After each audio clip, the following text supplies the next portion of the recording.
The Patrician. By John Galsworthy. Part 1. Chapter 1. Light, entering the vast room, a room so high that its carved ceiling refused itself to exact scrutiny, traveled, with the wistful, cold curiosity of the dawn, over a fantastic storehouse of time. Light, unaccompanied by the prejudice of human eyes, made strange revelation of incongruities, as though illuminating the dispassionate march of history. For in this dining hall, one of the finest in England, the Caradoc family had for centuries assembled the trophies and records of their existence. Round about this dining hall they had built and pulled down and restored, until the rest of Monkland Court presented some aspect of homogeneity. Here alone they had left virgin the work of the old quasi-monastic builders, and within it unconsciously deposited their souls. For there were here, meeting the eyes of light, all those rather touching evidences of man's desire to persist forever, those shells of his former bodies, the fetishes and queer proofs of his faiths, together with the remorseless demonstration of their treatment at the hands of time. The analyst might here have found all his needed confirmations. The analyst from this material formed the due equation of high birth. The philosopher traced the course of aristocracy, from its primeval rise in crude strength or subtlety, through centuries of power, to picturesque decadence, and the beginnings of its last stand. Even the artist might here, perchance, have seized on the dry ineffable pervading spirit, as one visiting an old cathedral seems to scent out the constriction of its heart. From the legendary sword of that Welsh chieftain who by an act of high, rewarded treachery had passed into the favour of the conquering William, and received, with the widow of a Norman, many lands in Devonshire, to the cup purchased for Geoffrey Caradoc, present Earl of Valleys, by subscription of his Devonshire tenants on the occasion of his marriage with the Lady Gertrude Semmering, no insignia were absent, save the family portraits in the gallery of Valleys House in London. There was even an ancient duplicate of that yellow tattered scroll royally, reconfirming lands entitled to John, the most distinguished of all the Caradocs, who had unfortunately neglected to be born in wedlock, by one of those humorous omissions to be found in the genealogies of most old families. Yes, it was there, almost cynically hung in a corner, for this incident, though no doubt a burning question in the 15th century, was now but staple for an ironical little tale, in view of the fact that descendants of John's own brother Edmund were undoubtedly to be found among the cottagers of a parish not far distant. Light, glancing from the suits of armor to the tiger skins beneath them, brought from India but a year ago by Bertie Caradoc, the younger son, seemed recording how those, who had once been foremost by virtue of that simple law of nature which crowns the adventuring and strong, now being almost washed aside out of the main stream of national life, were compelled to devise adventure, lest they should lose belief in their own strength. The unsparing light of that first half-hour of summer morning recorded many other changes, wandering from austere tapestries to the velvety carpets, and dragging from the contrast sure proof of a common sense which denied to the present Earl and Countess the asceticisms of the past. And then it seemed to lose interest in this critical journey, as though longing to clothe all in witchery. For the sun had risen, and through the eastern windows came pouring its level and mysterious joy. And with it, passing in at an open lattice, came a wild bee to settle among the flowers on the table athwart the eastern end, used when there was only a small party in the house. The hours fled on silent, till the sun was high, and the first visitors came, 3 maids, rosy, not silent, bringing brushes. They passed, and were followed by 2 footmen, scouts of the breakfast brigade, who stood for a moment professionally doing nothing, then soberly commenced to set the table. Then came a little girl of 6, to see if there were anything exciting, little Anne Shropton, child of Sir William Shropton by his marriage with Lady Agatha, an eldest daughter of the house, the only one of the 4 young Caradocs as yet wedded. She came on tiptoe, thinking to surprise whatever was there. She had a broad little face, and wide frank hazel eyes over a little nose that came out straight and sudden, encircled by a loose belt placed far below the waist of her holland frock, as if to symbolize freedom. She seemed to think everything in life good fun. And soon she found the exciting thing. "Here's a bumblebee, William. Do you think I could tame it in my little glass bog?" "No, I don't, Miss Anne, and look out, you'll be stung." "It wouldn't sting me." "Why not?" "Because it wouldn't." "Of course, if you say so." What time is the motor ordered? 9 o'clock. I'm going with Grandpapa as far as the gate. Suppose he says you're not? Well, then I shall go all the same. I see. I might go all the way with him to London. Is Auntie Babs going? No, I don't think anybody is going with his lordship. I would if she were. William? Yes. Is Uncle Eustace sure to be elected? Of course he is. Do you think he'll be a good member of Parliament? Lord Milltown is very clever, Miss Anne. Is he? Well, don't you think so? Does Charles think so? Ask him. William? Yes. I don't like London. I like here, and I like cotton, and I like home pretty well, and I love Pendrinny, and I like Ravensham. His lordship is going to Ravenham today on his way up, I heard say. Oh. Then he'll see great granny. William. Here's Miss Wallace. From the doorway a lady with a broad, pale, patient face said, Come, Anne. All right. Hello, Simmons. The entering butler replied. Hello, Miss Anne. I've got to go. I'm sure we're very sorry. Yes. The door banged faintly, and in the great room rose the busy silence of those minutes which precede repasts. Suddenly the four men by the breakfast table stood back. Lord Valleys had come in. He approached slowly, reading a blue paper, with his level grey eyes divided by a little uncharacteristic frown. He had a tanned yet ruddy, decisively shaped face, with crisp hair and mustache beginning to go iron grey, the face of a man who knows his own mind and is contented with that knowledge. His figure, too, well braced and upright, with the back of the head carried like a soldier's, confirmed the impression, not so much of self-sufficiency, as of the sufficiency of his habits of life and thought. And there was apparent about all his movements that peculiar unconsciousness of his surroundings which comes to those who live a great deal in the public eye, have the material machinery of existence placed exactly to their hands, and never need to consider what others think of them. Taking his seat, and still perusing the paper, he at once began to eat what was put before him. Then, noticing that his eldest daughter had come in and was sitting down beside him, he said, Bore having to go up in such weather. Is it a cabinet meeting? Yes. This confounded business of the balloons. But the rather anxious dark eyes of Agatha's delicate narrow face were taking in the details of a tray for keeping dishes warm on a sideboard, and she was thinking, I believe that would be better than the ones I've got, after all. If William would only say whether he really likes these large trays better than single hot water dishes. She contrived, however, to ask in her gentle voice, for all her words and movements were gentle, even a little timid, till anything appeared to threaten the welfare of her husband or children. Do you think this war scare good for Eustace's prospects, father? But her father did not answer. He was greeting a newcomer, a tall, fine-looking young man, with dark hair and a fair mustache, between whom and himself there was no relationship, yet a certain negative resemblance. Claude Fresnay, Viscount Harbinger, was indeed also a little of what is called the Norman type, having a certain firm regularity of feature, and a slight aquilinity of nose high up on the bridge, but that which in the elder man seemed to indicate only an unconscious acceptance of self as a standard, in the younger man gave an impression at once more assertive and more uneasy, as though he were a little afraid of not chaffing something all the time. Behind him had come in a tall woman, of full figure and fine presence, with hair still brown, Lady Valleys herself. Though her eldest son was 30, she was, herself, still little more than 50. From her voice, manner, and whole personality, one might suspect that she had been an acknowledged beauty, but there was now more than a suspicion of maturity about her almost jovial face, with its full grey-blue eyes, and coarsened complexion.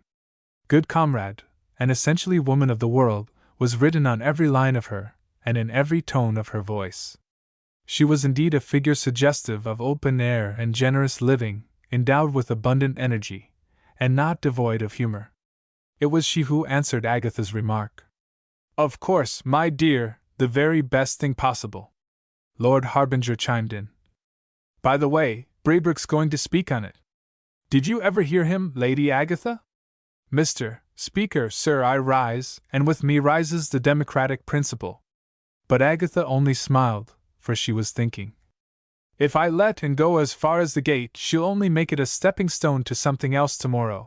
Taking no interest in public affairs, her inherited craving for command had resorted for expression to a meticulous ordering of household matters.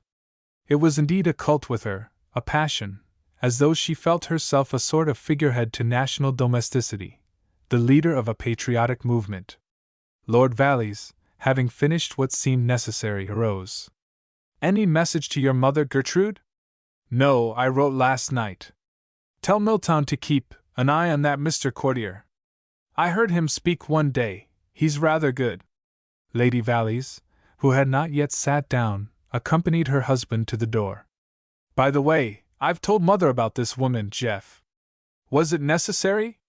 "Well, I think so. I'm uneasy. After all, Mother has some influence with Milltown."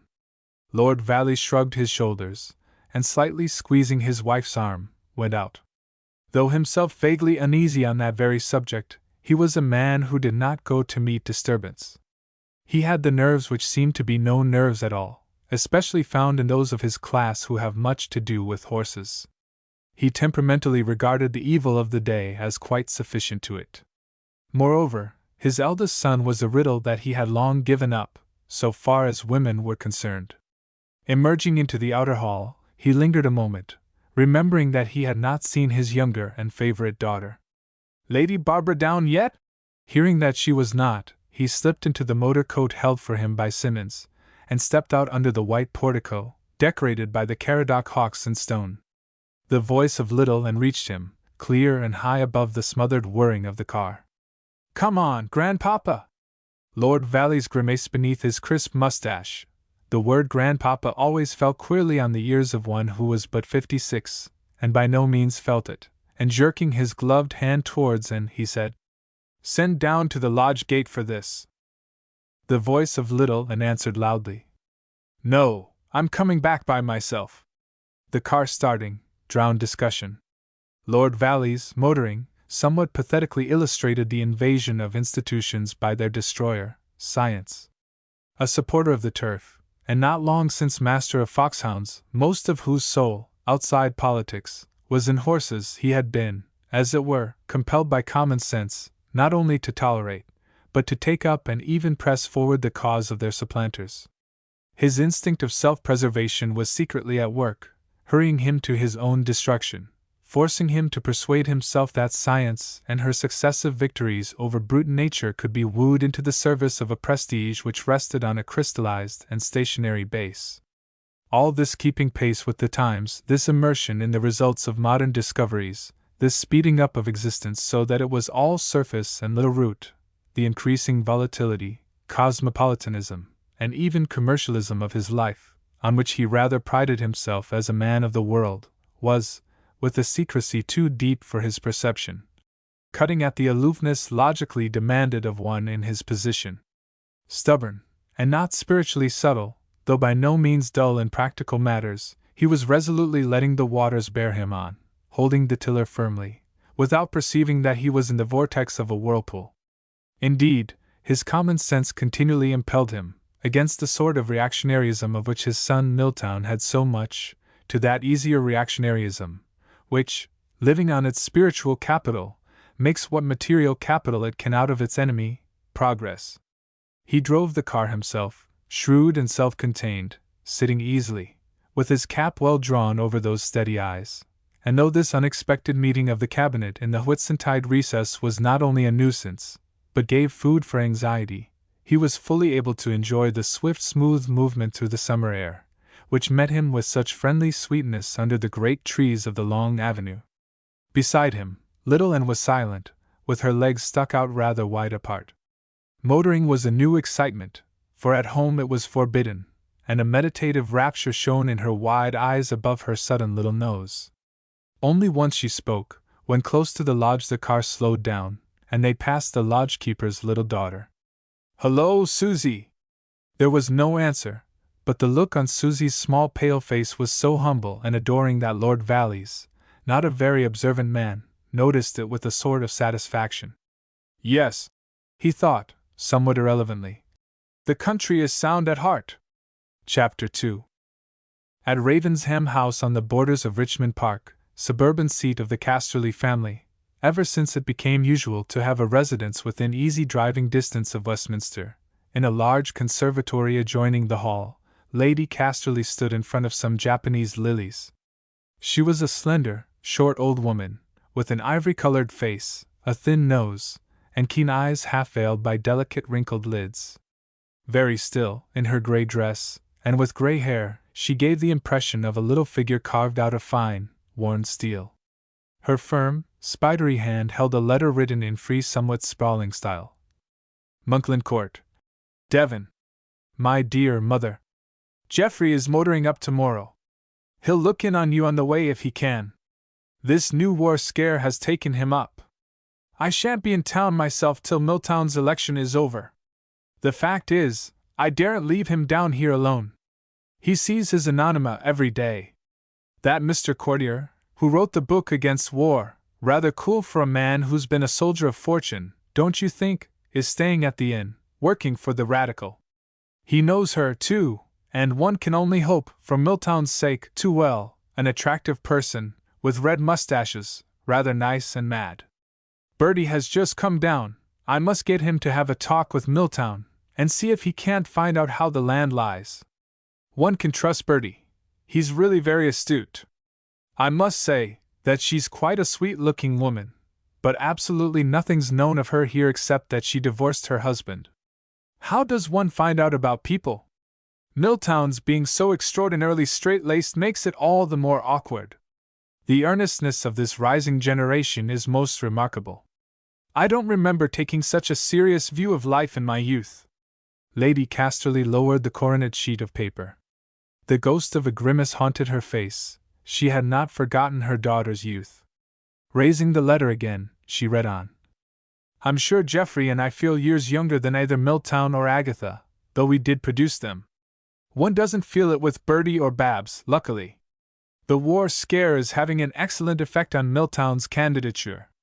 Claude Harbinger is with us too, working for Milltown, but as a matter of fact, I think he's after Babs. It's rather melancholy, when you think that Babs isn't quite 20, still, one can't expect anything else, I suppose, with her looks, and Claude is rather a fine specimen. They talk of him a lot now, he's quite coming to the fore among the young Tories. Lady Casterly again lowered the letter, and stood listening. A prolonged, muffled sound as of distant cheering and groans had penetrated the great conservatory, vibrating among the pale petals of the lilies and setting free their scent in short waves of perfume. She passed into the hall, where stood an old man with sallow face and long white whiskers. What was that noise, Clifton? A posse of socialists, my lady, on their way to Putney to hold a demonstration.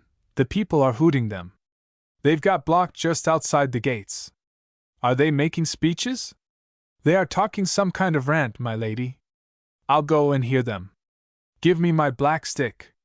Above the velvet dark, flat-tufted cedar trees, which rose like pagodas of ebony on either side of the drive, the sky hung lowering in one great purple cloud, endowed with sinister life by a single white beam striking up into it from the horizon.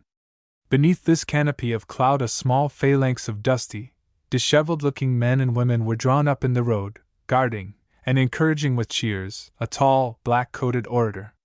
Before and behind this phalanx, a little mob of men and boys kept up an accompaniment of groans and jeering. Lady Casterly and her majordomo stood 6 paces inside the scrolled iron gates, and watched. The slight, steel-colored figure with steel-colored hair was more arresting in its immobility than all the vociferations and gestures of the mob. Her eyes alone moved under their half-drooped lids. Her right hand clutched tightly the handle of her stick. The speaker's voice rose in shrill protest against the exploitation of the people.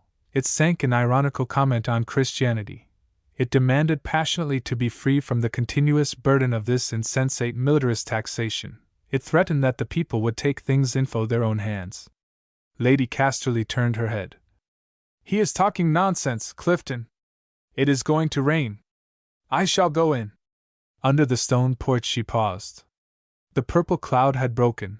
A blind fury of rain was deluging the fast-scattering crowd. A faint smile came on Lady Casterly's lips. It will do them good to have their ardor damped a little. You will get wet, Clifton, hurry! I expect Lord Valleys to dinner. Have a room got ready for him to dress. He's motoring from Monkland. Chapter 3. In a very high, white-paneled room, with but little furniture, Lord Valleys greeted his mother-in-law respectfully. Motored up in 9 hours, ma'am. Not bad going. I am glad you came. When is Milltown's election? On the 29th. Pity! He should be away from Monkland, with that anonymous woman living there. Ah? Yes, you've heard of her. Lady Casterly replied sharply. You're too easygoing, Geoffrey. Lord Valleys smiled. These war scares, he said, are getting a bore. Can't quite make out what the feeling of the country is about them. Lady Casterly rose. It has none. When war comes, the feeling will be all right. It always is. Give me your arm. Are you hungry?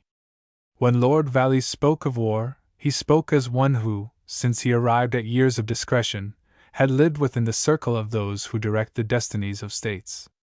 It was for him, as for the lilies in the great glass house, impossible to see with the eyes, or feel with the feelings of a flower of the garden outside. Soaked in the best prejudices and manners of his class, he lived a life no more shut off from the general than was to be expected. Indeed, in some sort, as a man of facts and common sense, he was fairly in touch with the opinion of the average citizen. He was quite genuine when he said that he believed he knew what the people wanted better than those who prated on the subject, and no doubt he was right, for temperamentally he was nearer to them than their own leaders, though he would not perhaps have liked to be told so.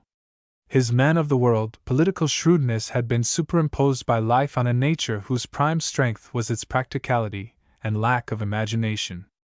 It was his business to be efficient, but not strenuous, or desirous of pushing ideas to their logical conclusions, to be neither narrow nor puritanical, so long as the shell of good form was preserved intact, to be a liberal landlord up to the point of not seriously damaging his interests, to be well disposed towards the arts until those arts revealed that which he had not before perceived. It was his business to have light hands, steady eyes, iron nerves, and those excellent manners that have no mannerisms. It was his nature to be easygoing as a husband, indulgent as a father, careful and straightforward as a politician, and as a man, addicted to pleasure, to work, and to fresh air. He admired, and was fond of his wife, and had never regretted his marriage. He had never perhaps regretted anything, unless it were that he had not yet won the Derby, or quite succeeded in getting his special strain of blue-ticked pointers to breed absolutely true to type. His mother-in-law he respected, as one might respect a principal. There was indeed in the personality of that little old lady the tremendous force of accumulated decision, the inherited assurance of one whose prestige had never been questioned, who, from long immunity, and a certain clear-cut matter-of-factness, bred by the habit of command, had indeed lost the power of perceiving that her prestige ever could be questioned. Her knowledge of her own mind was no ordinary piece of learning, had not, in fact, been learned at all, but sprang full-fledged from an active dominating temperament. Fortified by the necessity, common to her class, of knowing thoroughly the more patent side of public affairs, armored by the tradition of a culture demanded by leadership, inspired by ideas, but always the same ideas, owning no master, but in servitude to her own custom of leading, she had a mind, formidable as the two-edged swords wielded by her ancestors the Fitzharolds, at Agincourt or Poitiers. A mind which had ever instinctively rejected that inner knowledge of herself, or of the selves of others, produced by those foolish practices of introspection, contemplation, and understanding, so deleterious to authority. If Lord Valleys was the body of the aristocratic machine, Lady Casterly was the steel spring inside it. All her life studiously unaffected and simple in attire, of plain and frugal habit, an early riser, working at something or other from morning till night, and as little worn out at 78 as most women of 50, she had only one weak spot, and that was her strength, blindness as to the nature and size of her place in the scheme of things. She was a type of force. Wonderfully well she went with the room in which they were dining, whose grey walls, surmounted by a deep frieze painted somewhat in the style of Fragonard, contained many nymphs and roses now rather dim, with the furniture, too, which had a look of having survived into times not its own. On the tables were no flowers, save 5 lilies in an old silver chalice, and on the wall over the great sideboard a portrait of the late Lord Casterly. She spoke. "I hope Milltown is taking his own line. That's the trouble. He suffers from swollen principles, only wish he could keep them out of his speeches.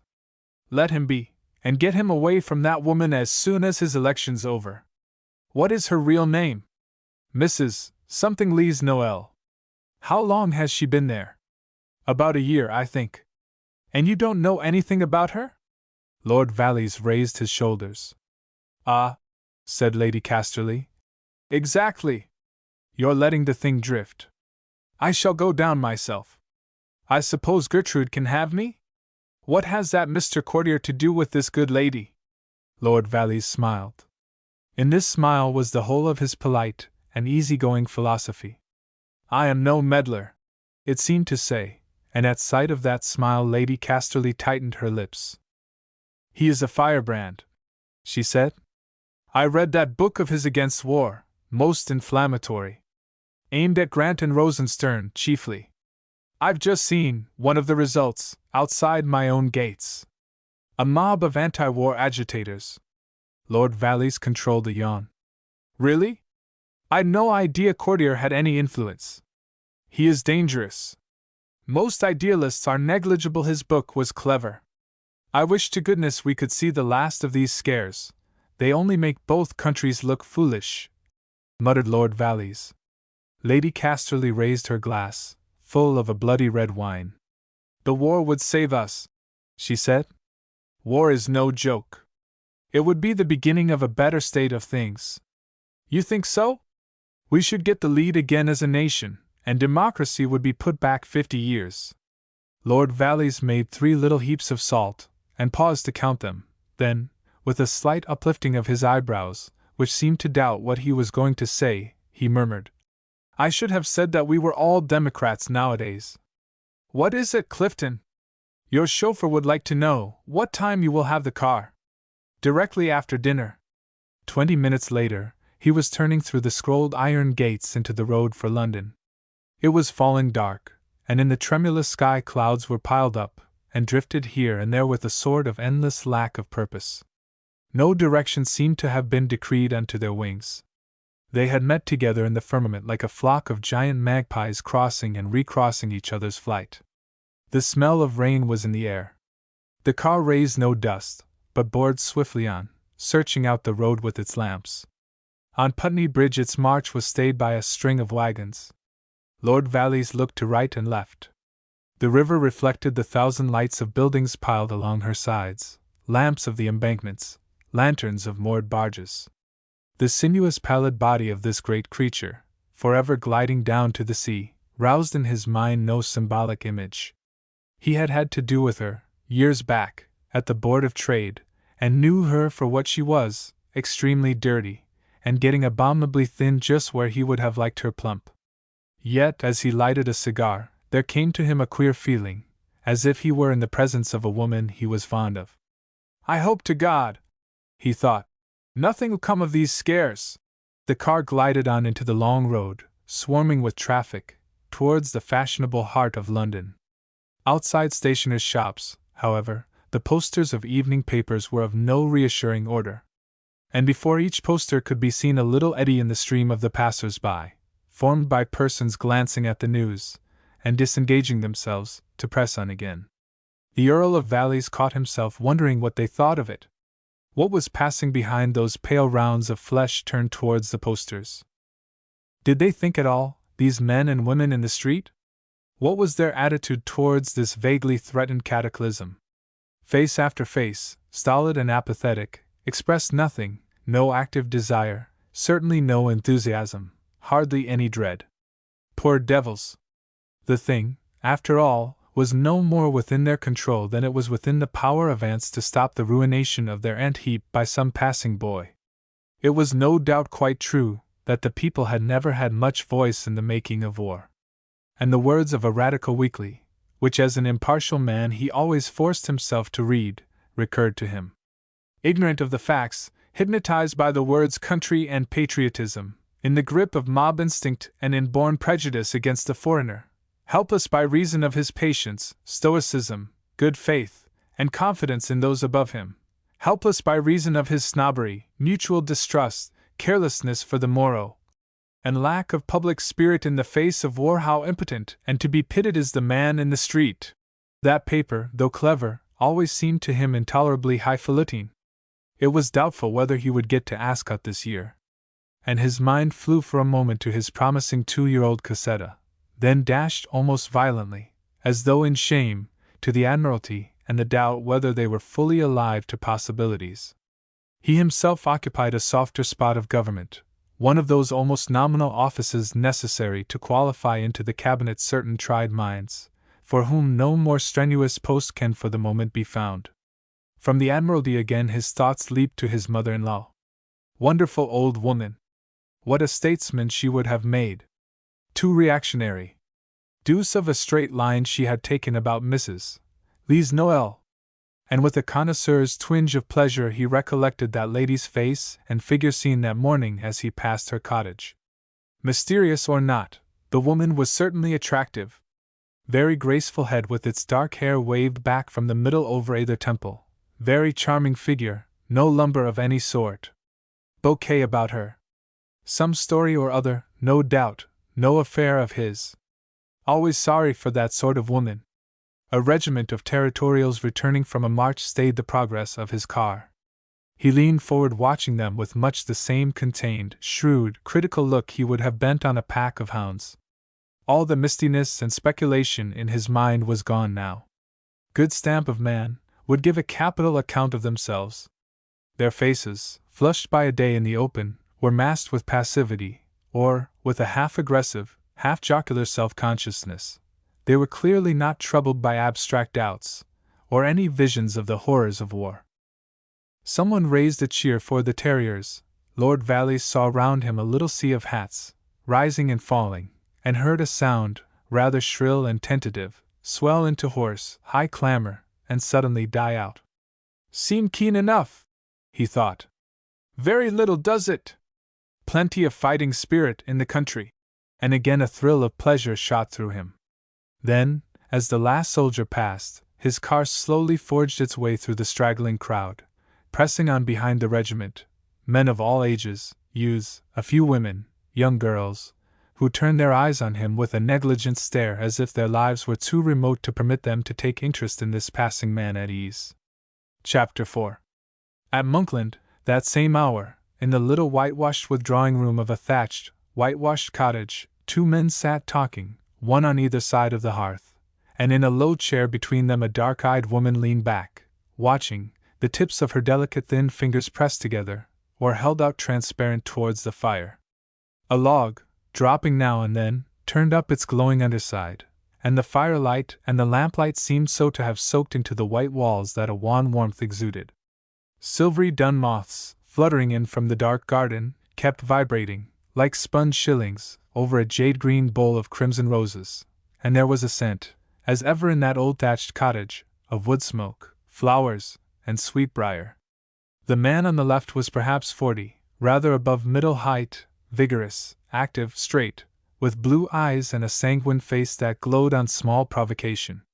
His hair was very bright, almost red, and his fiery mustaches which descended to the level of his chin, like Don Quixote's, seemed bristling and charging. The man on the right was nearer 30, evidently tall, wiry, and very thin. He sat rather crumpled, in his low armchair, with hands clasped round a knee, and a little crucified smile haunted the lips of his lean face, which, with its parchmenty, tanned, shaven cheeks, and deep-set, very living eyes, had a certain beauty. These 2 men, so extravagantly unlike, looked at each other like neighboring dogs, who, having long decided that they are better apart, suddenly find that they have met at some spot where they cannot possibly have a fight. And the woman watched, the owner, as it were, of one, but who, from sheer love of dogs, had always stroked and patted the other. So, Mr. Courtier, said the younger man, whose dry, ironic voice, like his smile, seemed defending the fervid spirit in his eyes. All you say only amounts, you see, to a defense of the so-called liberal spirit, and forgive my candor, that spirit, being an importation from the realms of philosophy and art, withers the moment it touches practical affairs. The man with the red mustaches laughed. The sound was queer, at once so genial and so sardonic. Well put, he said, and far be it from me to gainsay. But since compromise is the very essence of politics, high priests of caste and authority, like you, Lord Milltown, are every bit as much out of it as any liberal professor. I don't agree. Agree or not, your position towards public affairs is very like the Church's attitude towards marriage and divorce, as remote from the realities of life as the attitude of the believer in free love, and not more likely to catch on. The death of your point of view lies in itself. It's too dried up and far from things ever to understand them. If you don't understand, you can never rule. You might just as well keep your hands in your pockets, as go into politics with your notions. I fear we must continue to agree to differ. Well, perhaps I do pay you too high a compliment. After all, you are a patrician. You speak in riddles, Mr. Courtier. The dark-eyed woman stirred. Her hands gave a sort of flutter, as though in deprecation of acerbity. Rising at once, and speaking in a deferential voice, the elder man said, We're tiring, Mrs. Noel. Good night, Audrey, it's high time I was off. Against the darkness of the open French window, he turned round to fire a parting shot. What I meant, Lord Milltown, was that your class is the driest and most practical in the state. It's odd if it doesn't save you from a poet's dreams. Good night. He passed out onto the lawn, and vanished. The young man sat unmoving. The glow of the fire had caught his face, so that a spirit seemed clinging round his lips, gleaming out of his eyes. Suddenly he said, Do you believe that, Mrs. Noel? For answer Audrey Noel smiled, then rose and went over to the window. Look at my dear toad! It comes here every evening. On a flagstone of the veranda, in the center of the stream of lamplight, sat a little golden toad. As Milltown came to look, it waddled to one side and vanished. How peaceful your garden is, he said. Then taking her hand, he very gently raised it to his lips, and followed his opponent out into the darkness. Truly peace brooded over that garden. The night seemed listening, all lights out, all hearts at rest. It watched, with a little white star for every tree, and roof, and slumbering tired flower, as a mother watches her sleeping child, leaning above him and counting with her love every hair of his head, and all his tiny tremors. Argument seemed child's babble indeed under the smile of night. And the face of the woman, left alone at her window, was a little like the face of this warm, sweet night. It was sensitive, harmonious, and its harmony was not, as in some faces, cold, but seemed to tremble and glow and flutter, as though it were a spirit which had found its place of resting.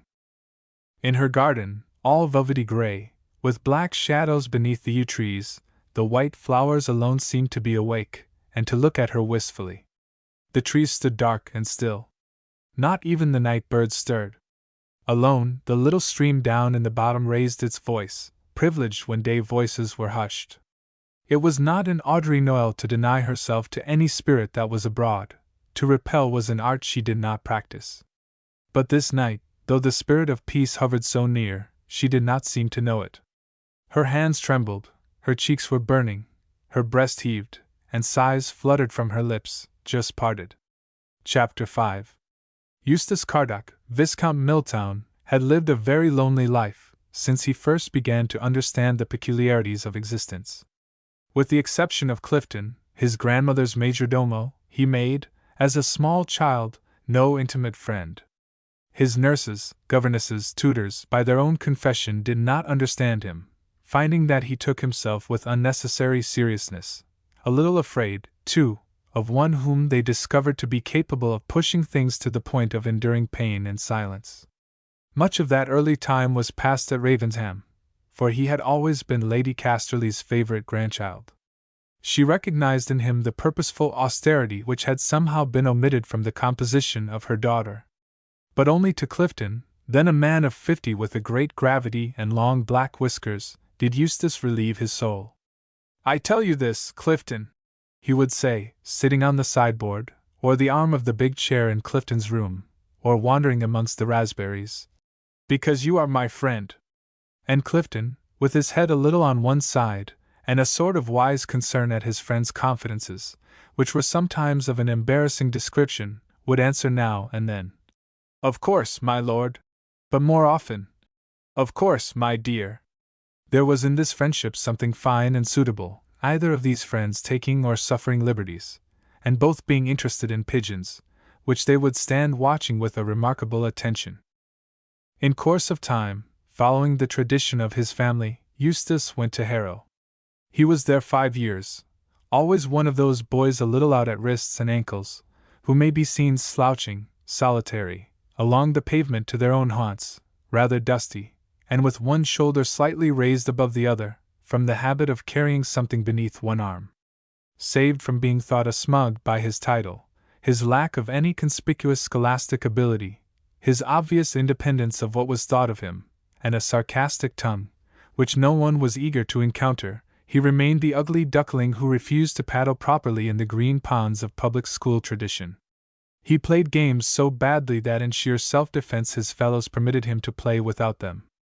Of fives they made an exception, for in this he attained much proficiency, owing to a certain windmill-like quality of limb.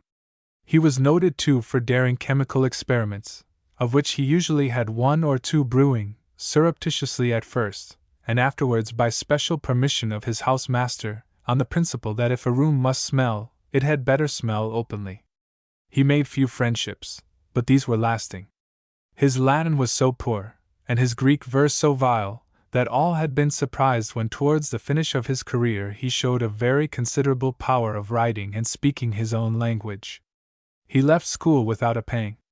But when in the train he saw the old hill and the old spire on the top of it fading away from him, a lump rose in his throat, he swallowed violently 2 or 3 times, and thrusting himself far back into the carriage corner, appeared to sleep. At Oxford he was happier, but still comparatively lonely, remaining, so long as custom permitted, in lodgings outside his college, and clinging thereafter to remote, panelled rooms high up, overlooking the gardens and a portion of the city wall. It was at Oxford that he first developed that passion for self-discipline which afterwards distinguished him. He took up rowing, and though thoroughly unsuited by nature to this pastime, secured himself a place in his college torpid. At the end of a race he was usually supported from his stretcher in a state of extreme extenuation, due to having pulled the last quarter of the course entirely with his spirit. The same craving for self-discipline guided him in the choice of schools. He went out in Greats, for which, owing to his indifferent mastery of Greek and Latin, he was the least fitted. With enormous labor he took a very good degree. He carried off besides the highest distinctions of the university for English essays. The ordinary circles of college life knew nothing of him. Not once in the whole course of his university career was he the better for wine. He did not hunt, he never talked of women, and none talked of women in his presence. But now and then he was visited by those gusts which come to the ascetic, when all life seemed suddenly caught up and devoured by a flame burning night and day, and going out mercifully, he knew not why, like a blown candle. However unsocial in the proper sense of the word, he by no means lacked company in these Oxford days. He knew many, both dons and undergraduates. His long stride, and determined absence of direction, had severely tried all those who could stomach so slow a pastime as walking for the sake of talking. The country knew him, though he never knew the country, from Abingdon to Bablock Hythe. His name stood high, too, at the Union, where he made his mark during his first term in a debate on a censorship of literature which he advocated with gloom, pertinacity, and a certain youthful brilliance that might well have carried the day, had not an Irishman got up and pointed out the danger hanging over the Old Testament. To that he had retorted, "Better, sir, it should run a risk than have no risk to run," from which moment he was notable. He stayed up 4 years, and went down with a sense of bewilderment and loss. The matured verdict of Oxford on this child of hers was, "Eustace Milltown! Ah, queer bird! Will make his mark!" He had about this time an interview with his father which confirmed the impression each had formed of the other. It took place in the library at Monkland Court, on a late November afternoon. The light of 8 candles in thin silver candlesticks, 4 on either side of the carved stone hearth, illumined that room.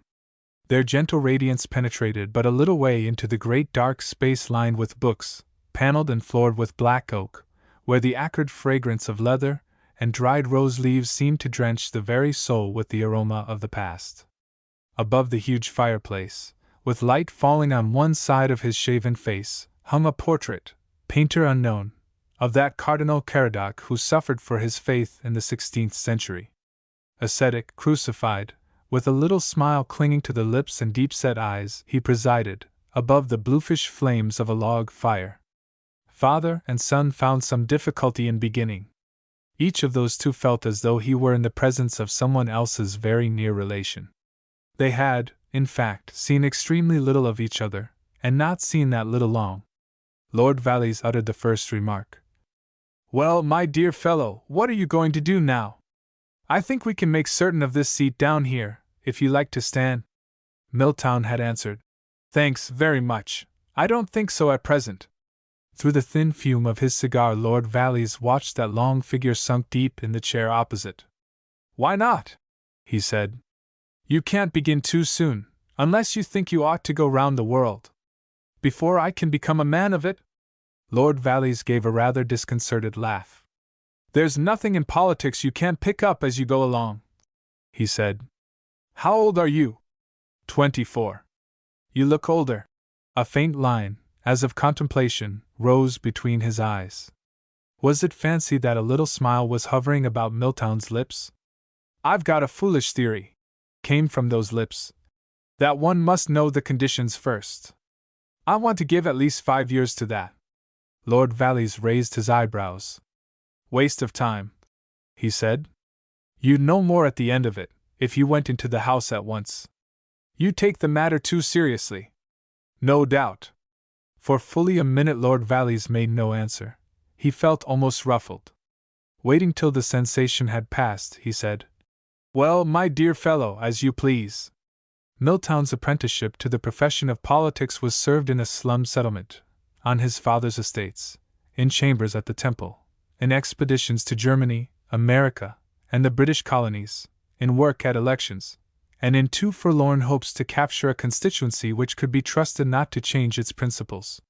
He read much, slowly, but with conscientious tenacity, poetry, history, and works on philosophy, religion, and social matters. Fiction, and especially foreign fiction, he did not care for. With the utmost desire to be wide and impartial, he sucked in what ministered to the wants of his nature, rejecting unconsciously all that by its unsuitability endangered the flame of his private spirit. What he read, in fact, served only to strengthen those profounder convictions which arose from his temperament. With a contempt of the vulgar gewgaws of wealth and rank, he combined a humble but intense and growing conviction of his capacity for leadership, of a spiritual superiority to those whom he desired to benefit. There was no trace, indeed, of the common Pharisee in Milltown. He was simple and direct, but his eyes, his gestures, the whole man, proclaimed the presence of some secret spring of certainty, some fundamental well into which no disturbing glimmers penetrated. He was not devoid of wit, but he was devoid of that kind of wit which turns its eyes inward, and sees something of the fun that lies in being what you are. Milltown saw the world and all the things thereof shaped like spires, even when they were circles. He seemed to have no sense that the universe was equally compounded of those two symbols, whose point of reconciliation had not yet been discovered. Such was he, then, when the member for his native division was made a peer. He had reached the age of 30 without ever having been in love, leading a life of almost savage purity, with one solitary breakdown. Women were afraid of him. And he was perhaps a little afraid of woman. She was in theory too lovely and desirable, the half-moon in a summer sky, in practice too cloying, or too harsh. He had an affection for Barbara, his younger sister, but to his mother, his grandmother, or his elder sister Agatha, he had never felt close. It was indeed amusing to see Lady Valleys with her firstborn. Her fine figure, the blown roses of her face, her grey-blue eyes which had a slight tendency to roll, as though amusement just touched with naughtiness bubbled behind them, were reduced to a queer, satirical decorum in Milltown's presence. Thoughts and sayings verging on the risky were characteristic of her robust physique, of her soul which could afford to express almost all that occurred to it. Milltown had never, not even as a child, given her his confidence. She bore him no resentment, being of that large, generous build in body and mind, rarely, never in her class, associated with the capacity for feeling aggrieved or lowered in any estimation, even its own. He was, and always had been, an odd boy, and there was an end of it. Nothing had perhaps so disconcerted Lady Valleys as his want of behavior in regard to women. She felt it abnormal, just as she recognized the essential if duly veiled normality of her husband and younger son. It was this feeling which made her realize almost more vividly than she had time for, in the whirl of politics and fashion, the danger of his friendship with this lady to whom she alluded so discreetly as Anonyma. Pure chance had been responsible for the inception of that friendship. Going one December afternoon to the farmhouse of a tenant, just killed by a fall from his horse, Milltown had found the widow in a state of bewildered grief, thinly cloaked in the manner of one who had almost lost the power to express her feelings, and quite lost it in presence of the gentry. Having assured the poor soul that she need have no fear about her tenancy, he was just leaving, when he met, in the stone-flagged entrance, a lady in a fur cap and jacket, carrying in her arms a little crying boy bleeding from a cut on the forehead. Taking him from her and placing him on a table in the parlor, Milltown looked at this lady, and saw that she was extremely grave, and soft, and charming. He inquired of her whether the mother should be told. She shook her head. "Poor thing, not just now, let's wash it, and bind it up first." Together therefore they washed and bound up the cut. Having finished, she looked at Milltown, and seemed to say, "You would do the telling so much better than I." He, therefore, told the mother and was rewarded by a little smile from the grave lady. From that meeting he took away the knowledge of her name, Audrey Lise Noel, and the remembrance of a face, whose beauty, under a cap of squirrel's fur, pursued him. Some days later, passing by the village green, he saw her entering a garden gate. On this occasion he had asked her whether she would like her cottage rethatched. An inspection of the roof had followed. He had stayed talking a long time. Accustomed to women, over the best of whom, for all their grace and lack of affectation, high-caste life had wrapped the manner which seems to take all things for granted, there was a peculiar charm for Milltown in this soft, dark-eyed lady who evidently lived quite out of the world, and had so poignant, and shy, a flavor. Thus from a chance seed had blossomed swiftly one of those rare friendships between lonely people, which can in short time fill great spaces of two lives.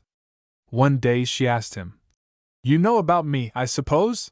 Milltown made a motion of his head, signifying that he did. His informant had been the vicar. "Yes, I am told. Her story is a sad one, a divorce." "Do you mean that she has been divorced, or—" For the fraction of a second the vicar perhaps had hesitated. "Oh, no, sinned against, I am sure. A nice woman, so far as I have seen, though I'm afraid not one of my congregation." With this, Milltown, in whom chivalry had already been awakened, was content. When she asked if he knew her story, he would not for the world have had her rake up what was painful. Whatever that story, she could not have been to blame. She had begun already to be shaped by his own spirit, had become not a human being as it was, but an expression of his aspiration. On the third evening after his passage of arms with Courtier, he was again at her little white cottage sheltering within its high garden walls. Smothered in roses, and with a black-brown thatch overhanging the old-fashioned leaded panes of the upper windows, it had an air of hiding from the world. Behind, as though on guard, 2 pine trees spread their dark boughs over the outhouses, and in any southwest wind could be heard speaking gravely about the weather. Tall lilac bushes flanked the garden, and a huge lime tree in the adjoining field sighed and rustled, or on still days let forth the drowsy hum of countless small dusky bees who frequented that green hostelry. He found her altering a dress, sitting over it in her peculiar delicate fashion, as if all objects whatsoever, dresses, flowers, books, music, required from her the same sympathy. He had come from a long day's electioneering, had been heckled at 2 meetings, and was still sore from the experience. To watch her, to be soothed, and ministered to by her had never been so restful, and stretched out in a long chair he listened to her playing. Over the hill a Pierrot moon was slowly moving up in a sky the color of grey irises. And in a sort of trance Milltown stared at the burnout star, traveling in bright pallor. Across the moor a sea of shallow mist was rolling, and the trees in the valley, like browsing cattle, stood knee-deep in whiteness, with all the air above them wan from an innumerable rain as of moon dust, falling into that white sea. Then the moon passed behind the lime tree, so that a great lighted Chinese lantern seemed to hang blue-black from the sky. Suddenly, jarring and shivering the music, came a sound of hooting. It swelled, died away, and swelled again. Milltown rose. "That has spoiled my vision," he said. "Mrs. Noel, I have something I want to say." But looking down at her, sitting so still, with her hands resting on the keys, he was silent in sheer adoration. A voice from the door ejaculated, "Oh! Ma'am, oh! My lord! They're devilling a gentleman on the green!" Chapter 6. When the immortal Don set out to ring all the bells of merriment, he was followed by one clown. Charles Courtier, on the other hand, had always been accompanied by thousands, who really could not understand the conduct of this man with no commercial sense. But though he puzzled his contemporaries, they did not exactly laugh at him, because it was reported that he had really killed some men, and loved some women. They found such a combination irresistible, when coupled with an appearance both vigorous and gallant. The son of an Oxfordshire clergyman, and mounted on a lost cause, he had been riding through the world ever since he was 18, without once getting out of the saddle. The secret of this endurance lay perhaps in his unconsciousness that he was in the saddle at all. It was as much his natural seat as office stools to other mortals. He made no capital out of errantry, his temperament being far too like his red gold hair, which people compared to flames, consuming all before them. His vices were patent, too incurable an optimism, an admiration for beauty such as must sometimes have caused him to forget which woman he was most in love with, too thin a skin, too hot a heart, hatred of humbug, and habitual neglect of his own interest. Unmarried, and with many friends, and many enemies, he kept his body like a sword blade, and his soul always at white heat. That one who admitted to having taken part in 5 wars should be mixing in a by-election in the cause of peace, was not so inconsistent as might be supposed, for he had always fought on the losing side, and there seemed to him at the moment no side so losing as that of peace. No great politician, he was not an orator, nor even a glib talker, yet a quiet mordancy of tongue, and the white-hot look in his eyes, never failed to make an impression of some kind on an audience. There was, however, hardly a corner of England where orations on behalf of peace had a poorer chance than the Bucklandbury division. To say that Courtier had made himself unpopular with its matter-of-fact, independent, stolid, yet quick-tempered population would be inadequate. He had outraged their beliefs, and roused the most profound suspicions. They could not, for the life of them, make out what he was at. Though by his adventures and his book, Peace a Lost Cause, he was, in London, a conspicuous figure, they had naturally never heard of him, and his adventure to these parts seemed to them an almost ludicrous example of pure idea poking its nose into plain facts, the idea that nations ought to, and could live in peace being so very pure, and the fact that they never had, so very plain. At Monkland, which was all court estate, there were naturally but few supporters of Milltown's opponent, Mr. Humphrey Chilcox, and the reception accorded to the champion of peace soon passed from curiosity to derision, from derision to menace, till Courtier's attitude became so defiant, and his sentences so heated that he was only saved from a rough handling by the influential interposition of the vicar. Yet when he began to address them he had felt irresistibly attracted. They looked such capital, independent fellows. Waiting for his turn to speak, he had marked them down as men after his own heart. For though Courtier knew that against an unpopular idea there must always be a majority, he never thought so ill of any individual as to suppose him capable of belonging to that ill-omened body. Surely these fine, independent fellows were not to be hoodwinked by the Jingoes. It had been one more disillusion. He had not taken it lying down, neither had his audience. They dispersed without forgiving, they came together again without having forgotten. The village inn, a little white building whose small windows were overgrown with creepers, had a single guest's bedroom on the upper floor, and a little sitting room where Courtier took his meals. The rest of the house was but stone-floored bar with a long wooden bench against the back wall, whence nightly a stream of talk would issue, all harsh A's, and sudden soft U's, whence to a figure, a little unsteady, would now and again emerge, to a chorus of good nights, stand still under the ash trees to light his pipe, then move slowly home. But on that evening, when the trees, like cattle, stood knee-deep in the moon dust, those who came out from the barroom did not go away. They hung about in the shadows, and were joined by other figures creeping furtively through the bright moonlight, from behind the inn. Presently more figures moved up from the lanes and the churchyard path, till 30 or more were huddled there, and their stealthy murmur of talk distilled a rare savor of illicit joy. Unholy hilarity, indeed, seemed lurking in the deep tree shadow, before the one inn, whence from a single lighted window came forth the half-chanting sound of a man's voice reading out loud. Laughter was smothered, talk whispered. He ain't practicin' his spocks. Smoke the cunnin' old vox out. Red pepper's the proper stuff. See men sneeze. We've screed up the door. Then, as a face showed at the lighted window, a burst of harsh laughter broke the hush. He at the window was seen struggling violently to wrench away a bar. The laughter swelled to hooting. The prisoner forced his way through, dropped to the ground, rose, staggered, and fell. A voice said sharply, "What's this?" Out of the sounds of scuffling and scattering came the whisper, "His lordship!" And the shade under the ash trees became deserted, save by the tall dark figure of a man, and a woman's white shape. "Is that you, Mr. Courtier? Are you hurt?" A chuckle rose from the recumbent figure. "Only my knee. The beggars! They precious nearly choked me, though." Chapter 7. Bertie Caradoc, leaving the smoking room at Monkland Court that same evening, on his way to bed, went to the Georgian corridor, where his pet barometer was hanging. To look at the glass had become the nightly habit of one who gave all the time he could spare from his profession to hunting in the winter and to racing in the summer. The Hon. Hubert Caradoc, an apprentice to the calling of diplomacy, more completely than any living Caradoc embodied the characteristic strength and weaknesses of that family. He was of fair height and wiry build.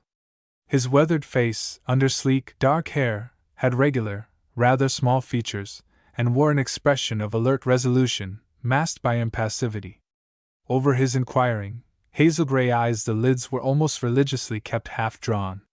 He had been born reticent, and great, indeed, was the emotion under which he suffered when the whole of his eyes were visible. His nose was finely chiseled, and had little flesh. His lips, covered by a small, dark mustache, scarcely opened to emit his speeches, which were uttered in a voice singularly muffled, yet unexpectedly quick.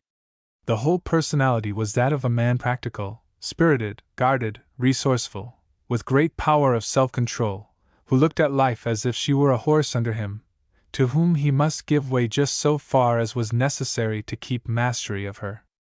A man to whom ideas were of no value, except when wedded to immediate action, essentially neat, demanding to be done well, but capable of stoicism if necessary, urbane, yet always in readiness to thrust, able only to condone the failings and to compassionate the kinds of distress which his own experience had taught him to understand. Such was Milltown's younger brother at the age of 26. Having noted that the glass was steady, he was about to seek the stairway, when he saw at the farther end of the entrance hall 3 figures advancing arm in arm.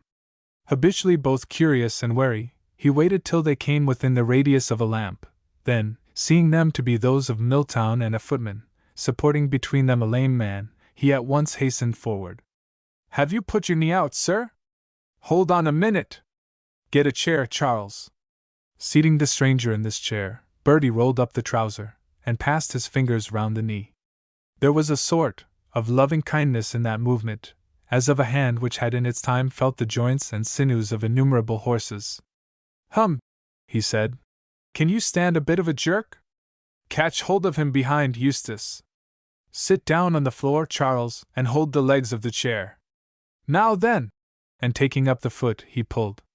There was a click, a little noise of teeth ground together, and Bertie said, "Good man, shan't have to have the vet.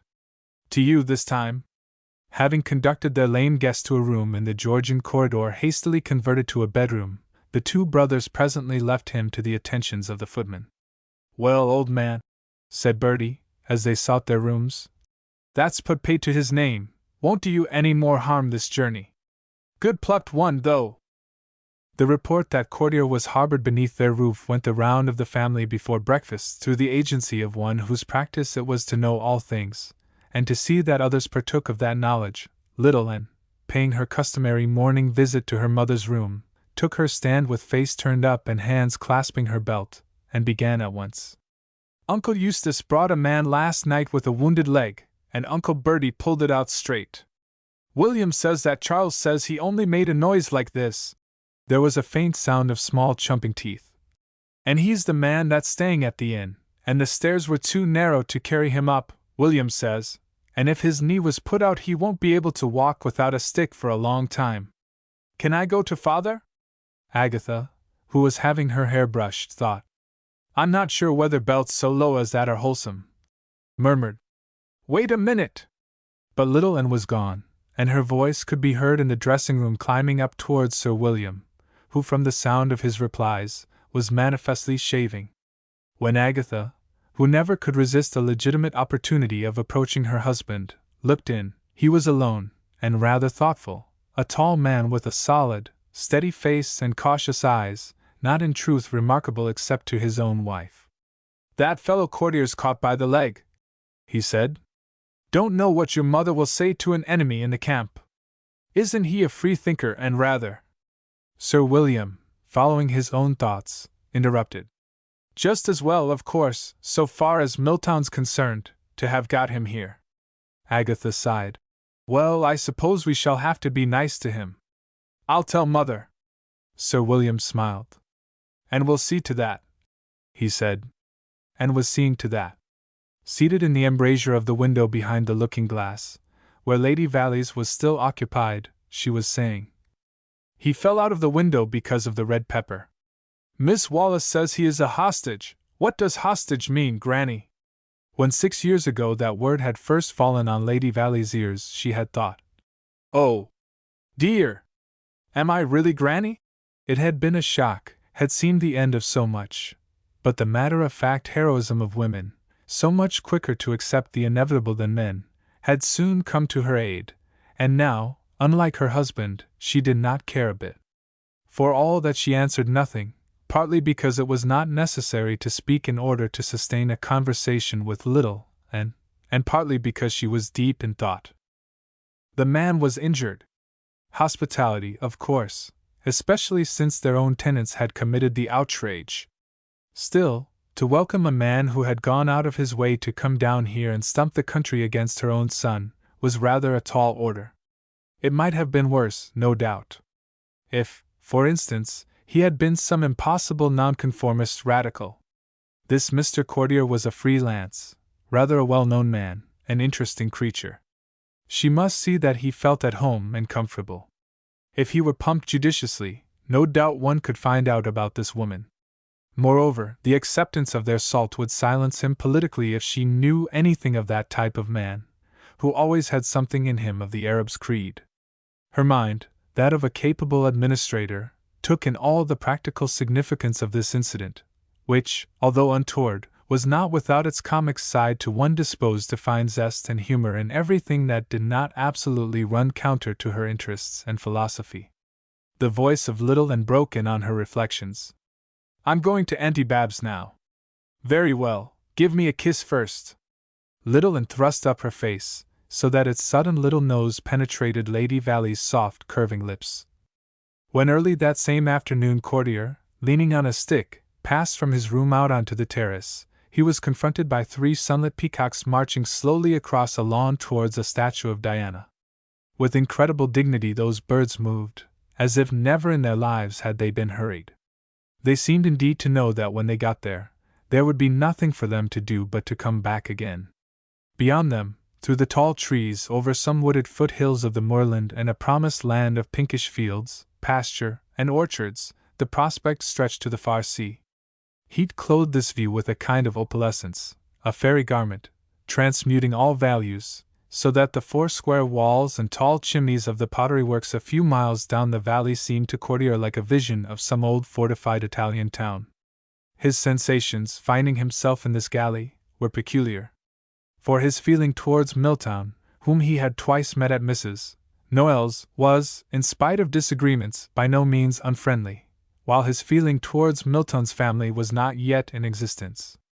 Having lived from hand to mouth, and in many countries since he left Westminster School, he had now practically no class feelings. An attitude of hostility to aristocracy because it was aristocracy was as incomprehensible to him as an attitude of deference. His sensations habitually shaped themselves in accordance with those 2 permanent requirements of his nature, liking for adventure and hatred of tyranny. The laborer who beat his wife, the shopman who sweated his hands, the parson who consigned his parishioners to hell, the peer who rode roughshod, all were equally odious to him. He thought of people as individuals, and it was, as it were, by accident that he had conceived the class generalization which he had fired back at Milltown from Mrs. Noel's window. Sanguine, accustomed to queer environments, and always catching at the moment as it flew, he had not to fight with the timidities and irritations of a nervous temperament. His cheery courtesy was only disturbed when he became conscious of some sentiment which appeared to him mean or cowardly. On such occasions, not perhaps infrequent, his face looked as if his heart were physically fuming, and since his shell of stoicism was never quite melted by this heat, a very peculiar expression was the result, a sort of calm, sardonic, desperate, jolly look. His chief feeling, then, at the outrage which had laid him captive in the enemy's camp, was one of vague amusement and curiosity. People round about spoke fairly well of this Caradoc family. There did not seem to be any lack of kindly feeling between them and their tenants. There was said to be no griping destitution, nor any particular ill-housing on their estate. And if the inhabitants were not encouraged to improve themselves, they were at all events maintained at a certain level, by steady and not ungenerous supervision. When a roof required thatching, it was thatched. When a man became too old to work, he was not suffered to lapse into the workhouse. In bad years for wool, or beasts, or crops, the farmers received a graduated remission of rent. The pottery works were run on a liberal if autocratic basis. It was true that though Lord Valleys was said to be a staunch supporter of a back-to-the-land policy, no disposition was shown to encourage people to settle on these particular lands, no doubt from a feeling that such settlers would not do them so much justice as their present owner. Indeed, so firmly did this conviction seemingly obtain, that Lord Valley's agent was not unfrequently observed to be buying a little bit more. But since in this life one notices only what interests him, all this gossip, half complimentary, half not, had fallen but lightly on the ears of the champion of peace during his campaign, for he was, as has been said, but a poor politician, and rode his own horse very much his own way. While he stood there enjoying the view, he heard a small high voice, and became conscious of a little girl in a very shady hat so far back on her brown hair that it did not shade her, and of a small hand put out in front. He took the hand, and answered, "Thank you, I am well, and you?" perceiving the while that a pair of wide frank eyes were examining his leg. "Does it hurt?" "Not to speak of. My pony's leg was blistered. Granny is coming to look at it." "I see. I have to go now. I hope you'll soon be better. Goodbye." Then, instead of the little girl, Courtier saw a tall and rather florid woman regarding him with a sort of quizzical dignity. She wore a stiffish fawn-colored dress that seemed to be cut a little too tight round her substantial hips, for it quite neglected to embrace her knees. She had on no hat, no gloves, no ornaments, except the rings on her fingers, and a little jeweled watch and a leather bracelet on her wrist. There was, indeed, about her whole figure an air of almost professional escape from finery. Stretching out a well-shaped but not small hand, she said, "I most heartily apologize to you, Mr. Courtier." "Not at all. I do hope you're comfortable. Have they given you everything you want?" "More than everything. It really was disgraceful. However, it's brought us the pleasure of making your acquaintance. I've read your book, of course." To Courtier it seemed that on this lady's face had come a look which seemed to say, yes, very clever and amusing, quite enjoyable. But the ideas, what? You know very well they won't do. In fact, they mustn't do. That's very nice of you. But into Lady Valley's answer, I don't agree with it a bit, you know. There had crept a touch of asperity, as though she knew that he had smiled inside. What we want preached in these days are the warlike virtues, especially by a warrior. Believe me, Lady Valleys, the warlike virtues are best left to men of more virgin imagination. He received a quick look and the words, Anyway, I'm sure you don't care a rap for politics. You know Mrs. Lees Noel, don't you? What a pretty woman she is! But as she spoke, Courtier saw a young girl coming along the terrace. She had evidently been riding, for she wore high boots and a skirt which had enabled her to sit astride. Her eyes were blue, and her hair, the color of beech leaves in autumn with the sun shining through, was coiled up tight under a small soft hat. She was tall, and moved towards them like one endowed with great length from the hip joint to the knee. Joy of life, serene, unconscious vigor, seemed to radiate from her whole face and figure. At Lady Valley's words, Ah, Babs! My daughter Barbara, Mr. Courtier! He put out his hand, received within it some gauntlet fingers held out with a smile, and heard her say, Milltown's gone up to town, mother. I was going to motor into Bucklandbury with a message he gave me, so I can fetch Granny out from the station. You had better take Anne, or she'll make our lives a burden, and perhaps Mr. Courtier would like an airing. Is your knee fit, do you think? Glancing at the apparition, Courtier replied, It is. Never since the age of 7 had he been able to look on feminine beauty without a sense of warmth and faint excitement, and seeing now perhaps the most beautiful girl he had ever beheld, he desired to be with her wherever she might be going. There was too something very fascinating in the way she smiled, as if she had a little seen through his sentiments. Well then, she said, we'd better look for Anne. After short but vigorous search little Anne was found, in the car, instinct having told her of a forward movement in which it was her duty to take part. And soon they had started, and between them in that peculiar state of silence to which she became liable when really interested. From the Monkland estate, flowered, lawned, and timbered to the open moor, was like passing to another world, for no sooner was the last lodge of the western drive left behind, than there came into sudden view the most pagan bit of landscape in all England. In this wild Parliament House, clouds, rocks, sun, and winds met and consulted. The old men, too, had left their spirits among the great stones, which lay couched like lions on the hilltops, under the white clouds, and their brethren, the hunting buzzard hawks. Here the very rocks were restless, changing form, and sense, and color from day to day, as though worshipping the unexpected, and refusing themselves to law. The winds too in their passage revolted against their courses, and came tearing down wherever there were combs or crannies, so that men in their shelters might still learn the power of the wild gods.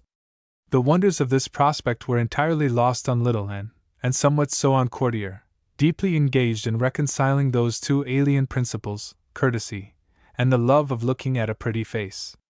He was wondering too what this girl of 20, who had the self-possession of a woman of 40, might be thinking. It was little Anne who broke the silence.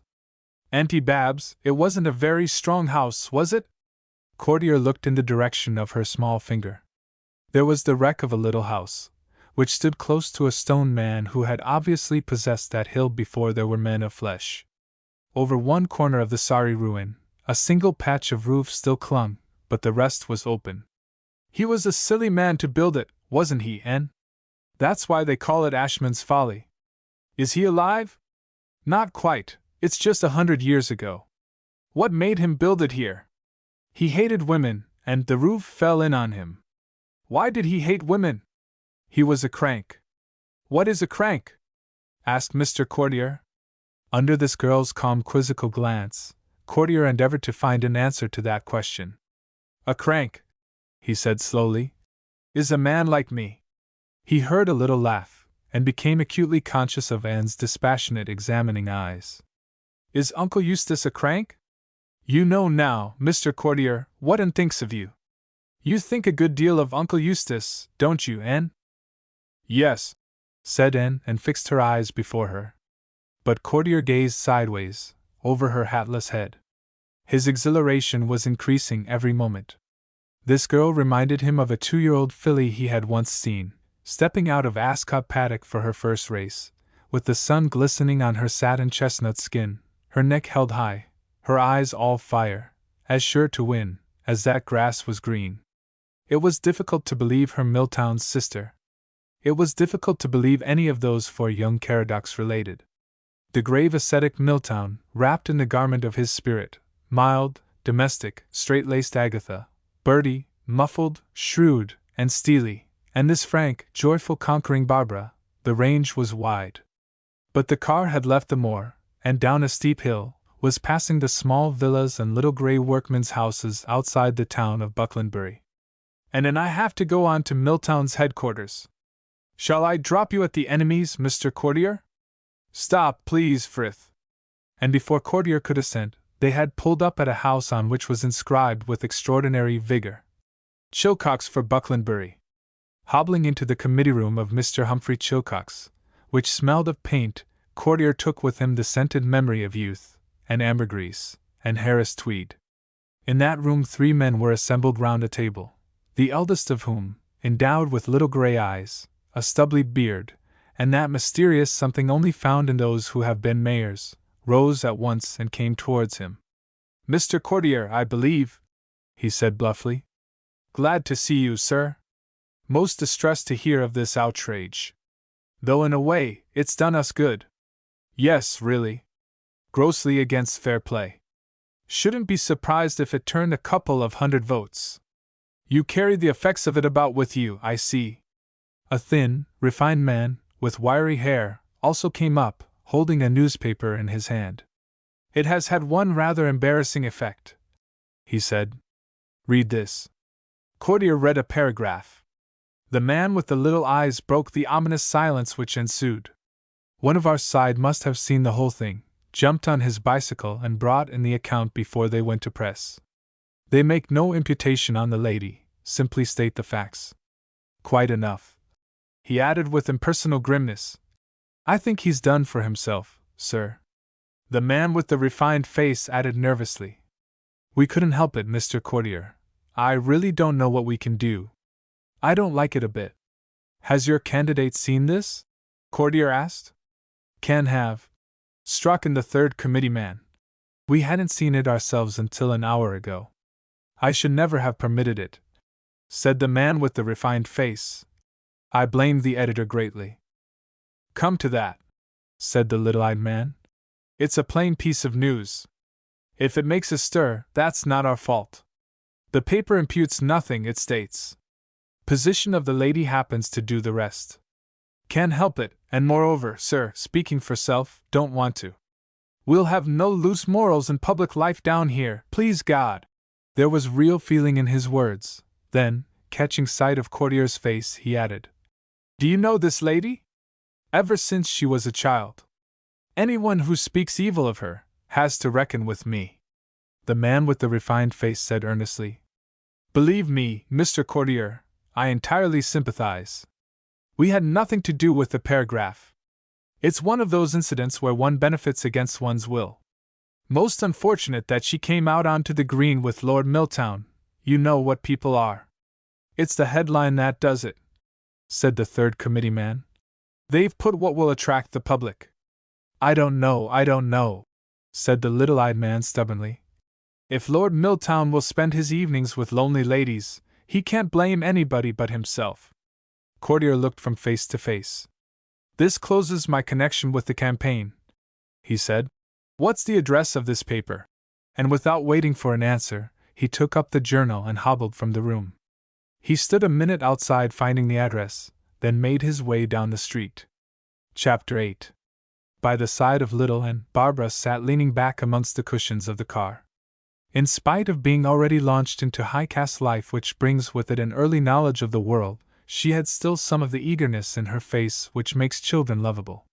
Yet she looked negligently enough at the citizens of Bucklandbury, being already a little conscious of the strange mixture of sentiment peculiar to her countrymen in presence of herself, that curious expression on their faces resulting from the continual attempt to look down their noses while slanting their eyes upwards. Yes, she was already alive to that mysterious glance which had built the national house and ensured it afterwards, foe to cynicism, pessimism, and anything French or Russian, parent of all the national virtues, and all the national vices, of idealism and muddleheadedness, of independence and servility, fosterer of conduct, murderer of speculation, looking up and looking down, but never straight at anything. Most high, most deep, most queer, and ever bubbling up from the essential well of emulation. Surrounded by that glance, waiting for courtier, Barbara, not less British than her neighbors, was secretly slanting her own eyes up and down over the absent figure of her new acquaintance. She too wanted something she could look up to, and at the same time see damned first. And in this knight errant it seemed to her that she had got it. He was a creature from another world. She had met many men, but not as yet one quite of this sort. It was rather nice to be with a clever man, who had none the less done so many outdoor things, been through so many bodily adventures. The mere writers, or even the bohemians, whom she occasionally met, were after all only chaplains to the court, necessary to keep aristocracy in touch with the latest developments of literature and art. But this Mr. Courtier was a man of action. He could not be looked on with the amused, admiring toleration suited to men remarkable only for ideas, and the way they put them into paint or ink. He had used, and could use, the sword, even in the cause of peace. He could love, had loved, or so they said. If Barbara had been a girl of 20 in another class, she would probably never have heard of this, and if she had heard, it might very well have dismayed or shocked her. But she had heard, and without shock, because she had already learned that men were like that, and women too sometimes. It was with quite a little pang of concern that she saw him hobbling down the street towards her, and when he was once more seated, she told the chauffeur, "To the station, Frith. Quick, please," and began. "You are not to be trusted a bit. What were you doing?" But Courtier smiled grimly over the head of Anne in silence.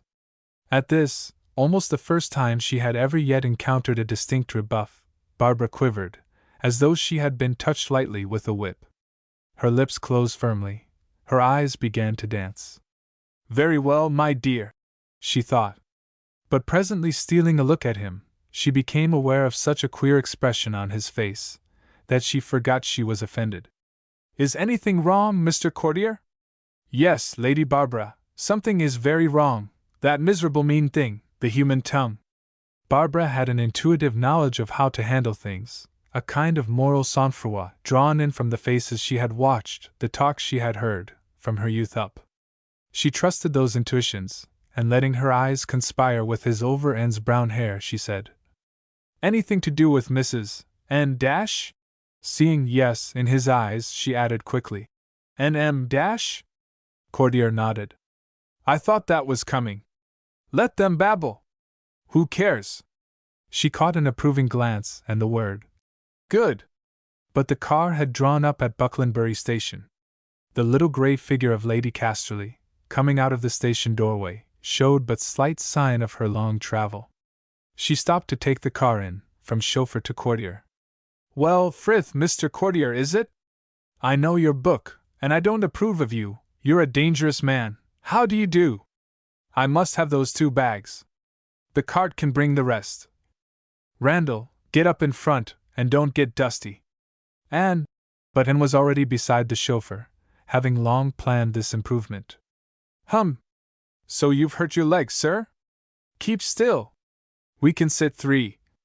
Now, my dear, I can kiss you. You've grown."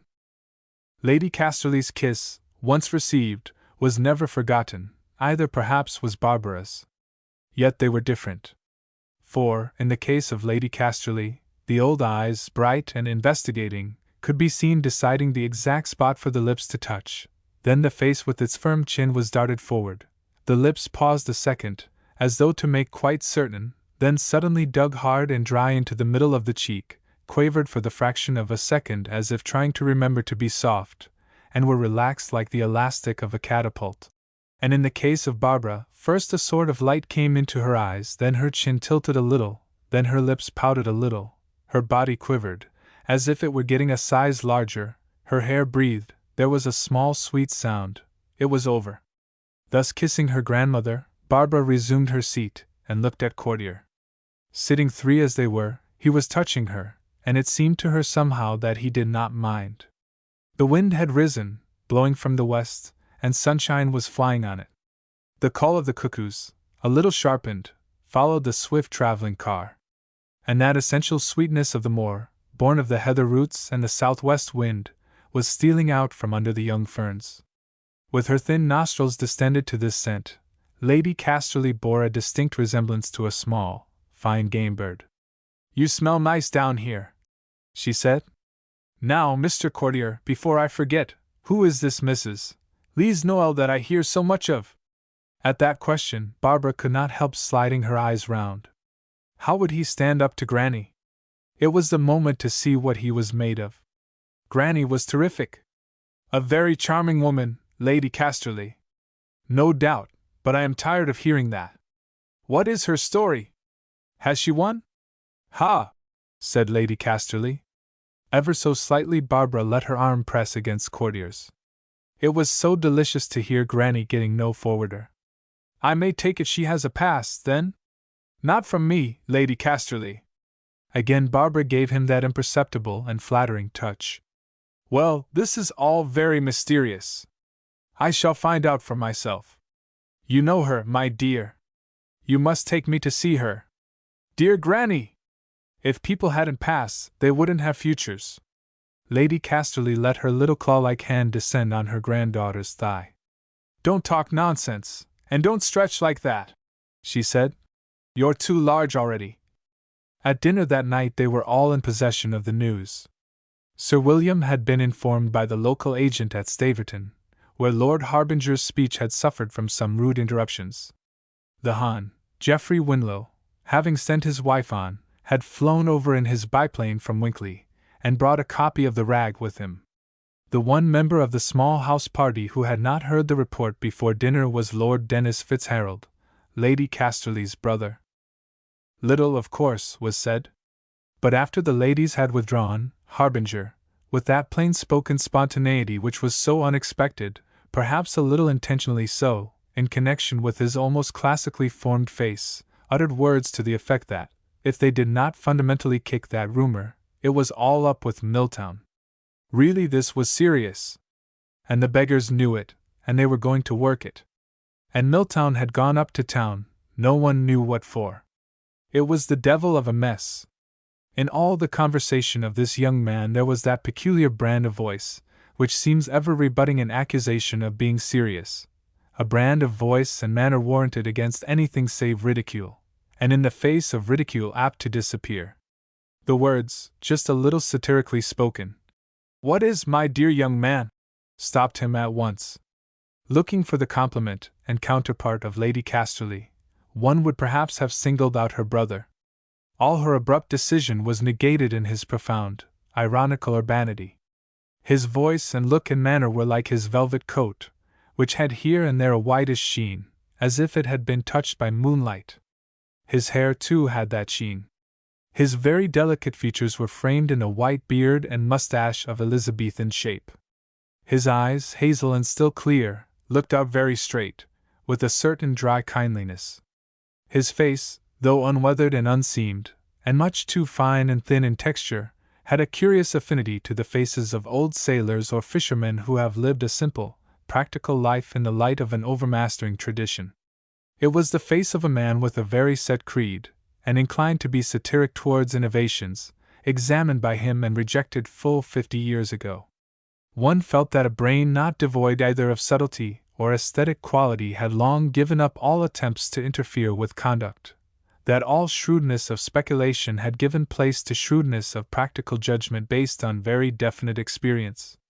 Owing to lack of advertising power, natural to one so conscious of his dignity as to have lost all care for it, and to his devotion to a certain lady, only closed by death, his life had been lived, as it were, in shadow. Still, he possessed a peculiar influence in society, because it was known to be impossible to get him to look at things in a complicated way. He was regarded rather as a last resort, however. Bad as that? Well, there's old Fitzharold. Try him. He won't advise you, but he'll say something. And in the heart of that irreverent young man, Harbinger, there stirred a sort of misgiving. Had he expressed himself too freely? Had he said anything too thick? He had forgotten the old boy. Stirring Bertie up with his foot, he murmured, "Forgot you didn't know, sir. Bertie will explain."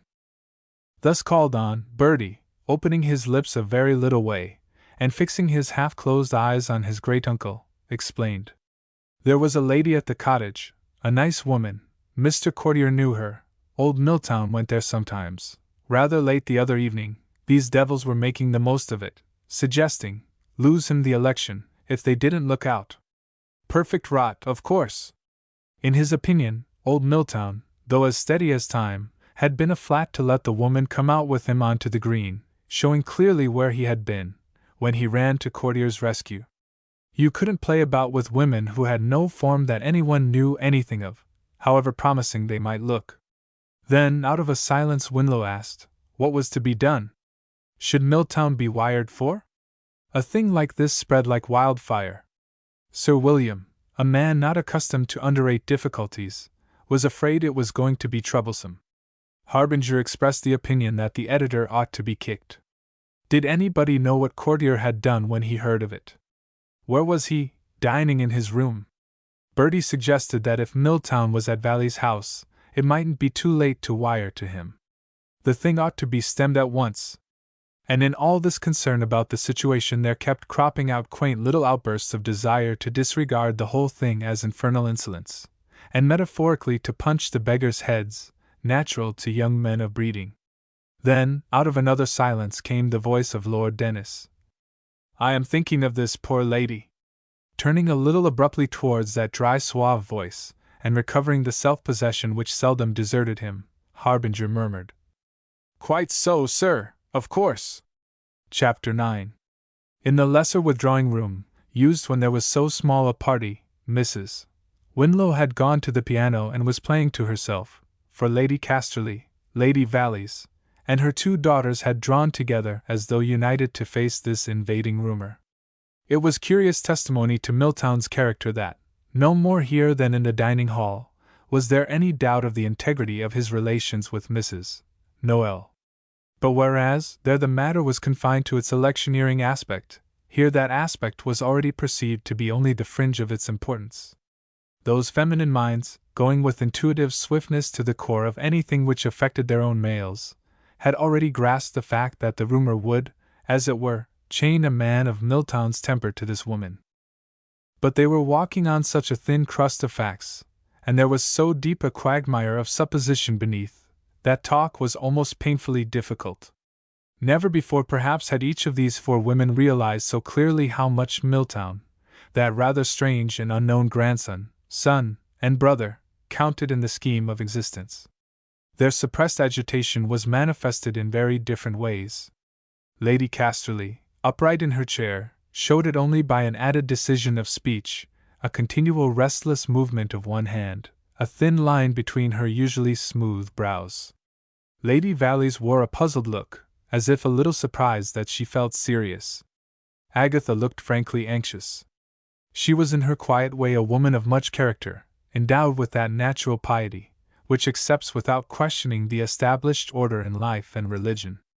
The world to her being home and family, she had a real, if gently expressed, horror of all that she instinctively felt to be subversive of this ideal. People judged her a little quiet, dull, and narrow. They compared her to a hen forever clucking round her chicks.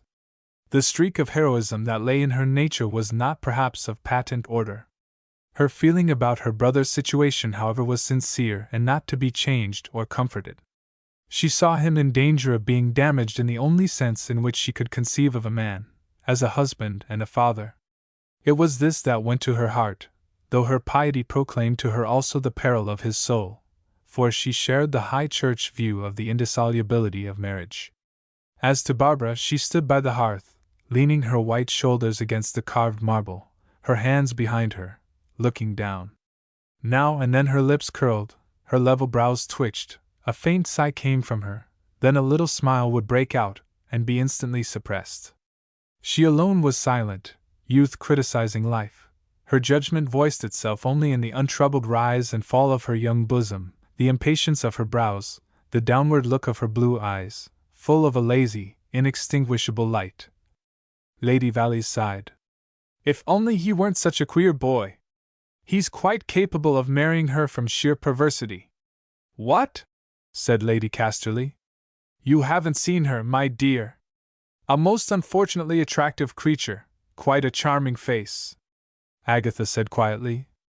Mother, if she was divorced, I don't think Eustace would. There's that, certainly, murmured Lady Vallies. Hope for the best. Don't you even know which way it was? Said Lady Casterly. Well, the vicar says she did the divorcing. But he's very charitable. It may be as Agatha hopes. I detest vagueness. Why doesn't someone ask the woman? You shall come with me, Granny dear, and ask her yourself. You will do it so nicely. Lady Casterly looked up. We shall see, she said.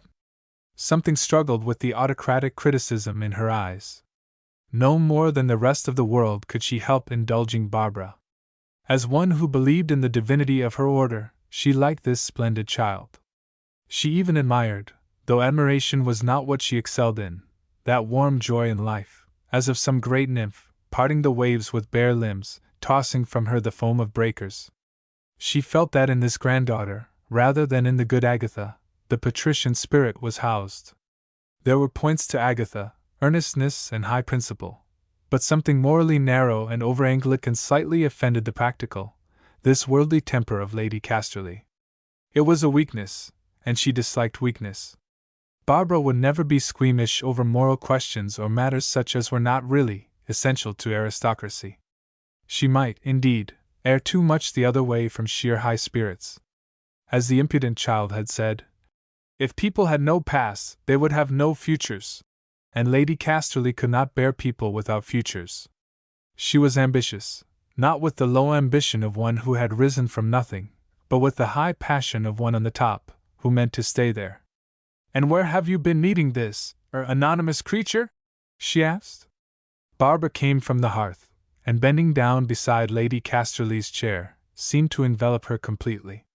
I'm all right, Granny, she couldn't corrupt me.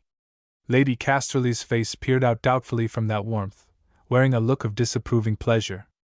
I know your wiles, she said. Come, now. I see her about. She's nice to look at. We talk. Again with that hurried quietness, Agatha said. My dear Babs, I do think you ought to wait. My dear angel, why? What is it to me if she's had 4 husbands? Agatha bit her lips, and Lady Vallies murmured with a laugh. You really are a terror, Babs. But the sound of Mrs. Winlow's music had ceased, the men had come in. And the faces of the 4 women hardened, as if they had slipped on masks, for though this was almost or quite a family party, the Winlows being second cousins, still the subject was one which each of these 4 in their very different ways felt to be beyond general discussion. Talk, now, began glancing from the war scare.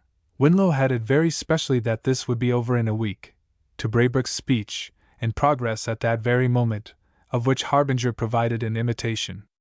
It sped to Winlow's flight, to Andrew Grant's articles in the Parthenon, to the caricature of Harbinger in the Cackler, inscribed the new Tory. Lord H.R. Bingar brings social reform beneath the notice of his friends, which depicted him introducing a naked baby to a number of coronet old ladies. Thence to a dancer. Thence to the bill for universal assurance. Then back to the war scare, to the last book of a great French writer, and once more to Winlow's flight. It was all straightforward and outspoken, each seeming to say exactly what came into the head. For all that, there was a curious avoidance of the spiritual significances of these things. Or was it perhaps that such significances were not seen? Lord Dennis, at the far end of the room, studying a portfolio of engravings, felt a touch on his cheek, and conscious of a certain fragrance, said without turning his head, Nice things these, Babs. Receiving no answer, he looked up. There indeed stood Barbara. I do hate sneering behind people's backs. There had always been good comradeship between these 2, since the days when Barbara, a golden-haired child, astride of a gray pony, had been his morning companion in the Row all through the season. His riding days were past. He had now no outdoor pursuits save fishing, which he followed with the ironic persistence of a self-contained, high-spirited nature, which refuses to admit that the mysterious finger of old age is laid across it. But though she was no longer his companion, he still had a habit of expecting her confidences, and he looked after her, moving away from him to a window, with surprised concern. It was one of those nights, dark yet gleaming, when there seems a flying malice in the heavens, when the stars, from under and above the black clouds, are like eyes frowning and flashing down at men with purposed malevolence. The great sighing trees even had caught this spirit, save one, a dark, spire-like cypress, planted 350 years before, whose tall form incarnated the very spirit of tradition, and neither swayed nor soughed like the others. From her, too close-fibered, too resisting, to admit the breath of nature, only a dry rustle came. Still almost exotic, in spite of her centuries of sojourn, and now brought to life by the eyes of night, she seemed almost terrifying, in her narrow, spear-like austerity, as though something had dried and died within her soul. Barbara came back from the window. "We can't do anything in our lives, it seems to me," she said, "but play at taking risks." Lord Dennis replied dryly, "I don't think I understand, my dear." "Look at Mr. Courtier," muttered Barbara. "His life's so much more risky altogether than any of our men folk lead. And yet they sneer at him. Let's see, what has he done? Oh, I dare say not very much, but it's all neck or nothing. But what does anything matter to Harbinger, for instance? If his social reform comes to nothing, he'll still be Harbinger, with 50,000 a year." Lord Dennis looked up a little queerly. "What? Is it possible you don't take the young man seriously, Babs?" Barbara shrugged. A strap slipped a little off one white shoulder. "It's all play, really, and he knows it, you can tell that from his voice. He can't help it's not mattering, of course, and he knows that too. I have heard that he's after you, Babs, is that true? He hasn't caught me yet. Will he?" Barbara's answer was another shrug, and for all their statuesque beauty, the movement of her shoulders was like the shrug of a little girl in her pinafore. "And this Mr. Courtier," said Lord Dennis dryly. "Are you after him?" "I'm after everything. Didn't you know that, dear? In reason, my child. In reason, of course, like poor Eustace." She stopped. Harbinger himself was standing there close by, with an air as nearly approaching reverence as was ever to be seen on him. In truth, the way in which he was looking at her was almost timorous. "Will you sing that song I like so much, Lady Babs?" They moved away together, and Lord Dennis, gazing after that magnificent young couple, stroked his beard gravely. Chapter 10. Milltown's sudden journey to London had been undertaken in pursuance of a resolve slowly forming from the moment he met Mrs. Noel in the stone-flagged passage of Burcombe Farm. If she would have him, and since last evening he believed she would, he intended to marry her. It has been said that except for one lapse his life had been austere, but this is not to assert that he had no capacity for passion. The contrary was the case. That flame which had been so jealously guarded smoldered deep within him, a smothered fire with but little air to feed on. The moment his spirit was touched by the spirit of this woman, it had flared up. She was the incarnation of all that he desired. Her hair, her eyes, her form, the tiny tuck or dimple at the corner of her mouth just where a child places its finger, her way of moving, a sort of unconscious swaying or yielding to the air, the tone in her voice, which seemed to come not so much from happiness of her own as from an innate wish to make others happy, and that natural, if not robust, intelligence, which belongs to the very sympathetic, and is rarely found in women of great ambitions or enthusiasms. All these things had twined themselves round his heart. He not only dreamed of her, and wanted her, he believed in her. She filled his thoughts as one who could never do wrong, as one who, though a wife, would remain a mistress, and though a mistress, would always be the companion of his spirit. It has been said that no one spoke or gossiped about women in Milltown's presence, and the tale of her divorce was present to his mind simply in the form of a conviction that she was an injured woman. After his interview with the vicar, he had only once again alluded to it, and that in answer to the speech of a lady staying at the court. "Oh, yes, I remember her case perfectly. She was the poor woman who did not, I am certain, Lady Bonington." The tone of his voice had made someone laugh uneasily. The subject was changed.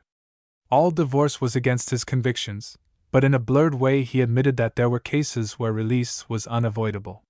He was not a man to ask for confidences, or expect them to be given him.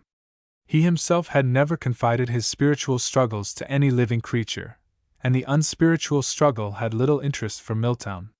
He was ready at any moment to stake his life on the perfection of the idol he had set up within his soul, as simply and straightforwardly as he would have placed his body in front of her to shield her from harm. The same fanaticism, which looked on his passion as a flower by itself, entirely apart from its suitability to the social garden, was also the driving force which sent him up to London to declare his intention to his father before he spoke to Mrs. Noel. The thing should be done simply, and in right order. For he had the kind of moral courage found in those who live retired within the shell of their own aspirations. Yet it was not perhaps so much active moral courage as indifference to what others thought or did, coming from his inbred resistance to the appreciation of what they felt. That peculiar smile of the old Tudor cardinal, which had in it invincible self-reliance, and a sort of spiritual sneer, played over his face when he speculated on his father's reception of the coming news, and very soon he ceased to think of it at all, burying himself in the work he had brought with him for the journey. For he had in high degree the faculty, so essential to public life, of switching off his whole attention from one subject to another. On arriving at Paddington he drove straight to Valley's house. This large dwelling with its pillared portico seemed to wear an air of faint surprise that, at the height of the season, it was not more inhabited.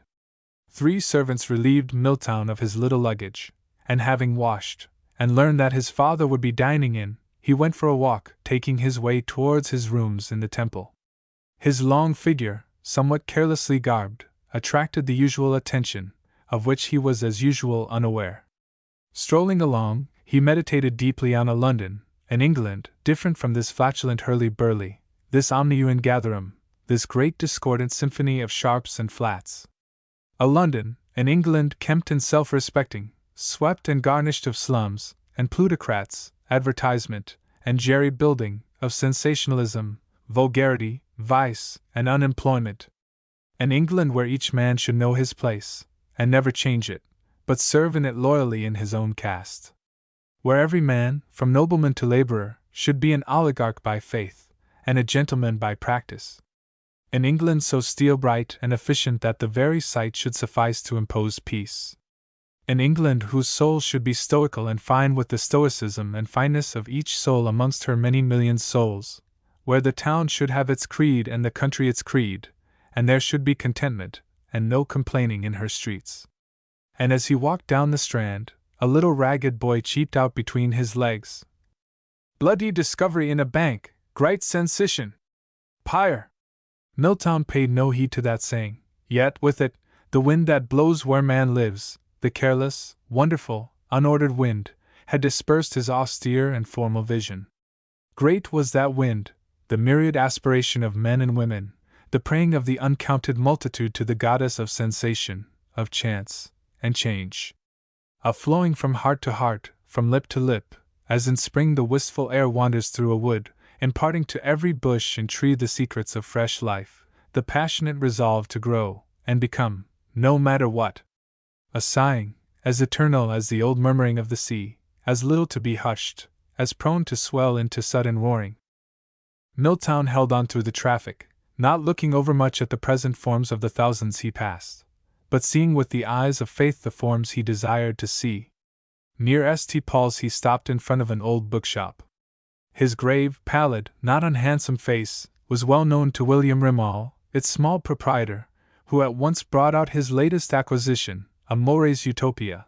That particular edition, he assured Milltown, was quite unprocurable. He had never sold but one other copy, which had been literally crumbling away.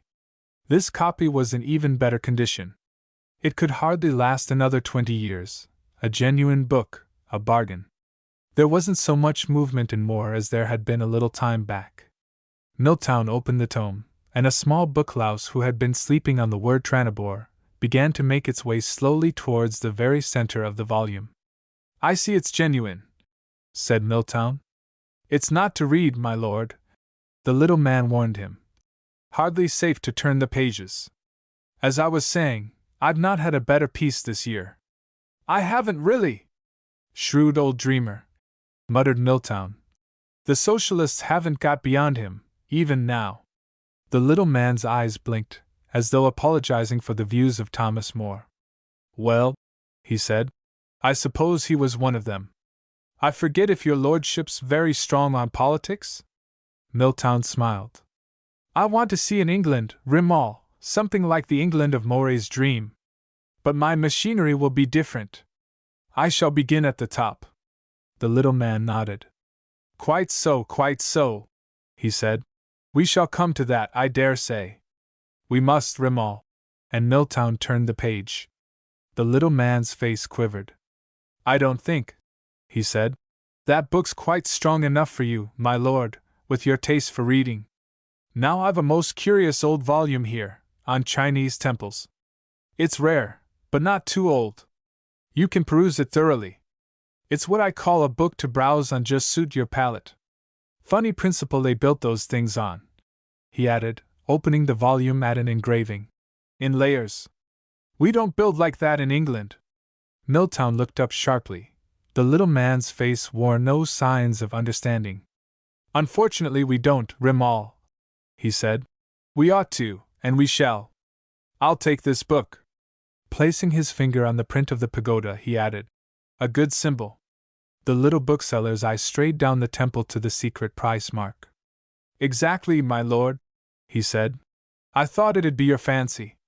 The price to you will be 27 and 6. Milltown, pocketing the bargain, walked out. He made his way into the temple, left the book at his chambers, and passed on down to the bank of Mother Thames.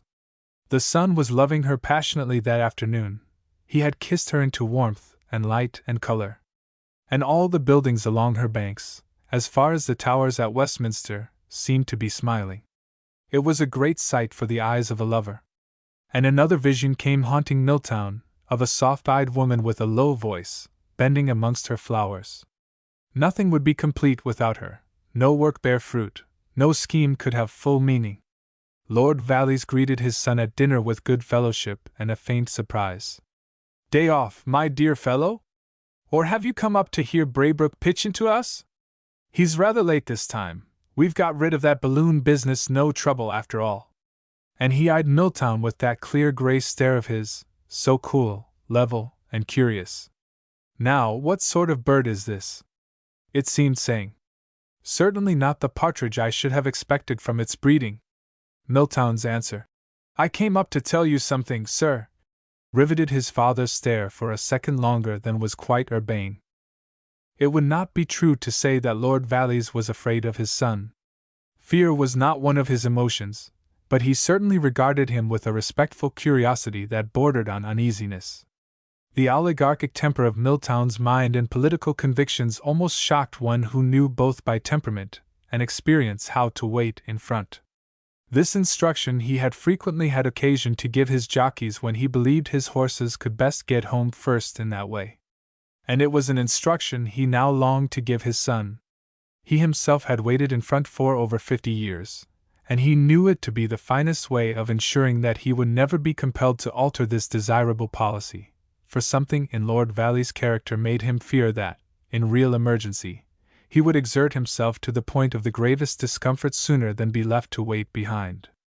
A fellow like young Harbinger, of course, he understood, versatile, full of beans, as he expressed it to himself in his more confidential moments, who had imbibed the new wine, very intoxicating it was, of desire for social reform. He would have to be given his head a little, but there would be no difficulty with him, he would never run out. Light handy build of horse that only required steadying at the corners. He would want to hear himself talk, and be let feel that he was doing something. All very well, and quite intelligible. But with Milltown, and Lord Valleys felt this to be no mere parental fancy, it was a very different business. His son had a way of forcing things to their conclusions which was dangerous, and reminded him of his mother-in-law.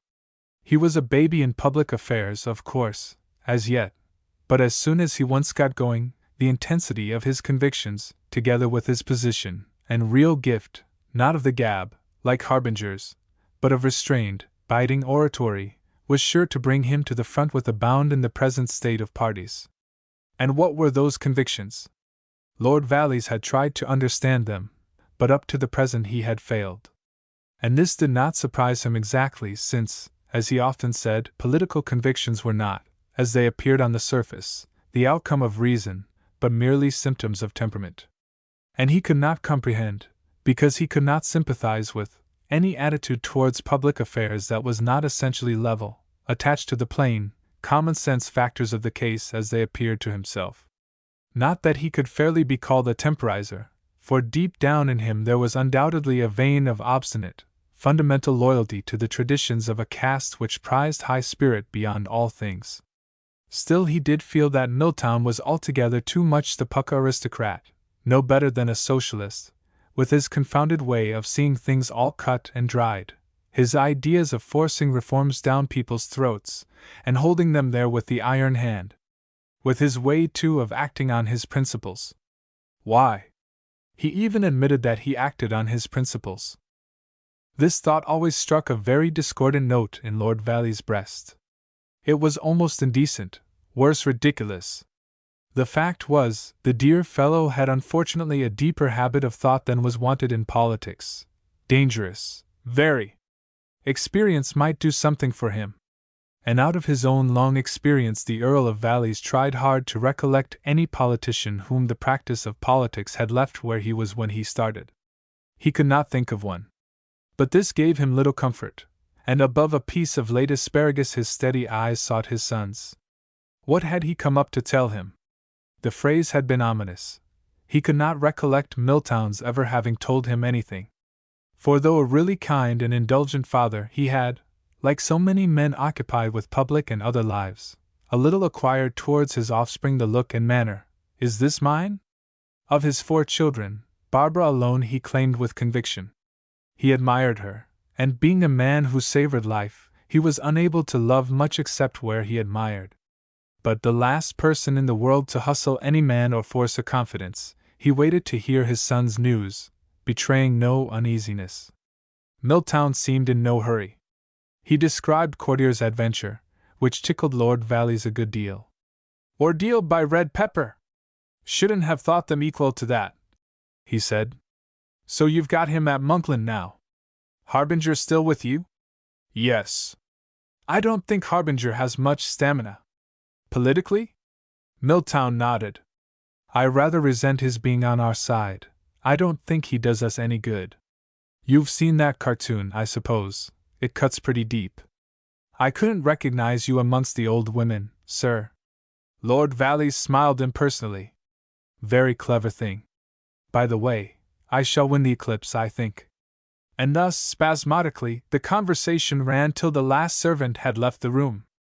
Then Milltown, without preparation, looked straight at his father and said, "I want to marry Mrs. Noel, sir."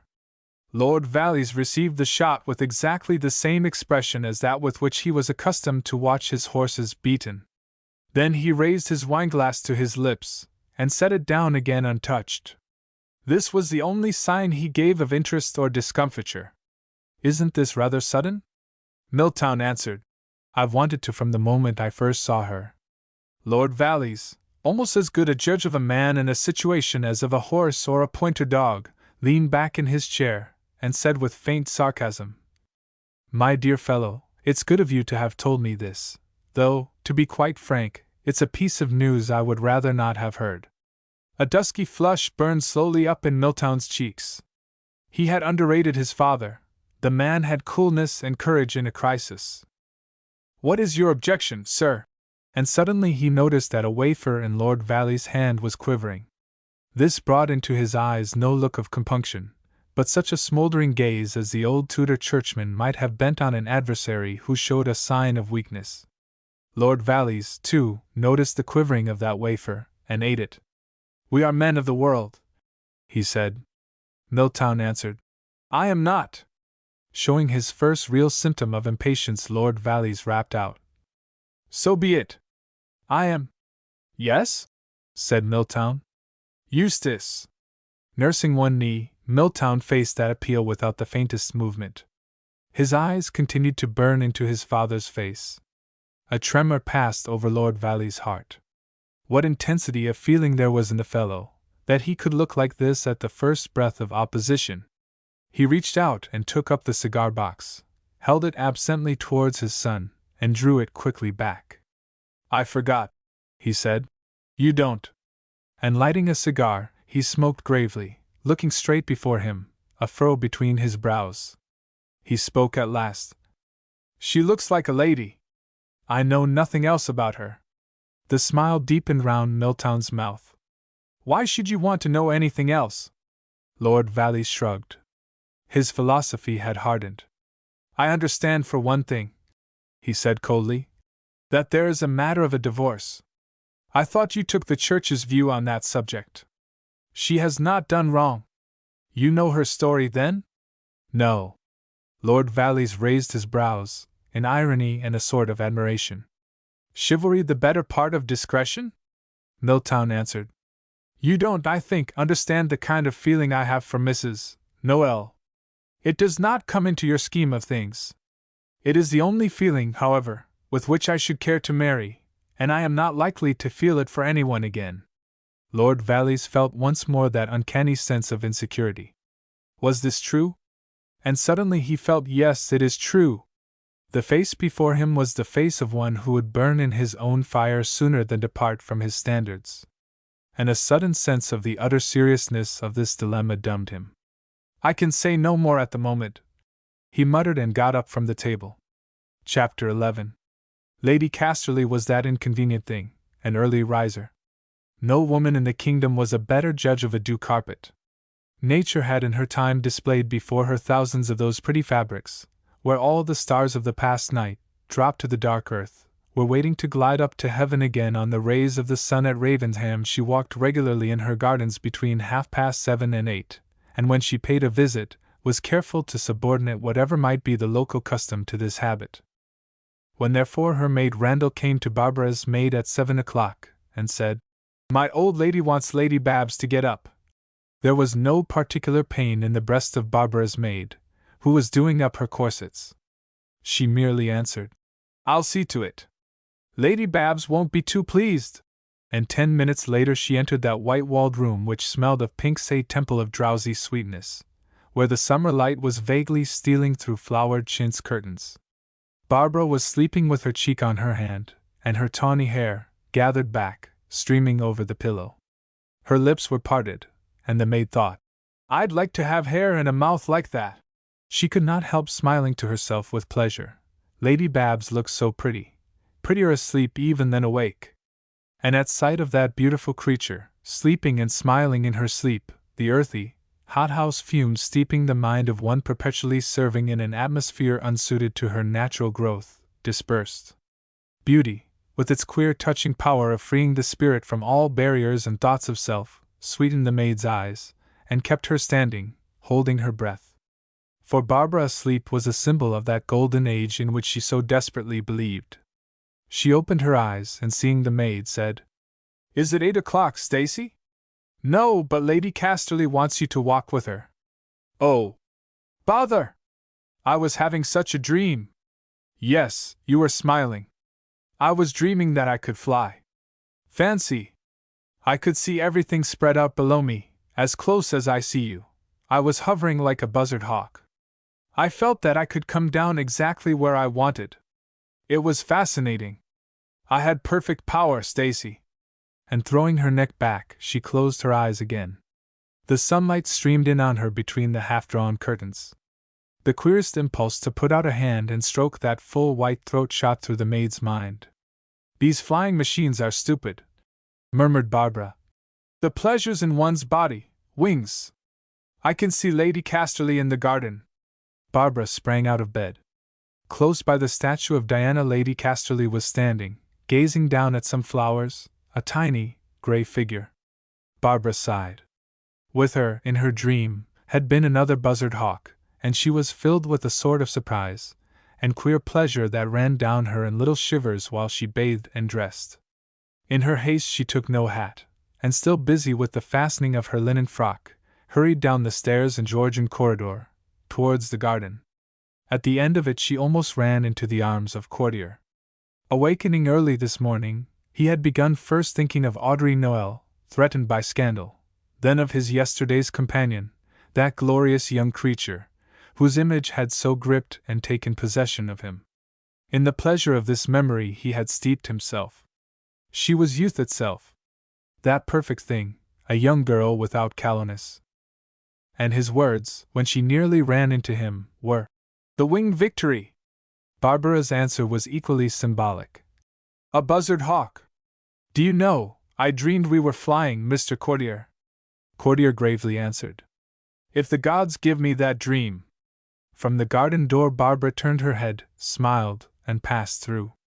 Lady Casterly, in the company of Little Anne, who had perceived that it was novel to be in the garden at this hour, had been scrutinizing some newly founded colonies of a flower with which she was not familiar. On seeing her granddaughter approach, she said at once, "What is this thing?" "Nemesia." "Never heard of it." "It's rather the fashion, Granny." "Nemesia?" repeated Lady Casterly. "What has Nemesis to do with flowers? I have no patience with gardeners, and these idiotic names. Where is your hat? I like that duck's egg color in your frock. There's a button undone." And reaching up her little spidery hand, wonderfully steady considering its age, she buttoned the top button but one of Barbara's bodice. "You look very blooming, my dear," she said. "How far is it to this woman's cottage?" "We'll go there now." "She wouldn't be up." Lady Casterly's eyes gleamed maliciously. "You tell me she's so nice," she said. "No nice unencumbered woman lies in bed after 7:30. Which is the very shortest way?" "No, and we can't take you." Little Anne, after regarding her great-grandmother rather too intently, replied, "Well, I can't come, you see, because I've got to go." "Very well," said Lady Casterly. "Then trot along."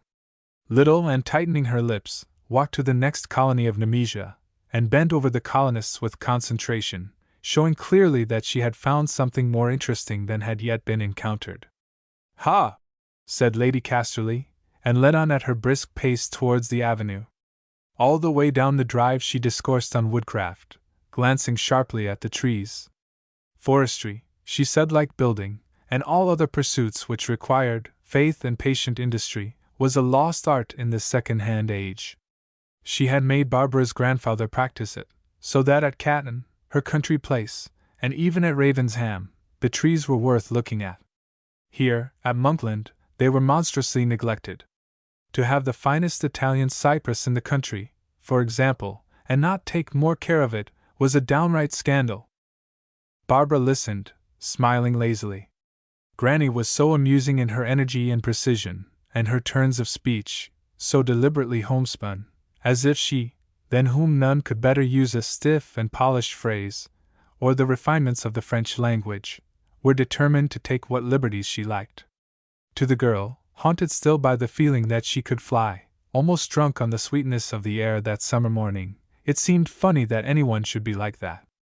Then for a second she saw her grandmother's face in repose, off guard, grim with anxious purpose, as if questioning its hold on life, and in one of those flashes of intuition which come to women, even when young and conquering like Barbara, she felt suddenly sorry, as though she had caught sight of the pale spectre never yet seen by her.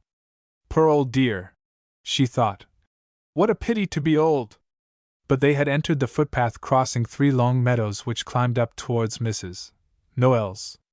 It was so golden sweet here amongst the million tiny saffron cups frosted with lingering dewshine. There was such flying glory in the limes and ash trees, so delicate a scent from the late winds and mayflower, and on every tree a gray bird calling to be sorry was not possible. In the far corner of the first field a chestnut mare was standing, with ears pricked at some distant sound whose charm she alone perceived. On viewing the intruders, she laid those ears back, and a little vicious star gleamed out at the corner of her eye. They passed her and entered the second field. Halfway across, Barbara said quietly, "Granny, that's a bull." It was indeed an enormous bull, who had been standing behind a clump of bushes. He was moving slowly towards them, still distant about 200 yards, a great red beast, with the huge development of neck and front which makes the bull, of all living creatures, the symbol of brute force. Lady Casterly envisaged him severely. "I dislike bulls," she said. "I think I must walk backward." "You can't, it's too uphill." "I am not going to turn back," said Lady Casterly. "The bull ought not to be here." "Whose fault is it?" "I shall speak to someone." "Stand still and look at him. We must prevent his coming nearer." They stood still and looked at the bull, who continued to approach. "It doesn't stop him," said Lady Casterly. "We must take no notice." "Give me your arm, my dear, my legs feel rather funny." Barbara put her arm round the little figure. They walked on. "I have not been used to bulls lately," said Lady Casterly. The bull came nearer. "Granny," said Barbara, "you must go quietly on to the stile. When you're over, I'll come too." "Certainly not," said Lady Casterly. "We will go together. Take no notice of him, I have great faith in that. Granny darling, you must do as I say, please. I remember this bull, he is one of ours." At those rather ominous words, Lady Casterly gave her a sharp glance. "I shall not go," she said. "My legs feel quite strong now. We can run, if necessary." "So can the bull," said Barbara. "I'm not going to leave you," muttered Lady Casterly. "If he turns vicious, I shall talk to him. He won't touch me. You can run faster than I, so that's settled." "Don't be absurd, dear," answered Barbara. "I am not afraid of bulls." Lady Casterly flashed a look at her which had a gleam of amusement. "I can feel you," she said. "You're just as trembly as I am." The bull was now distant some 80 yards, and they were still quite 100 from the stile. "Granny," said Barbara, "if you don't go on as I tell you, I shall just leave you, and go and meet him. You mustn't be obstinate." Lady Casterly's answer was to grip her granddaughter round the waist. The nervous force of that thin arm was surprising. "You will do nothing of the sort," she said. "I refuse to have anything more to do with this bull. I shall simply pay no attention." The bull now began very slowly ambling towards them. "Take no notice," said Lady Casterly, who was walking faster than she had ever walked before. "The ground is level now," said Barbara. "Can you run?" "I think so," gasped Lady Casterly, and suddenly she found herself half lifted from the ground, and, as it were, flying towards the stile. She heard a noise behind, then Barbara's voice. "We must stop. He's on us. Get behind me." She felt herself caught and pinioned by two arms that seemed set on the wrong way. Instinct, and a general softness told her that she was back to back with her granddaughter. "Let me go!" she gasped. "Let me go!" And suddenly she felt herself being propelled by that softness forward towards the stile. "Shoo!" she said. "Shoo!" "Granny!" Barbara's voice came, calm and breathless. "Don't! You only excite him! Are we near the stile?" 10 yards, panted Lady Casterly. "Look out, then!" There was a sort of warm flurry round her, a rush, a heave, a scramble. She was beyond the stile. The bull and Barbara, a yard or two apart, were just the other side. Lady Casterly raised her handkerchief and fluttered it. The bull looked up. Barbara, all legs and arms, came slipping down beside her. Without wasting a moment, Lady Casterly leaned forward and addressed the bull. "You awful brute!" she said. "I will have you well flogged." Gently pawing the ground, the bull snuffled. "Are you any the worse, child?" "Not a scrap," said Barbara's serene, still breathless voice. Lady Casterly put up her hands, and took the girl's face between them. "What legs you have!" she said. "Give me a kiss!" Having received a hot, rather quivering kiss, she walked on, holding somewhat firmly to Barbara's arm. "As for that bull," she murmured, "the brute, to attack women! Barbara looked down at her. "Granny," she said, "are you sure you're not shaken?" Lady Casterly, whose lips were quivering, pressed them together very hard. "Not a bit. Don't you think," said Barbara, "that we had better go back at once, the other way?" "Certainly not. There are no more bulls, I suppose, between us and this woman? But are you fit to see her?" Lady Casterly passed her handkerchief over her lips, to remove their quivering. "Perfectly," she answered. "Then, dear," said Barbara, "stand still a minute while I dust you behind." This having been accomplished, they proceeded in the direction of Mrs. Noel's cottage. At sight of it, Lady Casterly said, "I shall put my foot down. It's out of the question for a man of Milltown's prospects. I look forward to seeing him Prime Minister some day." Hearing Barbara's voice murmuring above her, she paused. "What's that you say?" "I said, what is the use of our being what we are, if we can't love whom we like?" "Love!" said Lady Casterly. "I was talking of marriage." "I am glad you admit the distinction, Granny dear." "You are pleased to be sarcastic," said Lady Casterly. "Listen to me. It's the greatest nonsense to suppose that people in our caste are free to do as they please. The sooner you realize that, the better, Babs. I am talking to you seriously.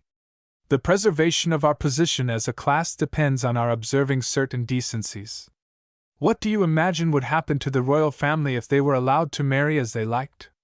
All this marrying with Gaiety girls, and American money, and people with pasts, and writers, and so forth, is most damaging. There's far too much of it, and it ought to be stopped. It may be tolerated for a few cranks, or silly young men, and these new women, but for Eustace—" Lady Casterly paused again, and her fingers pinched Barbara's arm. "Or for you, there's only one sort of marriage possible. As for Eustace, I shall speak to this good lady, and see that he doesn't get entangled further." Absorbed in the intensity of her purpose, she did not observe a peculiar little smile playing round Barbara's lips. "You had better speak to nature, too, Granny." Lady Casterly stopped short, and looked up in her granddaughter's face. "Now what do you mean by that?" she said. "Tell me." But noticing that Barbara's lips had closed tightly, she gave her arm a hard, if unintentional pinch, and walked on. Chapter 12. Lady Casterly's rather malicious diagnosis of Audrey Noel was correct. The unencumbered woman was up and in her garden when Barbara and her grandmother appeared at the wicket gate, but being near the lime tree at the far end, she did not hear the rapid colloquy which passed between them. "You are going to be good, Granny?" "As to that, it will depend." "You promised." "Hum!" Lady Casterly could not possibly have provided herself with a better introduction than Barbara, whom Mrs. Noel never met without the sheer pleasure felt by a sympathetic woman when she sees embodied in someone else that joy in life which fate has not permitted to herself. She came forward with her head a little on one side, a trick of hers not at all affected, and stood waiting. The unembarrassed Barbara began at once. "We've just had an encounter with a bull. This is my grandmother, Lady Casterly." The little old lady's demeanor, confronted with this very pretty face and figure, was a thought less autocratic and abrupt than usual. Her shrewd eyes saw at once that she had no common adventuress to deal with. She was woman of the world enough, too, to know that birth was not what it had been in her young days, that even money was rather rococo, and that good looks, manners, and a knowledge of literature, art, and music, and this woman looked like one of that sort, were often considered socially more valuable. She was therefore both wary and affable. "How do you do?" she said. "I have heard of you. May we sit down for a minute in your garden?" The bull was a wretch. But even in speaking, she was uneasily conscious that Mrs. Noel's clear eyes were seeing very well what she had come for. The look in them indeed was almost cynical, and in spite of her sympathetic murmurs, she did not somehow seem to believe in the bull. This was disconcerting. Why had Barbara condescended to mention the wretched brute? And she decided to take him by the horns. "Babs," she said, "go to the inn and order me a fly. I shall drive back, I feel very shaky." And as Mrs. Noel offered to send her maid, she added, "No, no, my granddaughter will go." Barbara having departed with a quizzical look, Lady Casterly patted the rustic seat, and said, "Do come and sit down, I want to talk to you." Mrs. Noel obeyed. And at once Lady Casterly perceived that she had a most difficult task before her. She had not expected a woman with whom one could take no liberties. Those clear dark eyes, and that soft, perfectly graceful manner, to a person so sympathetic one should be able to say anything, and one couldn't. It was awkward. And suddenly she noticed that Mrs. Noel was sitting perfectly upright, as upright, more upright than she was herself. A bad sign, a very bad sign. Taking out her handkerchief, she put it to her lips. "I suppose you think," she said, "that we were not chased by a bull. I am sure you were." "Indeed? Ah. But I've something else to talk to you about." Mrs. Noel's face quivered back, as a flower might when it was going to be plucked, and again Lady Casterly put her handkerchief to her lips. This time she rubbed them hard. There was nothing to come off; to do so, therefore, was a satisfaction. "I am an old woman," she said, "and you mustn't mind what I say." Mrs. Noel did not answer, but looked straight at her visitor, to whom it seemed suddenly that this was another person. What was it about that face staring at her? In a weird way it reminded her of a child that one had hurt, with those great eyes and that soft hair, and the mouth thin, in a line, all of a sudden. And as if it had been jerked out of her, she said, "I don't want to hurt you, my dear. It's about my grandson, of course." But Mrs. Noel made neither sign nor motion, and the feeling of irritation which so rapidly attacks the old when confronted by the unexpected came to Lady Casterly's aid. "His name," she said, "is being coupled with yours in a way that's doing him a great deal of harm. You don't wish to injure him, I'm sure." Mrs. Noel shook her head, and Lady Casterly went on. "I don't know what they're not saying since the evening your friend Mr. Courtier hurt his knee. Milltown has been most unwise. You had not perhaps realized that." Mrs. Noel's answer was bitterly distinct. "I didn't know anyone was sufficiently interested in my doings." Lady Casterly suffered a gesture of exasperation to escape her. "Good heavens!" she said. "Every common person is interested in a woman whose position is anomalous. Living alone as you do, and not a widow, you're fair game for everybody, especially in the country." Mrs. Noel's sidelong glance, very clear and cynical, seemed to say, "Even for you. I am not entitled to ask your story," Lady Casterly went on. "But if you make mysteries you must expect the worst interpretation put on them. My grandson is a man of the highest principle. He does not see things with the eyes of the world, and that should have made you doubly careful not to compromise him, especially at a time like this." Mrs. Noel smiled. This smile startled Lady Casterly. It seemed, by concealing everything, to reveal depths of strength and subtlety. Would the woman never show her hand? And she said abruptly, "Anything serious, of course, is out of the question." "Quite." That word, which of all others seemed the right one, was spoken so that Lady Casterly did not know in the least what it meant. Though occasionally employing irony, she detested it in others. No woman should be allowed to use it as a weapon. But in these days, when they were so foolish as to want votes, one never knew what women would be at. This particular woman, however, did not look like one of that sort. She was feminine, very feminine, the sort of creature that spoiled men by being too nice to them. And though she had come determined to find out all about everything and put an end to it, she saw Barbara re-entering the wicket gate with considerable relief. "I am ready to walk home now," she said. And getting up from the rustic seat, she made Mrs. Noel a satirical little bow. "Thank you for letting me rest. Give me your arm, child." Barbara gave her arm, and over her shoulder threw a swift smile at Mrs. Noel, who did not answer it, but stood looking quietly after them, her eyes immensely dark and large. Out in the lane Lady Casterly walked on, very silent, digesting her emotions. "What about the fly, Granny?" "What fly?" "The one you told me to order." "You don't mean to say that you took me seriously?" "No," said Barbara. "Ha! They proceeded some little way farther before Lady Casterly said suddenly, "She is deep and dark," said Barbara. "I am afraid you were not good." Lady Casterly glanced upwards. "I detest this habit," she said, "amongst you young people, of taking nothing seriously. Not even bulls," she added, with a grim smile.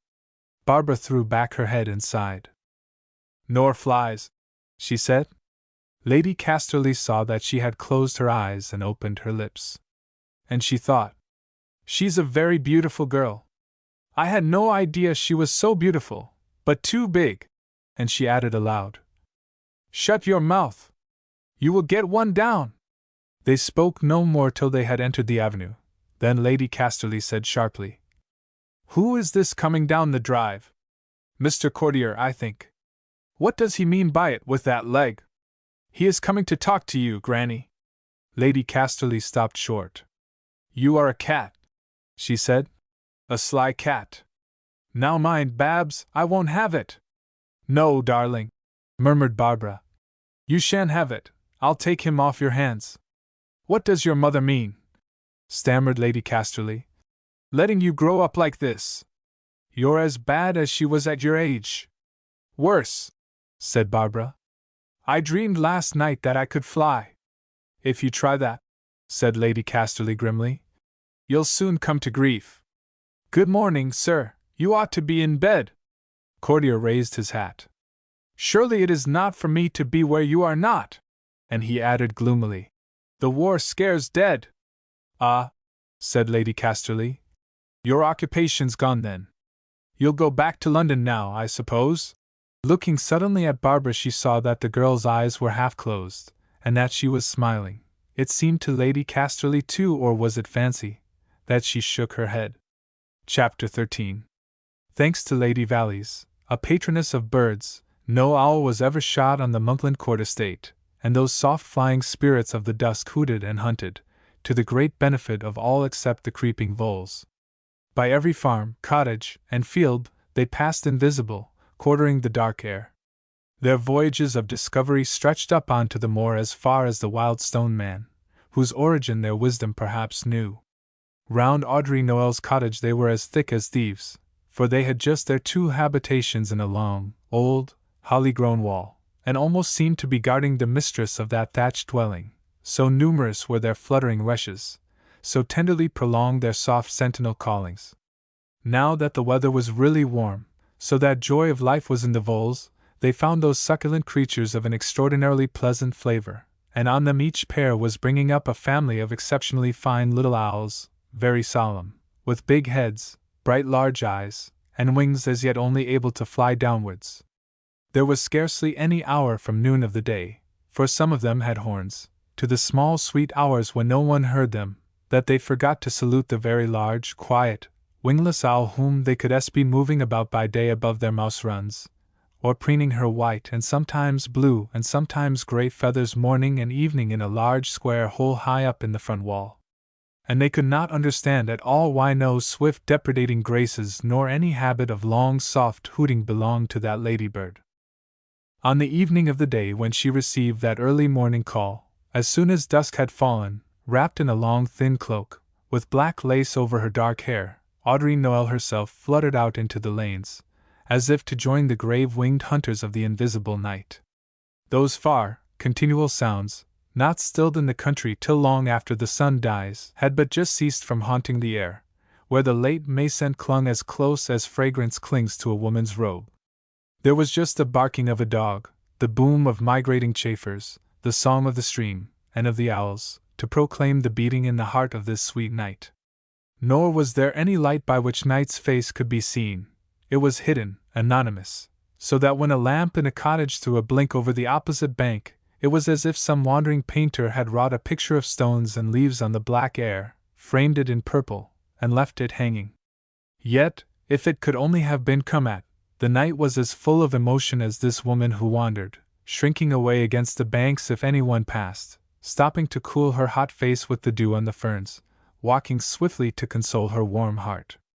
Anonymous night seeking for a symbol could have found none better than this errant figure, to express its hidden longings, the fluttering, unseen rushes of its dark wings, and all its secret passion of revolt against its own anonymity.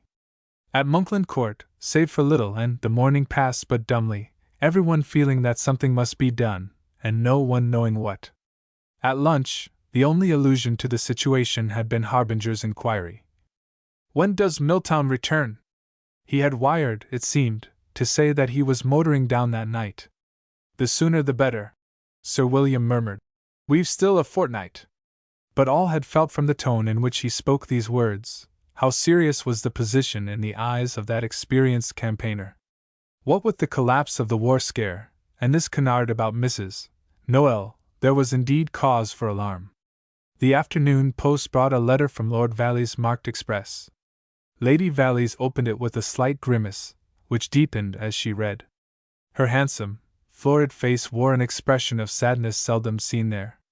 There was, in fact, more than a touch of dignity in her reception of the unpalatable news. "Eustace declares his intention of marrying this Mrs. Noel," so ran her husband's letter. "I know, unfortunately, of no way in which I can prevent him. If you can discover legitimate means of dissuasion, it would be well to use them. My dear, it's the very devil." It was the very devil. For if Milltown had already made up his mind to marry her, without knowledge of the malicious rumor, what would not be his determination now? And the woman of the world rose up in Lady Valleys. This marriage must not come off. It was contrary to almost every instinct of one who was practical not only by character, but by habit of life and training. Her warm and full-blooded nature had a sneaking sympathy with love and pleasure, and had she not been practical, she might have found this side of her a serious drawback to the main tenor of a life so much in view of the public eye. Her consciousness of this danger in her own case made her extremely alive to the risks of an undesirable connection, especially if it were a marriage, to any public man. At the same time the mother heart in her was stirred. Eustace had never been so deep in her affection as Bertie, still he was her firstborn, and in face of news which meant that he was lost to her, for this must indeed be the marriage of two minds, or whatever that quotation was, she felt strangely jealous of a woman who had won her son's love when she herself had never won it.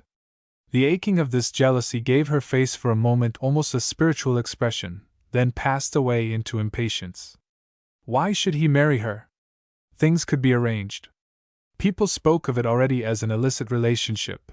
Well then, let people have what they had invented. If the worst came to the worst, this was not the only constituency in England, and a dissolution could not be far off. Better anything than a marriage which would handicap him all his life. But would it be so great a handicap? After all, beauty counted for much. If only her story were not too conspicuous.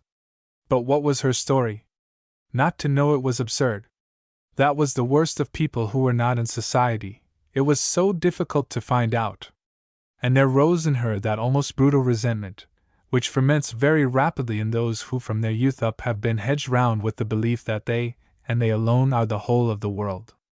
In this mood Lady Valleys passed the letter to her daughters. They read, and in turn handed it to Bertie, who in silence returned it to his mother. But that evening, in the billiard-room, having maneuvered to get him to herself, Barbara said to Courtier, "I wonder if you will answer me a question, Mr. Courtier? If I may and can." Her low-cut dress was of yew green, with little threads of flame color matching her hair, so that there was about her a splendor of darkness and whiteness and gold, almost dazzling, and she stood very still, leaning back against the lighter green of the billiard table, grasping its edge so tightly that the smooth, strong backs of her hands quivered. "We have just heard that Milltown is going to ask Mrs. Noel to marry him. People are never mysterious, are they, without good reason? I wanted you to tell me, who is she?" "I don't think I quite grasped the situation," murmured Courtier. "You said to marry him?" Seeing that she had put out her hand, as if begging for the truth, he added, "How can your brother marry her? She's married." "Oh! I'd no idea you didn't know that much. We thought there was a divorce." The expression of which mention has been made, that peculiar white-hot sardonically jolly look, visited Courtier's face at once. "Hoist with their own petard. The usual thing. Let a pretty woman live alone, the tongues of men will do the rest. It was not so bad as that, said Barbara dryly. They said she had divorced her husband. Caught out thus characteristically riding past the hound's courtier bit his lips. You had better hear the story now. Her father was a country parson, and a friend of my father's, so that I've known her from a child. Stephen Lee's Noel was his curate. It was a snap marriage, she was only 20, and had met hardly any men. Her father was ill and wanted to see her settled before he died. Well, she found out almost directly, like a good many other people, that she'd made an utter mistake. Barbara came a little closer. What was the man like? Not bad in his way, but one of those narrow, conscientious pig-headed fellows who make the most trying kind of husband, bone egoistic. A parson of that type has no chance at all. Every mortal thing he has to do or say helps him to develop his worst points. The wife of a man like that's no better than a slave. She began to show the strain of it at last, though she's the sort who goes on till she snaps. It took him 4 years to realize. Then, the question was, what were they to do? He's a very high churchman, with all their feeling about marriage, but luckily his pride was wounded. Anyway, they separated 2 years ago, and there she is, left high and dry. People say it was her fault. She ought to have known her own mind, at 20. She ought to have held on and hidden it up somehow. Confound their thick-skinned charitable souls, what do they know of how a sensitive woman suffers? Forgive me, Lady Barbara, I get hot over this. He was silent, then seeing her eyes fixed on him, went on. Her mother died when she was born, her father soon after her marriage. She's enough money of her own, luckily, to live on quietly. As for him, he changed his parish and runs one somewhere in the Midlands. One's sorry for the poor devil, too, of course. They never see each other, and so far as I know, they don't correspond. That, Lady Barbara, is the simple history. Barbara said, "Thank you," and turned away, and he heard her mutter, "What a shame!" But he could not tell whether it was Mrs. Noel's fate, or the husband's fate, or the thought of Milltown that had moved her to those words. She puzzled him by her self-possession, so almost hard, her way of refusing to show feeling. Yet what a woman she would make if the drying curse of high-caste life were not allowed to stereotype and shrivel her. If enthusiasm were suffered to penetrate and fertilize her soul. She reminded him of a great tawny lily. He had a vision of her, as that flower, floating, freed of roots and the mold of its cultivated soil, in the liberty of the impartial air. What a passionate and noble thing she might become! What radiance and perfume she would exhale! A spirit fleur-de-lis, sister to all the noble flowers of light that inhabited the wind. Leaning in the deep embrasure of his window, he looked at anonymous night. He could hear the owl's hoot, and feel a heart beating out there somewhere in the darkness, but there came no answer to his wondering. Would she, this great tawny lily of a girl, ever become unconscious of her environment, not in manner merely, but in the very soul, so that she might be just a woman, breathing, suffering, loving, and rejoicing with the poet's soul of all mankind? Would she ever be capable of riding out with the little company of big hearts, naked of advantage? Courtier had not been inside a church for 20 years, having long felt that he must not enter the mosques of his country without putting off the shoes of freedom, but he read the Bible, considering it a very great poem. And the old words came haunting him, "Verily I say unto you, it is harder for a camel to pass through the eye of a needle than for a rich man to enter the kingdom of heaven."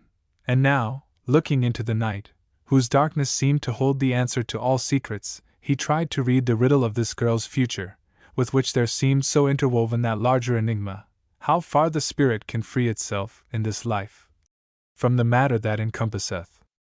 The night whispered suddenly, and low down, as if rising from the sea, came the moon, dropping a wan robe of light till she gleamed out nude against the sky curtain.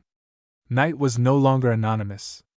There in the dusky garden the statue of Diana formed slowly before his eyes, and behind her, as it were, her temple, rose the tall spire of the cypress tree. Chapter 14. A copy of the Bucklandbury News, containing an account of his evening adventure, did not reach Milltown till he was just starting on his return journey. It came marked with blue pencil together with a note. My dear Eustace. The enclosed, however unwarranted and impudent, requires attention. But we shall do nothing till you come back. Yours ever, William Shropton. The effect on Milltown might perhaps have been different had he not been so conscious of his intention to ask Audrey Noel to be his wife, but in any circumstances it is doubtful whether he would have done more than smile and tear the paper up. Truly that sort of thing had so little power to hurt or disturb him personally, that he was incapable of seeing how it could hurt or disturb others. If those who read it were affected, so much the worse for them. He had a real, if unobtrusive, contempt for groundlings, of whatever class, and it never entered his head to step an inch out of his course in deference to their vagaries. Nor did it come home to him that Mrs. Noel, wrapped in the glamour which he cast about her, could possibly suffer from the meanness of vulgar minds. Shropton's note, indeed, caused him the more annoyance of those two documents. It was like his brother-in-law to make much of little. He hardly dozed at all during his swift journey through the sleeping country, nor when he reached his room at Monkland did he go to bed. He had the wonderful, upborn feeling of man on the verge of achievement. His spirit and senses were both on fire, for that was the quality of this woman. She suffered no part of him to sleep, and he was glad of her exactions. He drank some tea, went out, and took a path up to the moor. It was not yet 8 o'clock when he reached the top of the nearest tor. And there, below him, around, and above, was a land and sky transcending even his exaltation. It was like a symphony of great music, or the nobility of a stupendous mind laid bare. It was God up there, in his many moods. Serenity was spread in the middle heavens, blue, illimitable, and along to the east 3 huge clouds, like thoughts brooding over the destinies below, moved slowly toward the sea, so that great shadows filled the valleys. And the land that lay under all the other sky was gleaming, and quivering with every color, as it were, clothed with the divine smile. The wind, from the north, whereon floated the white birds of the smaller clouds, had no voice, for it was above barriers, utterly free. Before Milltown, turning to this wind, lay the maze of the lower lands, the misty greens, rose pinks, and browns of the fields, and white and gray dots and strokes of cottages and church towers, fading into the blue veil of distance, confined by a far range of hills. Behind him there was nothing but the restless surface of the moor, colored purplish-brown. On that untamed sea of graven wildness could be seen no ship of man, save one, on the far horizon, the grim hulk, Dartmoor prison. There was no sound, no scent, and it seemed to Milltown as if his spirit had left his body, and become part of the solemnity of God. Yet, as he stood there, with his head bared, that strange smile which haunted him in moments of deep feeling, showed that he had not surrendered to the universal, that his own spirit was but being fortified, and that this was the true and secret source of his delight. He lay down in a scoop of the stones. The sun entered there, but no wind, so that a dry sweet scent exuded from the young shoots of heather.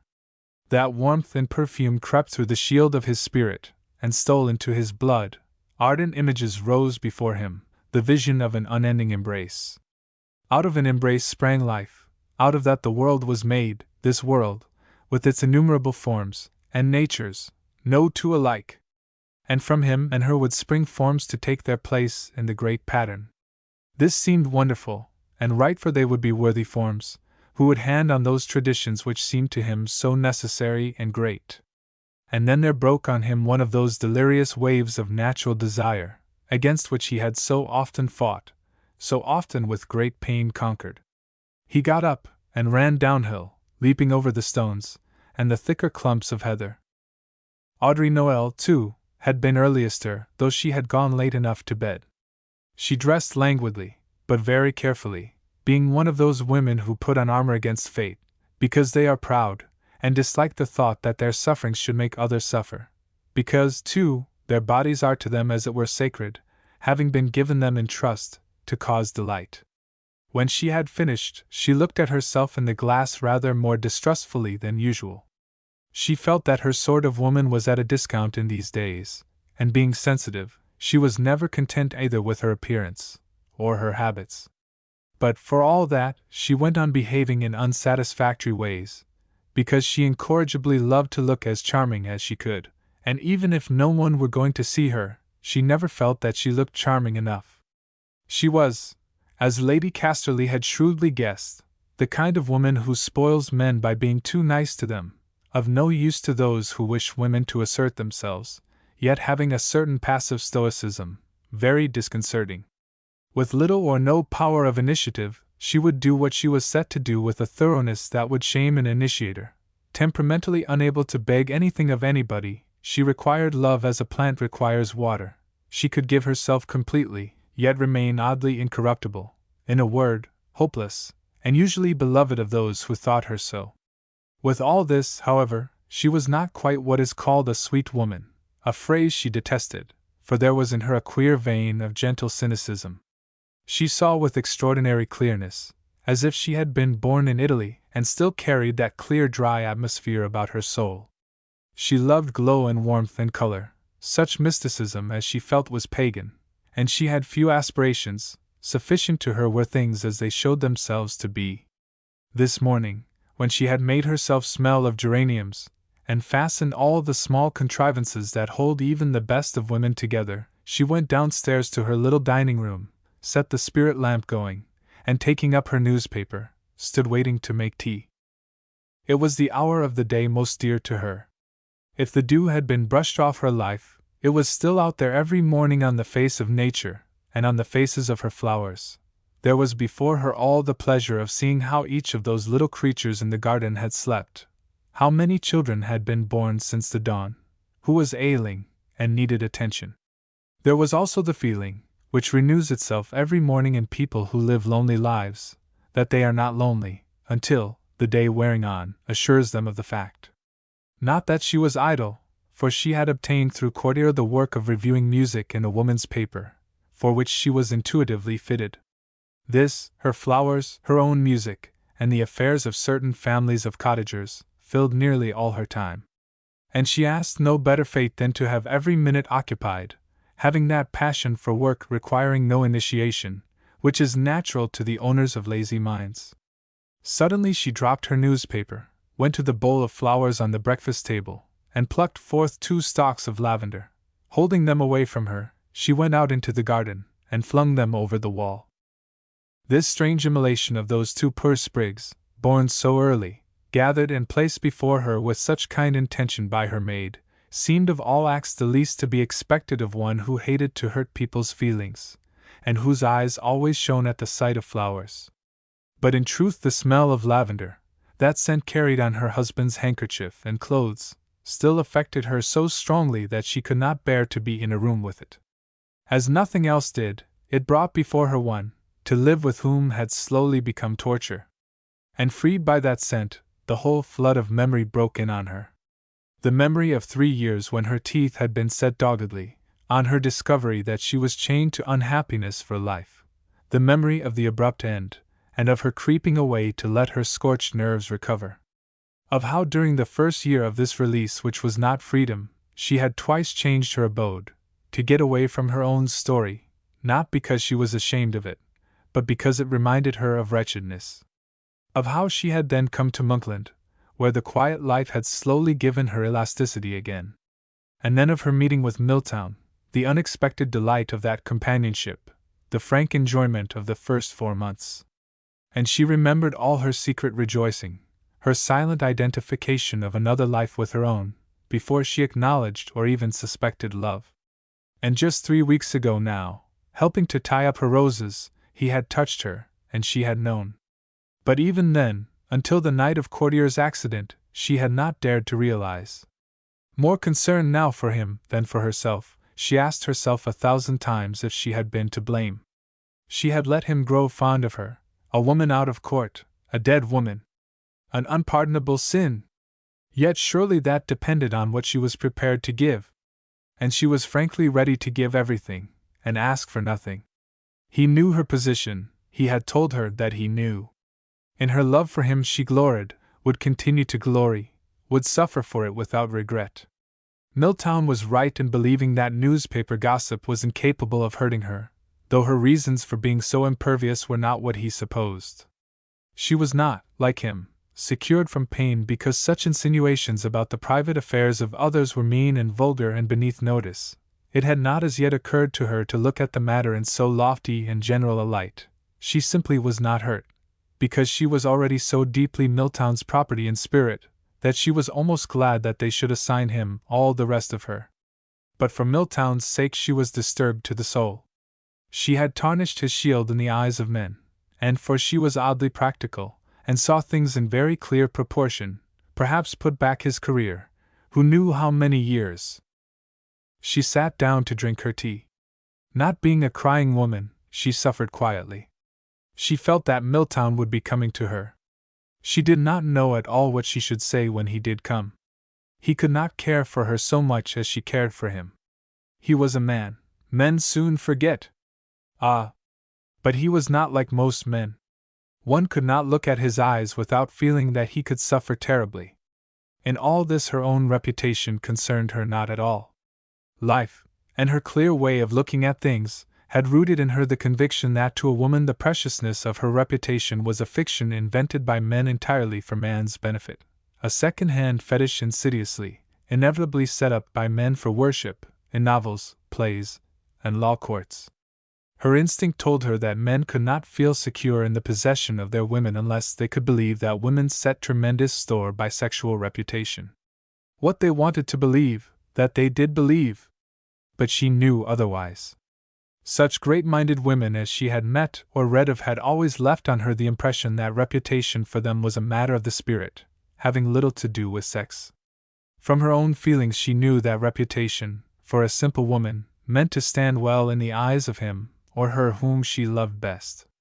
For worldly women, and there were so many kinds of those, besides the merely fashionable, she had always noted that its value was not intrinsic, but commercial, not a crown of dignity, but just a marketable asset. She did not dread in the least what people might say of her friendship with Milltown, nor did she feel at all that her indissoluble marriage forbade her loving him. She had secretly felt free as soon as she had discovered that she had never really loved her husband. She had only gone on dutifully until the separation, from sheer passivity, and because it was against her nature to cause pain to anyone. The man who was still her husband was now as dead to her as if he had never been born. She could not marry again, it was true, but she could and did love. If that love was to be starved and die away, it would not be because of any moral scruples. She opened her paper languidly, and almost the first words she read, under the heading of election news, were these: "Apropos of the outrage on Mr. Courtier, we are requested to state that the lady who accompanied Lord Milltown to the rescue of that gentleman was Mrs. Lees Noel, wife of the Rev. Stephen Lees Noel, vicar of Clathampton, Warwickshire." This dubious little daub of whitewash only brought a rather sad smile to her lips. She left her tea, and went out into the air. There at the gate was Milltown coming in. Her heart leaped. But she went forward quietly, and greeted him with cast-down eyes as if nothing were out of the ordinary. Chapter 15. Exultation had not left Milltown. His sallow face was flushed, his eyes glowed with a sort of beauty, and Audrey Noel, who, better than most women, could read what was passing behind a face, saw those eyes with the delight of a moth fluttering towards a lamp. But in a very unemotional voice she said, "So you have come to breakfast. How nice of you!" It was not in Milltown to observe the formalities of attack. Had he been going to fight a duel there would have been no preliminary, just a look, a bow, and the swords crossed. So in this first engagement of his with the soul of a woman, he neither sat down nor suffered her to sit, but stood looking intently into her face, and said, "I love you?" Now that it had come, with this disconcerting swiftness, she was strangely calm and unashamed. The elation of knowing for sure that she was loved was like a wand waving away all tremors, stilling them to sweetness. Since nothing could take away that knowledge, it seemed that she could never again be utterly unhappy.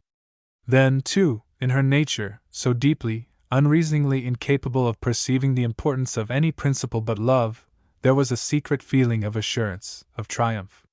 He did love her. And she, him. Well, And suddenly panic-stricken, lest he should take back those words, she put her hand up to his breast, and said, "And I love you." The feel of his arms round her, the strength and passion of that moment, were so terribly sweet, that she died to thought, just looking up at him, with lips parted and eyes darker with the depth of her love than he had ever dreamed that eyes could be. The madness of his own feeling kept him silent. And they stood there, so merged in one another that they knew and cared nothing for any other mortal thing.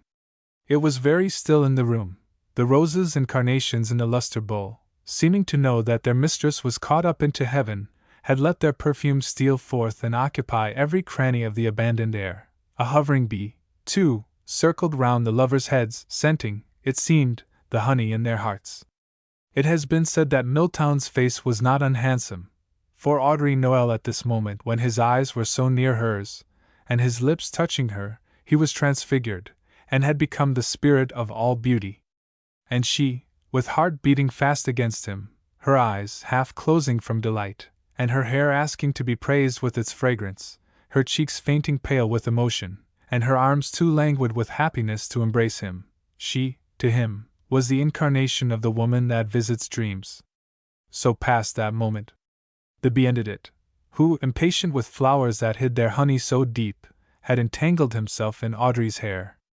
And then, seeing that words, those dreaded things, were on his lips, she tried to kiss them back. But they came. "When will you marry me?" It all swayed a little. And with marvelous rapidity the whole position started up before her.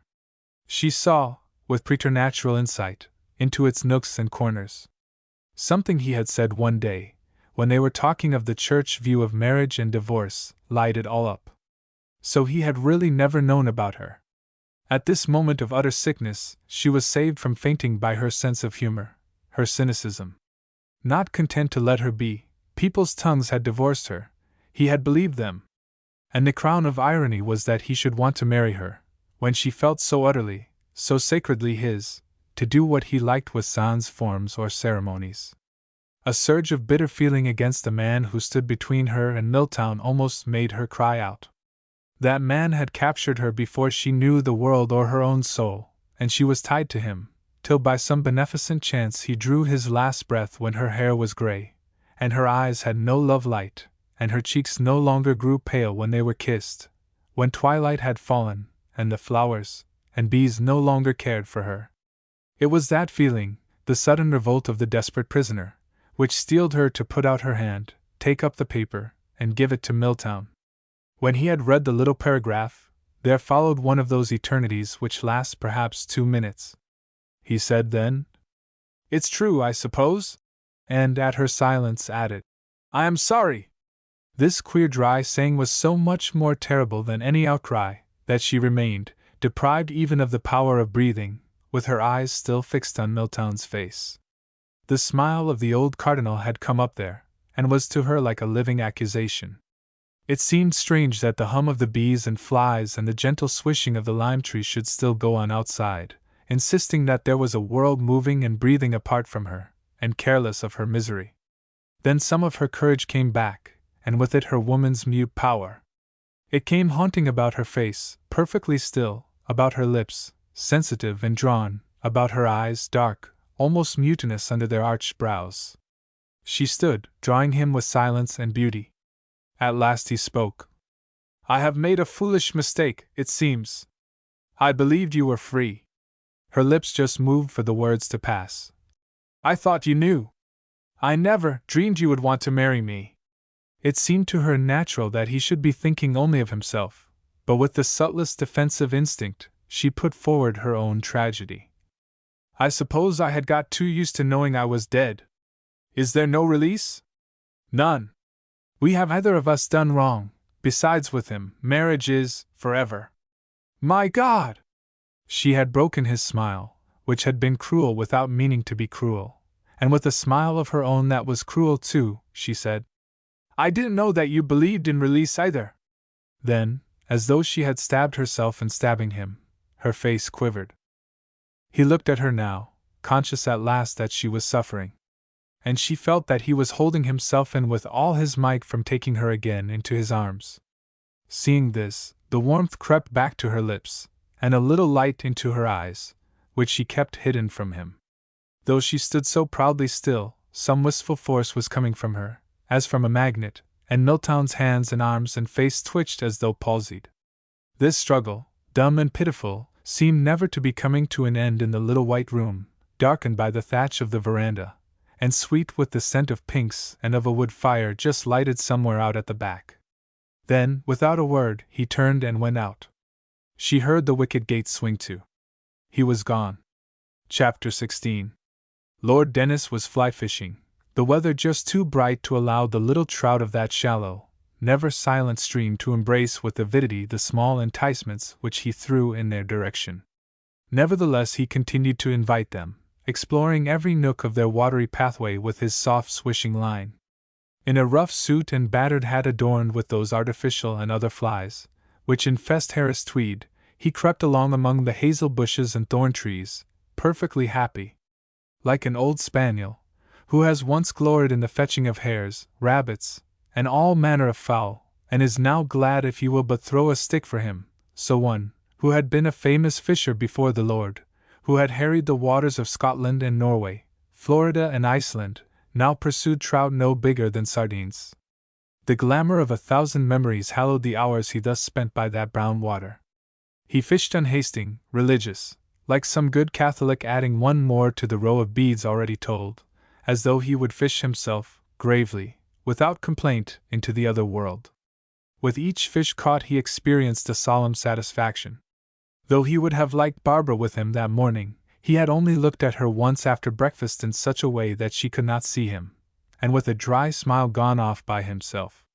Down by the stream it was dappled, both cool and warm, windless.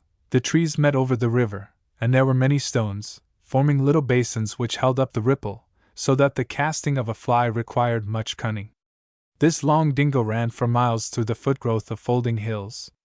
It was beloved of jays, but of human beings there were none, except a chicken farmer's widow, who lived in a house thatched almost to the ground, and made her livelihood by directing tourists, with such cunning that they soon came back to her for tea. It was while throwing a rather longer line than usual to reach a little dark piece of crisp water that Lord Dennis heard the swishing and crackling of someone advancing at full speed. He frowned slightly, feeling for the nerves of his fishes, whom he did not wish startled. The invader was Milltown, hot, pale, disheveled, with a queer, hunted look on his face. He stopped on seeing his great-uncle, and instantly assumed the mask of his smile. Lord Dennis was not the man to see what was not intended for him, and he merely said, "Well, Eustace," as he might have spoken, meeting his nephew in the hall of one of his London clubs. Milltown, no less polite, murmured, "Hope I haven't lost you anything." Lord Dennis shook his head, and laying his rod on the bank said, "Sit down and have a chat, old fellow. You don't fish, I think?" He had not, in the least, missed the suffering behind Milltown's mask. His eyes were still good, and there was a little matter of some 20 years' suffering of his own on account of a woman, ancient history now, which had left him quaintly sensitive, for an old man, to signs of suffering in others. Milltown would not have obeyed that invitation from anyone else, but there was something about Lord Dennis which people did not resist. His power lay in a dry ironic suavity which could not but persuade people that impoliteness was altogether too new and raw a thing to be indulged in. The two sat side by side on the roots of trees. At first they talked a little of birds, and then were dumb, so dumb that the invisible creatures of the woods consulted together audibly. Lord Dennis broke that silence. "This place," he said, "always reminds me of Mark Twain's writings. Can't tell why, unless it's the evergreenness. I like the evergreen philosophers, Twain and Meredith. There's no salvation except through courage, though I never could stomach the strong man, captain of his soul. Henley and Nietzsche and that sort, goes against the grain with me. What do you say, Eustace?" "They meant well," answered Milltown, "but they protested too much." Lord Dennis moved his head in assent. "To be captain of your soul," continued Milltown in a bitter voice. "It's a pretty phrase." "Pretty enough," murmured Lord Dennis. Milltown looked at him. "And suitable to you?" he said. "No, my dear. Lord Dennis answered dryly. A long way off that, thank God! His eyes were fixed intently on the place where a large trout had risen in the stillest toffee-colored pool. He knew that fellow, a half-pounder at least, and his thoughts began flighting round the top of his head, hovering over the various merits of the flies.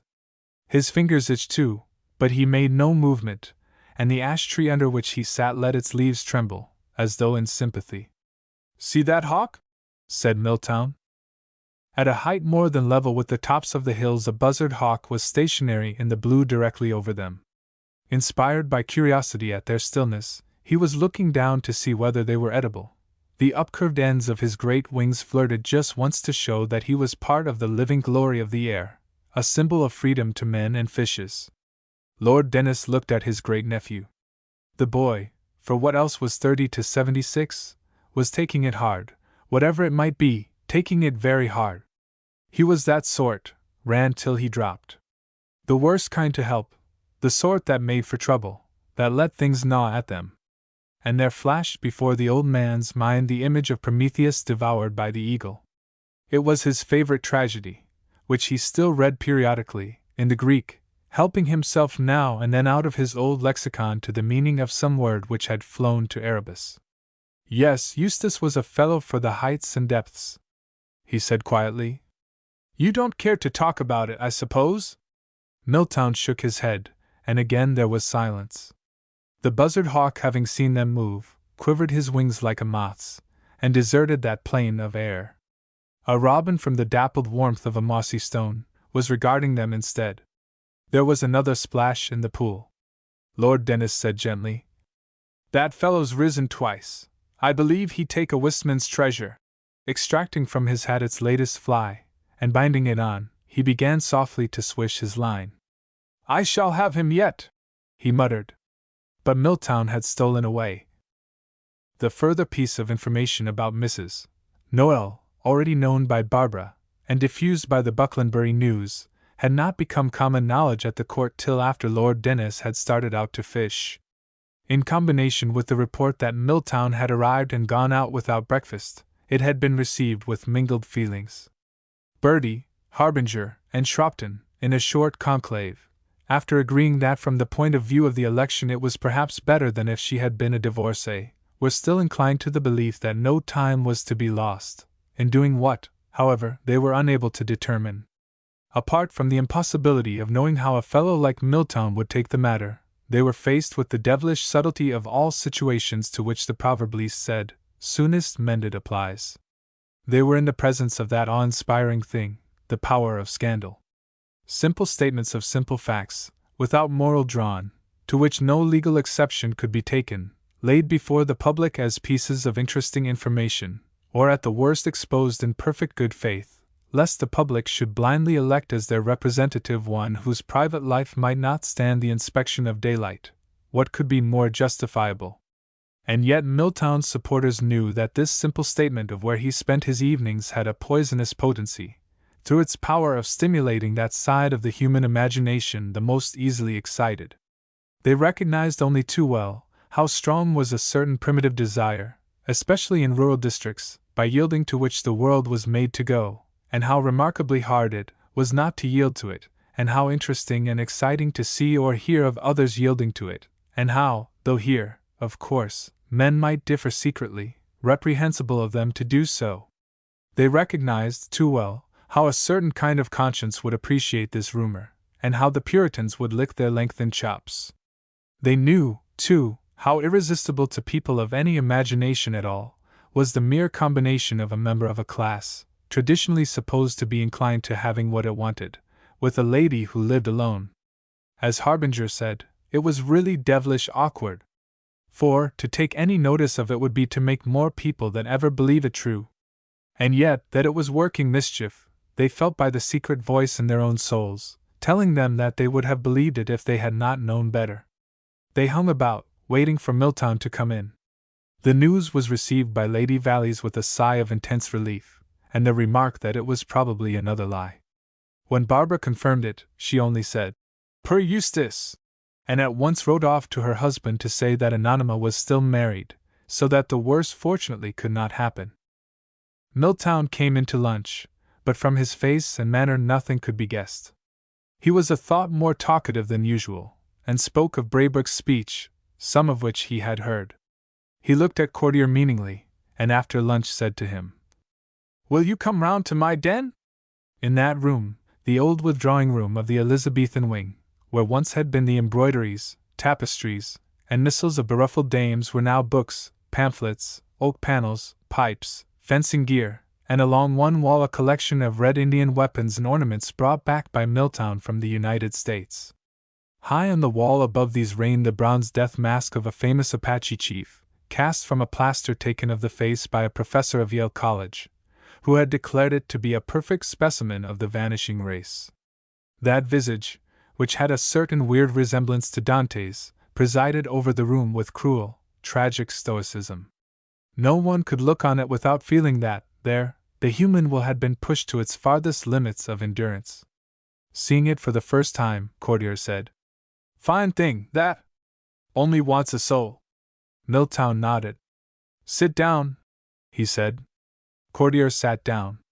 There followed one of those silences in which men whose spirits, though different, have a certain bigness in common, can say so much to one another. At last Milltown spoke. "I have been living in the clouds, it seems. You are her oldest friend. The immediate question is how to make it easiest for her in face of this miserable rumor." Not even Cordier himself could have put such whiplash sting into the word miserable. He answered, "Oh, take no notice of that. Let them stew in their own juice. She won't care." Milltown listened, not moving a muscle of his face. "Your friends here," went on Cordier with a touch of contempt, "seem in a flutter. Don't let them do anything, don't let them say a word. Treat the thing as it deserves to be treated. It'll die." Milltown, however, smiled. "I'm not sure," he said, "that the consequences will be as you think, but I shall do as you say. As for your candidature, any man with a spark of generosity in his soul will rally to you because of it." "Possibly," said Milltown.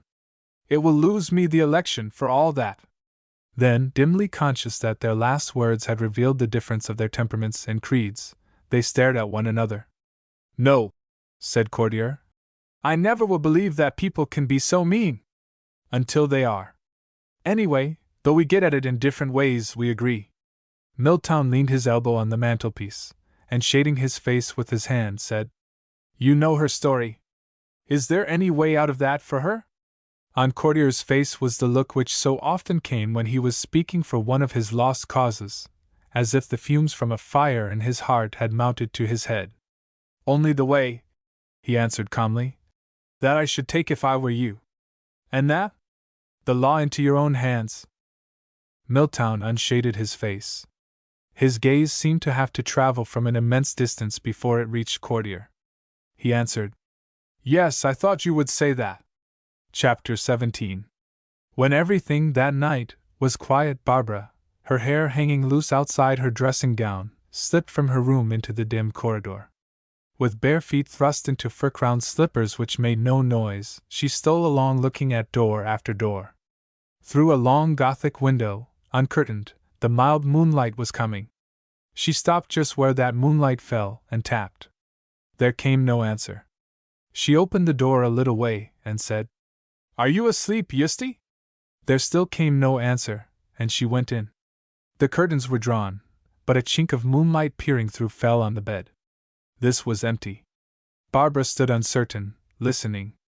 In the heart of that darkness there seemed to be, not sound, but, as it were, the muffled soul of sound, a sort of strange vibration, like that of a flame noiselessly licking the air. She put her hand to her heart, which beat as though it would leap through the thin silk covering. From what corner of the room was that mute tremor coming? Stealing to the window, she parted the curtains, and stared back into the shadows. There, on the far side, lying on the floor with his arms pressed tightly round his head and his face to the wall, was Milltown. Barbara let fall the curtains, and stood breathless, with such a queer sensation in her breast as she had never felt, a sense of something outraged of scarred pride. It was gone at once, in a rush of pity. She stepped forward quickly in the darkness, was visited by fear, and stopped. He had seemed absolutely himself all the evening. A little more talkative, perhaps, a little more caustic than usual. And now to find him like this. There was no great share of reverence in Barbara, but what little she possessed had always been kept for her eldest brother. He had impressed her, from a child, with his aloofness, and she had been proud of kissing him because he never seemed to let anybody else do so. Those caresses, no doubt, had the savor of conquest.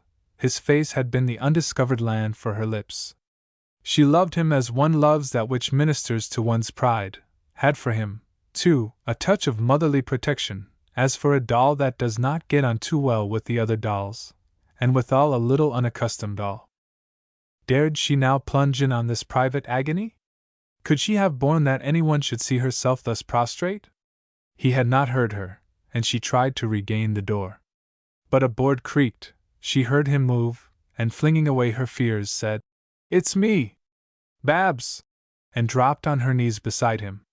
If it had not been so pitch dark she could never have done that. She tried at once to take his head into her arms, but could not see it, and succeeded indifferently.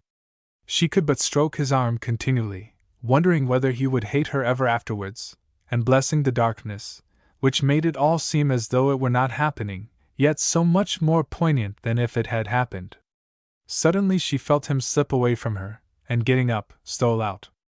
After the darkness of that room, the corridor seemed full of grey filmy light, as though dream spiders had joined the walls with their cobwebs, in which innumerable white moths, so tiny that they could not be seen, were struggling.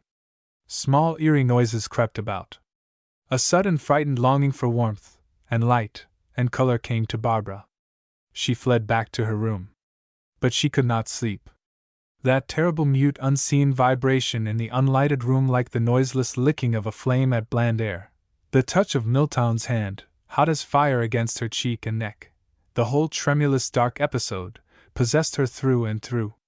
Thus had the wayward force of love chosen to manifest itself to her in all its wistful violence. At this fiat sight of the red flower of passion her cheeks burned, up and down her, between the cool sheets, little hot cruel shivers ran. She lay, wide-eyed, staring at the ceiling.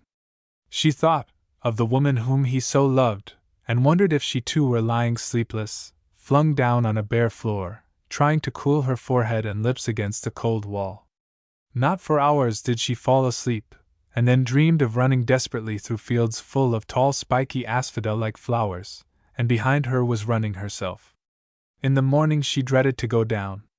Could she meet Milltown now that she knew of the passion in him, and he knew that she knew it?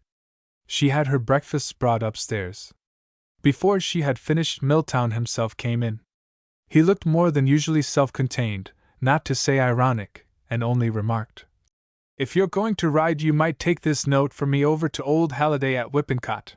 By his coming she knew that he was saying all he ever meant to say about that dark incident. And sympathizing completely with the reticence which she herself felt to be the only possible way out for both of them, Barbara looked at him gratefully, took the note, and said, "All right." Then, after glancing once or twice round the room, Milltown went away. He left her restless, divested of the cloak of course, in a strange mood of questioning, ready as it were for the sight of the magpie wings of life, and to hear their quick flutterings. Talk jarred on her that morning, with its sameness and attachment to the facts of the present and the future, its essential concern with the world as it was. She avoided all companionship on her ride. She wanted to be told of things that were not, yet might be, to peep behind the curtain, and see the very spirit of mortal happenings escaped from prison. And this was all so unusual with Barbara, whose body was too perfect, too sanely governed by the flow of her blood not to revel in the moment and the things thereof. She knew it was unusual. After her ride she avoided lunch, and walked out into the lanes. But about 2 o'clock, feeling very hungry, she went into a farmhouse, and asked for milk. There, in the kitchen, like young jackdaws in a row with their mouths a little open, were the 3 farm boys seated on a bench gripped to the alcove of the great fireway, munching bread and cheese. Above their heads a gun was hung, trigger upwards, and 2 hams were mellowing in the smoke. At the feet of a black-haired girl, who was slicing onions, lay a sheep-dog of tremendous age, with nose stretched out on paws, and in his little blue eyes a gleam of approaching immortality. They all stared at Barbara. And one of the boys, whose face had the delightful look of him who loses all sense of other things than what he is seeing at the moment, smiled, and continued smiling, with sheer pleasure. Barbara drank her milk, and wandered out again. Passing through a gate at the bottom of a steep, rocky tor, she sat down on a sun-warmed stone. The sunlight fell greedily on her here, like an invisible swift hand touching her all over, and specially caressing her throat and face. A very gentle wind, which dived over the tor tops into the young fern, stole down at her, spiced with the fern's sap. All was warmth and peace, and only the cuckoos on the far thorn trees, as though stationed by the wistful master himself, were there to disturb her heart, but all the sweetness and piping of the day did not soothe her.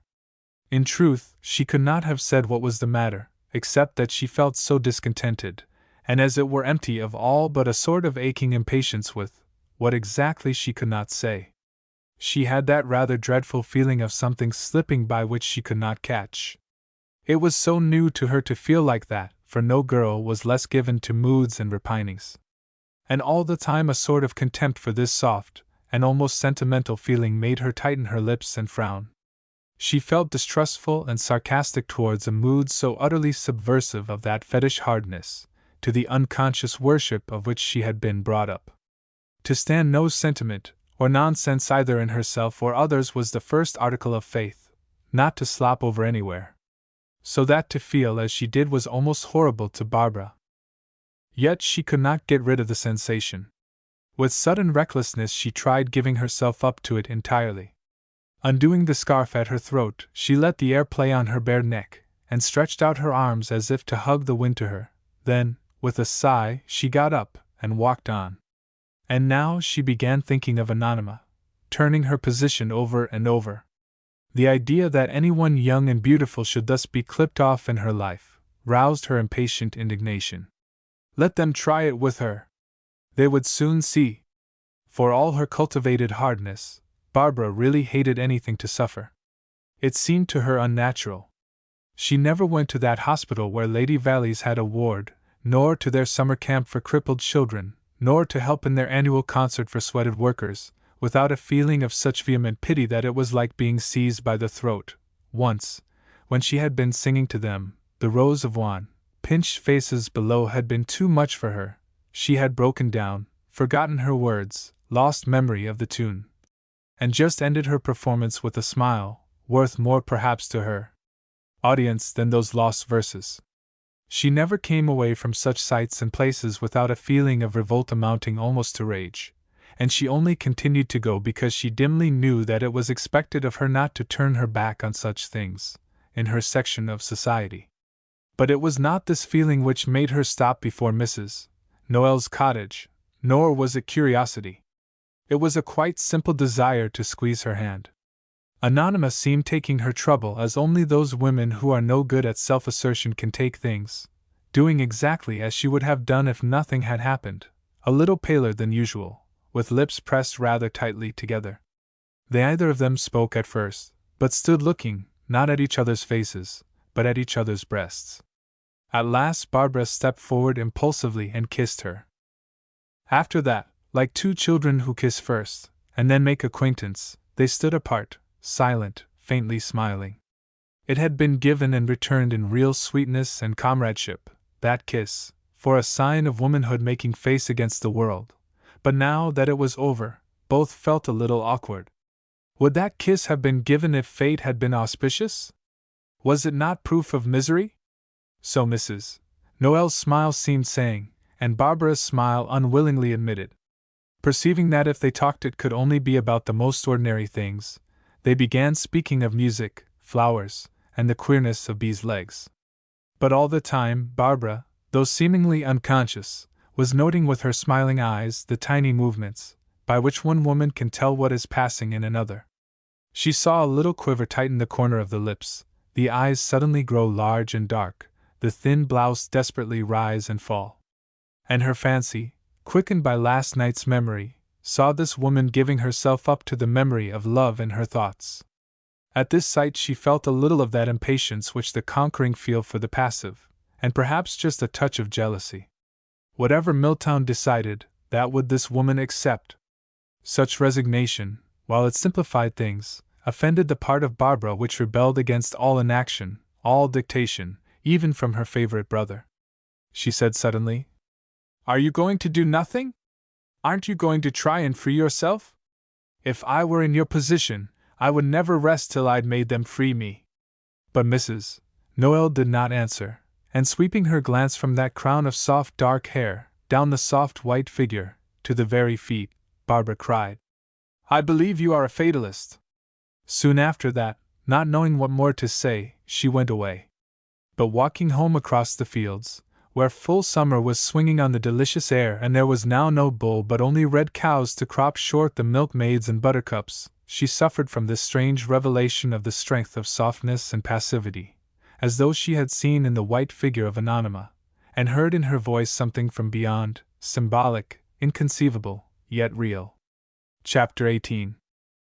Lord Valleys, relieved from official pressure by subsidence of the war scare, had returned for a long week-end. To say that he had been intensely relieved by the news that Mrs. Noel was not free would be to put it mildly. Though not old-fashioned, like his mother-in-law, in regard to the mixing of the castes, prepared to admit that exclusiveness was out of date, to pass over with a shrug and a laugh those numerous alliances by which his order were renewing the sinews of war, and indeed in his capacity of an expert, often pointing out the dangers of too much inbreeding, yet he had a peculiar personal feeling about his own family, and was perhaps a little extra sensitive because of Agatha, for Shropton, though a good fellow, and extremely wealthy, was only a third baronet, and had originally been made of iron. It was inadvisable to go outside the inner circle where there was no material necessity for so doing. He had not done it himself. Moreover, there was a sentiment about these things. On the morning after his arrival, visiting the kennels before breakfast, he stood chatting with his head man, and caressing the wet noses of his two favorite pointers, with something of the feeling of a boy let out of school. Those pleasant creatures, cowering and quivering with pride against his legs, and turning up at him their yellow Chinese eyes, gave him that sense of warmth and comfort which visits men in the presence of their hobbies. With this particular pair, inbred to the uttermost, he had successfully surmounted a great risk. It was now touch and go whether he dared venture on one more cross to the original strain, in the hope of eliminating the last clinging of liver color. It was a gamble, and it was just that which rendered it so vastly interesting. A small voice diverted his attention. He looked round and saw little, and she had been in bed when he arrived the night before, and he was therefore the newest thing about. She carried in her arms a guinea pig, and began at once. "Grandpapa, Granny wants you. She's on the terrace, she's talking to Mr. Courtier. I like him, he's a kind man. If I put my guinea pig down, will they bite it? Poor darling, they shan't. Isn't it a darling?"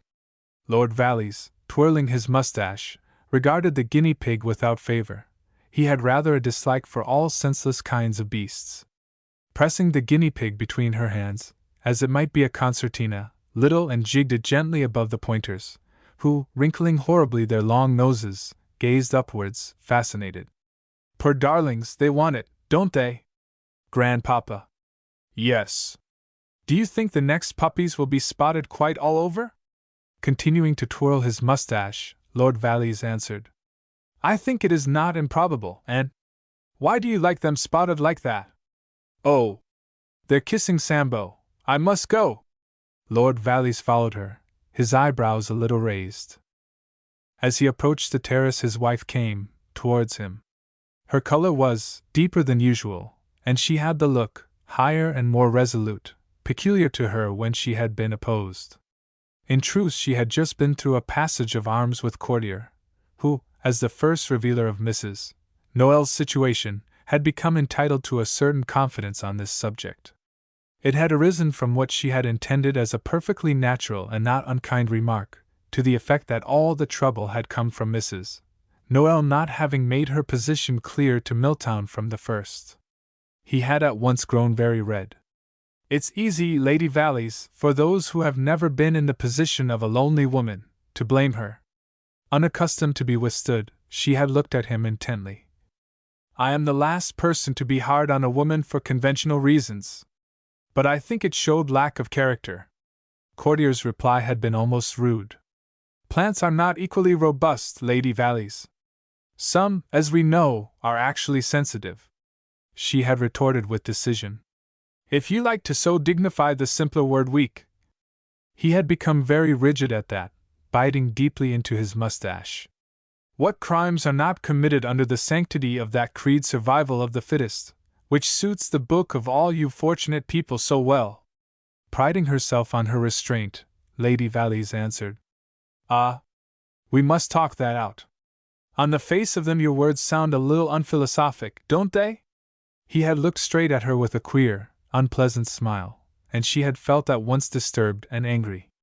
It was all very well to pet and even to admire these original sort of men, but there were limits. Remembering, however, that he was her guest, she had only said, Perhaps after all we had better not talk it out.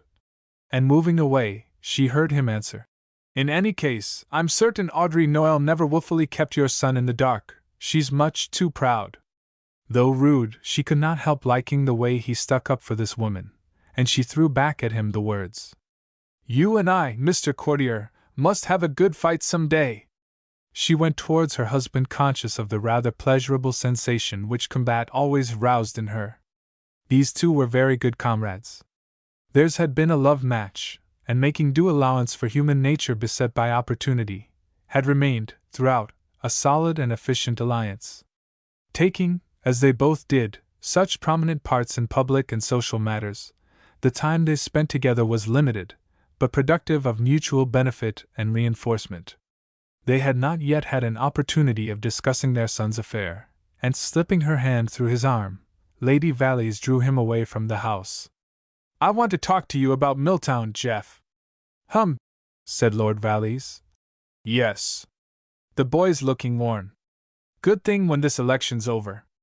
If he's beaten and hasn't something new and serious to concentrate himself on, he'll fret his heart out over that woman. Lord Valleys meditated a little before replying. I don't think that, Gertrude. He's got plenty of spirit. Of course. But it's a real passion. And you know, he's not like most boys, who'll take what they can. She said this rather wistfully. I'm sorry for the woman, mused Lord Valleys. I really am. They say this rumor's done a lot of harm. Our influence is strong enough to survive that. It'll be a squeak. I wish I knew what he was going to do. Will you ask him? You're clearly the person to speak to him, replied Lord Valleys. I'm no hand at that sort of thing. But Lady Valleys, with genuine discomfort, murmured, My dear, I'm so nervous with Eustace. When he puts on that smile of his I'm done for at once. This is obviously a woman's business, nobody like a mother. If it were only one of the others, muttered Lady Valleys. Eustace has that queer way of making you feel lumpy. Lord Valleys looked at her askance. He had that kind of critical fastidiousness which a word will rouse into activity. Was she lumpy? The idea had never struck him. Well, I'll do it if I must, sighed Lady Valleys. When after breakfast she entered Milltown's den, he was buckling on his spurs preparatory to riding out to some of the remoter villages. Under the mask of the Apache chief, Bertie was standing, more inscrutable and neat than ever, in a perfectly tied cravat, perfectly cut riding breeches, and boots worn and polished till a sooty glow shone through their natural russet. Not specially dandified in his usual dress, Bertie Caradoc would almost sooner have died than disgrace a horse. His eyes, the sharper because they had only half the space of the ordinary eye to glance from, at once took in the fact that his mother wished to be alone with old Milltown, and he discreetly left the room. That which disconcerted all who had dealings with Milltown was the discovery made soon or late, that they could not be sure how anything would strike him. In his mind, as in his face, there was a certain regularity, and then, impossible to say exactly where, it would shoot off and twist round a corner. This was the legacy no doubt of the hard-bitten individuality, which had brought to the front so many of his ancestors, for in Milltown was the blood not only of the Caradocs and Fitzharolds, but of most other prominent families in the kingdom, all of whom, in those ages before money made the man, must have had a forebear conspicuous by reason of qualities, not always fine, but always poignant. And now, though Lady Valleys had the audacity of her physique, and was not customarily abashed, she began by speaking of politics, hoping her son would give her an opening. But he gave her none, and she grew nervous. At last, summoning all her coolness, she said, "I'm dreadfully sorry about this affair, dear boy. Your father told me of your talk with him. Try not to take it too hard." Milltown did not answer, and silence being that which Lady Valleys habitually most dreaded, she took refuge in further speech, outlining for her son the whole episode as she saw it from her point of view, and ending with these words: "Surely it's not worth it." Milltown heard her with his peculiar look, as of a man peering through a visor. Then, smiling, he said, "Thank you," and opened the door. Lady Valleys, without quite knowing whether he intended her to do so, indeed without quite knowing anything at the moment, passed out, and Milltown closed the door behind her. 10 minutes later he and Bertie were seen riding down the drive. Chapter 19. That afternoon the wind, which had been rising steadily, brought a flurry of clouds up from the southwest. Formed out on the heart of the Atlantic, they sailed forward, swift and fleecy at first, like the skirmishing white shallops of a great fleet. Then, in serried masses, darkened the sun. About 4 o'clock they broke in rain, which the wind drove horizontally with a cold whiffling murmur. As youth and glamour die in a face before the cold rains of life, so glory died on the moor. The tors, from being uplifted wild castles, became mere grey excrescences. Distance failed. The cuckoos were silent. There was none of the beauty that there is in death, no tragic greatness. All was moaning and monotony. But about 7 the sun tore its way back through the swathe, and flared out. Like some huge star, whose rays were stretching down to the horizon, and up to the very top of the hill of air, it shone with an amazing murky glamour. The clouds splintered by its shafts, and tinged saffron, piled themselves up as if in wonder. Under the sultry warmth of this new great star, the heather began to steam a little, and the glitter of its wet unopened bells was like that of innumerable tiny smoking fires. The two brothers were drenched as they cantered silently home.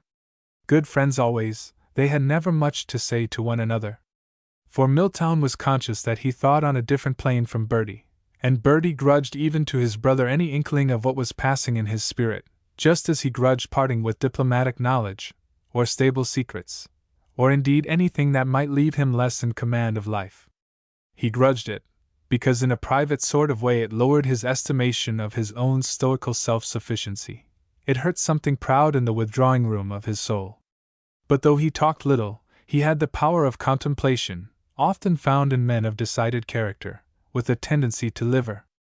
Once in Nepal, where he had gone to shoot, he had passed a month quite happily with only a Gurkha servant who could speak no English. To those who asked him if he had not been horribly bored, he had always answered, "Not a bit, did a lot of thinking." With Milltown's trouble he had the professional sympathy of a brother, and the natural intolerance of a confirmed bachelor. Women were to him very kittle-cattle. He distrusted from the bottom of his soul those who had such manifest power to draw things from you. He was one of those men in whom some day a woman might awaken a really fine affection, but who, until that time, would maintain the perfectly male attitude to the entire sex, and, after it, to all the sex but one. Women were, like life itself, creatures to be watched, carefully used, and kept duly subservient. The only allusion, therefore, that he made to Milltown's trouble was very sudden.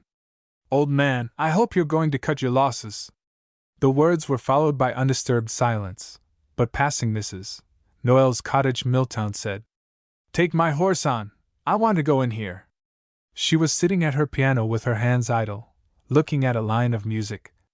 She had been sitting thus for many minutes, but had not yet taken in the notes. When Milltown's shadow blotted the light by which she was seeing so little, she gave a slight start, and got up. But she neither went towards him, nor spoke.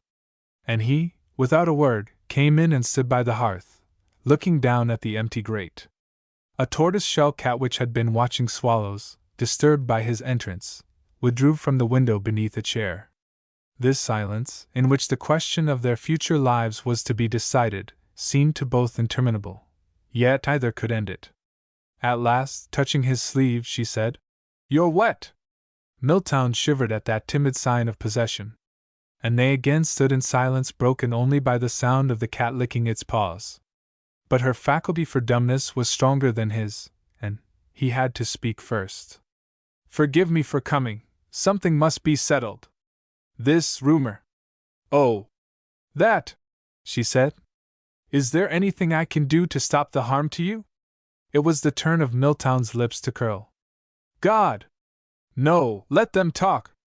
Their eyes had come together now, and once together, seemed unable to part. "Mrs. Noel said at last, "Will you ever forgive me?" "What for? It was my fault." "No, I should have known you better." The depth of meaning in those words, the tremendous and subtle admission they contained of all that she had been ready to do, the despairing knowledge in them that he was not, and never had been, ready to bear it out even to the edge of doom, made Milltown wince away. "It is not from fear, believe that, anyway." "I do." There followed another long, long silence. But though so close that they were almost touching, they no longer looked at one another. Then Milltown said, "There is only to say goodbye, then." At those clear words spoken by lips which, though just smiling, failed so utterly to hide his misery, Mrs. Noel's face became colorless as her white gown. But her eyes, which had grown immense, seemed from the sheer lack of all other color, to have drawn into them the whole of her vitality, to be pouring forth a proud and mournful reproach.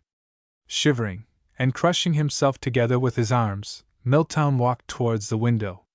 There was not the faintest sound from her, and he looked back. She was following him with her eyes. He threw his hand up over his face, and went quickly out. Mrs. Noel stood for a little while where he had left her, then, sitting down once more at the piano, began again to con over the line of music. And the cat stole back to the window to watch the swallows. The sunlight was dying slowly on the top branches of the lime tree. A drizzling rain began to fall. Chapter 20. Claude Fresnay, Viscount Harbinger, was, at the age of 31, perhaps the least encumbered peer in the United Kingdom. Thanks to an ancestor who had acquired land, and departed this life 130 years before the town of Nettlefold was built on a small portion of it, and to a father who had died in his son's infancy, after judiciously selling the said town, he possessed a very large income independently of his landed interests. Tall and well-built, with handsome, strongly marked features, he gave at first sight an impression of strength, which faded somewhat when he began to talk. It was not so much the manner of his speech, with its rapid slang, and its way of turning everything to a jest, as the feeling it produced, that the brain behind it took naturally the path of least resistance. He was in fact one of those personalities who are often enough prominent in politics and social life, by reason of their appearance, position, assurance, and of a certain energy, half genuine, and half mere inherent predilection for short cuts. Certainly he was not idle, had written a book, travelled, was a captain of yeomanry, a justice of the peace, a good cricketer, and a constant and glib speaker. It would have been unfair to call his enthusiasm for social reform spurious. It was real enough in its way, and did certainly testify that he was not altogether lacking either in imagination or good-heartedness. But it was over and overlaid with the public school habit, that peculiar, extraordinarily English habit, so powerful and beguiling that it becomes a second nature stronger than the first, of relating everything in the universe to the standards and prejudices of a single class. Since practically all his intimate associates were immersed in it, he was naturally not in the least conscious of this habit. Indeed, there was nothing he deprecated so much in politics as the narrow and prejudiced outlook, such as he had observed in the nonconformist, or Labour politician. He would never have admitted for a moment that certain doors had been banged to at his birth, bolted when he went to Eton, and padlocked at Cambridge. No one would have denied that there was much that was valuable in his standards, a high level of honesty, candor, sportsmanship, personal cleanliness, and self-reliance, together with a dislike of such cruelty as had been officially, so to speak, recognized as cruelty, and a sense of public service to a state run by and for the public schools. But it would have required far more originality than he possessed ever to look at life from any other point of view than that from which he had been born and bred to watch her. To fully understand Harbinger, one must, and with unprejudiced eyes and brain, have attended one of those great cricket matches in which he had figured conspicuously as a boy, and looking down from some high impartial spot have watched the ground at lunchtime covered from rope to rope and stand to stand with a marvelous swarm, all walking in precisely the same manner, with precisely the same expression on their faces, under precisely the same hats, a swarm enshrining the greatest identity of creed and habit ever known since the world began. No, his environment had not been favorable to originality. Moreover, he was naturally rapid rather than deep, and life hardly ever left him alone or left him silent. Brought into contact day and night with people to whom politics were more or less a game, run after everywhere, subjected to no form of discipline, it was a wonder that he was as serious as he was. Nor had he ever been in love, until, last year, during her first season, Barbara had, as he might have expressed it, in the case of another Boldham Middle Stump. Though so deeply smitten, he had not yet asked her to marry him, had not, as it were, had time, nor perhaps quite the courage, or conviction. When he was near her, it seemed impossible that he could go on longer without knowing his fate. When he was away from her, it was almost a relief, because there were so many things to be done and said, and so little time to do or say them in. But now, during this fortnight which, for her sake, he had devoted to Milltown's cause, his feeling had advanced beyond the point of comfort. He did not admit that the reason of this uneasiness was Courtier, for, after all, Courtier was, in a sense, nobody, and an extremist into the bargain, and an extremist always affected the center of Harbinger's anatomy, causing it to give off a peculiar smile and tone of voice. Nevertheless, his eyes, whenever they fell on that sanguine, steady, ironic face, shone with a sort of cold inquiry, or were even darkened by the shade of fear. They met seldom, it is true, for most of his day was spent in motoring and speaking, and most of Courtier's in riding and riding, his leg being still too weak for walking. But once or twice in the smoking room late at night, he had embarked on some bantering discussion with the champion of lost causes, and very soon an ill-concealed impatience had crept into his voice. Why a man should waste his time, flogging dead horses on a journey to the moon, was incomprehensible. Facts were facts, human nature would never be anything but human nature. And it was peculiarly galling to see in Courtier's eye a gleam, to catch in his voice a tone, as if he were thinking, "My young friend, your soup is cold!" On a morning after one of these encounters, seeing Barbara sally forth in riding clothes, he asked if he too might go round the stables, and started forth beside her, unwontedly silent, with an odd feeling about his heart, and his throat unaccountably dry. The stables at Monkland Court were as large as many country houses.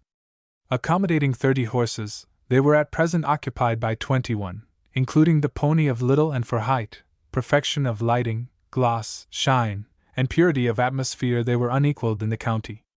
It seemed indeed impossible that any horse could ever so far forget himself in such a place as to remember that he was a horse. Every morning a little bin of carrots, apples, and lumps of sugar was set close to the main entrance, ready for those who might desire to feed the dear inhabitants. Reined up to a brass ring on either side of their stalls with their noses towards the doors, they were always on view from 9 to 10, and would stand with their necks arched, ears pricked, and coats gleaming, wondering about things, soothed by the faint hissing of the still busy grooms, and ready to move their noses up and down the moment they saw someone enter. In a large loose box at the end of the north wing, Barbara's favorite chestnut hunter, all but one saving 16th of whom had been entered in the stud book, having heard her footstep, was standing quite still with his neck turned. He had been crumping up an apple placed amongst his feed, and his senses struggled between the lingering flavor of that delicacy and the perception of a sound with which he connected carrots. When she unlatched his door and said, "Hal," he at once went towards his manger to show his independence, but when she said, "Oh, very well," he turned round and came towards her. His eyes, which were full and of a soft brilliance, under thick chestnut lashes, explored her all over.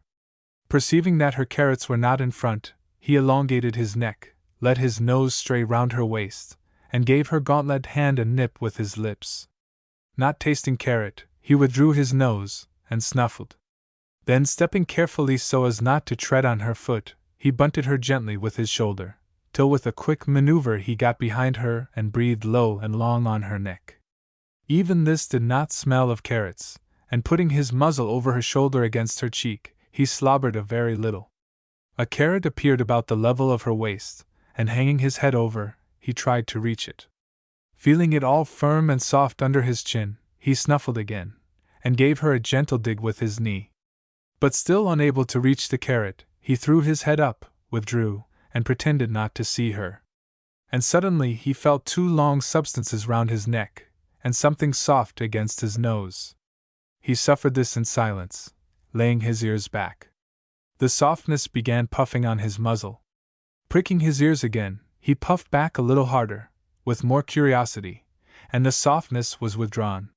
He perceived suddenly that he had a carrot in his mouth. Harbinger had witnessed this episode, oddly pale, leaning against the loose box wall. He spoke, as it came to an end. "Lady Babs." The tone of his voice must have been as strange as it sounded to himself, for Barbara spun round. "Yes? How long am I going on like this?" Neither changing color nor dropping her eyes, she regarded him with a faintly inquisitive interest. It was not a cruel look, had not a trace of mischief, or sex malice, and yet it frightened him by its serene inscrutability. Impossible to tell what was going on behind it. He took her hand, bent over it, and said in a low voice, "You know what I feel, don't be cruel to me." She did not pull away her hand, it was as if she had not thought of it. "I am not a bit cruel." Looking up, he saw her smiling. "Then, Babs."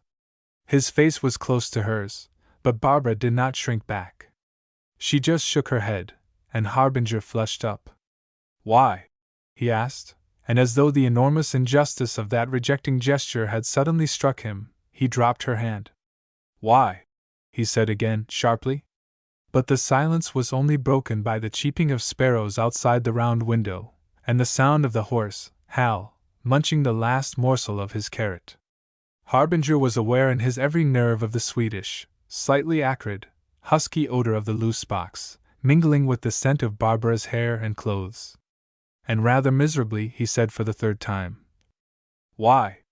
But folding her hands away behind her back she answered gently, "My dear, how should I know why?" She was calmly exposed to his embrace if he had only dared, but he did not dare, and went back to the loose box wall. Biting his finger, he stared at her gloomily. She was stroking the muzzle of her horse, and a sort of dry rage began whisking and rustling in his heart. She had refused him, Harbinger. He had not known, had not suspected how much he wanted her. How could there be anybody else for him, while that young, calm, sweet-scented, smiling thing lived, to make his head go round, his senses ache, and to fill his heart with longing? He seemed to himself at that moment the most unhappy of all men. "I shall not give you up," he muttered. Barbara's answer was a smile, faintly curious, compassionate, yet almost grateful, as if she had said, "Thank you, who knows?" And rather quickly, a yard or so apart, and talking of horses, they returned to the house. It was about noon, when, accompanied by Courtier, she rode forth. The sou'westerly spell, a matter of 3 days, had given way before radiant stillness, and merely to be alive was to feel emotion. At a little stream running beside the moor under the wild stone man, the riders stopped their horses, just to listen, and inhale the day. The far sweet chorus of life was tuned to a most delicate rhythm, not one of those small mingled pipings of streams in the lazy air, of beasts, men, birds, and bees, jarred out too harshly through the garment of sound enwrapping the earth. It was noon, the still moment, but this hymn to the sun, after his too long absence, never for a moment ceased to be murmured. And the earth wore an underrobe of scent, delicious, very finely woven of the young fern sap, heather buds, larch trees not yet odorless, gorse just going brown, drifted wood smoke, and the breath of hawthorn. Above earth's twin vestments of sound and scent, the blue enwrapping scarf of air, that wistful wide champagne, was spanned only by the wings of freedom. After that long drink of the day, the riders mounted almost in silence to the very top of the moor. There again they sat quite still on their horses, examining the prospect. Far away to south and east lay the sea, plainly visible. Two small groups of wild ponies were slowly grazing towards each other on the hillside below. Courtier said in a low voice, "Thus will I sit and sing, with love in my arms, watching our two herds mingle together, and below us the far, divine, cerulean sea." And after another silence, looking steadily in Barbara's face, he added, "Lady Barbara, I am afraid this is the last time we shall be alone together. While I have the chance, therefore, I must do homage. You will always be the fixed star for my worship. But your rays are too bright, I shall worship from afar. From your seventh heaven, therefore, look down on me with kindly eyes, and do not quite forget me." Under that speech, so strangely compounded of irony and fervor, Barbara sat very still, with glowing cheeks. "Yes," said Courtier, "only an immortal must embrace a goddess. Outside the purlieus of authority I shall sit cross-legged, and prostrate myself 3 times a day." But Barbara answered nothing. "In the early morning," went on Courtier, "leaving the dark and dismal homes of freedom, I shall look towards the temples of the great. There with the eye of faith I shall see you." He stopped, for Barbara's lips were moving. "Don't hurt me, please." Courtier leaned over, took her hand, and put it to his lips. "We will now ride on." That night at dinner Lord Dennis, seated opposite his great niece, was struck by her appearance. "A very beautiful child," he thought. "A most lovely young creature." She was placed between Courtier and Harbinger, and the old man's still keen eyes carefully watched those two. Though attentive to their neighbors on the other side, they were both of them keeping the corner of an eye on Barbara and on each other. The thing was transparent to Lord Dennis, and a smile settled in that nest of gravity between his white peaked beard and mustaches.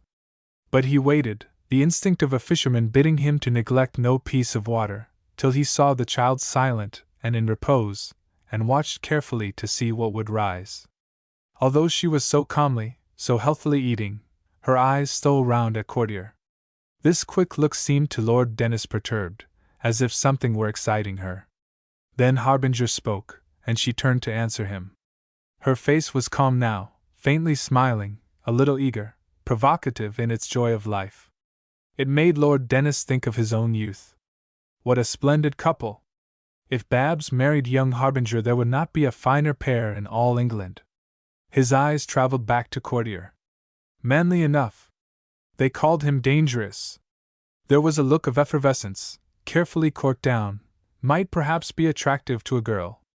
To his essentially practical and sober mind, a type like Courtier was puzzling. He liked the look of him, but distrusted his ironic expression, and that appearance of blood to the head. Fellow, no doubt, that would ride off on his ideas, humanitarian. To Lord Dennis there was something queer about humanitarians. They offended perhaps his dry and precise sense of form. They were always looking out for cruelty or injustice, seemed delighted when they found it, swelled up, as it were, when they scented it, and as there was a good deal about, were never quite of normal size. Men who lived for ideas were, in fact, to one for whom facts sufficed, always a little worrying. A movement from Barbara brought him back to actuality. Was the possessor of that crown of hair, and those divine young shoulders the little Babs who had ridden with him in the Row? Time was certainly the devil. Her eyes were searching for something, and following the direction of that glance, Lord Dennis found himself observing Milltown. What a difference between those two! Both no doubt in the great trouble of youth, which sometimes, as he knew too well, lasted on almost to old age. It was a curious look the child was giving her brother, as if asking him to help her. Lord Dennis had seen in his day many young creatures leave the shelter of their freedom and enter the house of the great lottery, many, who had drawn a prize and thereat lost forever the coldness of life, many too, the light of whose eyes had faded behind the shutters of that house, having drawn a blank. The thought of little Babs on the threshold of that inexorable saloon filled him with an eager sadness, and the sight of the two men watching for her, waiting for her, like hunters, was to him distasteful. In any case, let her not, for heaven's sake, go ranging as far as that red fellow of middle age, who might have ideas, but had no pedigree. Let her stick to youth and her own order, and marry the young man, confound him, who looked like a Greek god, of the wrong period, having grown a mustache. He remembered her words the other evening about these two and the different lives they lived. Some romantic notion or other was working in her. And again he looked at Courtier. A quixotic type, the sort that rode slap-bang at everything. All very well, but not for Babs. She was not like the glorious Garibaldi's glorious Anita. It was truly characteristic of Lord Dennis, and indeed of other people, that to him champions of liberty when dead were far dearer than champions of liberty when living. Yes, Babs would want more, or was it less, than just a life of sleeping under the stars for the man she loved, and the cause he fought for. She would want pleasure, and not too much effort, and presently a little power, not the uncomfortable after-fame of a woman who went through fire, but the fame and power of beauty, and society prestige. This fancy of hers, if it were a fancy, could be nothing but the romanticism of a young girl. For the sake of a passing shadow, to give up substance? It wouldn't do! And again Lord Dennis fixed his shrewd glance on his great niece. Those eyes, that smile. Yes. She would grow out of this. And take the Greek god, the dying Gaul, whichever that young man was. Chapter 21. It was not till the morning of polling day itself that Courtier left Monkland Court. He had already suffered for some time from bad conscience. For his knee was practically cured, and he knew well that it was Barbara, and Barbara alone, who kept him staying there. The atmosphere of that big house with its army of servants, the impossibility of doing anything for himself, and the feeling of hopeless insulation from the vivid and necessitous sides of life, galled him greatly. He felt a very genuine pity for these people who seemed to lead an existence as it were smothered under their own social importance. It was not their fault. He recognized that they did their best. They were good specimens of their kind, neither soft nor luxurious, as things went in a degenerate and extravagant age. They evidently tried to be simple, and this seemed to him to heighten the pathos of their situation. Fate had been too much for them. What human spirit could emerge untrammeled and unshrunken from that great encompassing host of material advantage? To a Bedouin like Courtier, it was as though a subtle, but very terrible tragedy was all the time being played before his eyes, and in the very center of this tragedy was the girl who so greatly attracted him. Every night when he retired to that lofty room, which smelt so good, and where, without ostentation, everything was so perfectly ordered for his comfort, he thought, "My God, tomorrow I'll be off!" But every morning when he met her at breakfast his thought was precisely the same, and there were moments when he caught himself wondering, "Am I falling under the spell of this existence? Am I getting soft?" He recognized as never before that the peculiar artificial hardness of the patrician was a brine or pickle, in which, with the instinct of self-preservation, they deliberately soak themselves, to prevent the decay of their overprotected fiber. He perceived it even in Barbara, a sort of sentiment-proof overall, a species of mistrust of the emotional or lyrical, a kind of contempt of sympathy and feeling. And every day he was more and more tempted to lay rude hands on this garment, to see whether he could not make her catch fire, and flare up with some emotion or idea. In spite of her tantalizing youthful self-possession, he saw that she felt this longing in him, and now and then he caught a glimpse of a streak of recklessness in her which lured him on. And yet, when at last he was saying good-bye on the night before polling day, he could not flatter himself that he had really struck any spark from her. Certainly she gave him no chance, at that final interview, but stood amongst the other women, calm and smiling, as if determined that he should not again mock her with his ironical devotion.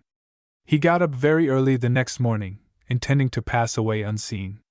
In the car put at his disposal, he found a small figure in a holland frock, leaning back against the cushions so that some sandalled toes pointed up at the chauffeur's back. They belonged to little Anne, who in the course of business had discovered the vehicle before the door. Her sudden little voice under her sudden little nose, friendly but not too friendly, was comforting to Courtier. Are you going?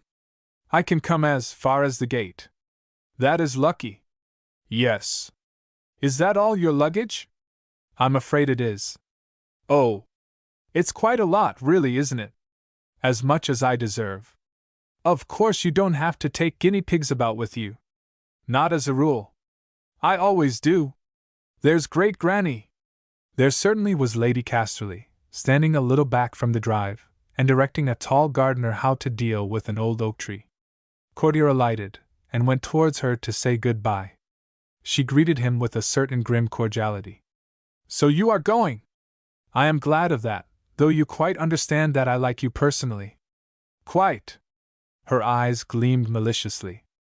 Men who laugh like you are dangerous, as I've told you before. Then, with great gravity, she added, My granddaughter will marry Lord Harbinger. I mention that, Mr. Courtier, for your peace of mind. You are a man of honor, it will go no further. Courtier, bowing over her hand, answered, He will be lucky. The little old lady regarded him unflinchingly. He will, sir. Goodbye. Courtier smilingly raised his hat. His cheeks were burning. Regaining the car, he looked round. Lady Casterly was busy once more exhorting the tall gardener. The voice of Little and broke in on his thoughts. I hope you'll come again.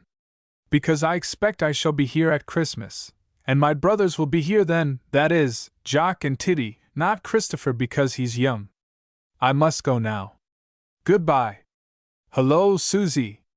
Courtier saw her slide away, and joined the little pale adoring figure of the lodgekeeper's daughter. The car passed out into the lane. If Lady Casterly had planned this disclosure, which indeed she had not, for the impulse had only come over her at the sound of Courtier's laugh, she could not have devised one more effectual, for there was deep down in him all a wanderer's very real distrust, amounting almost to contempt, of people so settled and done for, as aristocrats or bourgeois, and all a man of action's horror of what he called puking and mewling. The pursuit of Barbara with any other object but that of marriage had naturally not occurred to one who had little sense of conventional morality, but much self-respect, and a secret endeavor to cut out Harbinger, ending in a marriage whereat he would figure as a sort of pirate, was quite as little to the taste of a man not unaccustomed to think himself as good as other people. He caused the car to deviate up the lane that led to Audrey Noel's, hating to go away without a hail of cheer to that ship in distress. She came out to him on the veranda.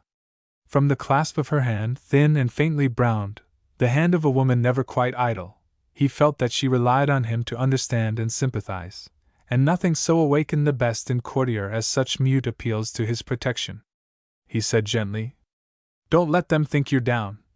And squeezing her hand hard, Why should you be wasted like this? It's a sin and shame. But he stopped in what he felt to be an unlucky speech at sight of her face, which without movement expressed so much more than his words. He was protesting as a civilized man. Her face was the protest of nature, the soundless declaration of beauty wasted against its will, beauty that was life's invitation to the embrace which gave life birth. I'm clearing out myself, he said. You and I, you know, are not good for these people. No birds of freedom allowed. Pressing his hand, she turned away into the house, leaving Courtier gazing at the patch of air where her white figure had stood. He had always had a special protective feeling for Audrey Noel, a feeling which with but little encouragement might have become something warmer. But since she had been placed in her anomalous position, he would not for the world have brushed the dew off her belief that she could trust him. And now that he had fixed his own gaze elsewhere, and she was in this bitter trouble, he felt on her account the rancor that a brother feels when justice and pity have conspired to flout his sister. The voice of Frith the chauffeur roused him from gloomy reverie. Lady Barbara, sir! Following the man's eyes, Courtier saw against the skyline on the for above Ashman's Folly, an equestrian statue. He stopped the car at once, and got out. He reached her at the ruin, screened from the road by that divine chance which attends on men who take care that it shall. He could not tell whether she knew of his approach, and he would have given all he had, which was not much, to have seen through the stiff gray of her coat, and the soft cream of her body, into that mysterious cave, her heart. To have been for a moment, like Ashman, done for good and all with material things, and living the white life where are no barriers between man and woman. The smile on her lips so baffled him, puffed there by her spirit, as a first flower is puffed through the surface of earth to mock at the spring winds. How tell what it signified? Yet he rather prided himself on his knowledge of women, of whom he had seen something. But all he found to say was, "I'm glad of this chance." Then suddenly looking up, he found her strangely pale and quivering. "I shall see you in London," she said, and touching her horse with her whip, without looking back, she rode away over the hill. Courtier returned to the moor road, and getting into the car, muttered, "Faster, please, Frith." Chapter 22. Polling was already in brisk progress when Courtier arrived in Bucklandbury, and partly from a not unnatural interest in the result, partly from a half-unconscious clinging to the chance of catching another glimpse of Barbara, he took his bag to the hotel, determined to stay for the announcement of the poll. Strolling out into the high street, he began observing the humors of the day. The bloom of political belief had long been brushed off the wings of one who had so flown the world's winds. He had seen too much of more vivid colors to be capable now of venerating greatly the dull and dubious tints of blue and yellow. They left him feeling extremely philosophic. Yet it was impossible to get away from them, for the very world that day seemed blue and yellow, nor did the third color of red adopted by both sides afford any clear assurance that either could see virtue in the other. Rather, it seemed to symbolize the desire of each to have his enemy's blood. But Courtier soon observed by the looks cast at his own detached, and perhaps sarcastic, face, that even more hateful to either side than its antagonist was the philosophic eye. Unanimous was the longing to heave half a brick at it whenever it showed itself. With its impartiality, its habit of looking through the integument of things to see if there might be anything inside, he felt that they regarded it as the real adversary, the eternal foe to all the little fat facts, who, dressed up in blue and yellow, were swaggering and staggering, calling each other names, wiping each other's eyes, blooding each other's noses. To these little solemn delicious creatures, all front and no behind, the philosophic eye, with its habit of looking round the corner, was clearly detestable. The very yellow and very blue bodies of these roistering small warriors, with their hands on their tin swords and their lips on their tin trumpets, started up in every window and on every wall, confronting each citizen in turn, persuading him that they and they alone were taking him to Westminster.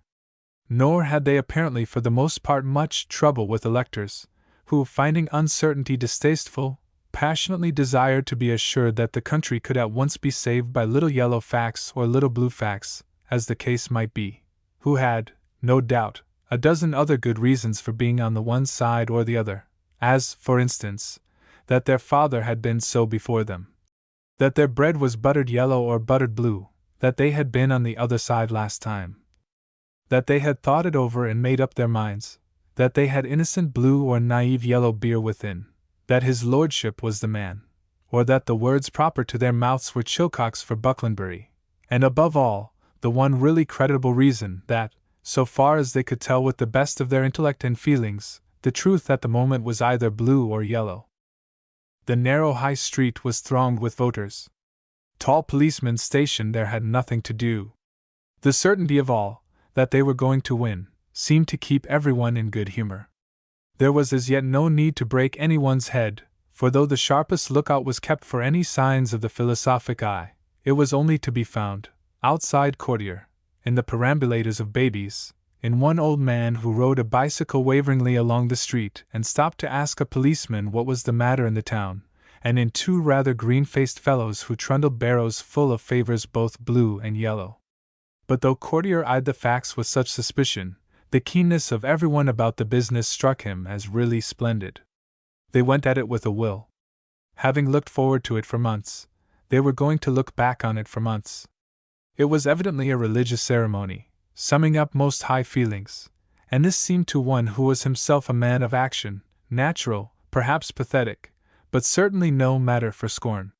It was already late in the afternoon when there came debouching into the high street a long string of sandwichmen, each bearing before and behind him a poster containing these words beautifully situated in large dark blue letters against a pale blue ground. Courtier stopped to look at them with peculiar indignation. Not only did this poster tramp in again on his cherished convictions about peace, but he saw in it something more than met the unphilosophic eye. It symbolized for him all that was catchpenny in the national life and epitaph on the grave of generosity, unutterably sad. Yet from a party point of view, what could be more justifiable? Was it not desperately important that every blue nerve should be strained that day to turn yellow nerves, if not blue, at all events green, before night fell? Was it not perfectly true that the empire could only be saved by voting blue? Could they help a blue paper printing the words, "New Complications," which he had read that morning? No more than the yellows could help a yellow journal printing the words, "Lord Milltown's Evening Adventure." Their only business was to win, ever fighting fair. The yellows had not fought fair, they never did, and one of their most unfair tactics was the way they had of always accusing the blues of unfair fighting, an accusation truly ludicrous. As for truth, that which helped the world to be blue was obviously true, that which didn't, as obviously not. There was no middle policy. The man who saw things either was a softy, and no proper citizen. And as for giving the yellows credit for sincerity, the yellows never gave them credit. But though Courtier knew all that, this poster seemed to him particularly damnable, and he could not for the life of him resist striking one of the sandwich boards with his cane. The resounding thwack startled a butcher's pony standing by the pavement. It reared, and bolted forward, with Courtier, who had naturally seized the rein, hanging on. A dog dashed past. Courtier tripped and fell. The pony, passing over, struck him on the head with a hoof. For a moment he lost consciousness, then coming to himself, refused assistance, and went to his hotel. He felt very giddy, and, after bandaging a nasty cut, lay down on his bed. Milltown, returning from that necessary exhibition of himself, the crowning fact, at every polling center, found time to go and see him. "That last poster of yours," Courtier began, at once. "I'm having it withdrawn. It's done the trick, congratulations, you'll get in." "I knew nothing of it." "My dear fellow, I didn't suppose you did. When there is a desert, Courtier, between a man and the sacred city, he doesn't renounce his journey because he has to wash in dirty water on the way. The mob, how I loathe it!" There was such pent-up fury in those words as to astonish even one whose life had been passed in conflict with majorities.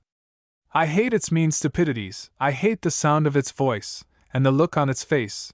It's so ugly, it's so little.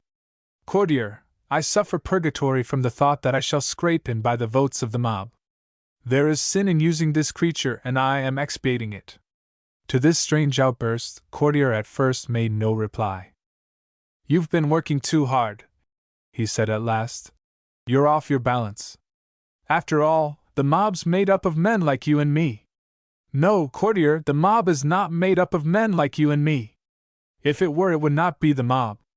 "It looks," Courtier answered gravely, "as if you had no business in this galley. I've always steered clear of it myself." "You follow your feelings. I have not that happiness." So saying, Milltown turned to the door. Courtier's voice pursued him earnestly. "Drop your politics. If you feel like this about them, don't waste your life following whatever it is you follow, don't waste hers." But Milltown did not answer. It was a wondrous still night, when, a few minutes before 12, with his forehead bandaged under his hat, the champion of lost causes left the hotel and made his way towards the grammar school for the declaration of the poll.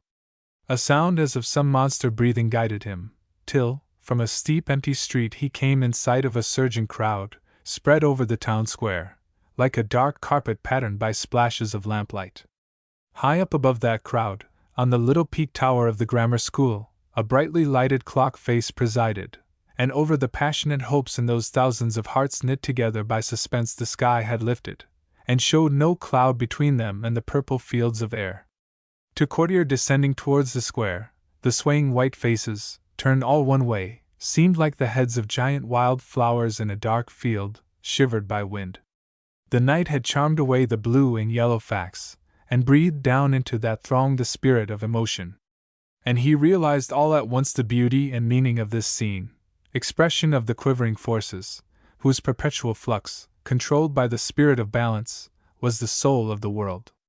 thousands of hearts with the thought of self lost in one overmastering excitement. An old man with a long gray beard, standing close to his elbow, murmured, "'Tis anxious work, I wouldn't ha' missed this for anything in the world." "Fine, eh?" answered Courtier. "Aye," said the old man, "'tis fine. I've not seen the like o' this since the great year, '48. There they are, the aristocrats." Following the direction of that skinny hand, Courtier saw on a balcony Lord and Lady Valleys, side by side, looking steadily down at the crowd. There too, leaning against a window and talking to someone behind, was Barbara. The old man went on muttering, and Courtier could see that his eyes had grown very bright, his whole face transfigured by intense hostility. He felt drawn to this old creature, thus moved to the very soul.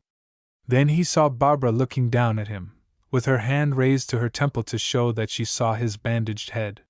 He had the presence of mind not to lift his hat.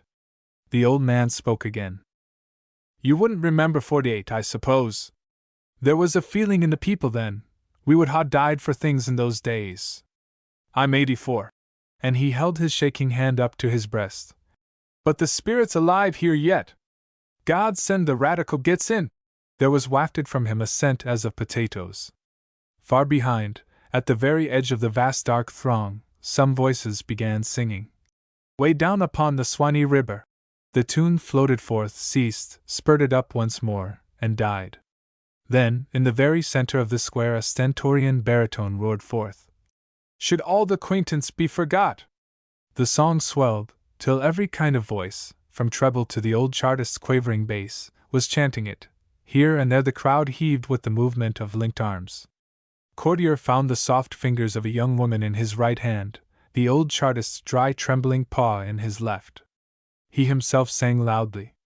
The grave and fearful music sprang straight up into the air, rolled out right and left, and was lost among the hills. But it had no sooner died away than the same huge baritone yelled, "God save our gracious king!" The stature of the crowd seemed at once to leap up 2 feet, and from under that platform of raised hats rose a stupendous shouting. "This," thought Courtier, "is religion." They were singing even on the balconies.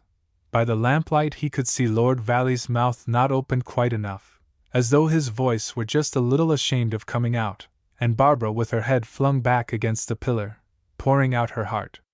No mouth in all the crowd was silent. It was as though the soul of the English people were escaping from its dungeon of reserve, on the pinions of that chant. But suddenly, like a shot bird closing wings, the song fell silent and dived headlong back to earth. Out from under the clock face had moved a thin, dark figure. More figures came behind. Courtier could see Milltown. A voice far away cried, "Up, Chilcocks!" A huge huzil followed, then such a silence that the sound of an engine shunting a mile away could be heard plainly. The dark figure moved forward, and a tiny square of paper gleamed out white against the black of his frock coat. "Ladies and gentlemen, result of the poll. Milltown 4,898. Chilcocks 4,802. The silence seemed to fall to earth, and break into 1,000 pieces. Through the pandemonium of cheers and groaning, Courtier with all his strength forced himself towards the balcony. He could see Lord Valleys leaning forward with a broad smile, Lady Valleys passing her hand across her eyes, Barbara with her hand in Harbinger's, looking straight into his face. He stopped. The old chartist was still beside him, tears rolling down his cheeks into his beard. Courtier saw Milltown come forward, and stand unsmiling, deathly pale. Part 2. Chapter 1. At 3 o'clock in the afternoon of the 19th of July, Little and Shropton commenced the ascent of the main staircase of Valley's house, London. She climbed slowly, in the very middle, an extremely small white figure on those wide and shining stairs, counting them aloud. Their number was never alike 2 days running, which made them attractive to one for whom novelty was the salt of life. Coming to that spot where they branched, she paused to consider which of the 2 flights she had used last, and unable to remember, sat down. She was the bearer of a message. It had been new when she started, but was already comparatively old, and likely to become older, in view of a design now conceived by her of traveling the whole length of the picture gallery. And while she sat maturing this plan, sunlight flooding through a large window drove a white refulgence down into the heart of the wide polished space of wood and marble, whence she had come. The nature of little and habitually rejected fairies and all fantastic things, finding them quite too much in the air, and devoid of sufficient reality and go, and this refulgence, almost unearthly in its traveling glory, passed over her small head and played strangely with the pillars in the hall, without exciting in her any fancies or any sentiment. The intention of discovering what was at the end of the picture gallery absorbed the whole of her essentially practical and active mind. Deciding on the left-hand flight of stairs, she entered that immensely long, narrow, and, with blinds drawn, rather dark saloon. She walked carefully, because the floor was very slippery here, and with a kind of seriousness due partly to the darkness and partly to the pictures. They were indeed, in this light, rather formidable, those old Caradox black, armored creatures, some of them, who seemed to eye with a sort of burning, grim, defensive greed the small white figure of their descendant passing along between them. But little Anne, who knew they were only pictures, maintained her course steadily, and every now and then, as she passed one who seemed to her rather uglier than the others, wrinkled her sudden little nose. At the end, as she had thought, appeared a door. She opened it, and passed on to a landing. There was a stone staircase in the corner, and there were 2 doors. It would be nice to go up the staircase, but it would also be nice to open the doors. Going towards the first door, with a little thrill, she turned the handle. It was one of those rooms, necessary in houses, for which she had no great liking, and closing this door rather loudly she opened the other one, finding herself in a chamber not resembling the rooms downstairs, which were all high and nicely gilded, but more like where she had lessons, low, and filled with books and leather chairs. From the end of the room which she could not see, she heard a sound as of someone kissing something, and instinct had almost made her turn to go away when the word, "Hello!" suddenly opened her lips. And almost directly she saw that Granny and Grandpapa were standing by the fireplace. Not knowing quite whether they were glad to see her, she went forward and began at once. "Is this where you sit, Grandpapa?" "It is." "It's nice, isn't it, Granny? Where does the stone staircase go to?" "To the roof of the tower, and—" "Oh! I have to give a message, so I must go now. Sorry to lose you." "Yes, goodbye." Hearing the doors shut behind her, Lord and Lady Valleys looked at each other with a dubious smile. The little interview which she had interrupted had arisen in this way. Accustomed to retire to this quiet and homely room, which was not his official study where he was always liable to the attacks of secretaries, Lord Valleys had come up here after lunch to smoke and chew the cud of a worry. The matter was one in connection with his Penderney estate, in Cornwall. It had long agitated both his agent and himself, and had now come to him for final decision. The question affected 2 villages to the north of the property, whose inhabitants were solely dependent on the working of a large quarry, which had for some time been losing money. A kindly man, he was extremely averse to any measure which would plunge his tenants into distress, and especially in cases where there had been no question of opposition between himself and them. But reduced to its essentials, the matter stood thus. Apart from that particular quarry, the Penderney estate was not only a going, but even a profitable concern, supporting itself and supplying some of the sinews of war towards Valley's house and the racing establishment at Newmarket and other general expenses, with this quarry still running, allowing for the upkeep of Penderney and the provision of pensions to superannuated servants. It was rather the other way. Sitting there, that afternoon, smoking his favorite pipe, he had at last come to the conclusion that there was nothing for it but to close down. He had not made this resolution lightly, though, to do him justice, the knowledge that the decision would be bound to cause an outcry in the local, and perhaps the national press, had secretly rather spurred him on to the resolve than deterred him from it. He felt as if he were being dictated to in advance, and he did not like dictation. To have to deprive these poor people of their immediate living was, he knew, a good deal more irksome to him than to those who would certainly make a fuss about it. His conscience was clear, and he could discount that future outcry as mere party spite. He had very honestly tried to examine the thing all round, and had reasoned thus: if I keep this quarry open, I am really admitting the principle of pauperization, since I naturally look to each of my estates to support its own house, grounds, shooting, and to contribute towards the support of this house, and my family, and racing stable, and all the people employed about them both. To allow any business to be run on my estates which does not contribute to the general upkeep, is to protect and really pauperize a portion of my tenants at the expense of the rest. It must therefore be false economics and a secret sort of socialism. Further, if logically followed out, it might end in my ruin, and to allow that, though I might not personally object, would be to imply that I do not believe that I am, by virtue of my traditions and training, the best machinery through which the state can work to secure the welfare of the people. When he had reached that point in his consideration of the question, his mind, or rather perhaps, his essential self, had not unnaturally risen up and said, which is absurd. Impersonality was in fashion, and as a rule he believed in thinking impersonally. There was a point, however, where the possibility of doing so ceased, without treachery to oneself, one's order, and the country. And to the argument which he was quite shrewd enough to put to himself, sooner than have it put by anyone else, that it was disproportionate for a single man by a stroke of the pen to be able to dispose of the livelihood of hundreds whose senses and feelings were similar to his own, he had answered: if I didn't, some plutocrat or company would, or, worse still, the state. Cooperative enterprise being, in his opinion, foreign to the spirit of the country, there was, so far as he could see, no other alternative. Facts were facts, and not to be got over. Notwithstanding all this, the necessity for the decision made him sorry, for if he had no great sense of proportion, he was at least humane. He was still smoking his pipe and staring at a sheet of paper covered with small figures when his wife entered. Though she had come to ask his advice on a very different subject, she saw at once that he was vexed, and said, "What's the matter, Jeff?" Lord Valleys rose, went to the hearth, deliberately tapped out his pipe, then held out to her the sheet of paper.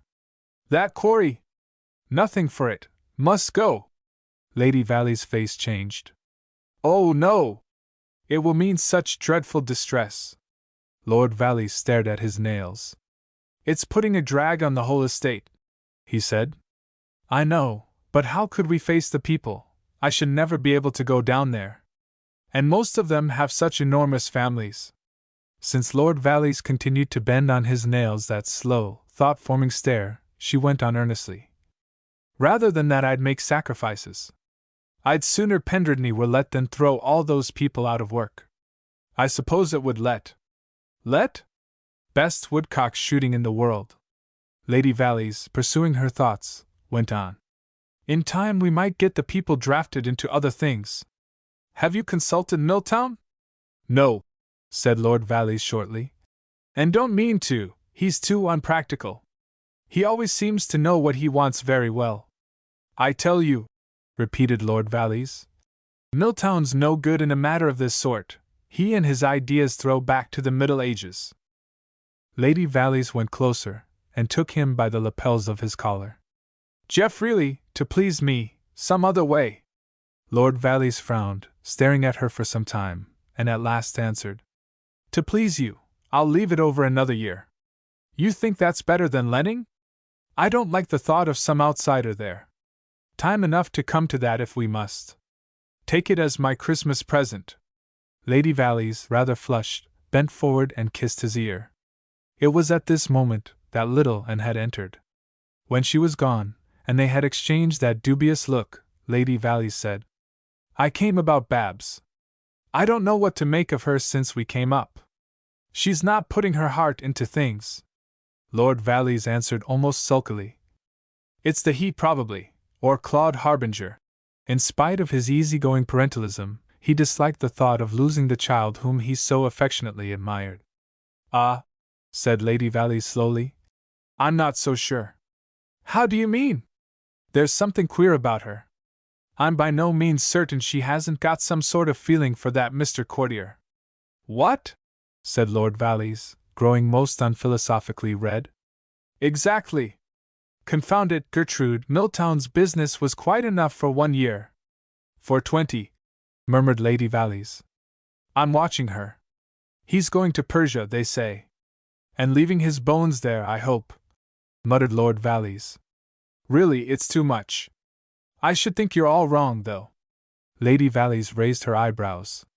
Men were very queer about such things. Very queer and worse than helpless. Well, she said, I must go to my meeting. I'll take her, and see if I can get at something. And she went away. It was the inaugural meeting of the Society for the Promotion of the Birth Rate, over which she had promised to preside.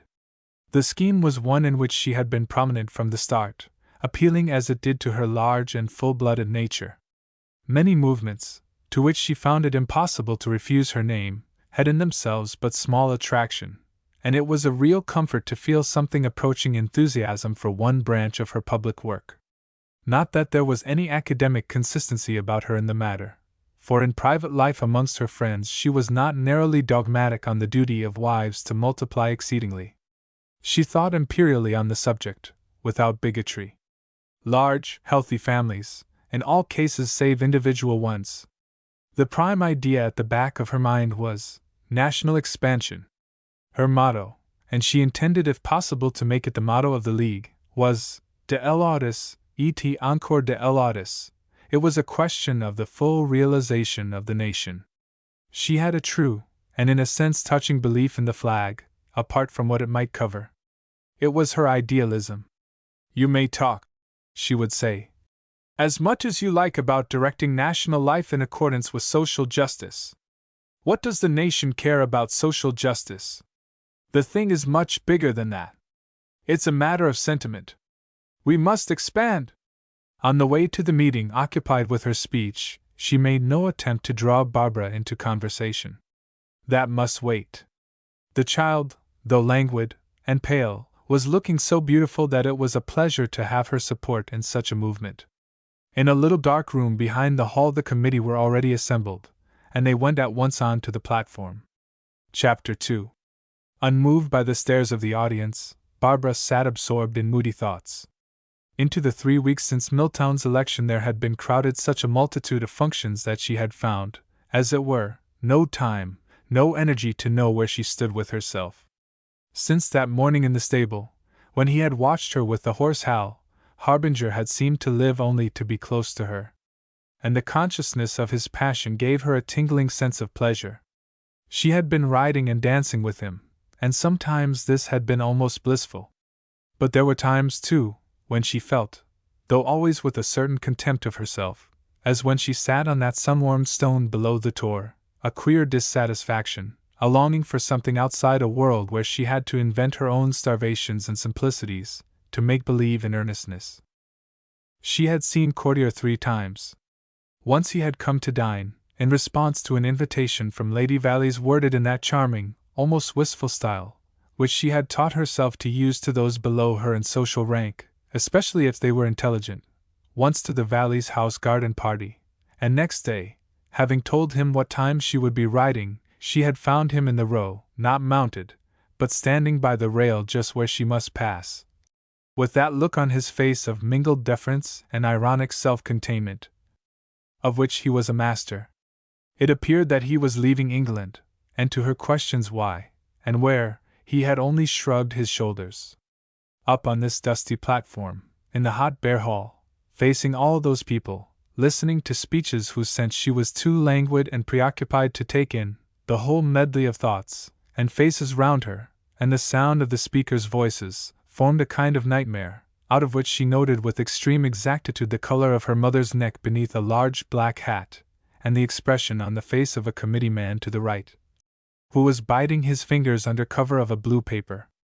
She realized that someone was speaking amongst the audience, casting forth, as it were, small bunches of words.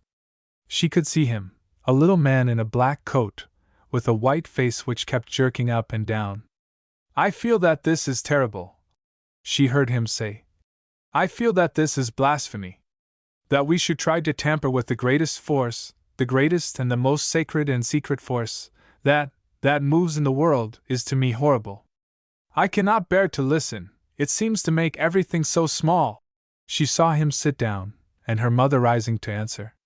We must all sympathize with the sincerity and to a certain extent with the intention of our friend in the body of the hall. But we must ask ourselves, have we the right to allow ourselves the luxury of private feelings in a matter which concerns the national expansion? We must not give way to sentiment. Our friend in the body of the hall spoke, he will forgive me for saying so, like a poet, rather than a serious reformer. I am afraid that if we let ourselves drop into poetry, the birth rate of this country will very soon drop into poetry too. And that I think it is impossible for us to contemplate with folded hands the resolution I was about to propose when our friend in the body of the hall. But Barbara's attention had wandered off again into that queer medley of thoughts and feelings out of which the little man had so abruptly roused her. Then she realized that the meeting was breaking up, and her mother saying, "Now, my dear, it's hospital day. We've just time." When they were once more in the car, she leaned back very silent, watching the traffic. Lady Valleys eyed her sidelong. "What a little bombshell," she said. "From that small person! He must have got in by mistake. I hear Mr. Courtier has a card for Helen Gloucester's ball tonight, Babs." "Poor man!" "You will be there," said Lady Valleys dryly. Barbara drew back into her corner. "Don't tease me, Mother!" An expression of compunction crossed Lady Valleys' face. She tried to possess herself of Barbara's hand. But that languid hand did not return her squeeze. "I know the mood you're in, dear. It wants all one's pluck to shake it off. Don't let it grow on you. You'd better go down to Uncle Dennis tomorrow. You've been overdoing it." Barbara sighed. "I wish it were tomorrow." The car had stopped, and Lady Valleys said, "Will you come in, or are you too tired? It always does them good to see you." "You're twice as tired as me," Barbara answered. "Of course I'll come." At the entrance of the two ladies, there rose at once a faint buzz and murmur. Lady Valleys, whose ample presence radiated suddenly a businesslike and cheery confidence, went to a bedside and sat down. But Barbara stood in a thin streak of the July sunlight, uncertain where to begin, amongst the faces turned towards her. The poor dears looked so humble, and so wistful, and so tired. There was one lying quite flat, who had not even raised her head to see who had come in. That slumbering, pale, high-cheekboned face had a frailty as if a touch, a breath, would shatter it. A wisp of the blackest hair, finer than silk, lay across the forehead. The closed eyes were deep sunk. One hand, scarred almost to the bone with work, rested above her breast. She breathed between lips which had no color. About her, sleeping, was a kind of beauty. And there came over the girl a queer rush of emotion. The sleeper seemed so apart from everything there, from all the formality and stiffness of the ward. To look at her swept away the languid, hollow feeling with which she had come in. It made her think of the tours at home, when the wind was blowing, and all was bare, and grand, and sometimes terrible. There was something elemental in that still sleep. And the old lady in the next lead, with a brown wrinkled face and bright black eyes brimful of life, seemed almost vulgar beside such remote tranquility, while she was telling Barbara that a little bunch of heather in the better half of a soap dish on the windowsill had come from Wales, because, as she explained, "My mother was born in Stirling, dearie, so I likes a bit of heather, though I never been out o' Bethnal Green myself." But when Barbara again passed, the sleeping woman was sitting up, and looked but a poor ordinary thing, her strange fragile beauty all withdrawn. It was a relief when Lady Valleys said, "My dear, my naval bazaar at 5:30, and while I'm there you must go home and have a rest, and freshen yourself up for the evening. We dine at Plassey House." The Duchess of Gloucester's ball, a function which no one could very well miss, had been fixed for this late date owing to the Duchess's announced desire to prolong the season and so help the hackney cabmen, and though everybody sympathized, it had been felt by most that it would be simpler to go away, motor up on the day of the ball, and motor down again on the following morning. And throughout the week by which the season was thus prolonged, in long rows at the railway stations, and on their stands, the hackney cabmen, unconscious of what was being done for them, waited, patient as their horses. But since everybody was making this special effort, an exceptionally large, exclusive, and brilliant company reassembled at Gloucester House. In the vast ballroom over the medley of entwined revolving couples, punkahs had been fixed, to clear and freshen the languid air, and these huge fans, moving with incredible slowness, drove a faint refreshing draught down over the sea of white shirtfronts and bare necks, and freed the scent from innumerable flowers. Late in the evening, close by one of the great clumps of bloom, a very pretty woman stood talking to Bertie Caradoc. She was his cousin, Lily Malvoisin, sister of Geoffrey Winlow, and wife of a liberal peer, a charming creature, whose pink cheeks, bright eyes, quick lips, and rounded figure endowed her with the prettiest air of animation. And while she spoke she kept stealing sly glances at her partner, trying as it were to pierce the armor of that self-contained young man. "No, my dear," she said in her mocking voice, "you'll never persuade me that Milltown is going to catch on. Ils trop intransigeant. Ah, there's Babs." For the girl had come gliding by, her eyes wandering lazily, her lips just parted, her neck hardly less pale than her white frock, her face pale, and marked with languor, under the heavy coil of her tawny hair, and her swaying body seeming with each turn of the waltz to be caught by the arms of her partner from out of a swoon. With that immobility of lips, learned by all imprisoned in society, Lily Malvoisin murmured, "Who's that she's dancing with? Is it the dark horse, Bertie?" Through lips no less immobile Bertie answered, 40-1, no takers." But those inquisitive bright eyes still followed Barbara, drifting in the dance, like a great water lily caught in the swirl of a mill pool, and the thought passed through that pretty head, "She's hooked him. It's naughty of Babs, really."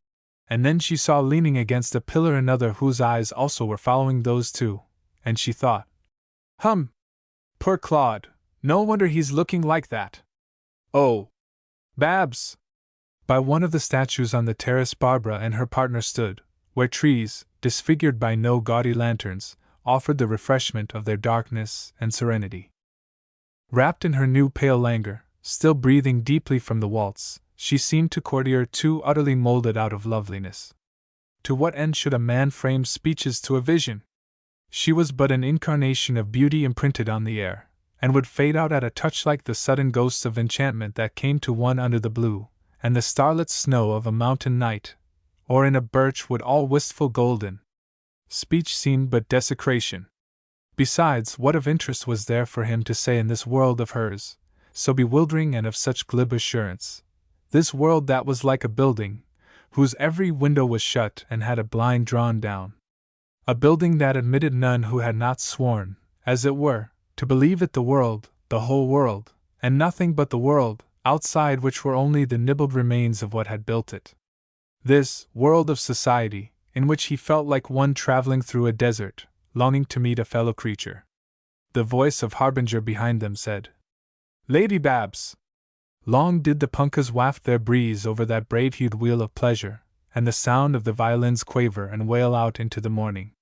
Then quickly, as the spangles of dew vanish off grass when the sun rises, all melted away, and in the great rooms were none but flunkies presiding over the polished surfaces like flamingos by some lakeside at dawn.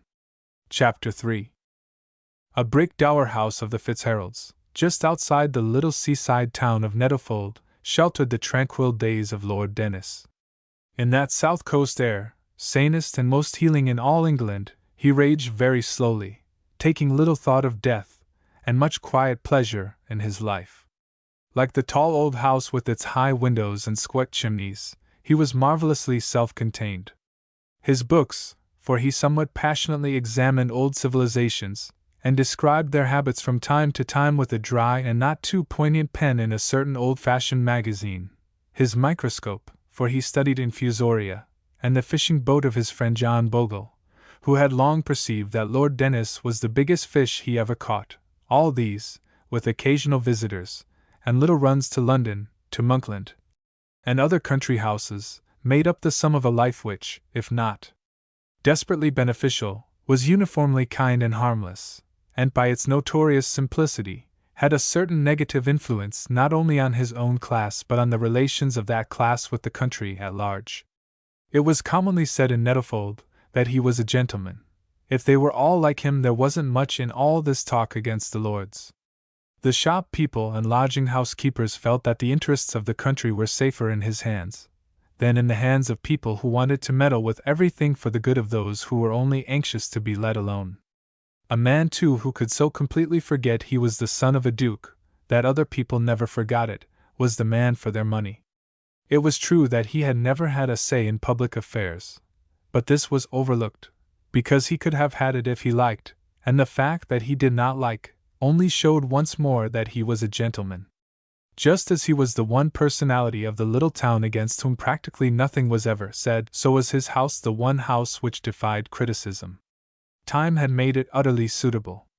The ivied walls, and purplish roof lichened yellow in places, the quiet meadows harboring ponies and kine, reaching from it to the sea, all was mellow.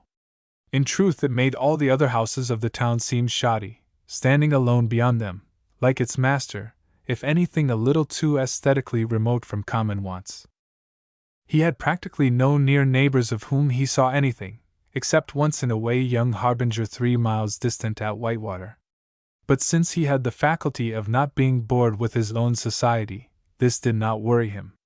Of local charity, especially to the fishers of the town, whose winter months were nowadays very bare of profit, he was prodigal to the verge of extravagance, for his income was not great. But in politics, beyond acting as the figurehead of certain municipal efforts, he took little or no part. His Toryism indeed was of the mild order, that had little belief in the regeneration of the country by any means but those of kindly feeling between the classes. When asked how that was to be brought about, he would answer with his dry, slightly malicious suavity, that if you stirred hornets' nests with sticks the hornets would come forth. Having no land, he was shy of expressing himself on that vexed question, but if resolutely attacked would give utterance to some such sentiment as this: "The land's best in our hands on the whole, but we want fewer dogs in the manger among us."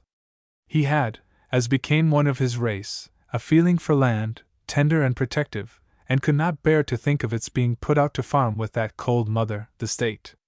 He was ironical over the views of radicals or socialists, but disliked to hear such people personally abused behind their backs. It must be confessed, however, that if contradicted he increased considerably the ironical decision of his sentiments. Withdrawn from all chance in public life of enforcing his views on others, the natural aristocrat within him was forced to find some expression. Each year, towards the end of July, he placed his house at the service of Lord Valleys, who found it a convenient centre for attending Goodwood. It was on the morning after the Duchess of Gloucester's ball that he received this note. Valleys House. Dearest Uncle Dennis, may I come down to you a little before time and rest? London is so terribly hot. Mother has 3 functions still to stay for, and I shall have to come back again for our last evening, the political one, so I don't want to go all the way to Monkland, and anywhere else except with you would be rackety. Eustace looks so seedy. I'll try and bring him, if I may. Granny is terribly well. Best love, dear, from your Babs. The same afternoon she came, but without Milltown, driving up from the station in a fly. Lord Dennis met her at the gate, and having kissed her, looked at her somewhat anxiously, caressing his white peaked beard. He had never yet known Babs sick of anything, except when he took her out in John Bogle's boat. She was certainly looking pale, and her hair was done differently, a fact disturbing to one who did not discover it. Slipping his arm through hers, he led her out into a meadow still full of buttercups, where an old white pony, who had carried her in the road 12 years ago, came up to them and rubbed his muzzle against her waist. And suddenly there rose in Lord Dennis the thoroughly discomforting and strange suspicion that, though the child was not going to cry, she wanted time to get over the feeling that she was. Without appearing to separate himself from her, he walked to the wall at the end of the field, and stood looking at the sea. The tide was nearly up, the south wind driving over it brought him the scent of the sea flowers, and the crisp rustle of little waves swimming almost to his feet. Far out, where the sunlight fell, the smiling waters lay white and mysterious in July haze, giving him a queer feeling. But Lord Dennis, though he had his moments of poetic sentiment, was on the whole quite able to keep the sea in its proper place, for after all it was the English Channel, and like a good Englishman he recognized that if you once let things get away from their names, they ceased to be facts, and if they ceased to be facts, they became the devil. In truth, he was not thinking much of the sea, but of Barbara. It was plain that she was in trouble of some kind. And the notion that Babs could find trouble in life was extraordinarily queer, for he felt, subconsciously, what a great driving force of disturbance was necessary to penetrate the 100 folds of the luxurious cloak enwrapping one so young and fortunate. It was not death, therefore it must be love, and he thought at once of that fellow with the red mustaches. Ideas were all very well, no one would object to as many as you liked, in their proper place, the dinner table, for example. But to fall in love, if indeed it were so, with a man who not only had ideas, but an inclination to live up to them, and on nothing else, seemed to Lord Denisoutre. She had followed him to the wall, and he looked at her dubiously. To rest in the waters of Lethe, Babs? By the way, seen anything of our friend Mr. Courtier? Very picturesque, that quixotic theory of life. And in saying that, his voice, like so many refined voices which have turned their backs on speculation, was triple-toned, mocking at ideas, mocking at itself for mocking at ideas, yet showing plainly that at bottom it only mocked at itself for mocking at ideas, because it would be, as it were, crude not to do so. But Barbara did not answer his question, and began to speak of other things. And all that afternoon and evening she talked away so lightly that Lord Denis, but for his instinct, would have been deceived. That wonderful smiling mask, the inscrutability of youth, was laid aside by her at night. Sitting at her window, under the moon, a gold-bright moth slow spinning up the sky, she watched the darkness hungrily, as though it were a great thought into whose heart she was trying to see. Now and then she stroked herself, getting strange comfort out of the presence of her body. She had that old unhappy feeling of having two selves within her. And this soft night, full of the quiet stir of the sea, and of dark immensity, woke in her a terrible longing to be at one with somebody, outside herself. At the ball last night the flying feeling had seized on her again, and was still there, a queer manifestation of her streak of recklessness. And this result of her contacts with Courtier, this cacoethes volandi, and feeling of clipped wings, hurt her, as being forbidden hurts a child. She remembered how in the housekeeper's room at Monkland there lived a magpie who had once sought shelter in an orchid house from some pursuer. As soon as they thought him wedded to civilization, they had let him go, to see whether he would come back. For hours he had sat up in a high tree, and at last come down again to his cage, whereupon, fearing lest the rooks should attack him, when he next took this voyage of discovery, they clipped one of his wings. After that the twilight bird, though he lived happily enough, hopping about his cage and the terrace which served him for exercise yard, would seem at times restive and frightened, moving his wings as if flying in spirit, and sad that he must stay on earth. So, too, at her window Barbara fluttered her wings, then, getting into bed, lay sighing and tossing. A clock struck 3, and seized by an intolerable impatience at her own discomfort, she slipped a motor coat over her nightgown, put on slippers, and stole out into the passage. The house was very still. She crept downstairs, smothering her footsteps. Groping her way through the hall, inhabited by the thin ghosts of would-be light, she slid back the chain of the door, and fled towards the sea. She made no more noise running in the dew, than a bird following the paths of air, and the 2 ponies, who felt her figure pass in the darkness, snuffled, sending out soft sighs of alarm amongst the closed buttercups. She climbed the wall over to the beach. While she was running, she had fully meant to dash into the sea and cool herself, but it was so black, with just a thin edging scarf of white, and the sky was black, bereft of lights, waiting for the day. She stood and looked. And all the leapings and pulsings of flesh and spirit slowly died in that wide dark loneliness, where the only sound was the wistful breaking of small waves. She was well used to these dead hours. Only last night, at this very time, Harbinger's arm had been round her in a last waltz. But here the dead hours had such different faces, wide-eyed, solemn, and there came to Barbara, staring out at them, a sense that the darkness saw her very soul, so that it felt little and timid within her. She shivered in her fur-lined coat, as if almost frightened at finding herself so marvelously nothing before that black sky and dark sea, which seemed all one, relentlessly great. And crouching down, she waited for the dawn to break. It came from over the downs, sweeping a rush of cold air on its wings, flighting towards the sea. With it the daring soon crept back into her blood. She stripped, and ran down into the dark water, fast growing pale. It covered her jealously, and she set to work to swim. The water was warmer than the air. She lay on her back and splashed, watching the sky flush. To bathe like this in the half-dark, with her hair floating out, and no wet clothes clinging to her limbs, gave her the joy of a child doing a naughty thing. She swam out of her depth, then scared at her own adventure, swam in again as the sun rose. She dashed into her 2 garments, climbed the wall, and scurried back to the house. All her dejection and feverish uncertainty were gone. She felt keen, fresh, terribly hungry, and stealing into the dark dining room, began rummaging for food. She found biscuits, and was still munching, when in the open doorway she saw Lord Dennis, a pistol in one hand and a lighted candle in the other. With his carved features and white beard above an old blue dressing gown, he looked impressive, having at the moment a distinct resemblance to Lady Casterly, as though danger had armored him in steel. "You call this resting?"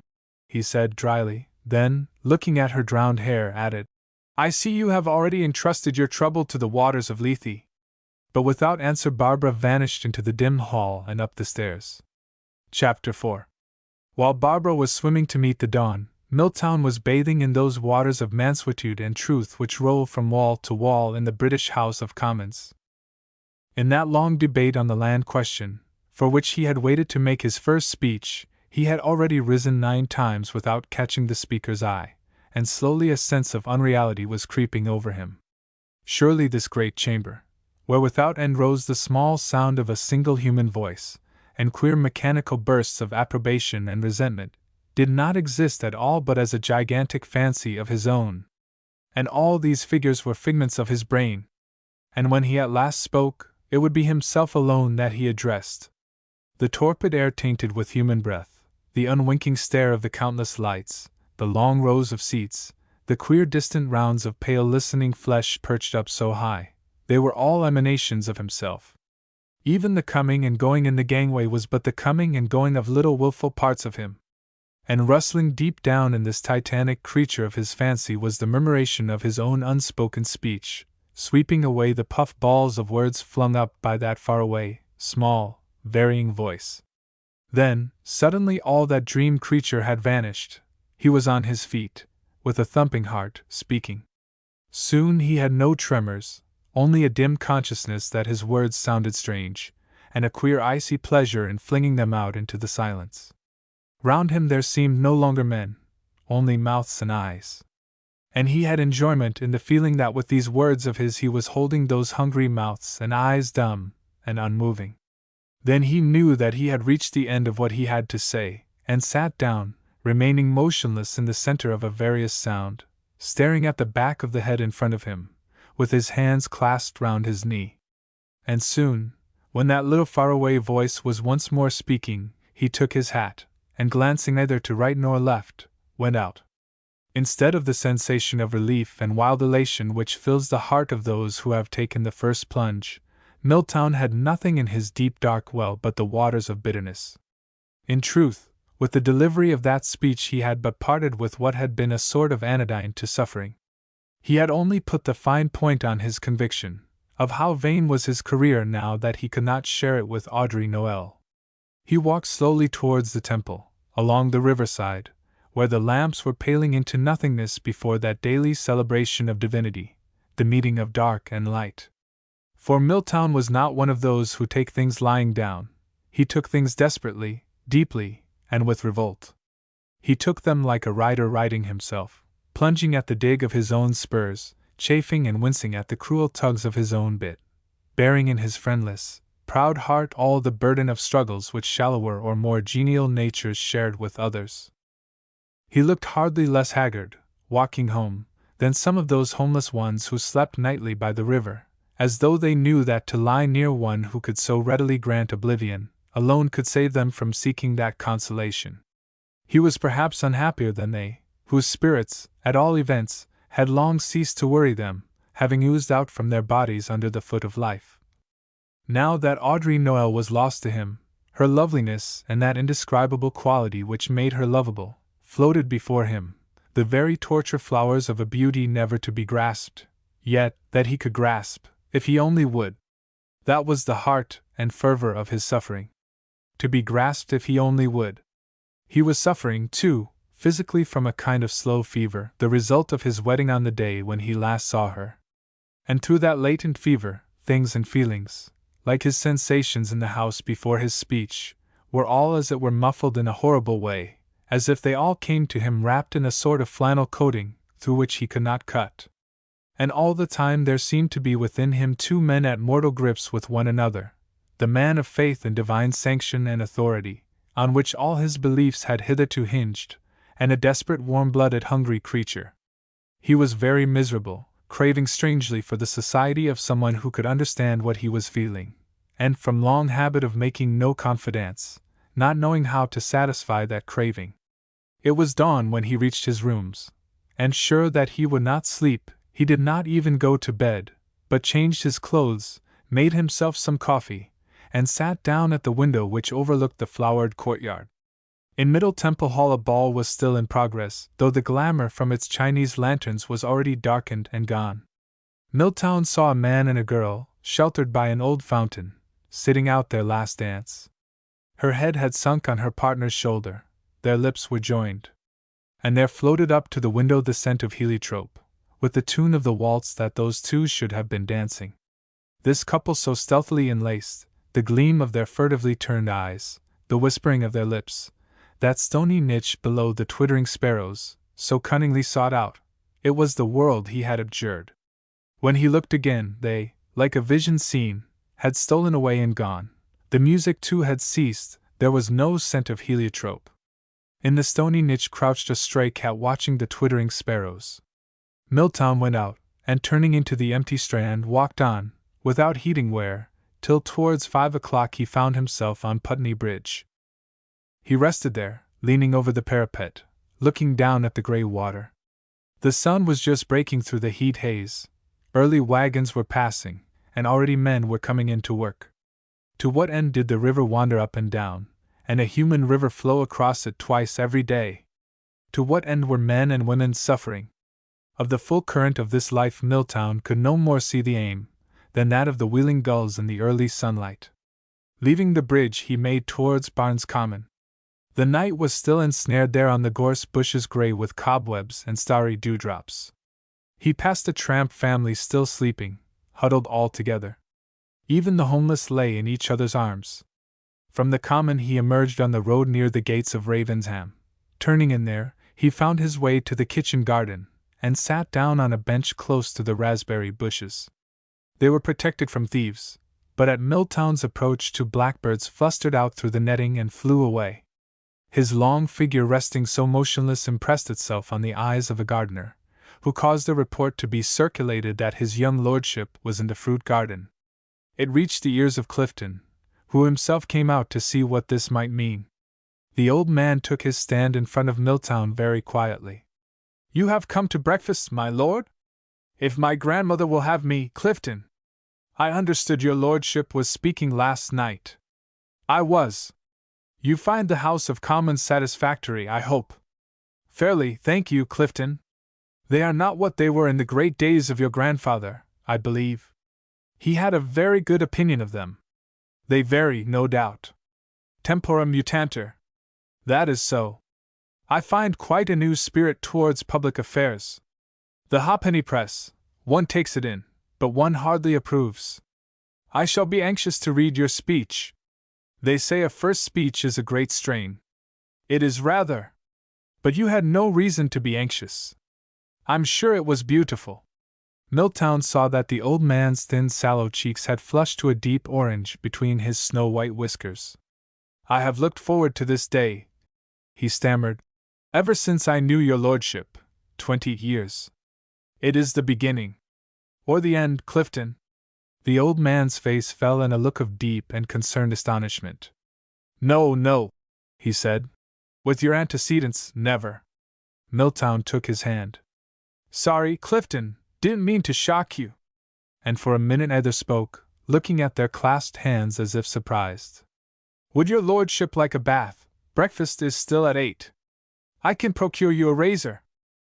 When Milltown entered the breakfast room, his grandmother, with a copy of the Times in her hands, was seated before a grapefruit, which, with a shredded wheat biscuit, constituted her first meal. Her appearance hardly warranted Barbara's description of terribly well. In truth, she looked a little white, as if she had been feeling the heat. But there was no lack of animation in her little steel-gray eyes, nor of decision in her manner. I see, she said, that you've taken a line of your own, Eustace. I've nothing to say against that, in fact, quite the contrary. But remember this, my dear, however you may change, you mustn't wobble. Only one thing counts in that place, hitting the same nail on the head with the same hammer all the time. You aren't looking at all well. Milltown, bending to kiss her, murmured, Thanks, I'm all right.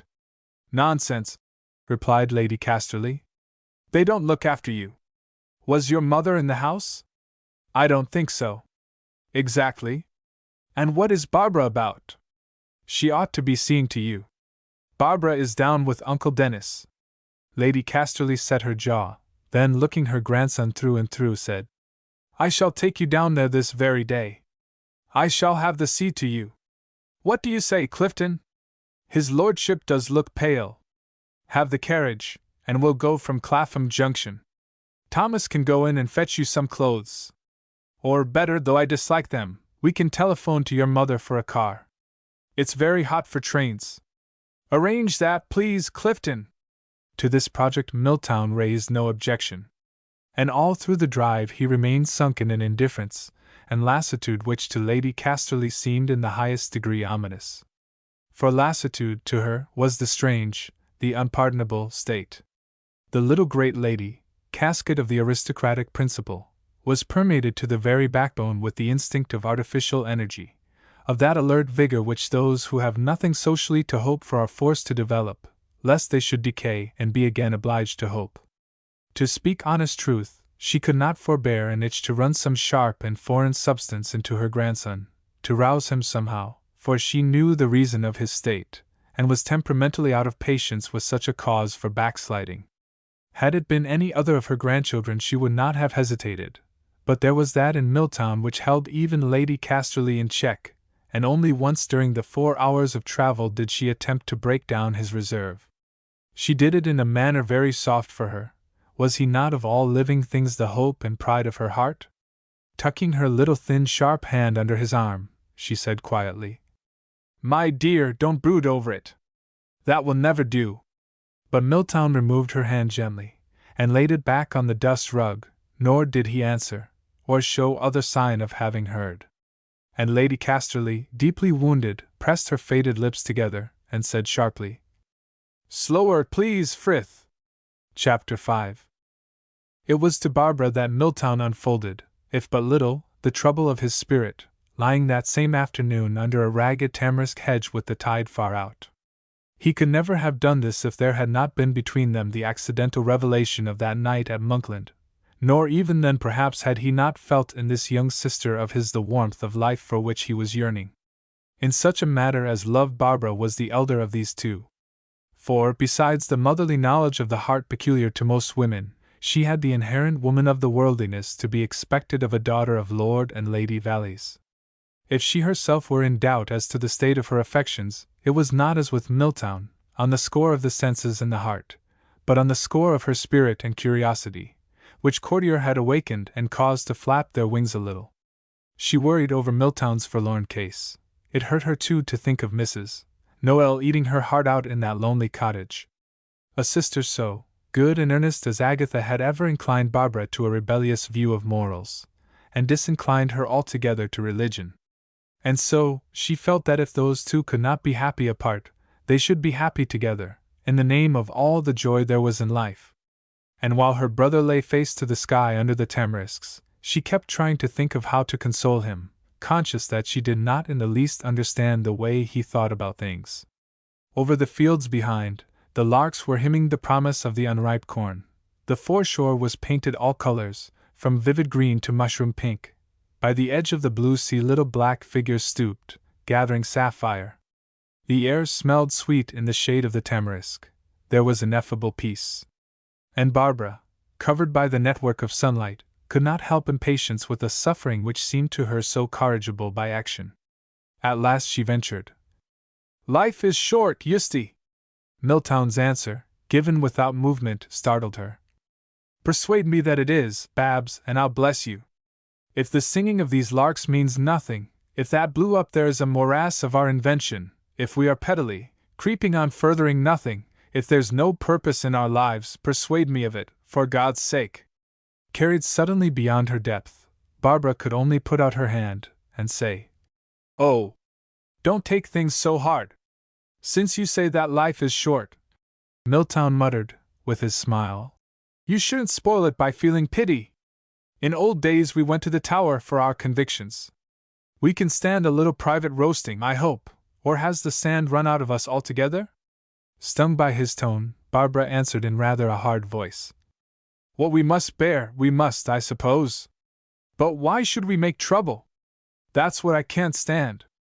Oh, profound wisdom!" Barbara flushed. "I love life," she said. The galleons of the westering sun were already sailing in a broad gold fleet straight for that foreshore where the little black stooping figures had not yet finished their toil. The larks still sang over the unripe corn, when Harbinger, galloping along the sands from Whitewater to Sea House, came on that silent couple walking home to dinner. It would not be safe to say of this young man that he readily diagnosed a spiritual atmosphere, but this was the less his demerit, since everything from his cradle up had conspired to keep the spiritual thermometer of his surroundings at 60 in the shade.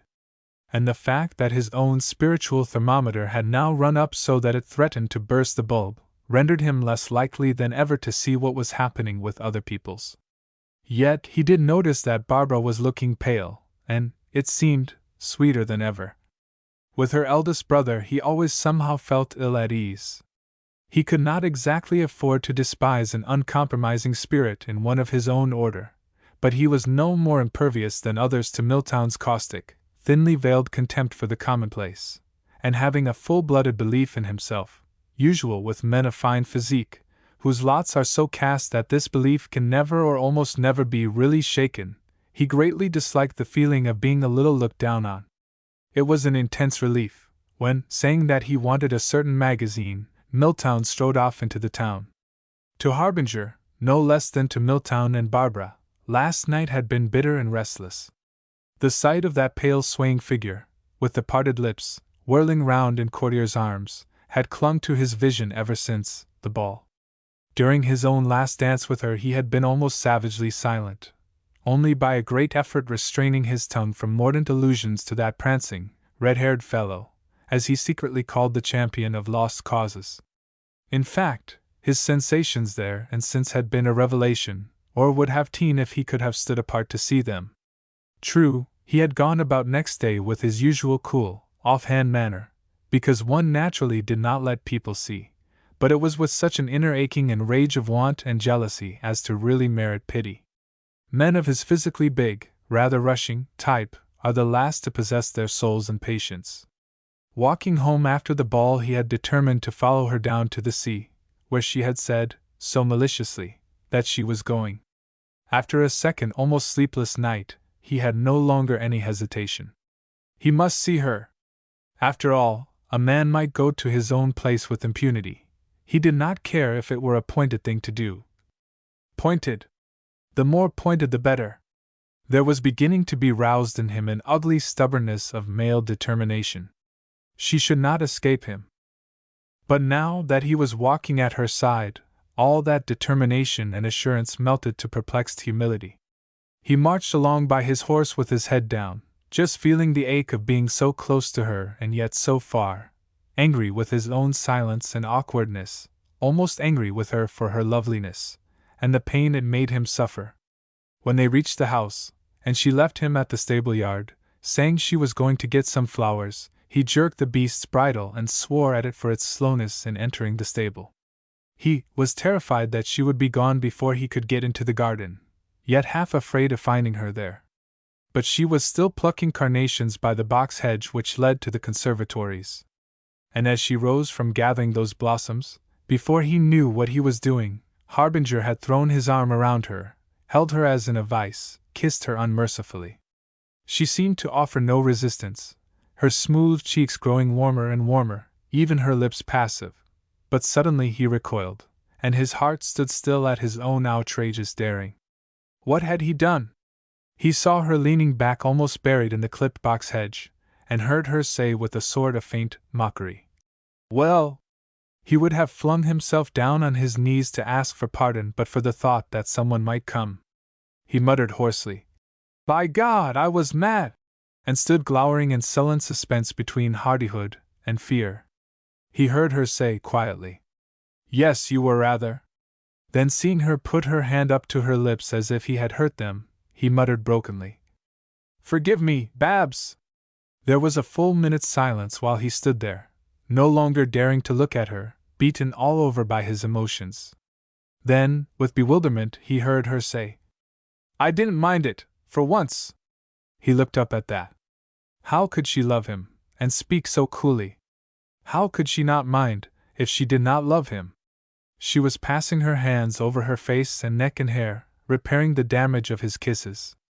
"Now shall we go in?" she said. Harbinger took a step forward. "I love you so," he said. "I will put my life in your hands, and you shall throw it away." At those words, of whose exact nature he had very little knowledge, he saw her smile. "If I let you come within 3 yards, will you be good?" He bowed, and in silence they walked towards the house. Dinner that evening was a strange, uncomfortable meal. But its comedy, too subtly played for Milltown and Lord Dennis, seemed transparent to the eyes of Lady Casterly, for, when Harbinger had sallied forth to ride back along the sands, she took her candle and invited Barbara to retire. Then, having admitted her granddaughter to the apartment always reserved for herself, and specially furnished with practically nothing, she sat down opposite that tall, young, solid figure, as it were taking stock of it, and said, "So you are coming to your senses, at all events. Kiss me!" Barbara, stooping to perform this rite, saw a tear stealing down the carved fine nose. Knowing that to notice it would be too dreadful, she raised herself, and went to the window. There, staring out over the dark fields and dark sea, by the side of which Harbinger was riding home, she put her hand up to her lips, and thought for the 100th time. So that's what it's like! Chapter 6. 3 days after his first, and as he promised himself, his last society ball, Courtier received a note from Audrey Noel, saying that she had left Monkland for the present, and come up to a little flat, on the riverside not far from Westminster. When he made his way there that same July day, the Houses of Parliament were bright under a sun which warmed all the grave air emanating from their councils of perfection. Courtier passed by dubiously. His feelings in the presence of those towers were always a little mixed. There was not so much of the poet in him as to cause him to see nothing there at all save only same lines against the sky, but there was enough of the poet to make him long to kick something, and in this mood he wended his way to the riverside. Mrs. Noel was not at home, but since the maid informed him that she would be in directly, he sat down to wait. Her flat, which was on the first floor, overlooked the river and had evidently been taken furnished, for there were visible marks of a recent struggle with an Edwardian taste which, flushed from triumph over Victorianism, had filled the rooms with early Georgian remains. On the only definite victory, a rose-colored window seat of great comfort and little age, Courtier sat down, and resigned himself to doing nothing with the ease of an old soldier.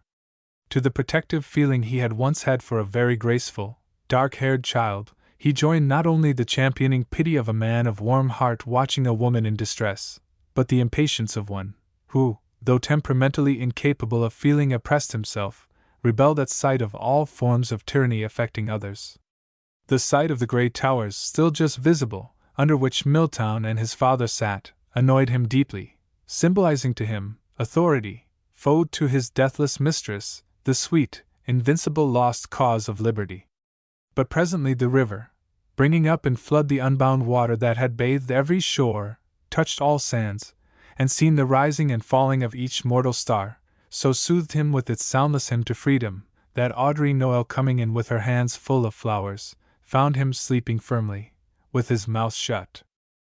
Noiselessly putting down the flowers, she waited for his awakening. That sanguine visage, with its prominent chin, flaring mustaches, and eyebrows raised rather V-shaped above his closed eyes, wore an expression of cheery defiance even in sleep, and perhaps no face in all London was so utterly its obverse as that of this dark, soft-haired woman, delicate, passive, and tremulous with pleasure at sight of the only person in the world from whom she felt she might learn of Milltown, without losing her self-respect. He woke at last, and manifesting no discomfiture, said, "It was like you not to wake me."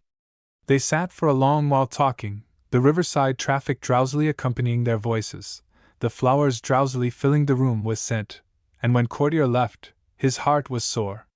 She had not spoken of herself at all, but had talked nearly all the time of Barbara, praising her beauty and high spirit, growing pale once or twice, and evidently drinking in with secret avidity every allusion to Milltown. Clearly, her feelings had not changed, though she would not show them. Courtier's pity for her became well-nigh violent. It was in such a mood, mingled with very different feelings, that he donned evening clothes and set out to attend the last gathering of the season at Valley's house, a function which, held so late in July, was perforce almost perfectly political. Mounting the wide and shining staircase, that had so often baffled the arithmetic of little N, he was reminded of a picture entitled The Steps to Heaven in his nursery 34 years before. At the top of this staircase, and surrounded by acquaintances, he came on Harbinger, who nodded curtly. The young man's handsome face and figure appeared to Courtier's jaundiced eye more obviously successful and complacent than ever, so that he passed him by sardonically, and maneuvered his way towards Lady Valley's, whom he could perceive stationed, like a general, in a little cleared space, where to and fro flowed constant streams of people, like the rays of a star. She was looking her very best, going well with great and highly polished spaces, and she greeted Courtier with a special cordiality of tone, which had in it, besides kindness towards one who must be feeling a strange bird, a certain diplomatic quality, compounded of desire, as it were, to warn him off, and fear of saying something that might irritate and make him more dangerous. She had heard, she said, that he was bound for Persia. She hoped he was not going to try and make things more difficult there. Then with the words, "So good of you to have come," she became once more the center of her battlefield. Perceiving that he was finished with, Courtier stood back against a wall and watched. Thus isolated, he was like a solitary cuckoo contemplating the gyrations of a flock of rooks. Their motions seemed a little meaningless to one so far removed from all the fetishes and shibboleths of Westminster. He heard them discussing Milltown's speech, the real significance of which apparently had only just been grasped. The words doctrinaire, extremist, came to his ears, together with the saying a new force. People were evidently puzzled, disturbed, not pleased, as if some star not hitherto accounted for had suddenly appeared amongst the proper constellations.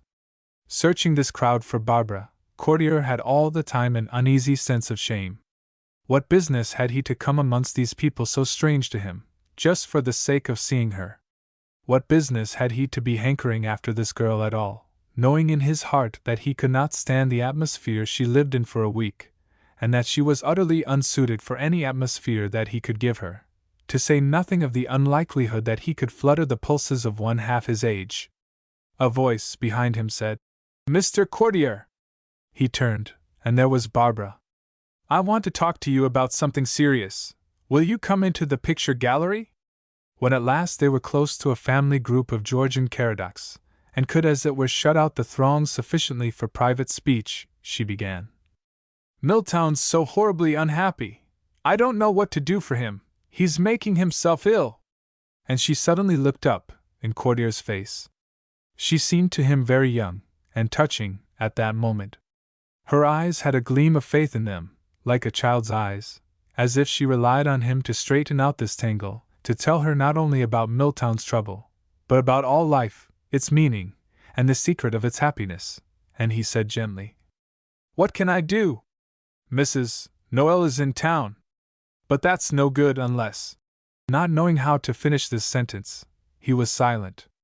"I wish I were Milltown," she muttered. At that quaint saying, Courtier was hard put to it not to take hold of the hands so close to him.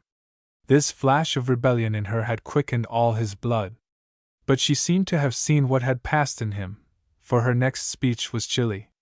"It's no good, stupid of me to be worrying you. It is quite impossible for you to worry me."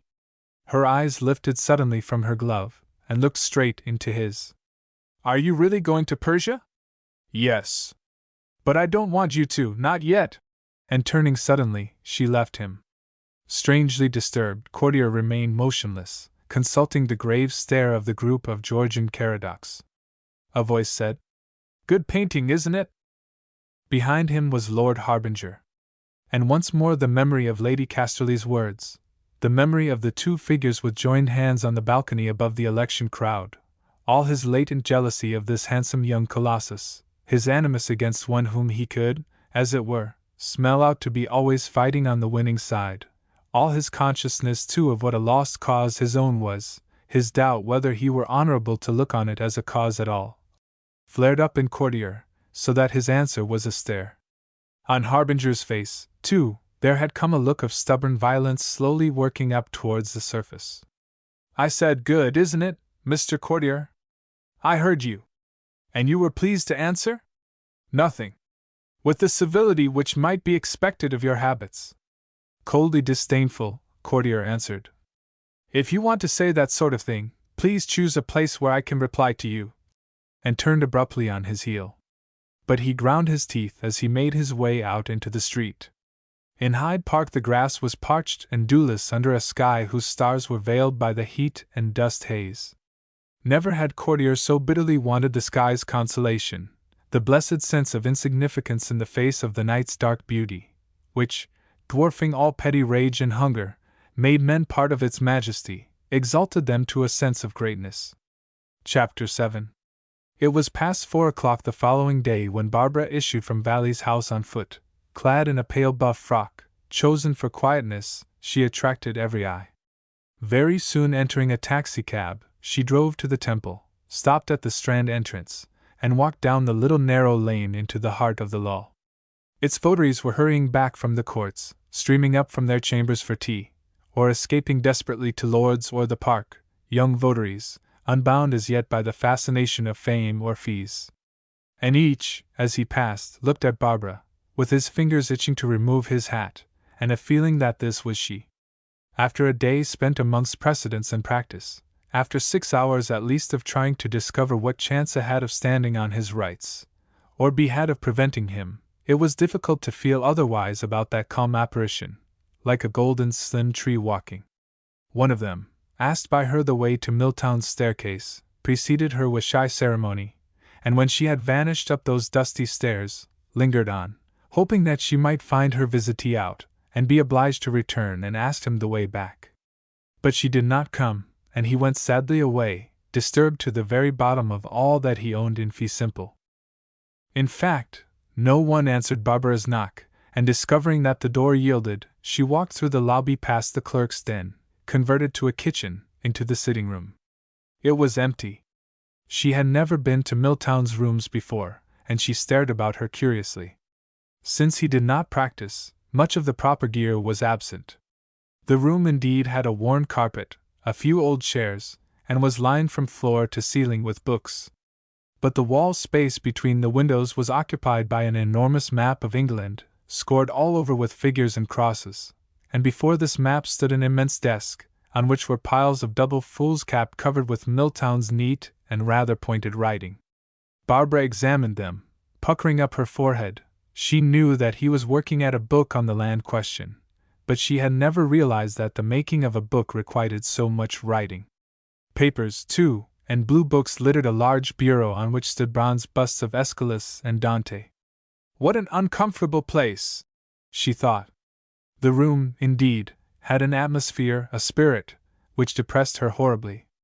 Seeing a few flowers down in the court below, she had a longing to get out to them. Then behind her she heard the sound of someone talking. But there was no one in the room, and the effect of this disrupted soliloquy, which came from nowhere, was so uncanny that she retreated to the door. The sound, as of two spirits speaking in one voice, grew louder, and involuntarily she glanced at the busts.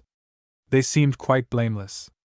Though the sound had been behind her when she was at the window, it was again behind her now that she was at the door, and she suddenly realized that it was issuing from a bookcase in the center of the wall. Barbara had her father's nerve, and walking up to the bookcase she perceived that it had been affixed to, and covered, a door that was not quite closed. She pulled it towards her, and passed through. Across the center of an unkempt bedroom Milltown was striding, dressed only in his shirt and trousers. His feet were bare, and his head and hair dripping wet. The look on his thin dark face went to Barbara's heart. She ran forward, and took his hand.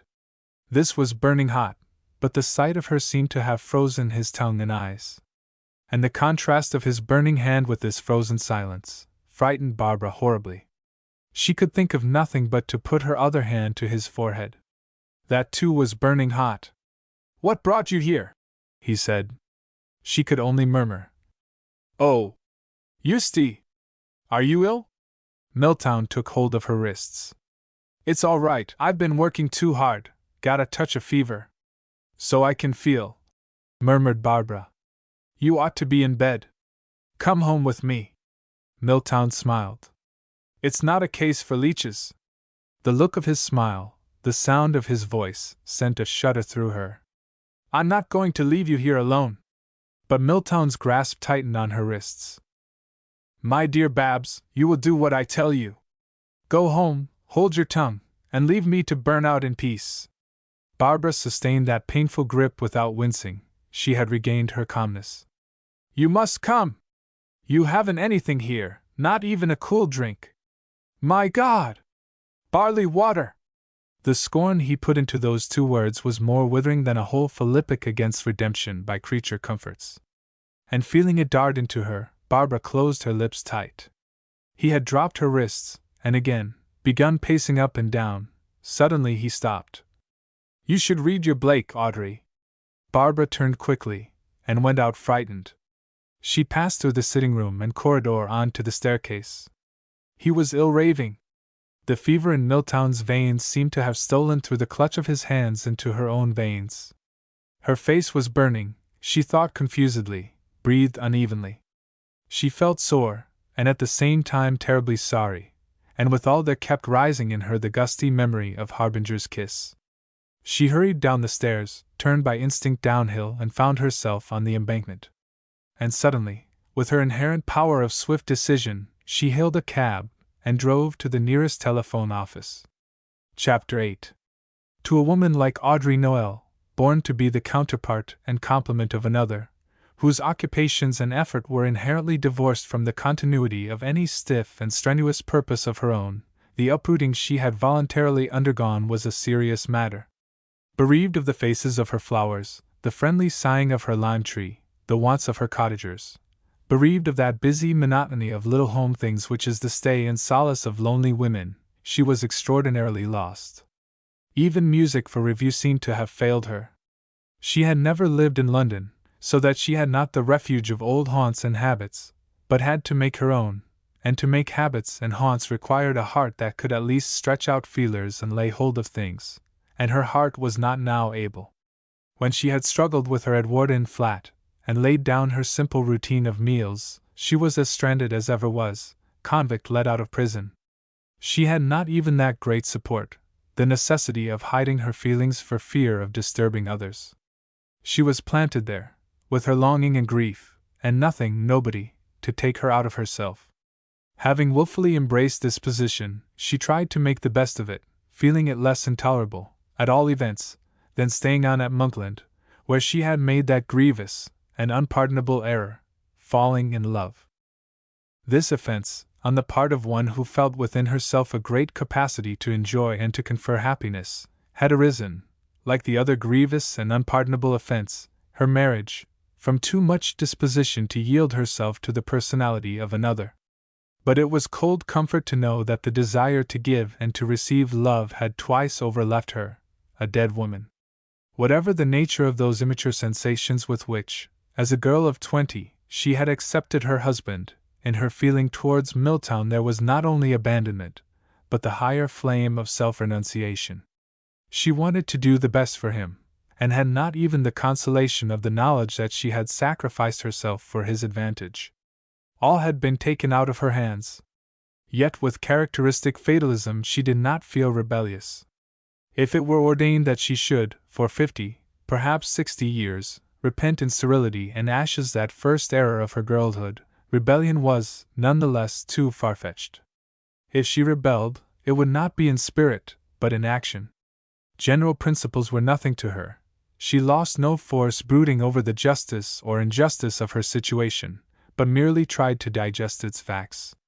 The whole day, succeeding Courtier's visit, was spent by her in the National Gallery, whose roof, alone of all in London, seemed to offer her protection. She had found one painting, by an Italian master, the subject of which reminded her of Milltown, and before this she sat for a very long time, attracting at last the gouty stare of an official. The still figure of this lady, with the oval face and grave beauty, both piqued his curiosity, and stimulated certain moral qualms. She was undoubtedly waiting for her lover. No woman, in his experience, had ever sat so long before a picture without ulterior motive, and he kept his eyes well open to see what this motive would be like. It gave him, therefore, a sensation almost amounting to chagrin when coming round once more, he found they had eluded him and gone off together without coming under his inspection. Feeling his feet a good deal, for he had been on them all day, he sat down in the hollow which she had left behind her, and against his will found himself also looking at the picture. It was painted in a style he did not care for. The face of the subject, too, gave him the queer feeling that the gentleman was being roasted inside. He had not been sitting there long, however, before he perceived the lady standing by the picture, and the lips of the gentleman in the picture moving. It seemed to him against the rules, and he got up at once, and went towards it, but as he did so, he found that his eyes were shut, and opened them hastily. There was no one there. From the National Gallery, Audrey had gone into an ABC for tea, and then home. Before the mansions was a taxicab, and the maid met her with the news that Lady Caradoc was in the sitting-room. Barbara was indeed standing in the middle of the room with a look on her face such as her father wore sometimes on the racecourse, in the hunting field, or at stormy cabinet meetings, a look both resolute and sharp. She spoke at once. "I got your address from Mr. Courtier. My brother is ill. I'm afraid it'll be brain fever. I think you had better go and see him at his rooms in the Temple. There's no time to be lost."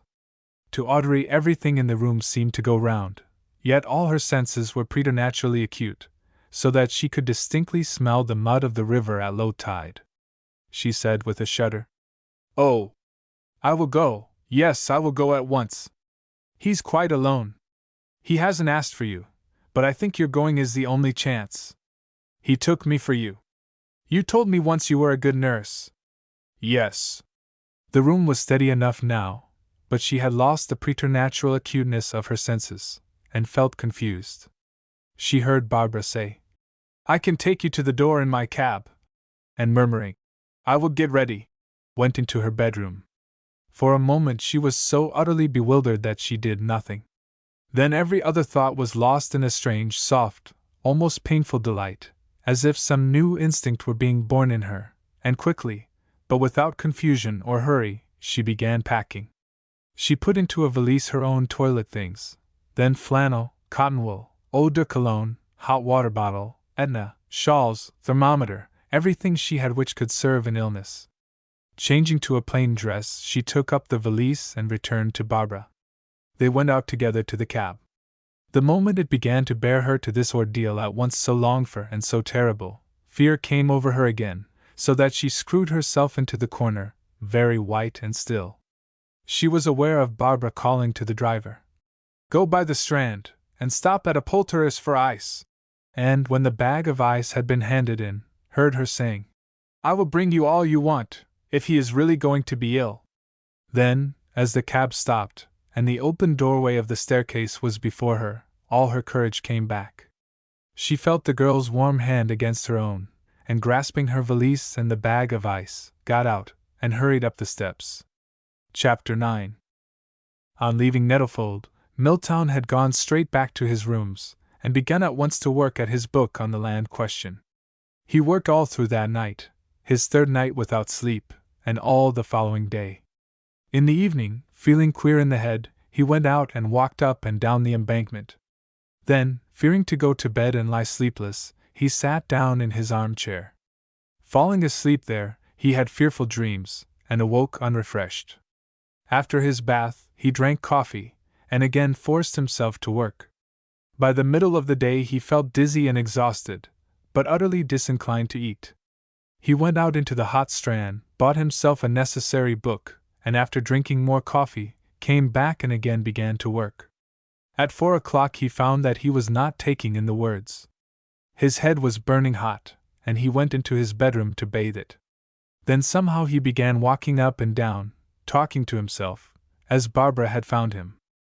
She had no sooner gone than he felt utterly exhausted.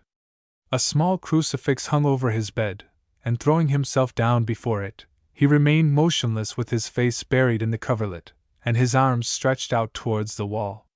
He did not pray, but merely sought rest from sensation. Across his half-hypnotized consciousness little threads of burning fancy kept shooting. Then he could feel nothing but utter physical sickness, and against this his will revolted. He resolved that he would not be ill, a ridiculous log for women to hang over. But the moments of sickness grew longer and more frequent, and to drive them away he rose from his knees, and for some time again walked up and down.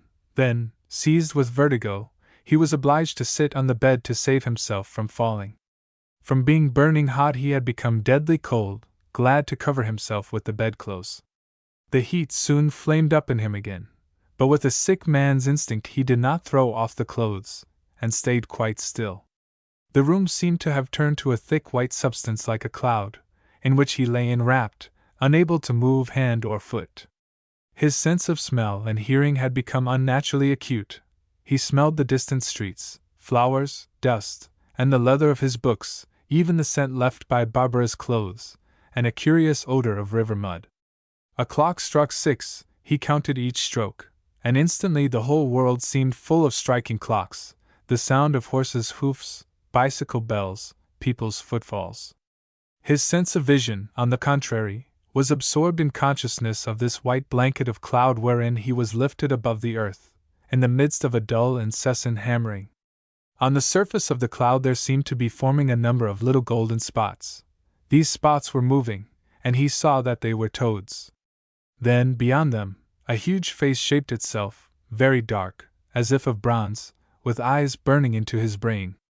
The more he struggled to get away from these eyes, the more they bored and burned into him. His voice was gone, so that he was unable to cry out, and suddenly the face marched over him. When he recovered consciousness his head was damp with moisture trickling from something held to his forehead by a figure leaning above him. Lifting his hand he touched a cheek, and hearing a sob instantly suppressed, he sighed. His hand was gently taken, he felt kisses on it. The room was so dark that he could scarcely see her face, his sight too was dim. But he could hear her breathing and the least sound of her dress and movements. The scent too of her hands and hair seemed to envelop him, and in the midst of all the acute discomfort of his fever, he felt the band round his brain relax. He did not ask how long she had been there, but lay quite still, trying to keep his eyes on her, for fear of that face, which seemed lurking behind the air, ready to march on him again. Then, feeling suddenly that he could not hold it back, he beckoned, and clutched at her, trying to cover himself with the protection of her breast. This time his swoon was not so deep. It gave way to delirium, with intervals when he knew that she was there, and by the shaded candle light could see her in a white garment, floating close to him, or sitting still with her hand on his. He could even feel the faint comfort of the ice cap, and of the scent of eau de cologne. Then he would lose all consciousness of her presence, and pass through into the incoherent world, where the crucifix above his bed seemed to bulge and hang out, as if it must fall on him. He conceived a violent longing to tear it down, which grew till he had struggled up in bed and wrenched it from off the wall. Yet a mysterious consciousness of her presence permeated even his darkest journeys into the strange land, and once she seemed to be with him, where a strange light showed them fields and trees, a dark line of moor, and a bright sea, all whitened, and flashing with sweet violence. Soon after dawn he had a long interval of consciousness, and took in with a sort of wonder her presence in the low chair by his bed. So still she sat in a white loose gown, pale with watching, her eyes immovably fixed on him, her lips pressed together, and quivering at his faintest motion. He drank in desperately the sweetness of her face, which had so lost remembrance of self. Chapter 10. Barbara gave the news of her brother's illness to no one else, common sense telling her to run no risk of disturbance. Of her own initiative, she brought a doctor, and went down twice a day to hear reports of Milltown's progress. As a fact, her father and mother had gone to Lord Dennis, for Goodwood, and the chief difficulty had been to excuse her own neglect of that favorite meeting.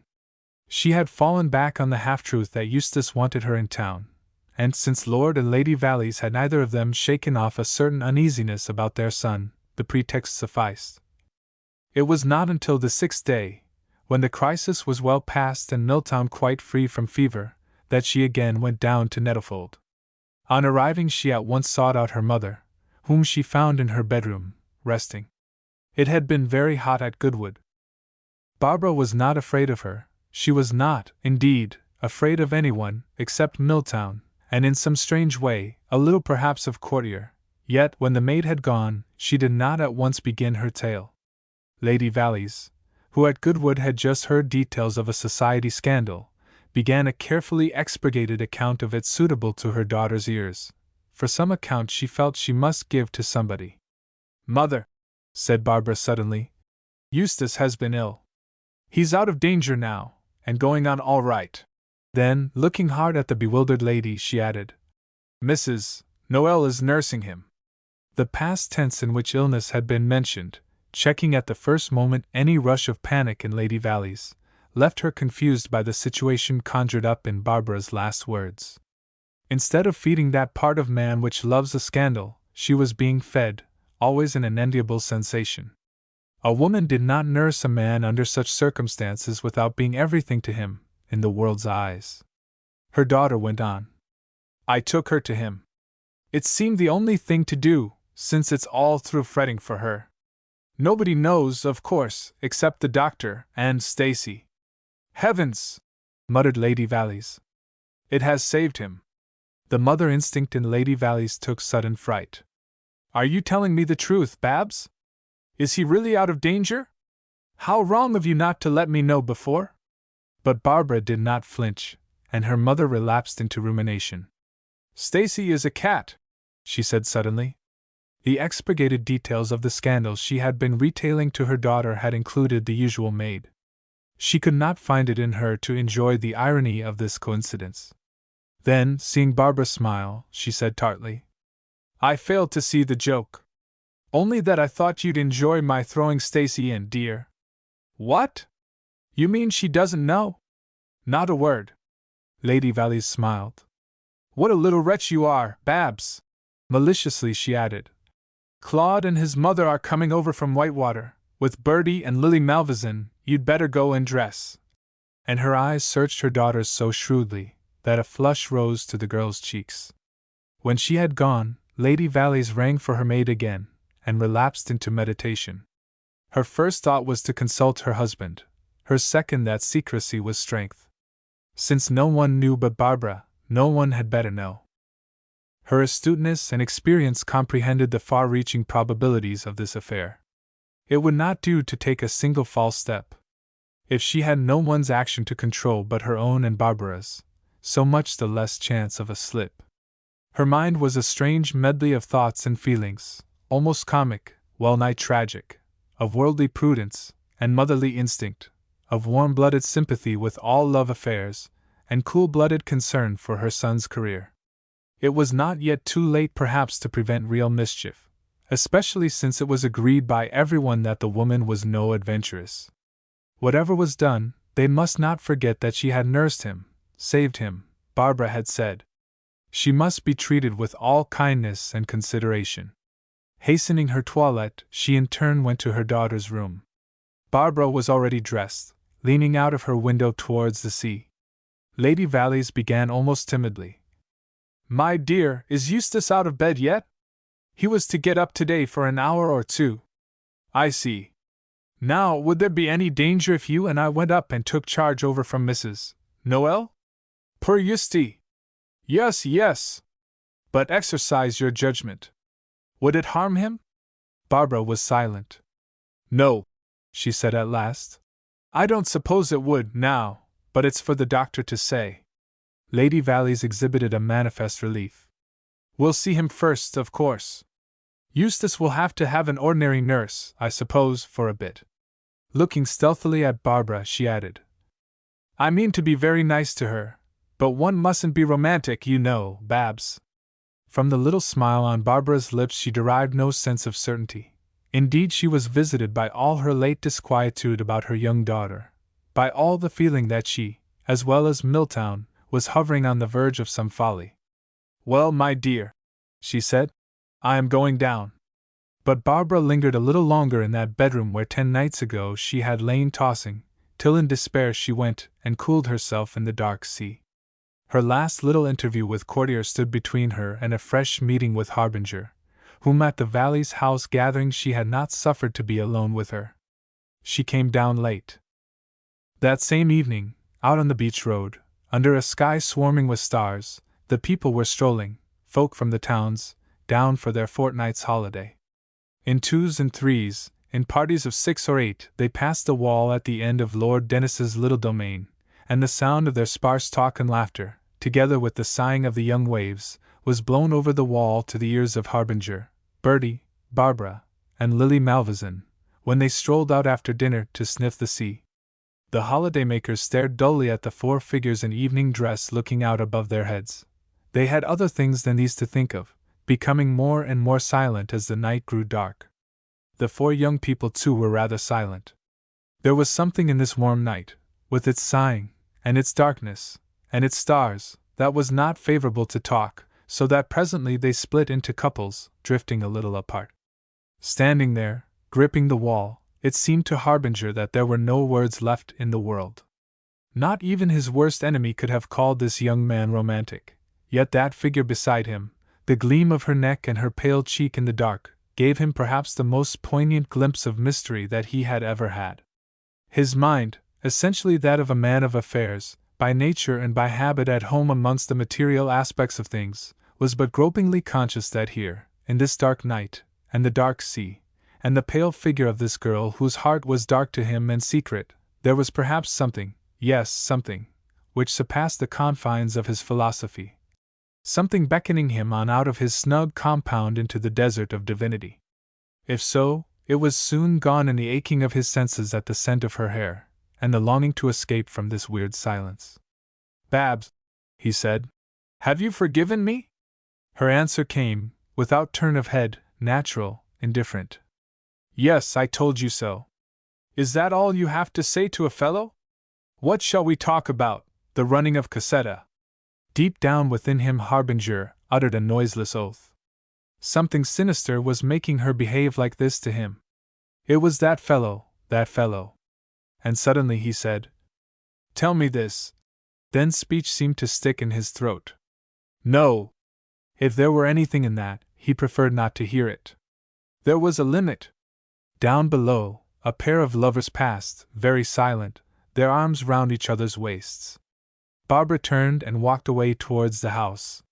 Chapter 11.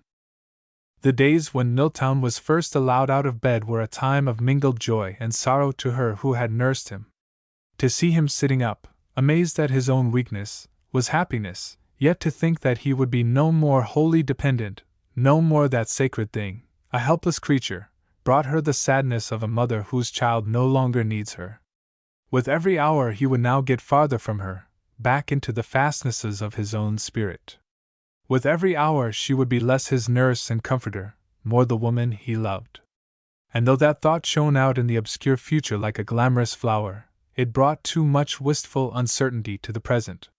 She was very tired, too, now that all excitement was over, so tired that she hardly knew what she did or where she moved. But a smile had become so faithful to her eyes that it clung there above the shadows of fatigue, and kept taking her lips prisoner. Between the 2 bronze busts she had placed a bowl of lilies of the valley, and every free niche in that room of books had a little vase of roses to welcome Milltown's return. He was lying back in his big leather chair, wrapped in a Turkish gown of Lord Valley's, on which Barbara had laid hands, having failed to find anything resembling a dressing gown amongst her brother's austere clothing. The perfume of lilies had overcome the scent of books, and a bee, dusky, adventurer, filled the room with his pleasant humming. They did not speak, but smiled faintly, looking at one another. In this still moment, before passion had returned to claim its own, their spirits passed through the sleepy air, and became entwined, so that neither could withdraw that soft, slow, encountering glance. In mutual contentment, each to each, close as music to the strings of a violin, their spirits clung, so lost, the one in the other, that neither for that brief time seemed to know which was self. In fulfillment of her resolution, Lady Valleys, who had returned to town by a morning train, started with Barbara for the temple about 3 in the afternoon, and stopped at the doctor's on the way. The whole thing would be much simpler if Eustace were fit to be moved at once to Valley's house, and with much relief she found that the doctor saw no danger in this course. The recovery had been remarkable, touch and go for bad brain fever just avoided. Lord Milltown's constitution was extremely sound. Yes, he would certainly favor a removal. His rooms were too confined in this weather. Well nursed, decidedly, oh yes. Quite. And the doctor's eyes became perhaps a trifle more intense. Not a professional, he understood. It might be as well to have another nurse, if they were making the change. They would have this lady knocking up. Just so. Yes, he would see to that. An ambulance carriage he thought advisable. That could all be arranged for this afternoon. At once, he himself would look to it. They might take Lord Milltown off just as he was. The men would know what to do. And when they had him at Valley's house, the moment he showed interest in his food, down to the sea, down to the sea. At this time of year nothing like it. Then with regard to nourishment, he would be inclined already to shove in a little stimulant, a thimbleful perhaps 4 times a day with food, not without, mixed with an egg, with arrowroot, with custard. A week would see him on his legs, a fortnight at the sea make him as good a man as ever. Overwork, burning the candle, a little more would have seen a very different state of things. Quite so. Quite so. Would come round himself before dinner, and make sure. His patient might feel it just at first. He bowed Lady Valleys out, and when she had gone, sat down at his telephone with a smile flickering on his clean-cut lips. Greatly fortified by this interview, Lady Valleys rejoined her daughter in the ear, but while it slid on amongst the multitudinous traffic, signs of unwonted nervousness began to start out through the placidity of her face. "I wish, my dear," she said suddenly, "that someone else had to do this. Suppose Eustace refuses?" "He won't," Barbara answered. "She looks so tired, poor dear. Besides," Lady Valleys gazed with curiosity at that young face, which had flushed pink. Yes, this daughter of hers was a woman already, with all a woman's intuitions. She said gravely, "It was a rash stroke of yours, Babs. Let's hope it won't lead to disaster." Barbara bit her lips. "If you'd seen him as I saw him! And what disaster? Mayn't they love each other, if they want?" Lady Valleys swallowed a grimace. It was so exactly her own point of view. "And yet, that's only the beginning," she said. "You forget the sort of boy Eustace is." "Why can't the poor thing be let out of her cage?" cried Barbara. "What good does it do to anyone? Mother, if ever, when I am married, I want to get free, I will." The tone of her voice was so quivering, and unlike the happy voice of Barbara, that Lady Valleys involuntarily caught hold of her hand and squeezed it hard. "My dear sweet," she said, "don't let's talk of such gloomy things. I mean it. Nothing shall stop me." But Lady Valleys' face had suddenly become rather grim. "So we think, child, it's not so simple. It can't be worse, anyway," muttered Barbara, "than being buried alive as that wretched woman is." For answer Lady Valleys only murmured, "The doctor promised that ambulance carriage at 4 o'clock. What am I going to say? She'll understand when you look at her. She's that sort." The door was opened to them by Mrs. Noel herself, It was the first time Lady Valleys had seen her in a house, and there was real curiosity mixed with the assurance which masked her nervousness. A pretty creature, even lovely. But the quite genuine sympathy in her words, "I am truly grateful. You must be quite worn out," did not prevent her adding hastily, "The doctor says he must be got home out of these hot rooms. We'll wait here while you tell him." And then she saw that it was true. This woman was the sort who understood. Left in the dark passage, she peered round at Barbara. The girl was standing against the wall with her head thrown back. Lady Valleys could not see her face, but she felt all of a sudden exceedingly uncomfortable, and whispered, "2 murders and a theft, Babs. Wasn't it our mutual friend?" "Mother!" "What?" "Her face. When you're going to throw away a flower, it looks at you." "My dear!" murmured Lady Valleys, thoroughly distressed. "What things you're saying today!" This lurking in a dark passage, this whispering girl, it was all queer, unlike an experience in proper life. And then through the reopened door she saw Milltown, stretched out in a chair, very pale, but still with that look about his eyes and lips, which of all things in the world had a chastening effect on Lady Valleys, making her feel somehow incurably mundane. She said rather timidly, "I'm so glad you're better, dear. What a time you must have had! It's too bad that I knew nothing till yesterday." But Milltown's answer was, as usual, thoroughly disconcerting. "Thanks, yes. I have had a perfect time, and have now to pay for it, I suppose." Held back by his smile from bending to kiss him, poor Lady Valleys fidgeted from head to foot. A sudden impulse of sheer womanliness caused a tear to fall on his hand. When Milltown perceived that moisture, he said, "It's all right, Mother. I'm quite willing to come." Still wounded by his voice, Lady Valleys hardened instantly.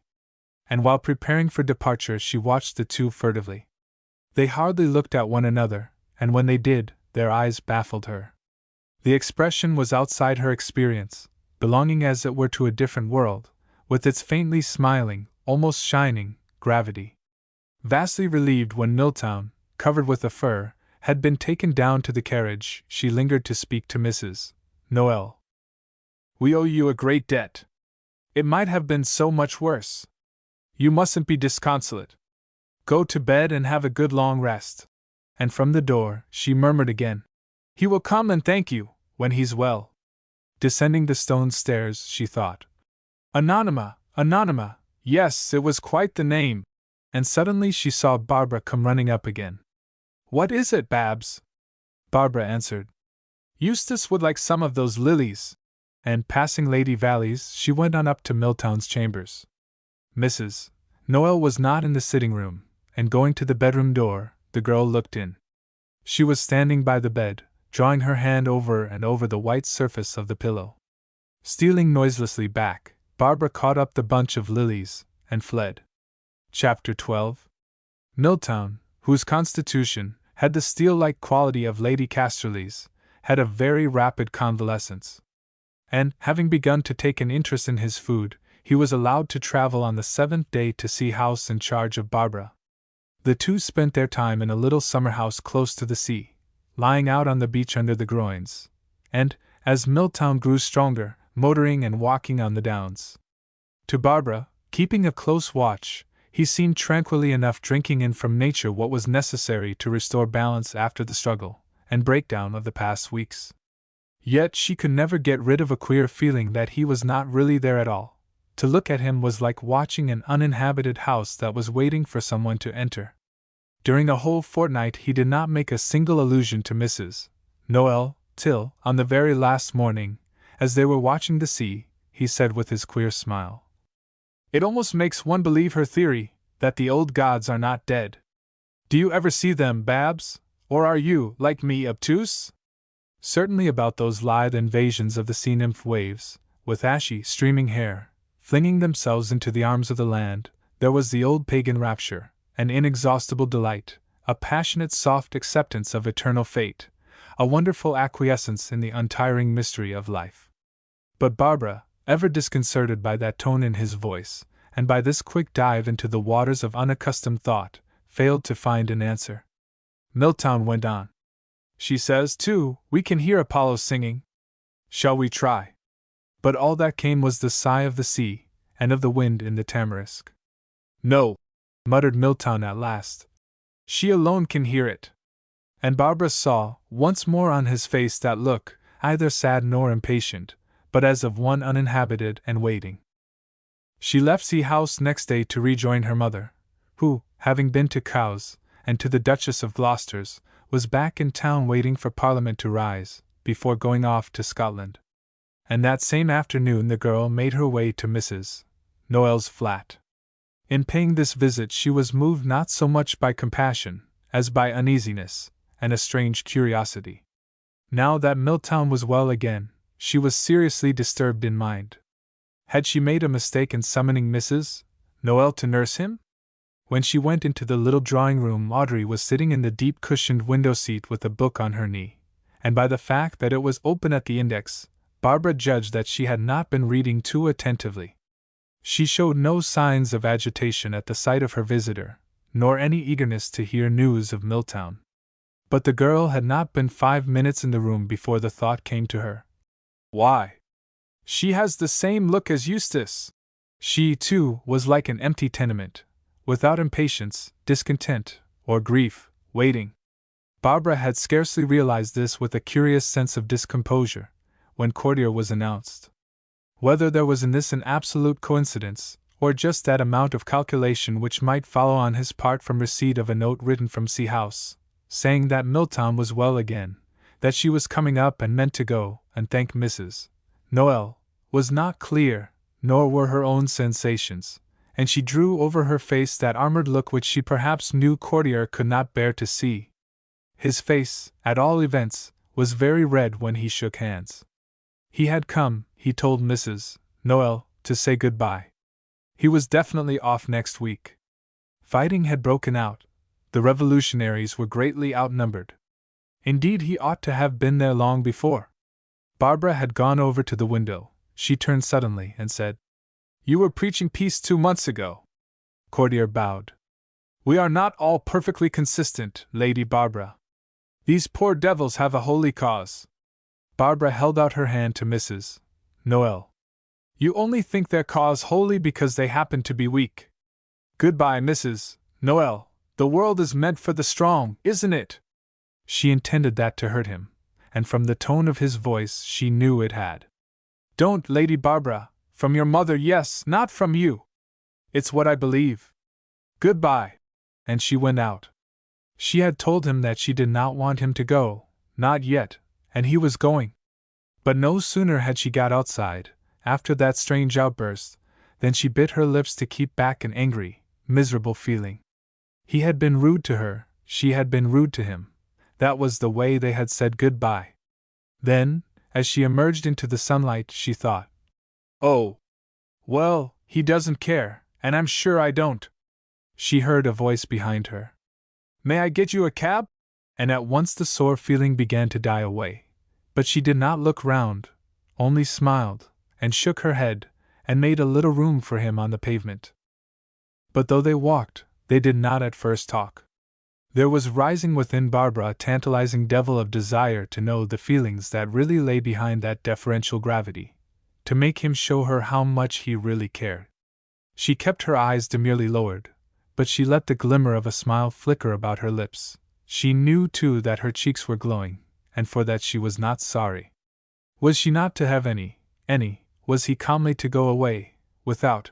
And she thought, "He shall say something! He shall show me, without that horrible irony of his," she said suddenly. "Those two are just waiting. Something will happen." "It is probable," was his grave answer.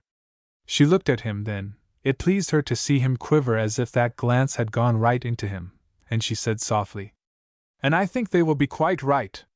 She knew those were reckless words, nor cared very much what they meant, but she knew the revolt in them would move him. She saw from his face that it had, and after a little pause said, "Happiness is the great thing." And with soft, wicked slowness, "Isn't it, Mr. Courtier?" But all the cheeriness had gone out of his face, which had grown almost pale. He lifted his hand, and let it drop. Then she felt sorry. It was just as if he had asked her to spare him. As to that, he said, the rough, unfortunately, has to be taken with the smooth. But life's frightfully jolly sometimes. As now?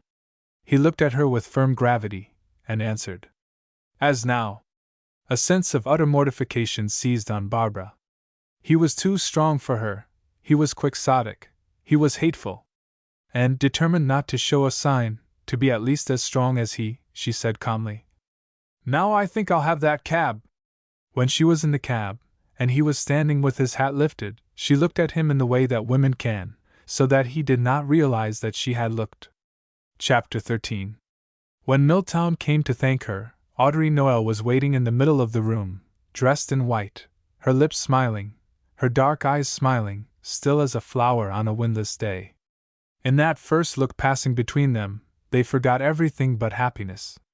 Swallows, on the first day of summer, in their discovery of the bland air, can neither remember that cold winds blow, nor imagine the death of sunlight on their feathers, and flitting hour after hour over the golden fields, seem no longer birds, but just the breathing of a new season. Swallows were no more forgetful of misfortune than were those two. His gaze was as still as her very self. Her look at him had in it the quietude of all emotion. When they sat down to talk, it was as if they had gone back to those days at Monkland, when he had come to her so often to discuss everything in heaven and earth. And yet, over that tranquil, eager drinking in of each other's presence, hovered a sort of awe. It was the mood of morning before the sun has soared. The dew-gray cobwebs enwrapped the flowers of their hearts, yet every prisoned flower could be seen. And he and she seemed looking through that web at the color, and the deep-down forms enshrouded so jealously. Each feared too much to unveil the other's heart. They were like lovers who, rambling in a shy wood, never dare stay their babbling talk of the trees and birds and lost bluebells, lest in the deep waters of a kiss their star of all that is to come should fall and be drowned. To each hour its familiar, and the spirit of that hour was the spirit of the white flowers in the bowl on the windowsill above her head. They spoke of Monkland, and Milltown's illness, of his first speech, his impressions of the House of Commons, of music, Barbara, courtier, the river. He told her of his health, and described his days down by the sea. She, as ever, spoke little of herself, persuaded that it could not interest even him, but she described a visit to the opera, and how she had found a picture in the National Gallery which reminded her of him. To all these trivial things and countless others, the tone of their voices, soft, almost murmuring, with a sort of delighted gentleness, gave a high, sweet importance, a halo that neither for the world would have dislodged from where it hovered. It was past 6 when he got up to go, and there had not been a moment to break the calm of that sacred feeling in both their hearts. They parted with another tranquil look, which seemed to say, It is well with us, we have drunk of happiness. And in this same amazing calm Milltown remained after he had gone away, till about 9:30 in the evening, he started forth, to walk down to the house. It was now that sort of warm, clear night, which in the country has firefly magic, and even over the town spreads a dark glamour. And for Milltown, in the delight of his new health and well-being, with every sense alive and clean, to walk through the warmth and beauty of this night was sheer pleasure. He passed by way of St. James's Park, treading down the purple shadows of plane tree leaves into the pools of lamplight, almost with remorse, so beautiful, and as if alive, were they. There were moths abroad, and gnats, borne on the water, and scent of new-mown grass drifted up from the lawns. His heart felt light as a swallow he had seen that morning, swooping at a grey feather, carrying it along, letting it flutter away, then diving to seize it again. Such was his elation, this beautiful night. Nearing the House of Commons, he thought he would walk a little longer, and turned westward to the river. On that warm evening the water, without movement at turn of tide, was like the black, snake-smooth hair of nature streaming out on her couch of earth, waiting for the caress of a divine hand. Far away on the further bank throbbed some huge machine, not stilled as yet. A few stars were out in the dark sky, but no moon to invest with pallor the gleam of the lamps. Scarcely anyone passed. Milltown strolled along the river wall, then crossed, and came back in front of the mansions where she lived. By the railing he stood still. In the sitting room of her little flat there was no light, but the casement window was wide open, and the crown of white flowers in the bowl on the windowsill still gleamed out in the darkness like a crescent moon lying on its face. Suddenly he saw two pale hands rise, one on either side of that bowl, lift it, and draw it in. And he quivered, as though they had touched him. Again those two hands came floating up. They were parted now by darkness. The moon of flowers was gone, in its place had been set handfuls of purple or crimson blossoms. And a puff of warm air rising quickly out of the night drifted their scent of clothes into his face, so that he held his breath for fear of calling out her name. Again the hands had vanished. Through the open window there was nothing to be seen but darkness, and such a rush of longing seized on Milltown as stole from him all power of movement. He could hear her playing now. The murmurous current of that melody was like the night itself, sighing, throbbing, languorously soft. It seemed that in this music she was calling him, telling him that she, too, was longing, her heart too empty. It died away, and at the window her white figure appeared. From that vision he could not, nor did he try to shrink, but moved out into the lamplight. And he saw her suddenly stretch out her hands to him, and withdraw them to her breast. Then all save the madness of his longing deserted Milltown. He ran down the little garden, across the hall, up the stairs. The door was open. He passed through.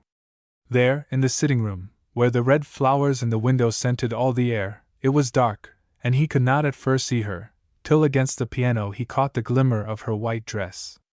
She was sitting with hands resting on the pale notes. And falling on his knees, he buried his face against her. Then, without looking up, he raised his hands.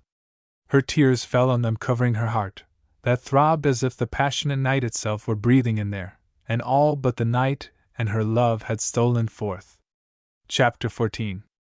On a spur of the Sussex Downs, inland from Nettlecold, there stands a beech grove.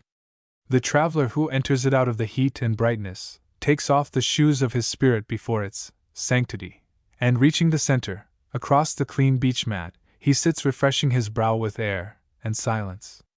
For the flowers of sunlight on the ground under those branches are pale and rare, no insects hum, the birds are almost mute.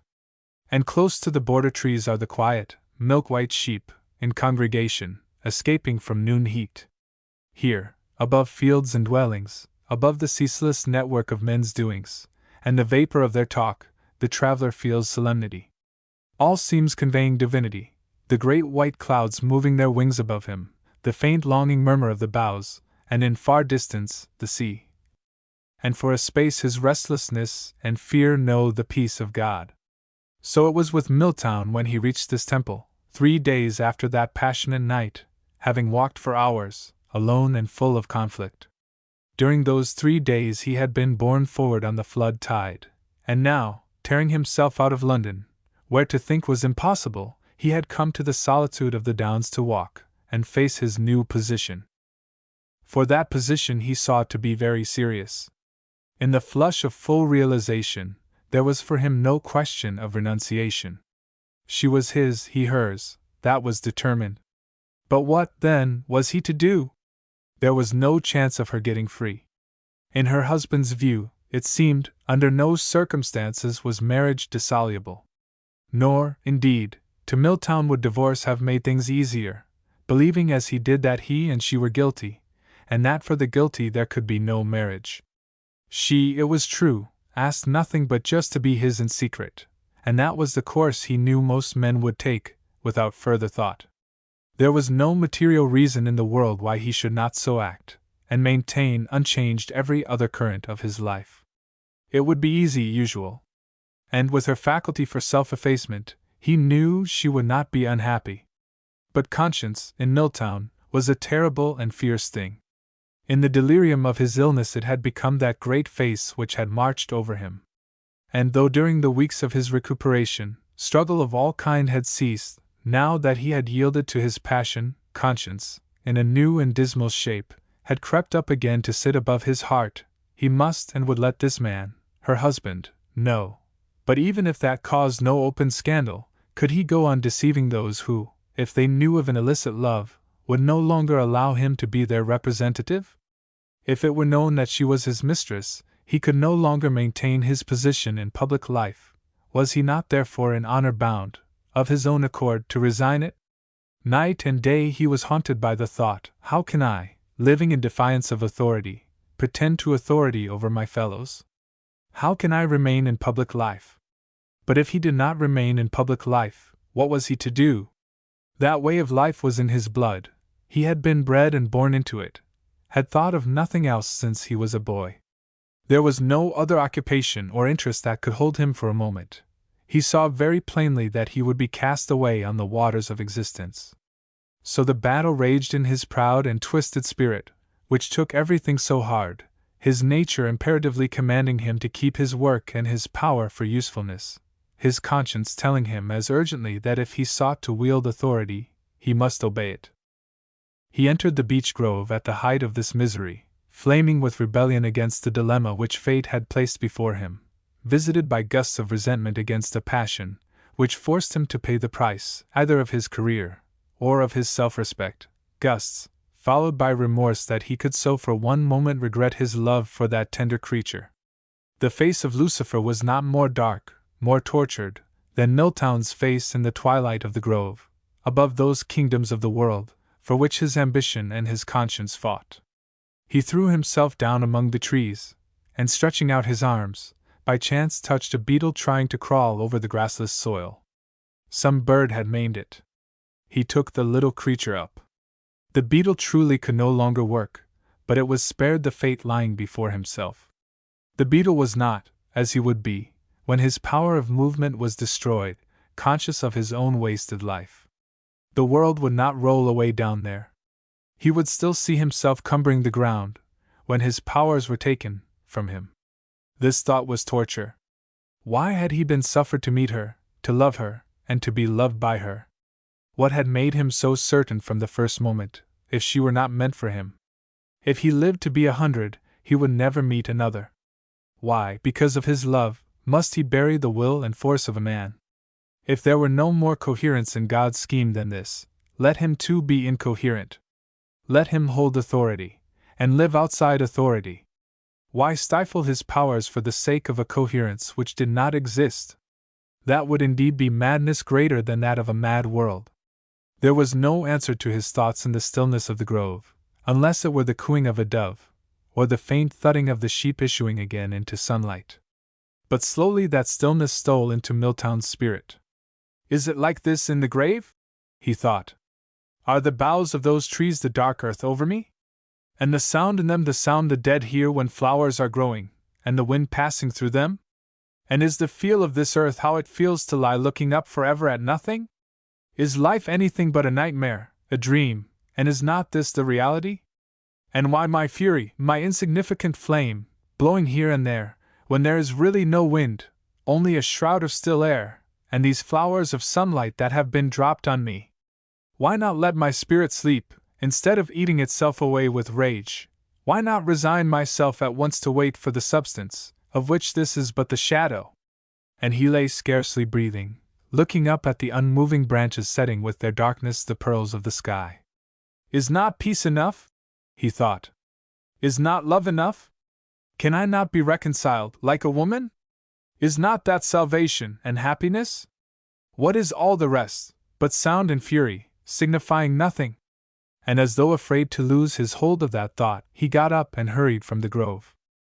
The whole wide landscape of field and wood, cut by the pale roads, was glimmering under the afternoon sun. Here was no wild, wind-swept land, gleaming red and purple, and guarded by the grey rocks, no home of the winds and the wild gods. It was all serene and silver-golden. In place of the shrill wailing pipe of the hunting buzzard-hawks half lost up in the wind, invisible larks were letting fall hymns to tranquility, and even the sea, no adventuring spirit sweeping the shore with its wing, seemed to lie resting by the side of the land. Chapter 15. When on the afternoon of that same day Milltown did not come, all the chilly doubts which his presence alone kept away, crowded thick and fast into the mind of one only too prone to distrust her own happiness. It could not last. How could it? His nature and her own were so far apart. Even in that giving of herself which had been such happiness, she had yet doubted, for there was so much in him that was to her mysterious. All that he loved in poetry and nature had in it something craggy and culminating. The soft and fiery, the subtle and harmonious, seemed to leave him cold. He had no particular love for all those simple natural things, birds, bees, animals, trees, and flowers, that seemed to her precious and divine. Though it was not yet 4 o'clock, she was already beginning to droop like a flower that wants water. But she sat down to her piano, resolutely, till tea came, playing on and on with a spirit only half present, the other half of her wandering in the town, seeking for Milltown. After tea she tried first to read, then to sew, and once more came back to her piano. The clock struck 6, and as if its last stroke had broken the armor of her mind, she felt suddenly sick with anxiety. Why was he so long? But she kept on playing, turning the pages without taking in the notes, haunted by the idea that he might again have fallen ill. Should she telegraph? What good, when she could not tell in the least where he might be? And all the unreasoning terror of not knowing where the loved one is beset her so that her hands, in sheer numbness, dropped from the keys. Unable to keep still, now, she wandered from window to door, out into the little hall, and back hastily to the window. Over her anxiety brooded a darkness, compounded of vague growing fears. What if it were the end? What if he had chosen this as the most merciful way of leaving her? But surely he would never be so cruel. Close on the heels of this too painful thought came reaction, and she told herself that she was a fool. He was at the house, something quite ordinary was keeping him. It was absurd to be anxious. She would have to get used to this now. To be a drag on him would be dreadful. Sooner than that she would rather, yes, rather he never came back. And she took up her book, determined to read quietly till he came. But the moment she sat down her fears returned with redoubled force, the cold, sickly, horrible feeling of uncertainty, of the knowledge that she could do nothing but wait till she was relieved by something over which she had no control. And in the superstition that to stay there in the window where she could see him come, was keeping him from her, she went into her bedroom. From there she could watch the sunset clouds wind dark over the river. A little talking wind shivered along the houses, the dusk began creeping in. She would not turn on the light, unwilling to admit that it was really getting late, but began to change her dress, lingering desperately over every little detail of her toilette, deriving therefrom a faint, mysterious comfort, trying to make herself feel beautiful. From sheer dread of going back before he came, she let her hair fall, though it was quite smooth and tidy, and began brushing it. Suddenly she thought with horror of her efforts at adornment. By specially preparing for him, she must seem presumptuous to fate. At any little sound she stopped and stood listening, save for her hair and eyes as white from head to foot as a double narcissus flower in the dusk, bending towards some faint tune played to it somewhere oft in the fields. But all those little sounds ceased, one after another, they had meant nothing, and each time, her spirit returning, within the pale walls of the room, began once more to inhabit her lingering fingers. During that hour in her bedroom she lived 3 years. It was dark when she left it. Chapter 16. When Milltown at last came it was past 9 o'clock. Silent, but quivering all over, she clung to him in the hall, and this passion of emotion, without sound to give it substance, affected him profoundly. How terribly sensitive and tender she was! She seemed to have no armor. But though so stirred by her emotion, he was none the less exasperated. She incarnated at that moment the life to which he must now resign himself, a life of unending tenderness, consideration, and passivity. For a long time he could not bring himself to speak of his decision. Every look of her eyes, every movement of her body, seemed pleading with him to keep silence.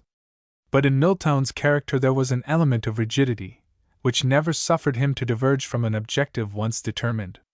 When he had finished telling her, she only said, "Why can't we go on in secret?" And he felt with a sort of horror that he must begin his struggle over again. He got up, and threw open the window. The sky was dark above the river, the wind had risen. That restless murmuration, and the width of the night with its scattered stars, seemed to come rushing at his face. He withdrew from it, and leaning on the sill looked down at her. What flower-like delicacy she had! There flashed across him the memory of a drooping blossom, which, in the spring, he had seen her throw into the flames, with the words, "I can't bear flowers to fade, I always want to burn them." He could see again those waxen petals yield to the fierce clutch of the little red creeping sparks, and the slender stalk quivering, and glowing, and writhing to blackness like a live thing. And, distraught, he began, "I can't live a lie. What right have I to lead if I can't follow? I'm not like our friend Courtier who believes in liberty. I never have, I never shall. Liberty? What is liberty? But only those who conform to authority have the right to wield authority. A man is a churl who enforces laws, when he himself has not the strength to observe them. I will not be one of whom it can be said, he can rule others himself. No one will know." Milltown turned away. "I shall know," he said, but he saw clearly that she did not understand him. Her face had a strange, brooding, shut-away look, as though he had frightened her. And the thought that she could not understand angered him. He said stubbornly, "No, I can't remain in public life. But what has it to do with politics? It's such a little thing. If it had been a little thing to me, should I have left you at Monkland, and spent those 5 weeks in purgatory before my illness? A little thing!" she exclaimed with sudden fire. "Circumstances are the little thing, it's love that's the great thing." Milltown stared at her, for the first time understanding that she had a philosophy as deep and stubborn as his own. But he answered cruelly, "Well, the great thing has conquered me." And then he saw her looking at him, as if, seeing into the recesses of his soul, she had made some ghastly discovery. The look was so mournful, so uncannily intent that he turned away from it. "Perhaps it is a little thing," he muttered. "I don't know. I can't see my way. I've lost my bearings. I must find them again before I can do anything." But as if she had not heard, or not taken in the sense of his words, she said again, "Oh, don't let us alter anything. I won't ever want what you can't give." And this stubbornness, when he was doing the very thing that would give him to her utterly, seemed to him unreasonable. "I've had it out with myself," he said. "Don't let's talk about it any more." Again, with a sort of dry anguish, she murmured, "No, no! Let us go on as we are." Feeling that he had borne all he could, Milltown put his hands on her shoulders and said, "That's enough." Then, in sudden remorse, he lifted her and clasped her to him. But she stood inert in his arms, her eyes closed, not returning his kisses. Chapter 17. On the last day before Parliament rose, Lord Valleys, with a light heart, mounted his horse for a gallop in the Row. Though she was a blood mare, he rode her with a plain snaffle, having the horsemanship of one who has hunted from the age of 7, and been for 20 years a colonel of yeomanry. Greeting affably everyone he knew, he maintained a frank demeanor on all subjects, especially of government policy, secretly enjoying the surmises and prognostications, so pleasantly wide of the mark, and the way questions and hints perished before his sphinx-like candor. He spoke cheerily too of Milltown, who was all right again, and burning for the fray when the House met again in the autumn. And he chaffed Lord Malvoisin about his wife. If anything, he said, could make Bertie take an interest in politics, it would be she. He had 2 capital gallops, being well known to the police. The day was bright, and he was sorry to turn home. Falling in with Harbinger, he asked him to come back to lunch. There had seemed something different lately, an almost morose look, about young Harbinger, and his wife's disquieting words about Barbara came back to Lord Valleys with a shock. He had seen little of the child lately, and in the general clearing up of this time of year had forgotten all about the matter. Agatha, who was still staying at Valleys' house with Little and, waiting to travel up to Scotland with her mother, was out, and there was no one at lunch except Lady Valleys and Barbara herself. Conversation flagged, for the young people were extremely silent. Lady Valleys was considering the draft of a report which had to be settled before she left, and Lord Valleys himself was rather carefully watching his daughter. The news that Lord Milltown was in the study came as a surprise, and somewhat of a relief to all. To an exhortation to luring him into lunch, the servant replied that Lord Milltown had lunched, and would wait. "Does he know there's no one here?" Yes, my lady. Lady Valleys pushed back her plate and rose. Oh, well, she said. I've finished. Lord Valleys also got up, and they went out together, leaving Barbara, who had risen, looking doubtfully at the door. Lord Valleys had recently been told of the nursing episode, and had received the news with the dubious air of one hearing something about an eccentric person, which, heard about anyone else, could have had but one significance.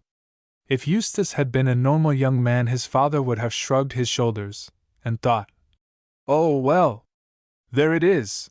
As it was, he had literally not known what to think. And now, crossing the saloon which intervened between the dining room and the study, he said to his wife uneasily, "Is it this woman again, Gertrude, or what?" Lady Valleys answered with a shrug. "Goodness knows, my dear." Milltown was standing in the embrasure of a window above the terrace. He looked well, and his greeting was the same as usual. "Well, my dear fellow," said Lord Valleys, "you're all right again evidently. What's the news?" "Only that I've decided to resign my seat." Lord Valleys stared. "What on earth for?" But Lady Valleys, with the greater quickness of women, divining already something of the reason, had flushed a deep pink. "Nonsense, my dear," she said. "It can't possibly be necessary, even if—" Recovering herself, she added dryly, "Give us some reason." "The reason is simply that I've joined my life to Mrs. Noel's, and I can't go on as I am, living a lie. If it were known, I should obviously have to resign at once." "Good God!" exclaimed Lord Valleys.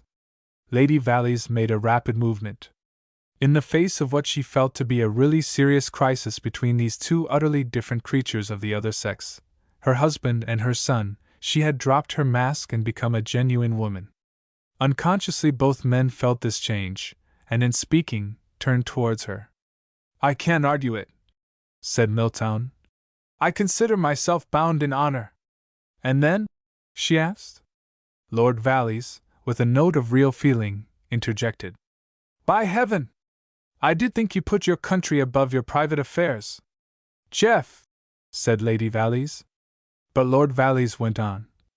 "No, Eustace, I'm out of touch with your view of things altogether. I don't even begin to understand it." "That is true," said Milltown. "Listen to me, both of you," said Lady Valleys. "You two are altogether different, and you must not quarrel. I won't have that. Now, Eustace, you are our son, and you have got to be kind and considerate. Sit down, and let's talk it over." And motioning her husband to a chair, she sat down in the embrasure of a window. Milltown remained standing. Visited by a sudden dread, Lady Valleys said, "Is it, there isn't going to be a scandal?" Milltown smiled grimly. "I shall tell this man, of course, but you may make your minds easy, I imagine. I understand that his view of marriage does not permit of divorce in any case whatever." Lady Valleys sighed with an utter and undisguised relief. "Well then, my dear boy," she began, "even if you do feel you must tell him, there is surely no reason why it should not otherwise be kept secret." Lord Valleys interrupted her.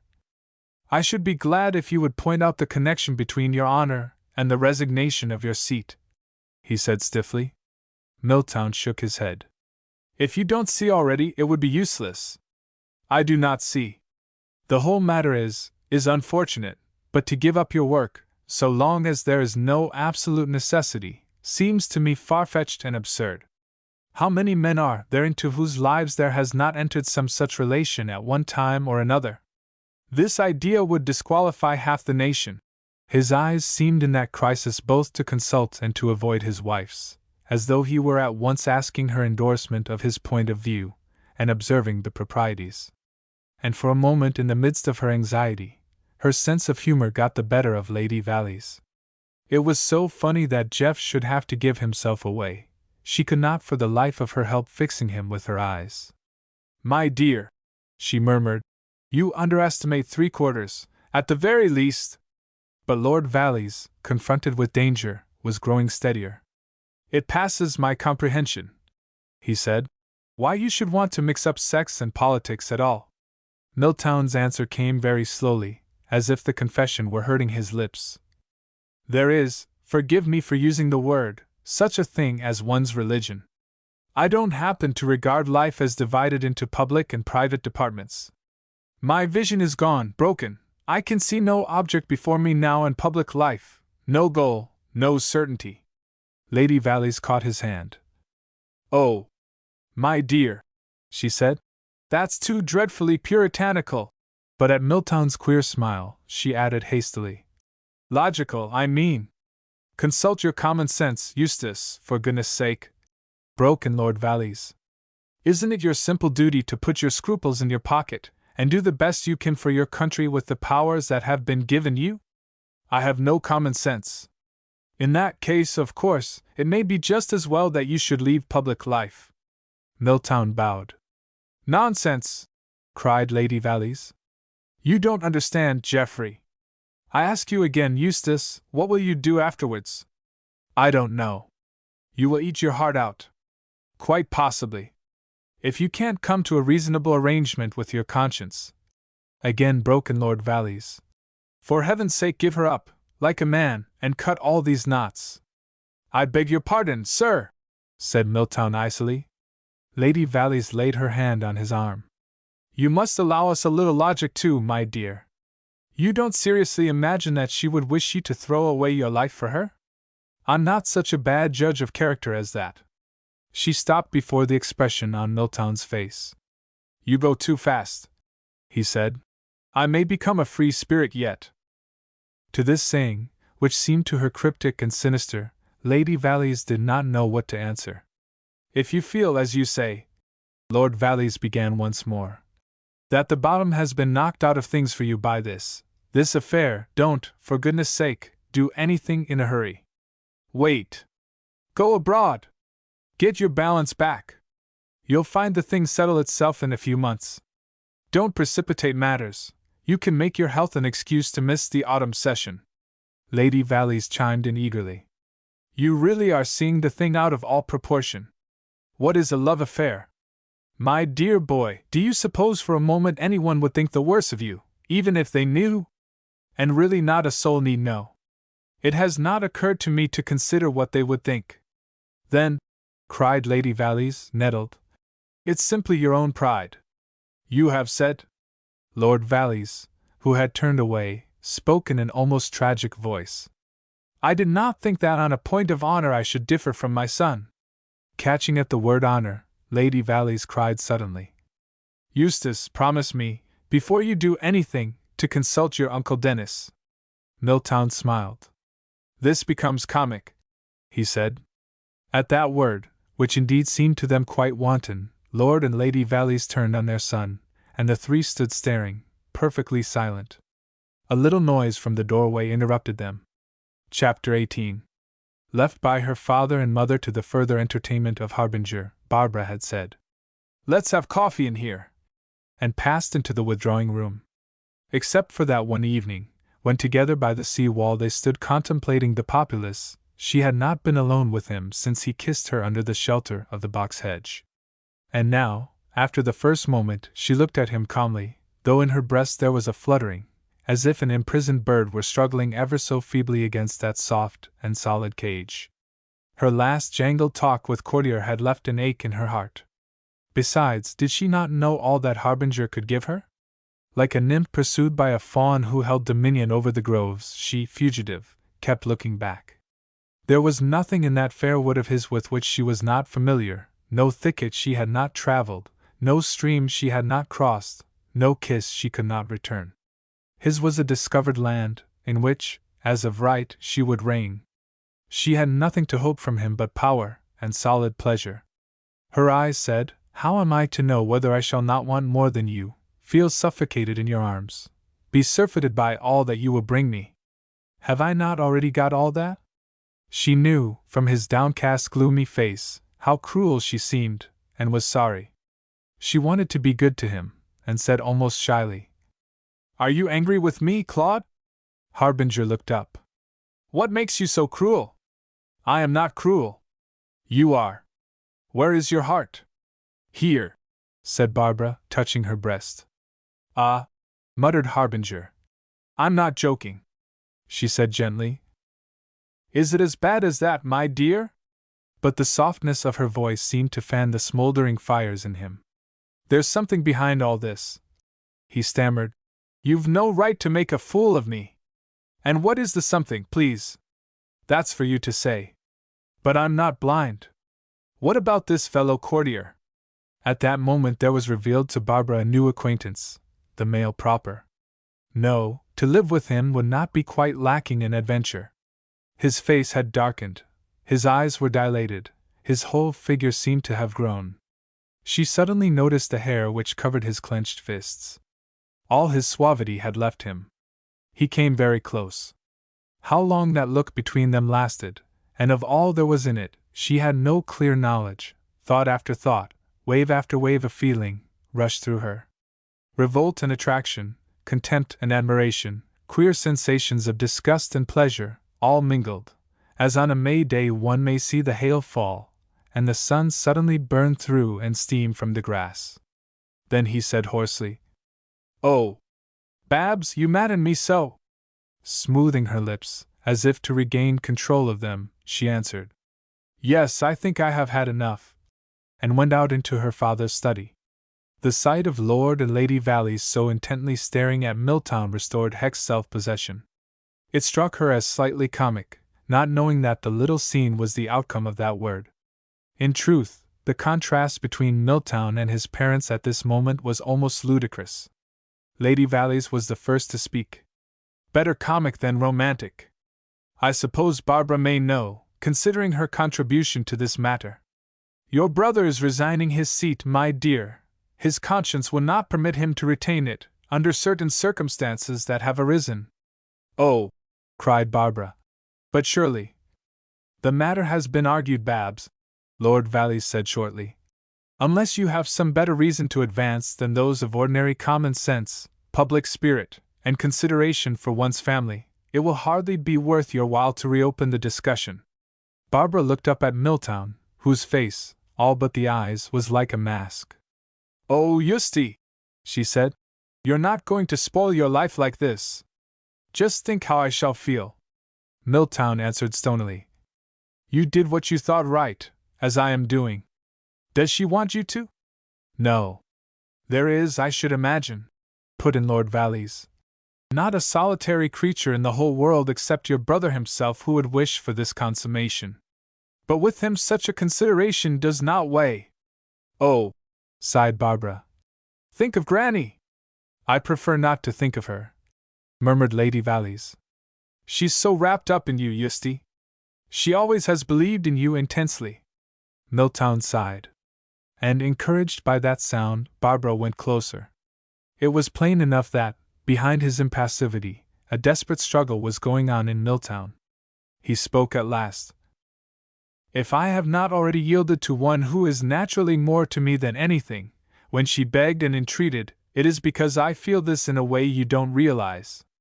I apologize for using the word comic just now, I should have said tragic. I'll enlighten Uncle Dennis, if that will comfort you, but this is not exactly a matter for anyone, except myself." And without another look or word, he went out. As the door closed, Barbara ran towards it, and with a motion strangely like the wringing of hands, said, "Oh dear! Oh dear!" Then, turning away to a bookcase, she began to cry. This ebullition of feeling, surpassing even their own, came as a real shock to Lady and Lord Valleys, ignorant of how strung up she had been before she entered the room. They had not seen Barbara cry since she was a tiny girl. And in face of her emotion any animus they might have shown her for having thrown Milltown into Mrs. Noel's arms, now melted away. Lord Valleys, especially moved, went up to his daughter, and stood with her in that dark corner, saying nothing, but gently stroking her hand. Lady Valleys, who herself felt very much inclined to cry, went out of sight into the embrasure of the window. Barbara's sobbing was soon subdued. "It's his face," she said. "And why? Why? It's so unnecessary." Lord Valleys, continually twisting his mustache, muttered, "Exactly. He makes things for himself." "Yes," murmured Lady Valleys from the window. "He was always uncomfortable, like that. I remember him as a baby." Bertie never was. And then the silence was only broken by the little angry sounds of Barbara blowing her nose. I shall go and see Mother, said Lady Valleys suddenly. The boy's whole life may be ruined if we can't stop this. Are you coming, child? But Barbara refused. She went to her room instead. This crisis in Milltown's life had strangely shaken her. It was as if fate had suddenly revealed all that any step out of the beaten path might lead to, had brought her sharply up against herself. To wing out into the blue. See what it meant. If Milltown kept to his resolve, and gave up public life, he was lost. And she herself. The fascination of Courtier's chivalrous manner, of a sort of innate gallantry, suggesting the quest of everlasting danger, was it not rather absurd? And, was she fascinated? Was it not simply that she liked the feeling of fascinating him? Through the maze of these thoughts, darted the memory of Harbinger's face close to her own, his clenched hands, the swift revelation of his dangerous masculinity. It was all a nightmare of scaring queer sensations, of things that could never be settled. She was stirred for once out of all her normal conquering philosophy. Her thoughts flew back to Milltown. That which she had seen in their faces then had come to pass. And picturing Agatha's horror, when she came to hear of it, Barbara could not help a smile.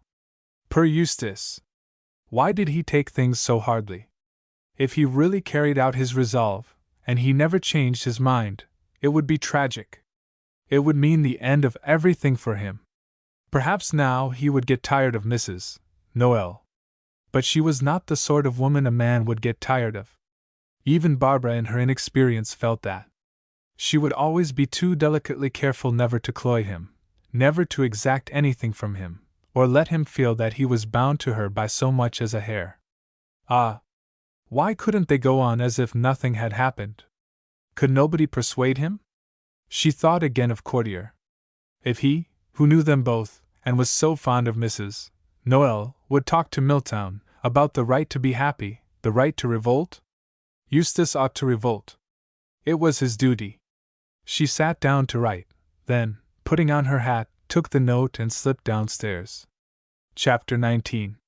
The flowers of summer in the great glass house at Ravenshamn were keeping the last afternoon watch when Clifton summoned Lady Casterly with the words, Lady Valleys in the White Room. Since the news of Milltown's illness, and of Mrs. Noel's nursing, the little old lady had possessed her soul in patience, often, it is true, afflicted with poignant misgivings as to this new influence in the life of her favorite, affected too by a sort of jealousy, not to be admitted, even in her prayers, which, though regular enough, were perhaps somewhat formal. Having small liking now for leaving home, even for Catton, her country place, she was still at Ravenshamn, where Lord Dennis had come up to stay with her as soon as Milltown had left Sea House. But Lady Casterly was never very dependent on company. She retained unimpaired her intense interest in politics, and still corresponded freely with prominent men. Of late, too, a slight revival of the June War scare had made its mark on her in a certain rejuvenescence, which always accompanied her contemplation of national crises, even when such were a little in the air. At blast of trumpet her spirit still leaped forward, unsheathed its sword, and stood at the salute. At such times she rose earlier, went to bed later, was far less susceptible to draughts, and refused with asperity any food between meals. She wrote too with her own hand letters which she would otherwise have dictated to her secretary. Unfortunately the scare had died down again almost at once, and the passing of danger always left her rather irritable. Lady Valley's visit came as a timely consolation. She kissed her daughter critically, for there was that about her manner which she did not like. Yes, of course I am well, she said. Why didn't you bring Barbara? She was tired. Afraid of meeting me, since she committed that piece of folly over Eustace. You must be careful of that child, Gertrude, or she will be doing something silly herself. I don't like the way she keeps Claude Harbinger hanging in the wind. Her daughter cut her short. There is bad news about Eustace. Lady Casterly lost a little color in her cheeks. Lost, too, all her superfluity of irritable energy. Tell me, at once. Having heard, she said nothing, But Lady Valleys noticed with alarm that over her eyes had come suddenly the peculiar filminess of age. "Well, what do you advise?" she asked. Herself tired and troubled, she was conscious of a quite unwanted feeling of discouragement before this silent little figure, in the silent white room. She had never before seen her mother look as if she heard defeat passing on its dark wings. And moved by sudden tenderness for the little frail body that had borne her so long ago, she murmured almost with surprise, "Mother dear!" "Yes," said Lady Casterly, as if speaking to herself. "The boy saves things up. He stores his feelings. They burst and sweep him away. First his passion, now his conscience. There are two men in him, but this will be the death of one of them." And suddenly turning on her daughter, she said, "Did you ever hear about him at Oxford, Gertrude? He broke out once, and ate husks with the Gadarenes. You never knew. Of course, you never have known anything of him." Resentment rose in Lady Valleys that anyone should know her son better than herself, but she lost it again looking at the little figure, and said, sighing, "Well?" Lady Casterly murmured, "Go away, child, I must think. You say he's to consult Dennis? Do you know her address? Ask Barbara when you get back and telephone it to me." And at her daughter's kiss she added grimly, "I shall live to see him in the saddle yet, though I am 78. When the sound of her daughter's car had died away, she rang the bell.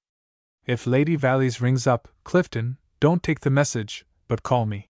And seeing that Clifton did not move, she added sharply, "Well? There is no bad news of his young lordship's health, I hope?" "No. Forgive me, my lady, but I have had it on my mind for some time to ask you something." And the old man raised his hand with a peculiar dignity, seeming to say, "You will excuse me that for the moment I am a human being speaking to a human being. The matter of his attachment," he went on, "is known to me. It has given me acute anxiety, knowing his lordship as I do, and having heard him say something singular when he was here in July. I should be grateful if you would assure me that there is to be no hitch in his career, my lady." The expression on Lady Casterly's face was strangely compounded of surprise, kindliness, defense, and impatience as with a child. "Not if I can prevent it, Clifton," she said shortly. "In fact, you need not concern yourself." Clifton bowed. "Excuse me mentioning it, my lady." A quiver ran over his face between its long white whiskers. "But his young lordship's career is more to me than my own." When he had left her, Lady Casterly sat down in a little low chair. Long she sat there by the empty hearth, till the daylight was all gone. Chapter 20. Not far from the dark haloed indeterminate limbo where dwelt that bugbear of Charles Courtier, the great half-truth authority, he himself had a couple of rooms at 15 shillings a week. Their chief attraction was that the great half-truth Liberty had recommended them. They tied him to nothing, and were ever at his disposal when he was in London, for his landlady, though not bound by agreement so to do, let them in such a way that she could turn anyone else out at a week's notice. She was a gentle soul, married to a socialistic plumber 20 years her senior. The worthy man had given her 2 little boys, and the 3 of them kept her in such permanent order that to be in the presence of Courtier was the greatest pleasure she knew. When he disappeared on one of his nomadic missions, explorations, or adventures, she enclosed the whole of his belongings in 2 tin trunks and placed them in a cupboard which smelled a little of mice. When he reappeared, the trunks were reopened, and a powerful scent of dried rose leaves would escape. For, recognizing the mortality of things human, she procured every summer from her sister, the wife of a market gardener, a consignment of this commodity, which she passionately sewed up in bags, and continued to deposit year by year, in Courtier's trunks. This, and the way she made his toast, very crisp, and aired his linen, very dry, were practically the only things she could do for a man naturally inclined to independence, and accustomed from his manner of life to fend for himself. At first signs of his departure she would go into some closet or other, away from the plumber and the 2 marks of his affection, and cry quietly, but never in Courtier's presence did she dream of manifesting grief, as soon weep in the presence of death or birth, or any other fundamental tragedy or joy. In face of the realities of life she had known from her youth up the value of the simple verb estio, stare to stand fast. And to her courtier was a reality, the chief reality of life, the focus of her aspiration, the morning and the evening star. The request, then 5 days after his farewell visit to Mrs. Noel, for the elephant-hide trunk which accompanied his rovings, produced her habitual period of seclusion, followed by her habitual appearance in his sitting-room bearing a note, and some bags of dried rose leaves on a tray. She found him in his shirt sleeves, packing. "Well, Mrs. Benton, off again." Mrs. Benton, plaiting her hands, for she had not yet lost something of the look and manner of a little girl, answered in her flat, but serene voice. "Yes, sir, and I hope you're not going anywhere very dangerous this time. I always think you go to such dangerous places. To Persia, Mrs. Benton, where the carpets come from." "Oh, yes, sir. Your washing's just come home." Her, apparently cast down, eyes stored up a wealth of little details. The way his hair grew, the set of his back, the color of his braces. But suddenly she said in a surprising voice, "You haven't a photograph you could spare, sir, to leave behind? Mr. Benton was only saying to me yesterday, we've nothing to remember him by, in case he shouldn't come back. Here's an old one." Mrs. Benton took the photograph. "Oh," she said, "you can see who it is." And holding it perhaps too tightly, for her fingers trembled, she added, "A note, please, sir, and the messenger boy is waiting for an answer." While he read the note, she noticed with concern how packing had brought the blood into his head. When, in response to that note, Courtier entered the well-known confectioners called Gustard's, it was still not quite tea time, and there seemed to him at first no one in the room save 3 middle-aged women packing sweets. Then in the corner he saw Barbara. The blood was no longer in his head. He was pale, walking down that mahogany-colored room impregnated with the scent of wedding cake. Barbara, too, was pale. So close to her that he could count her every eyelash, and inhaled the scent of her hair and clothes to listen to her story of Milltown, so hesitatingly, so wistfully told, seemed very like being kept waiting with the rope already round his neck, to hear about another person's toothache. He felt this to have been unnecessary on the part of fate. And there came to him perversely the memory of that ride over the sun-warmed heather, when he had paraphrased the old Sicilian song, "Here will I sit and sing." He was a long way from singing now, nor was there love in his arms. There was instead a cup of tea, and in his nostrils the scent of cake, with now and then a whiff of orange flower water. "I see," he said, when she had finished telling him. "Liberty's a glorious feast. You want me to go to your brother and quote bums? You know, of course, that he regards me as dangerous." "Yes, but he respects and likes you." "And I respect and like him," answered Courtier. One of the middle-aged females passed, carrying a large white cardboard box, and the creaking of her stays broke the hush. "You have been very sweet to me," said Barbara, suddenly. Courtier's heart stirred, as if it were turning over within him, and gazing into his teacup he answered, "All men are decent to the evening star. I will go at once and find your brother. When shall I bring you news?" "Tomorrow at 5 I'll be at home." And repeating, "Tomorrow at 5, he rose. Looking back from the door, he saw her face puzzled, rather reproachful, and went out gloomily. The scent of cake, and orange flower water, the creaking of the female's stays, the color of mahogany, still clung to his nose and ears, and eyes, but within him it was all dull, baffled rage. Why had he not made the most of this unexpected chance? Why had he not made desperate love to her? A conscientious ass. And yet, the whole thing was absurd. She was so young. God knew he would be glad to be out of it. If he stayed, he was afraid that he would play the fool.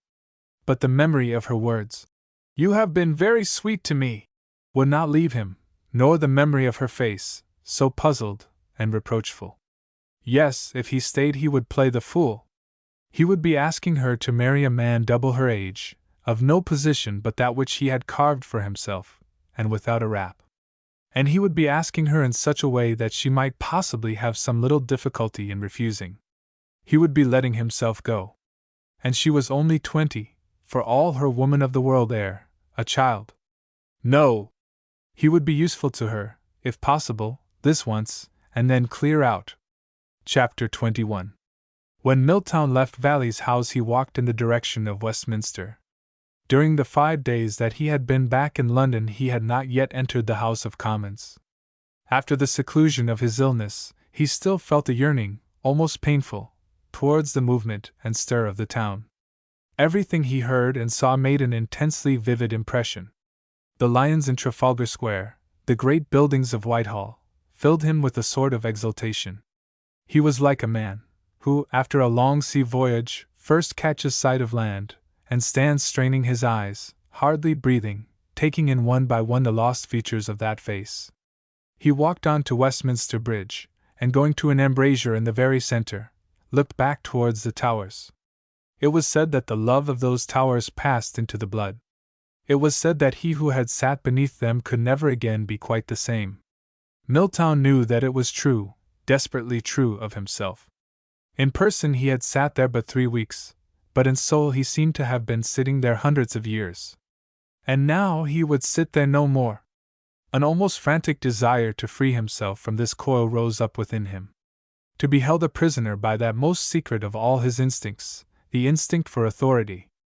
To be unable to wield authority because to wield authority was to insult authority. God! It was hard. He turned his back on the towers, and sought distraction in the faces of the passers-by. Each of these, he knew, had his struggle to keep self-respect. Or was it that they were unconscious of struggle or of self-respect, and just let things drift? They looked like that, most of them. And all his inherent contempt for the average or common welled up as he watched them. Yes, they looked like that. Ironically, the sight of those from whom he had desired the comfort of compromise served instead to stimulate that part of him which refused to let him compromise. They looked soft, soggy, without pride or will, as though they knew that life was too much for them, and had shamefully accepted the fact. They so obviously needed to be told what they might do, and which way they should go. They would accept orders as they accepted their work, or pleasures, and the thought that he was now debarred from the right to give them orders rankled in him furiously. They, in their turn, glanced casually at his tall figure leaning against the parapet, not knowing how their fate was trembling in the balance. His thin, sallow face, and hungry eyes gave one or two of them perhaps a feeling of interest or discomfort, but to most he was assuredly no more than any other man or woman in the hurly-burly. That dark figure of conscious power struggling in the fetters of its own belief in power was a piece of sculpture they had neither time nor wish to understand, having no taste for tragedy, for witnessing the human spirit driven to the wall. It was 5 o'clock before Milltown left the bridge, and passed, like an exile, before the gates of church and state, on his way to his uncle's club. He stopped to telegraph to Audrey the time he would be coming tomorrow afternoon, and on leaving the post office, noticed in the window of the adjoining shop some reproductions of old Italian masterpieces, amongst them one of Botticelli's Birth of Venus. He had never seen that picture, and remembering that she had told him it was her favorite, he stopped to look at it. Averagely well versed in such matters, as became one of his caste, Milltown had not the power of letting a work of art insidiously steal the private self from his soul, and replace it with the self of all the world. And he examined this far-famed presentment of the heathen goddess with aloofness, even irritation. The drawing of the body seemed to him crude, the whole picture a little flat and early. He did not like the figure of the Flora. The golden serenity and tenderness, of which she had spoken, left him cold. Then he found himself looking at the face, and slowly, but with uncanny certainty, began to feel that he was looking at the face of Audrey herself. The hair was golden and different, the eyes gray and different, the mouth a little fuller, yet it was her face, the same oval shape, the same far apart, arched brows, the same strangely tender, elusive spirit. And, as though offended, he turned and walked on. In the window of that little shop was the effigy of her for whom he had bartered away his life, the incarnation of passive and entwining love, that gentle creature, who had given herself to him so utterly, for whom love, and the flowers, and trees, and birds, music, the sky, and the quick-flowing streams, were all sufficing, and who, like the goddess in the picture, seemed wondering at her own existence. He had a sudden glimpse of understanding, strange indeed in one who had so little power of seeing into others' hearts. Ought she ever to have been born into a world like this? But the flash of insight yielded quickly to that sickening consciousness of his own position, which never left him now. Whatever else he did, he must get rid of that malaise. But what could he do in that coming life? Write books? What sort of books could he write? Only such as expressed his views of citizenship, his political and social beliefs. As well remain sitting and speaking beneath those towers. He could never join the happy band of artists, those soft and indeterminate spirits, for whom barriers had no meaning, content to understand, interpret, and create.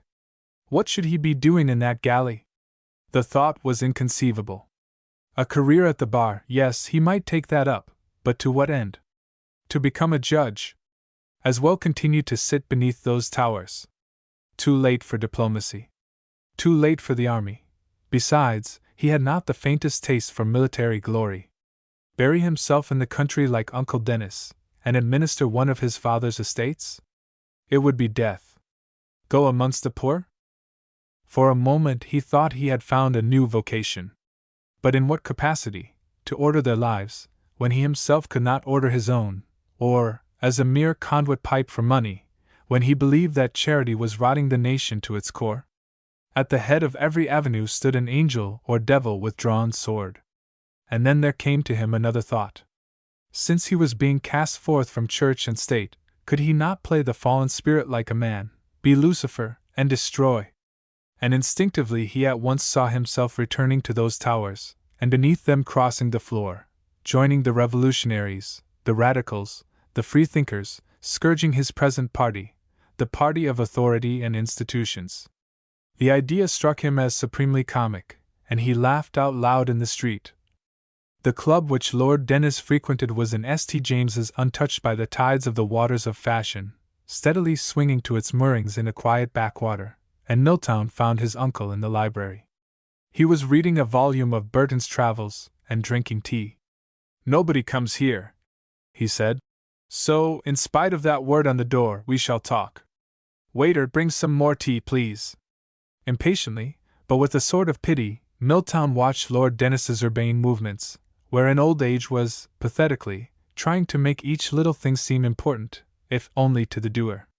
Nothing his great-uncle could say would outweigh the warning of his picturesque old figure. To be a bystander, to see it all go past you, to let your sword rust in its sheath, as this poor old fellow had done. The notion of explaining what he had come about was particularly hateful to Milltown, but since he had given his word, he nerved himself with secret anger, and began. "I promised my mother to ask you a question, Uncle Dennis. You know of my attachment, I believe?" Lord Dennis nodded. "Well, I have joined my life to this lady's. There will be no scandal, but I consider it my duty to resign my seat and leave public life alone. Is that right or wrong according to your view?" Lord Dennis looked at his nephew in silence. A faint flush colored his brown cheeks. He had the appearance of one traveling in mind over the past. "Wrong, I think," he said at last. "Why, if I may ask?"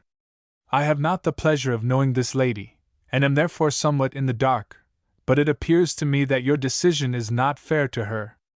"That is beyond me," said Milltown. Lord Dennis answered firmly. "You have asked me a frank question, expecting a frank answer, I suppose?" Milltown nodded. "Then, my dear, don't blame me if what I say is unpalatable." "I shall not." "Good. You say you are going to give up public life for the sake of your conscience. I should have no criticism to make if it stopped there." He paused, and for quite a minute remained silent, evidently searching for words to express some intricate thread of thought. "But it won't, Eustace. The public man in you is far stronger than the other. You want leadership more than you want love. Your sacrifice will kill your affection. What you imagine is your loss and hurt will prove to be this lady's in the end." Milltown smiled. Lord Dennis continued very dryly and with a touch of malice. "You are not listening to me, but I can see very well that the process has begun already underneath. There's a curious streak of the Jesuit in you, Eustace. What you don't want to see, you won't look at. You advise me, then, to compromise? On the contrary, I'd point out that you will be compromising if you tried to keep both your conscience and your love. You will be seeking to have it both ways. That is interesting. And you will find yourself having it neither, said Lord Dennis sharply. Milltown rose. In other words, you, like the others, recommend me to desert this lady who loves me, and whom I love. And yet, uncle, they say that in your own case. But Lord Dennis had risen, too, having lost all the appanage and manner of old age. Of my own case, he said bluntly. We won't talk. I don't advise you to desert anyone, you quite mistake me. I advise you to know yourself. And I tell you my opinion of you, you were cut out by nature for a statesman, not a lover. There's something dried up in you, Eustace. I'm not sure there isn't something dried up in all our caste. We've had to do with forms and ceremonies too long. We're not good at taking the lyrical point of view. Unfortunately, said Milltown, I cannot, to fit in with a theory of yours, commit a baseness. Lord Dennis began pacing up and down. He was keeping his lips closed very tight. A man who gives advice, he said at last, is always something of a fool. For all that, you have mistaken mine. I am not so presumptuous as to attempt to enter the inner chamber of your spirit. I have merely told you that, in my opinion, it would be more honest to yourself, and fairer to this lady, to compound with your conscience, and keep both your love and your public life, than to pretend that you were capable of sacrificing what I know is the stronger element in you for the sake of the weaker. You remember the saying, democratize, I think, each man's nature or character is his fate or God. I recommend it to you. For a full minute Milltown stood without replying, then said, I am sorry to have troubled you, Uncle Dennis. A middle policy is no use to me. Goodbye. And without shaking hands, he went out. Chapter 22. In the hall someone rose from a sofa, and came towards him. It was Courtier.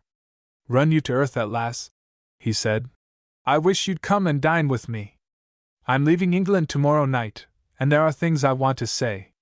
There passed through Milltown's mind the rapid thought, does he know? He assented, however, and they went out together. It's difficult to find a quiet place, said Courtier, but this might do. The place chosen was a little hostel, frequented by racing men, and famed for the excellence of its steaks. And as they sat down opposite each other in the almost empty room, Milltown thought, yes, he does know. Can I stand any more of this? He waited almost savagely for the attack he felt was coming. So you are going to give up your seat? Said Courtier. Milltown looked at him for some seconds before replying. From what town crier did you hear that? But there was that in Courtier's face which checked his anger. Its friendliness was transparent. I am about her only friend, Courtier proceeded earnestly. And this is my last chance, to say nothing of my feeling towards you, which, believe me, is very cordial. Go on then, Milltown muttered. Forgive me for putting it bluntly. Have you considered what her position was before she met you? Milltown felt the blood rushing to his face, but he sat still, clenching his nails into the palms of his hands. Yes, yes, said Courtier. But that attitude of mind, you used to have it yourself, which decrees either living death, or spiritual adultery to women, makes my blood boil. You can't deny that those were the alternatives, and I say you had the right fundamentally to protest against them, not only in words but deeds. You did protest, I know, but this present decision of yours is a climb down, as much as to say that your protest was wrong. Milltown rose from his seat. I cannot discuss this, he said. I cannot. For her sake you must. If you give up your public work, you'll spoil her life a second time. Milltown again sat down. At the word must a steely feeling had come to his aid. His eyes began to resemble the old cardinal's. Your nature and mine, Courtier, he said, are too far apart. We shall never understand each other. Never mind that, answered Courtier. Admitting those two alternatives to be horrible, which you never would have done unless the facts had been brought home to you personally. That, said Milltown icily, I deny your right to say. Anyway, you do admit them. If you believe you had not the right to rescue her, On what principle do you base that belief? Milltown placed his elbow on the table, and leaning his chin on his hand, regarded the champion of lost causes without speaking. There was such a turmoil going on within him that with difficulty he could force his lips to obey him. By what right do you ask me that?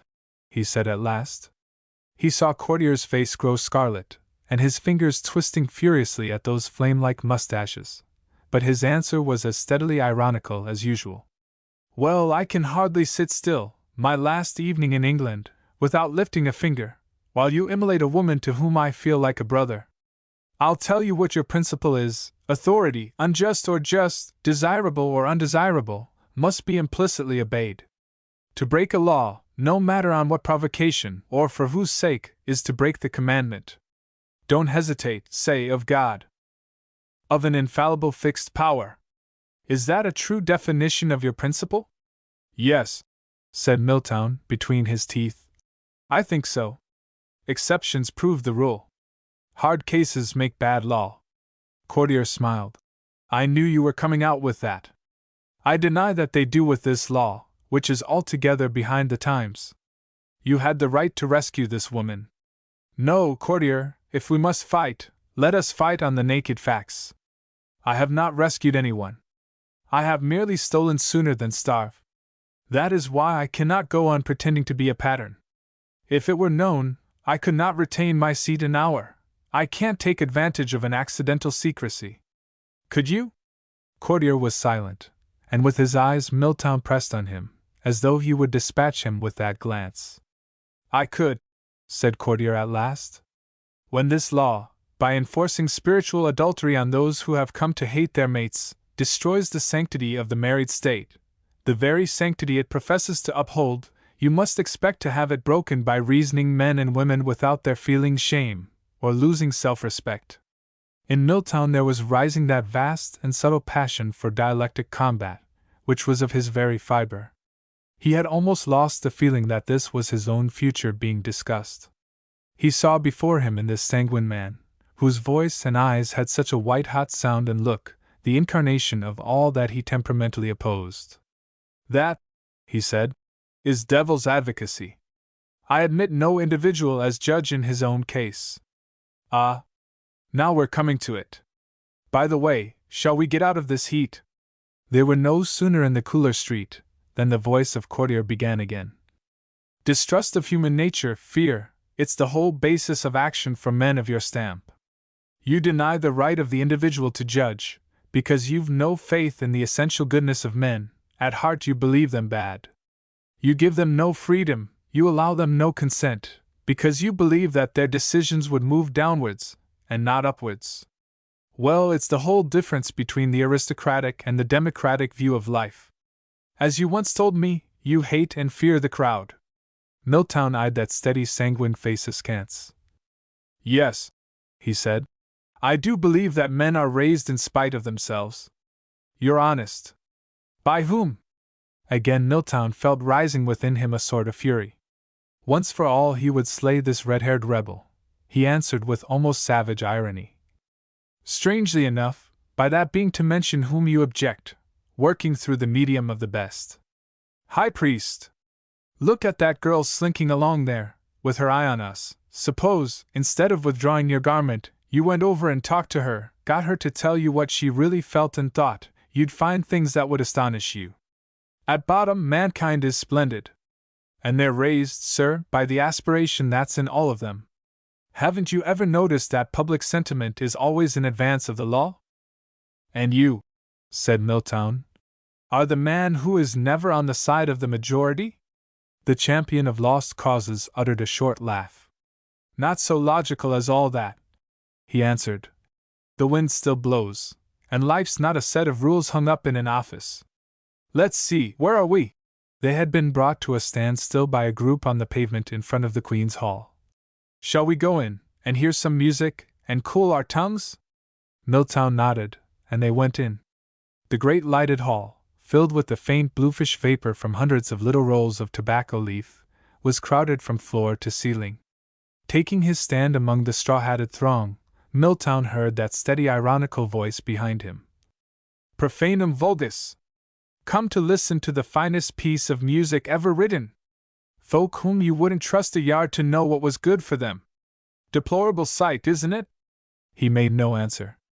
The first slow notes of the Seventh Symphony of Beethoven had begun to steal forth across the bank of flowers, and save for the steady rising of that bluish vapor, as it were incense burnt to the god of melody, the crowd had become deathly still, as though one mind, one spirit, possessed each pale face inclined towards that music rising and falling like the sighing of the winds, that welcome from death the freed spirits of the beautiful. When the last notes had died away, he turned and walked out. "Well," said the voice behind him, "hasn't that shown you how things swell and grow, how splendid the world is?" Milltown smiled. "It has shown me how beautiful the world can be made by a great man." And suddenly, as if the music had loosened some band within him, he began to pour forth words. "Look at the crowd in this street, courtier, which of all crowds in the whole world can best afford to be left to itself, secure from pestilence, earthquake, cyclone, drought, from extremes of heat and cold, in the heart of the greatest and safest city in the world, and yet see the figure of that policeman. Running through all the good behavior of this crowd, however safe and free it looks, there always must be, a central force holding it together. Where does that central force come from? From the crowd itself, you say.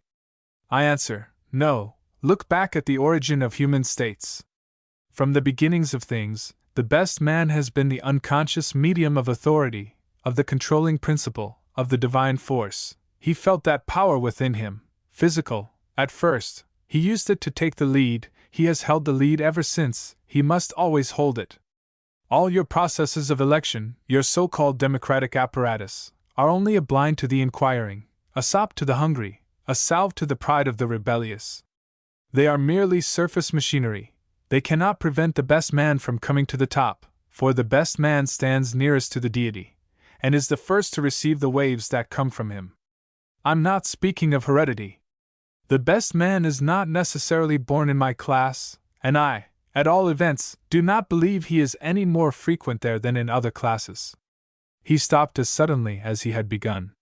You needn't be afraid, answered Courtier, that I take you for an average specimen. You're at one end, and I at the other, and we probably both miss the golden mark.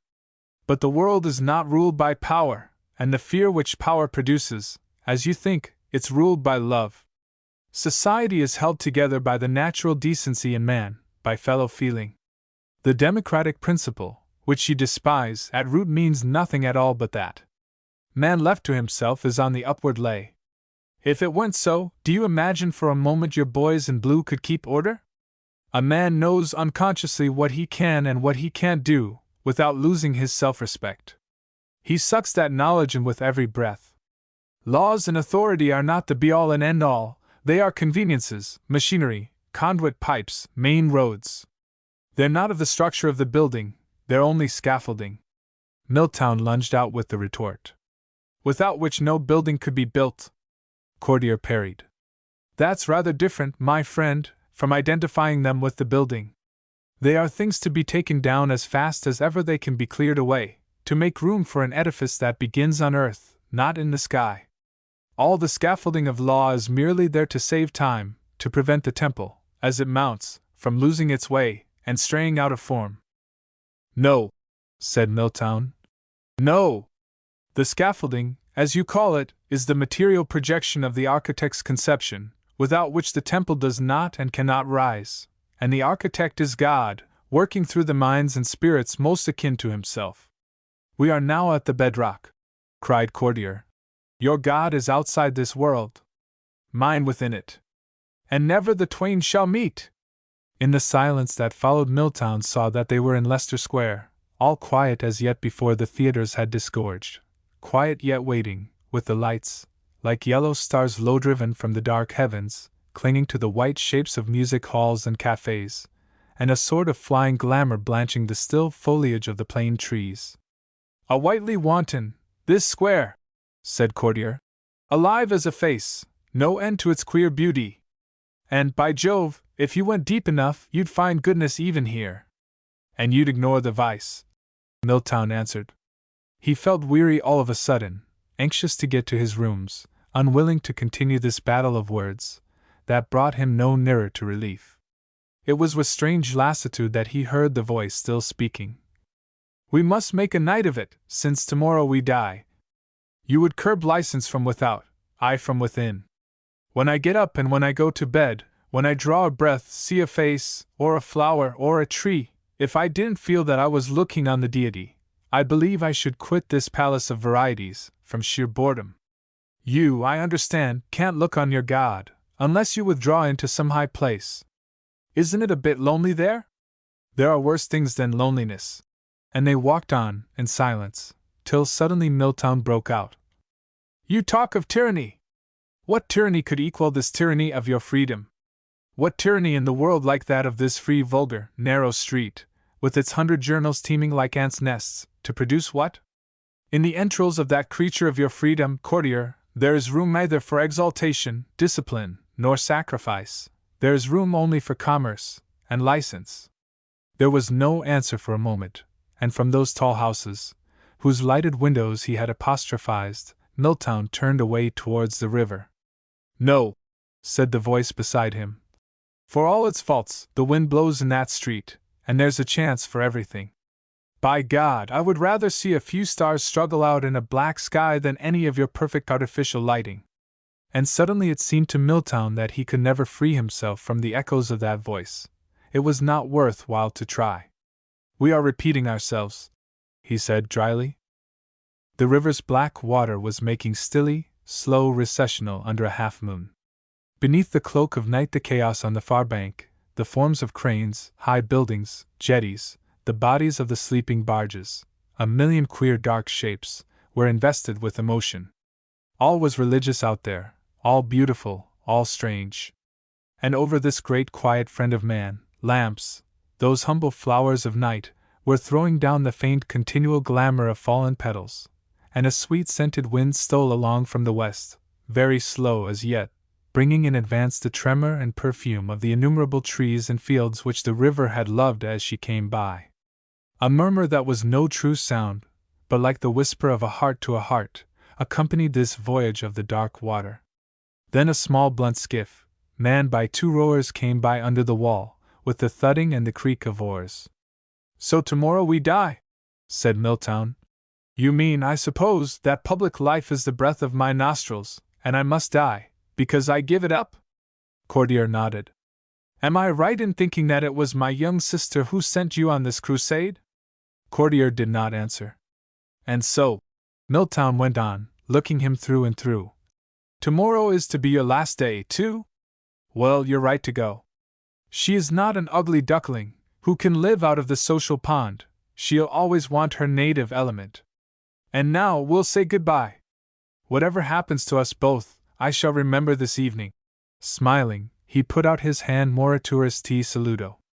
Chapter 23. Courtier sat in Hyde Park waiting for 5 o'clock. The day had recovered somewhat from a grey morning, as though the glow of that long hot summer were too burned in on the air to yield to the first assault. The sun, piercing the crisp clouds, those breast feathers of heavenly doves, darted its beams at the mellowed leaves, and showered to the ground their delicate shadow stains. The first, too early, scent from leaves about to fall, penetrated to the heart. And sorrowful sweet birds were tuning their little autumn pipes, blowing into them fragments of spring odes to liberty. Courtier thought of Milltown and his mistress. By what a strange fate had those two been thrown together? To what end was their love coming? The seeds of grief were already sown. What flowers of darkness, or of tumult would come up? He saw her again as a little, grave, considering child, with her soft eyes set wide apart under the dark arched brows, and the little tuck at the corner of her mouth that used to come when he teased her. And to that gentle creature who would sooner die than force anyone to anything, had been given this queer lover, this aristocrat by birth and nature, with the dried fervent soul, whose every fiber had been bred and trained in and to the service of authority, this rejecter of the unity of life, this worshipper of an old god. A god that stood, whip in hand, driving men to obedience. A god that even now Courtier could conjure up staring at him from the walls of his nursery. The God his own father had believed in. A God of the Old Testament, knowing neither sympathy nor understanding. Strange that he should be alive still, that there should still be thousands who worshipped him. Yet not so very strange if, as they said, man made God in his own image. Here indeed was a curious mating of what the philosophers would call the will to love, and the will to power. A soldier and his girl came and sat down on a bench close by. They looked askance at this trim and upright figure with the fighting face. Then, some subtle thing informing them that he was not of the disturbing breed called officer, they ceased to regard him, abandoning themselves to dumb and inexpressive felicity. Arm in arm, touching each other, they seemed to courtier very jolly, having that look of living entirely in the moment, which always especially appealed to one whose blood ran too fast to allow him to speculate much upon the future or brood much over the past. A leaf from the bough above him, loosened by the sun's kisses, dropped, and fell yellow at his feet. The leaves were turning very soon? It was characteristic of this man, who could be so hot over the lost causes of others, that, sitting there within half an hour of the final loss of his own cause, he could be so calm, so almost apathetic. This apathy was partly due to the hopelessness, which nature had long perceived, of trying to make him feel oppressed, but also to the habits of a man incurably accustomed to carrying his fortunes in his hand, and that hand open. It did not seem real to him that he was actually going to suffer a defeat, to have to confess that he had hankered after this girl all these past weeks, and that tomorrow all would be wasted, and she as dead to him as if he had never seen her. No, it was not exactly resignation, it was rather sheer lack of commercial instinct. If only this had been the lost cause of another person, how gallantly he would have rushed to the assault, and taken her by storm. If only he himself could have been that other person, how easily, how passionately could he not have pleaded, letting forth from him all those words which had knocked at his teeth ever since he knew her, and which would have seemed so ridiculous, and so unworthy, spoken on his own behalf. Yes, for that other person he could have cut her out from under the guns of the enemy. He could have taken her, that fairest prize. And in queer, cheery-looking apathy, not far removed perhaps from despair, he sat, watching the leaves turn over and fall, and now and then cutting with his stick at the air, where autumn was already riding. And if in imagination he saw himself carrying her away into the wilderness, and with his devotion making her happiness to grow, it was so far a flight, that a smile crept about his lips, and once or twice he snapped his jaws. The soldier and his girl rose, passing in front of him down the row. He watched their scarlet and blue figures, moving slowly towards the sun, and another couple close to the rails, crossing those receding forms. Very straight and tall, there was something exhilarating in the way this new couple swung along, holding their heads up, turning towards each other, to exchange words or smiles. Even at that distance they could be seen to be of high fashion. In their gait was the almost insolent poise of those who are above doubts and cares, certain of the world and of themselves. The girl's dress was tawny brown, her hair and hat too of the same hue, and the pursuing sunlight endowed her with a hazy splendor. Then courtiers saw who they were, that couple. Except for an unconscious grinding of his teeth, he made no sound or movement, so that they went by without seeing him. Her voice, though not the words, came to him distinctly. He saw her hand slip up under Harbinger's arm and swiftly down again. A smile, of whose existence he was unaware, settled on his lips. He got up, shook himself, as a dog shakes off a beating, and walked away, with his mouth set very firm. Chapter 24. Left alone among the little mahogany tables of Gustard's, where the scent of cake and of orange flower water made happy all the air, Barbara had sat for some minutes, her eyes cast down, as a child from whom a toy has been taken contemplates the ground, not knowing precisely what she is feeling. Then, paying one of the middle-aged females, she went out into the square. Their German band was playing Die Liebe Coppelia, and the murdered tune came haunting her, a very ghost of incongruity. She went straight back to Valley's house. In the room where 3 hours ago she had been left alone after lunch with Harbinger, her sister was seated in the window, looking decidedly upset. In fact, Agatha had just spent an awkward hour.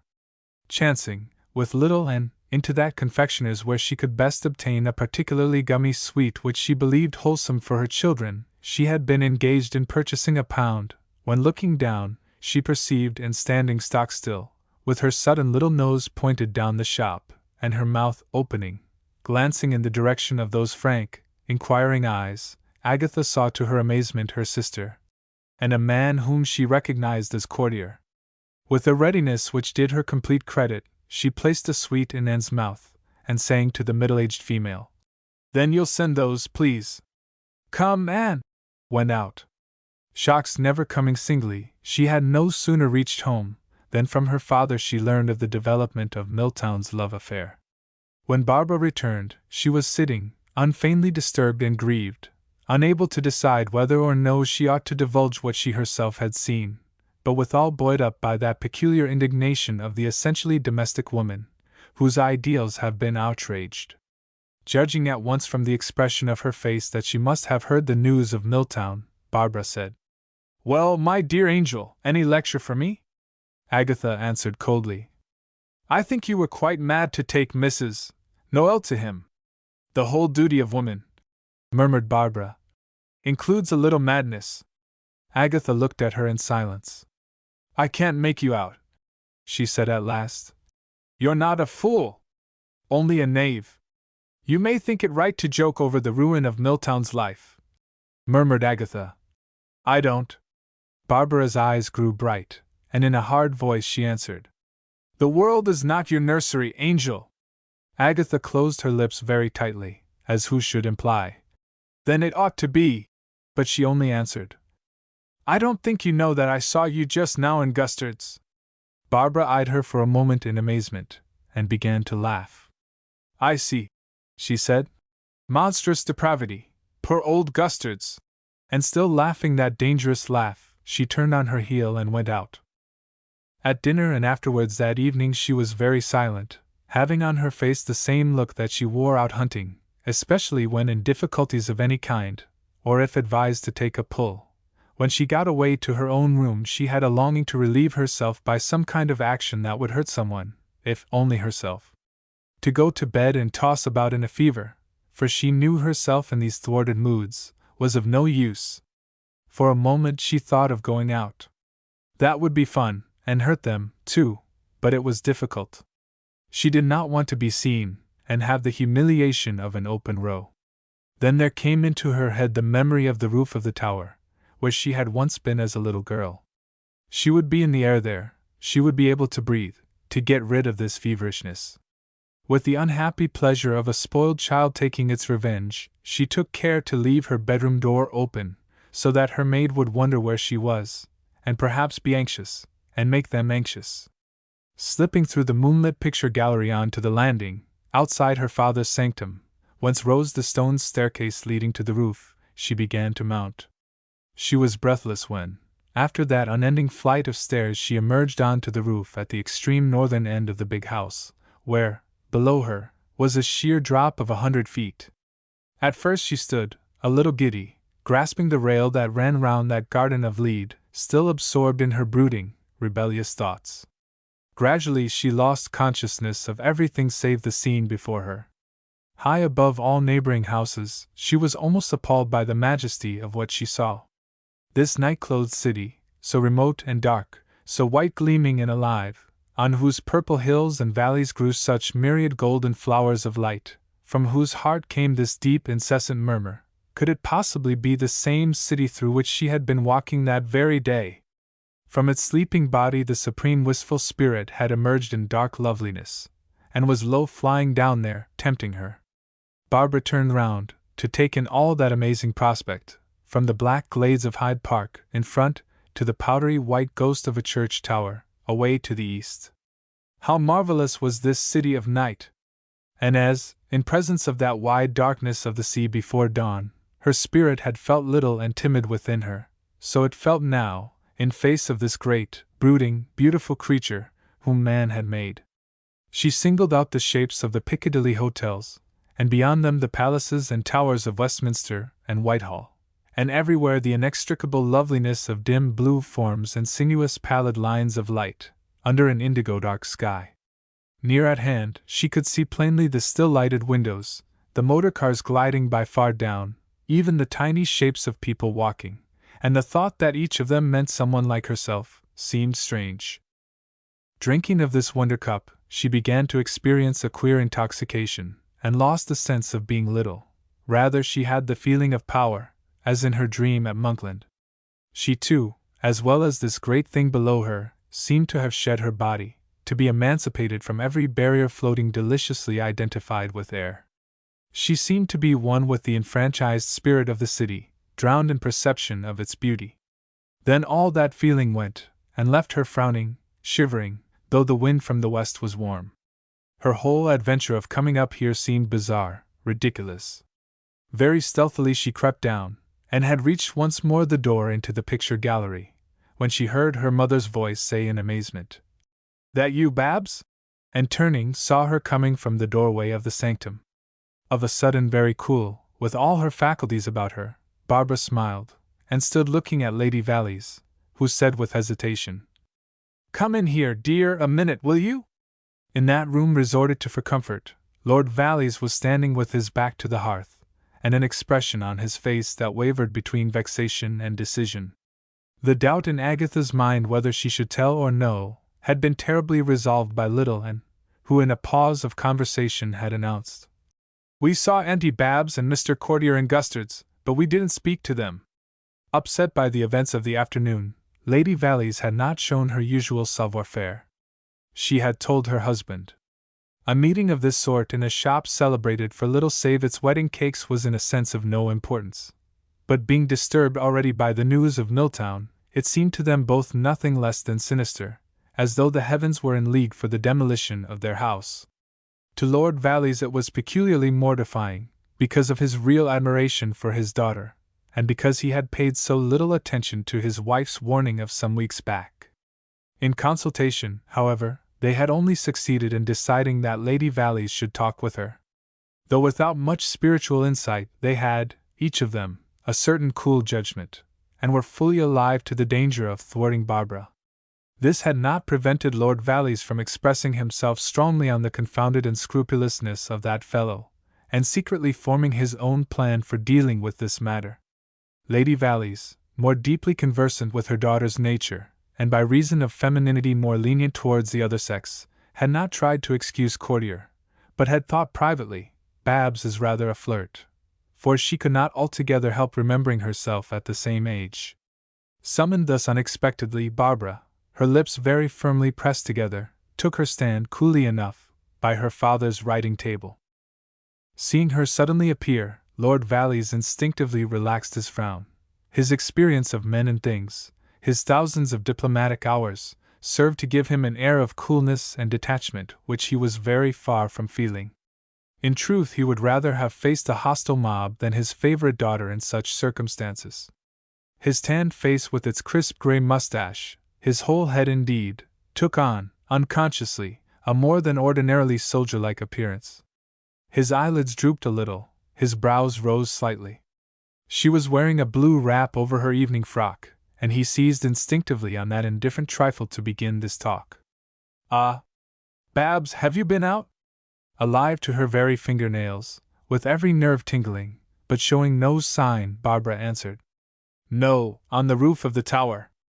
It gave her a real malicious pleasure to feel the perplexity beneath her father's dignified exterior.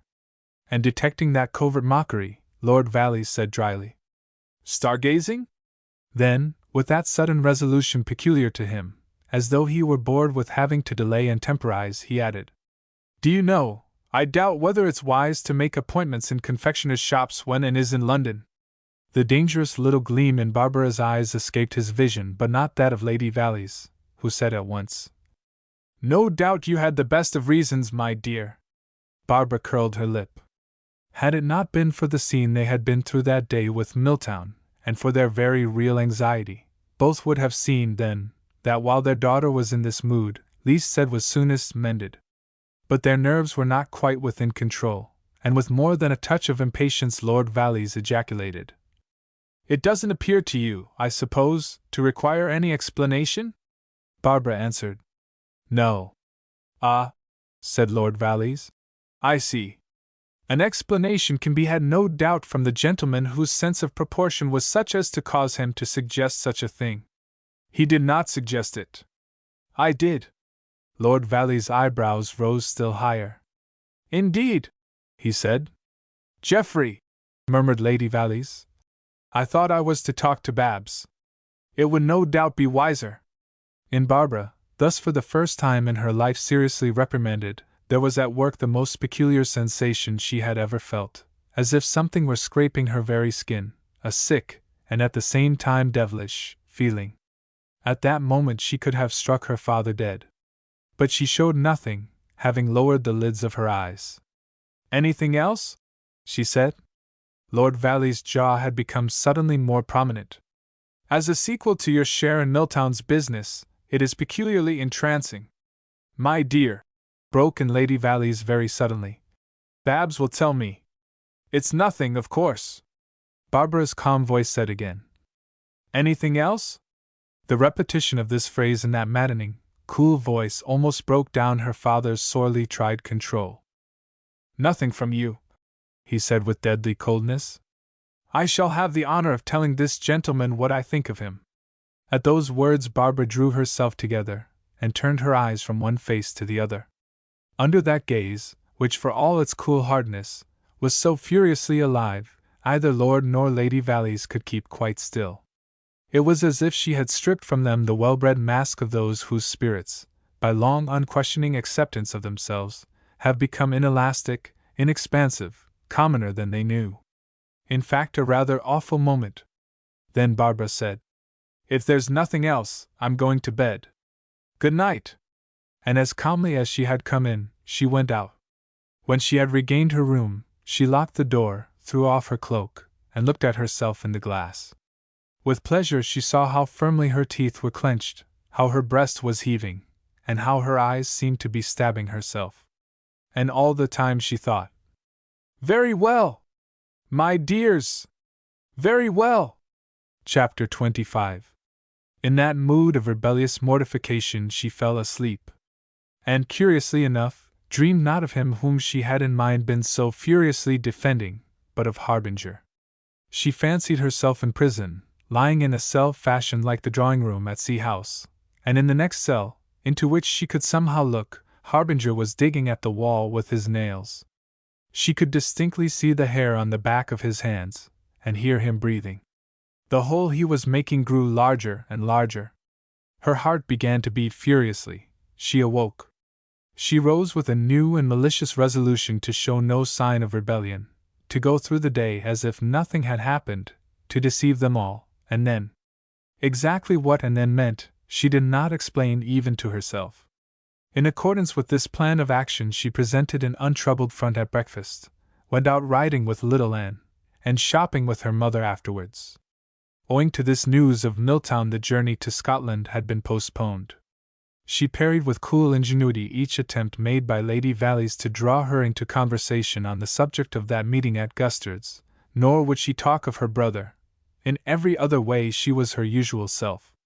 In the afternoon she even volunteered to accompany her mother to old Lady Harbinger's in the neighborhood of Prince's Gate. She knew that Harbinger would be there, and with the thought of meeting that other at 5 o'clock, had a cynical pleasure in thus encountering him. It was so complete a blind to them all. Then, feeling that she was accomplishing a masterstroke, she even told him, in her mother's hearing, that she would walk home, and he might come if he cared. He did care. But when once she had begun to swing along in the mellow afternoon, under the mellow trees, where the air was sweetened by the southwest wind, all that mutinous, reckless mood of hers vanished. She felt suddenly happy and kind, glad to be walking with him. Today, too, he was cheerful, as if determined not to spoil her gaiety, and she was grateful for this. Once or twice she even put her hand up and touched his sleeve, calling his attention to birds or trees, friendly and glad, after all those hours of bitter feelings, to be giving happiness. When they parted at the door of Valley's house, she looked back at him with a queer, half-rueful smile. For, now the hour had come. In a little unfrequented anteroom, all white panels and polish, she sat down to wait. The entrance drive was visible from here, and she meant to encounter Courtier casually in the hall. She was excited, and a little scornful of her own excitement. She had expected him to be punctual, but it was already past 5, And soon she began to feel uneasy, almost ridiculous, sitting in this room where no one ever came. Going to the window, she looked out. A sudden voice behind her said, "Auntie Babs." Turning, she saw Little and regarding her with those wide, frank, hazel eyes.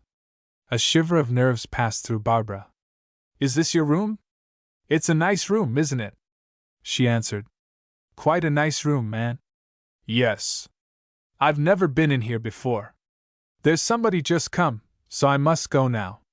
Barbara involuntarily put her hands up to her cheeks, and quickly passed with her niece into the hall. At the very door the footman William handed her a note. She looked at the superscription. It was from Courtier. She went back into the room. Through its half-closed door the figure of Little and could be seen, with her legs rather wide apart, and her hands clasped on her low-down belt, pointing up at William her sudden little nose. Barbara shut the door abruptly, broke the seal, and read, "Dear Lady Barbara, I am sorry to say my interview with your brother was fruitless. I happen to be sitting in the park just now, and I want to wish you every happiness before I go. It has been the greatest pleasure to know you. I shall never have a thought of you that will not be my pride, nor a memory that will not help me to believe that life is good. If I am tempted to feel that things are dark, I shall remember that you are breathing this same mortal air. And to beauty and joy I shall take off my hat with the greater reverence, that once I was permitted to walk and talk with you. And so, goodbye, and God bless you. Your faithful servant, Charles Courtier." Her cheeks burned, quick sighs escaped her lips. She read the letter again, but before getting to the end could not see the words for mist. If in that letter there had been a word of complaint, or even of regret, she could not let him go like this, without goodbye, without any explanation at all. He should not think of her as a cold, stony flirt, who had been merely stealing a few weeks' amusement out of him. She would explain to him at all events that it had not been that. She would make him understand that it was not what he thought, that something in her wanted. Her mind was all confused. What was it? She thought. What did I do? And sore with anger at herself, she screwed the letter up in her glove, and ran out. She walked swiftly down to Piccadilly, and crossed into the Green Park. There she passed Lord Malvoisin and a friend strolling up towards Hyde Park Corner, and gave them a very faint bow. The composure of those two precise and well-groomed figures sickened her just then. She wanted to run, to fly to this meeting that should remove from him the odious feelings he must have, that she, Barbara Caradoc, was a vulgar enchantress, a common traitress and coquette. And his letter, without a syllable of reproach. Her cheeks burned so, that she could not help trying to hide them from people who passed. As she drew nearer to his rooms she walked slower, forcing herself to think what she should do, what she should let him do. But she continued resolutely forward. She would not shrink now, whatever came of it. Her heart fluttered, seemed to stop beating, fluttered again. She set her teeth. A sort of desperate hilarity rose in her. It was an adventure. Then she was gripped by the feeling that had come to her on the roof. The whole thing was bizarre, ridiculous. She stopped, and drew the letter from her glove. It might be ridiculous, but it was due from her, and closing her lips very tight, she walked on. In thought she was already standing close to him, her eyes shut, waiting, with her heart beating wildly, to know what she would feel when his lips had spoken, perhaps touched her face or hand. And she had a sort of mirage vision of herself, with eyelashes resting on her cheeks, lips a little parted, arms helpless at her sides. Yet, incomprehensibly, his figure was invisible. She discovered then that she was standing before his door. She rang the bell calmly, but instead of dropping her hand, pressed a little bare patch of palm left open by the glove to her face, to see whether it was indeed her own cheek flaming so. The door had been opened by some unseen agency, disclosing a passage and flight of stairs covered by a red carpet, at the foot of which lay an old, tangled, brown-white dog full of fleas and sorrow. Unreasoning terror seized on Barbara. Her body remained rigid, but her spirit began flying back across the Green Park, to the very hall of Valley's house. Then she saw coming towards her a youngish woman in a blue apron, with mild, reddened eyes. "Is this where Mr. Courtier lives?" Yes, miss. The teeth of the young woman were few in number and rather black, and Barbara could only stand there saying nothing, as if her body had been deserted between the sunlight and this dim red passage, which led to what? The woman spoke again. I'm sorry if you was wanting him, miss, he's just gone away. Barbara felt a movement in her heart, like the twang and quiver of an elastic band, suddenly relaxed. She bent to stroke the head of the old dog, who was smelling her shoes. The woman said, And of course I can't give you his address, because he's gone to foreign parts. With a murmur, of whose sense she knew nothing, Barbara hurried out into the sunshine. Was she glad? Was she sorry? At the corner of the street she turned and looked back. The two heads of the woman and the dog were there still, poked out through the doorway. A horrible inclination to laugh seized her, followed by as horrible a desire to cry. Chapter 26. By the river the west wind, whose murmuring had visited Courtier and Milltown the night before, was bringing up the first sky of autumn. Slow creeping and fleecy gray, the clouds seemed trying to overpower a sun that shone but fitfully even thus early in the day. While Audrey Noel was dressing, sunbeams danced desperately on the white wall, like little lost souls with no tomorrow, or gnats that wheel and wheel in brief joy, leaving no footmarks on the air. Through the chinks of a side window covered by a dark blind some smoky filaments of light were tethered to the back of her mirror. Compounded of trembling gray spirals, so thick to the eye that her hand felt astonishment when it failed to grasp them, and so jealous as ghosts of the space they occupied, they brought a moment's distraction to a heart not happy. For how could she be happy, her lover away from her now 30 hours, without having overcome with his last kisses the feeling of disaster which had settled on her when he told her of his resolve? Her eyes had seen deeper than his, her instinct had received a message from fate. To be the dragger down, the destroyer of his usefulness, to be not the helpmate, but the clog, not the inspiring sky, but the cloud. And because of a scruple which she could not understand. She had no anger with that unintelligible scruple, but her fatalism, and her sympathy had followed it out into his future. Things being so, it could not be long before he felt that her love was maiming him. Even if he went on desiring her, it would be only with his body. And if, for this scruple, he were capable of giving up his public life, he would be capable of living on with her after his love was dead. This thought she could not bear. It stung to the very marrow of her nerves. And yet surely life could not be so cruel as to have given her such happiness meaning to take it from her. Surely her love was not to be only one summer's day, his love but an embrace, and then, forever nothing. This morning, fortified by despair, she admitted her own beauty. He must want her more than that other life, at the very thought of which her face darkened. That other life so hard, and far from her. So loveless, formal, and yet, to him so real, so desperately, accursedly real. If he must indeed give up his career, then surely the life they could live together would make up to him, a life among simple and sweet things, all over the world, with music and pictures, and the flowers and all nature, and friends who sought them for themselves, and in being kind to everyone, and helping the poor and the unfortunate, and loving each other. But he did not want that sort of life. What was the good of pretending that he did? It was right and natural he should want to use his powers, to lead and serve. She would not have him otherwise. With these thoughts hovering and darting within her, she went on twisting and coiling her dark hair, and burying her heart beneath its lace defenses. She noted, too, with her usual care, 2 fading blossoms in the bowl of flowers on her dressing table, and removing them, emptied out the water and refilled the bowl. Before she left her bedroom the sunbeams had already ceased to dance, the gray filaments of light were gone. Autumn sky had come into its own. Passing the mirror in the hall which was always rough with her, she had not courage to glance at it. Then suddenly a woman's belief in the power of her charm came to her aid.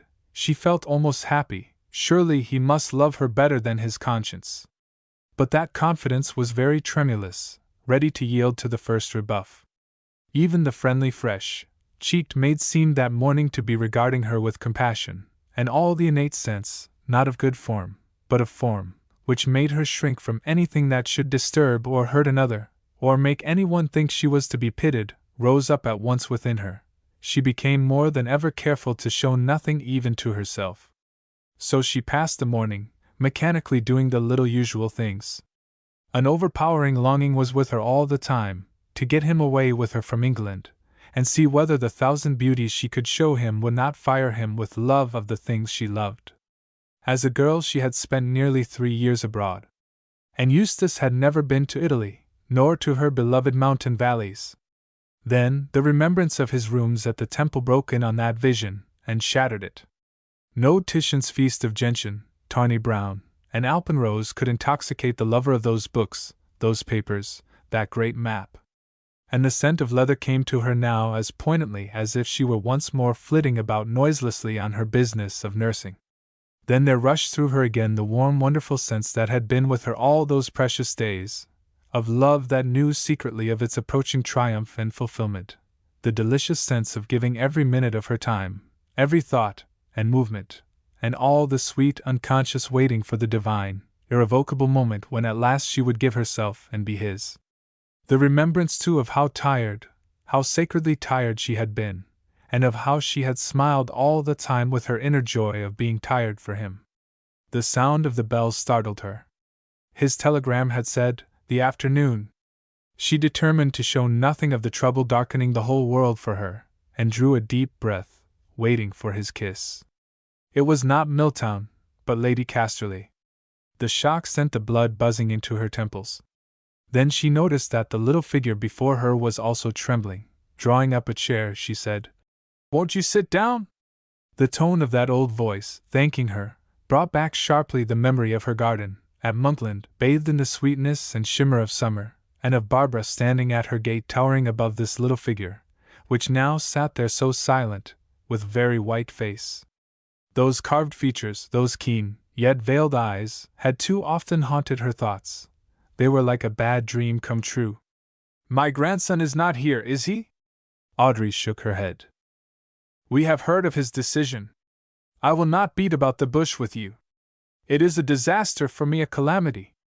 I have known and loved him since he was born, and I have been foolish enough to dream dreams about him. I wondered perhaps whether you knew how much we counted on him. You must forgive an old woman's coming here like this. At my age there are few things that matter, but they matter very much." And Audrey thought, "And at my age there is but one thing that matters, and that matters worse than death." But she did not speak. To whom, to what should she speak? To this hard old woman, who personified the world. Of what use words?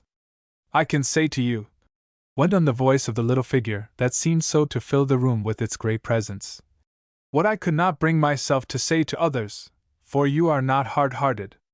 A quiver passed up from the heart so praised to the still lips. No, she was not hard-hearted. She could even feel for this old woman from whose voice anxiety had stolen its despotism. Eustace cannot live without his career. His career is himself. He must be doing, and leading, and spending his powers. What he has given you is not his true self. I don't want to hurt you, but the truth is the truth, and we must all bow before it. I may be hard, but I can respect sorrow. To respect sorrow. Yes, this grave visitor could do that, as the wind passing over the sea respects its surface, as the air respects the surface of a rose, but to penetrate to the heart, to understand her sorrow, that old age could not do for youth. As well try to track out the secret of the twistings in the flight of those swallows out there above the river, or to follow to its source the faint scent of the lilies in that bowl. How should she know what was passing in here, this little old woman whose blood was cold? And Audrey had the sensation of watching someone pelt her with the rind and husks of what her own spirit had long devoured. She had a longing to get up, and take the hand, the chill, spidery hand of age, and thrust it into her breast, and say, "Feel that, and cease." But withal, she never lost her queer dull compassion for the owner of that white carved face. It was not her visitor's fault that she had come.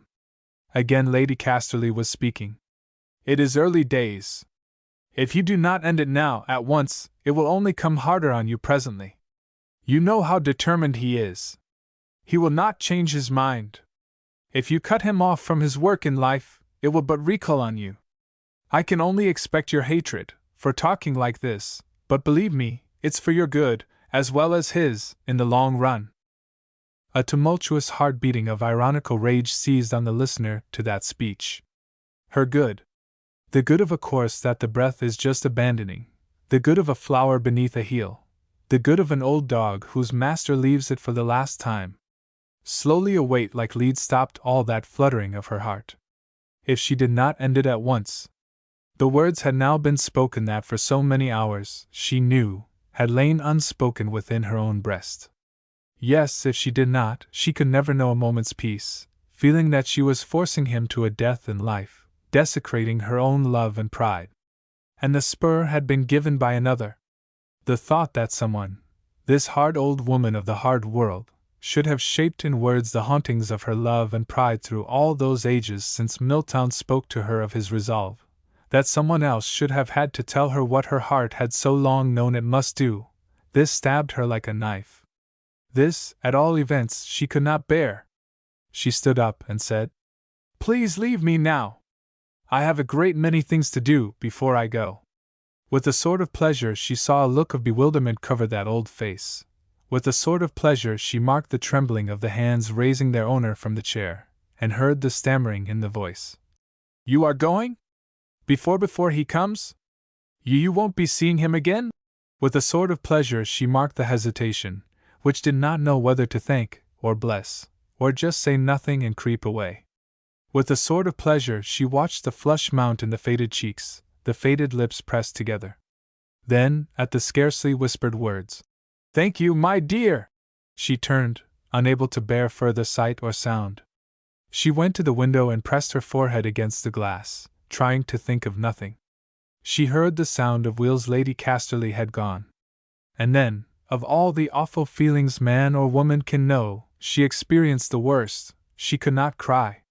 At this most bitter and deserted moment of her life, she felt strangely calm, foreseeing clearly, exactly, what she must do, and where go. Quickly it must be done, or it would never be done. Quickly! And without fuss. She put some things together, sent the maid out for a cab, and sat down to write. She must do and say nothing that could excite him, and bring back his illness. Let it all be sober, reasonable. It would be easy to let him know where she was going, to write a letter that would bring him flying after her. But to write the calm, reasonable words that would keep him waiting and thinking, till he never again came to her, broke her heart. When she had finished and sealed the letter, she sat motionless with a numb feeling in hands and brain, trying to realize what she had next to do. To go, and that was all. Her trunks had been taken down already. She chose the little hat that he liked her best in, and over it fastened her thickest veil. Then, putting on her traveling coat and gloves, she looked in the long mirror, and seeing that there was nothing more to keep her, lifted her dressing bag, and went down.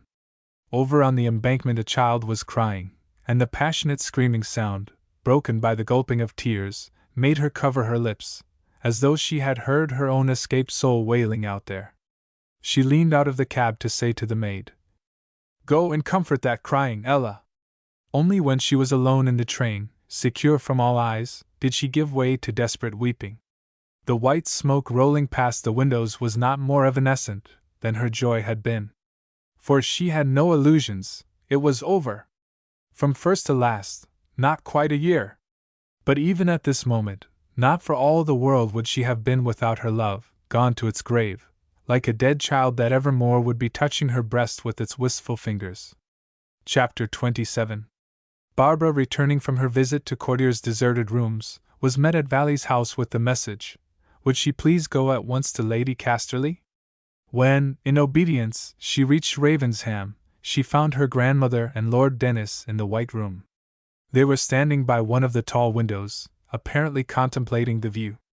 They turned indeed at sound of Barbara's approach, but neither of them spoke or nodded.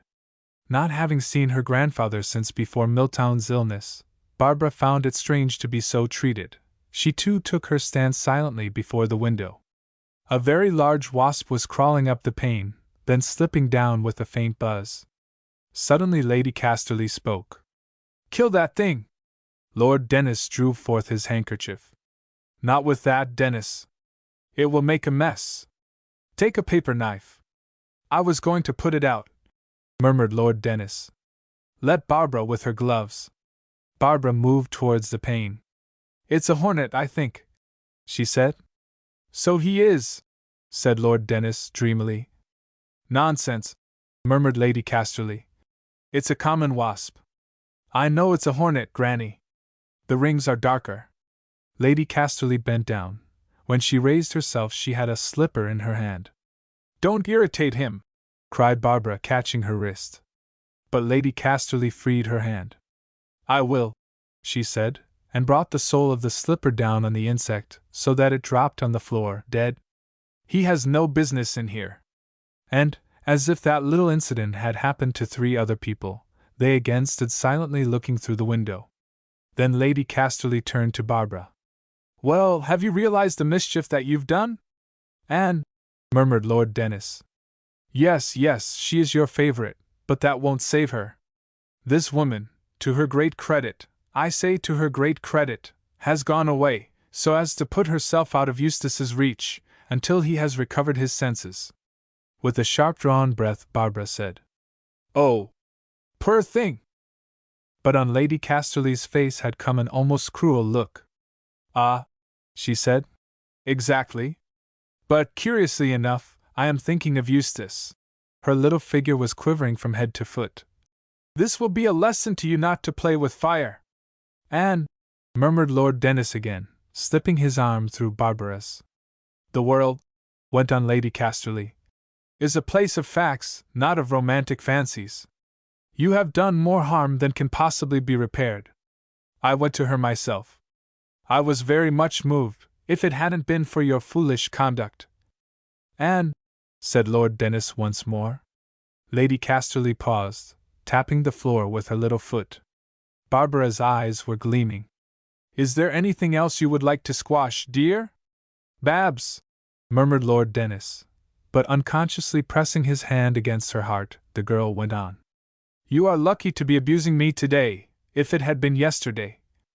At these dark words Lady Casterly turned away, her shoes leaving little dull stains on the polished floor.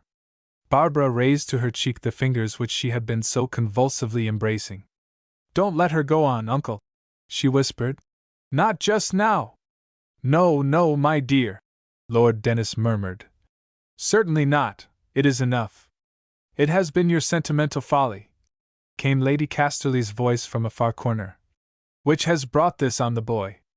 Responding to the pressure of the hand back now at her waist, Barbara did not answer, and the sound of the little feet retracing their steps rose in the stillness. Neither of those 2 at the window turned their heads. Once more the feet receded, and again began coming back. Suddenly Barbara, pointing to the floor, cried, Oh, Granny, for heaven's sake stand still. Haven't you squashed the hornet enough, even if he did come in where he hadn't any business? Lady Casterly looked down at the debris of the insect. Disgusting, she said, but when she next spoke it was in a less hard, more querulous voice. That man, what was his name? Have you got rid of him? Barbara went crimson. Abuse my friends, and I will go straight home and never speak to you again. For a moment Lady Casterly looked almost as if she might strike her granddaughter, then a little sardonic smile broke out on her face. A creditable sentiment, she said. Letting fall her uncle's hand, Barbara cried, In any case, I'd better go. I don't know why you sent for me, Lady Casterly answered coldly.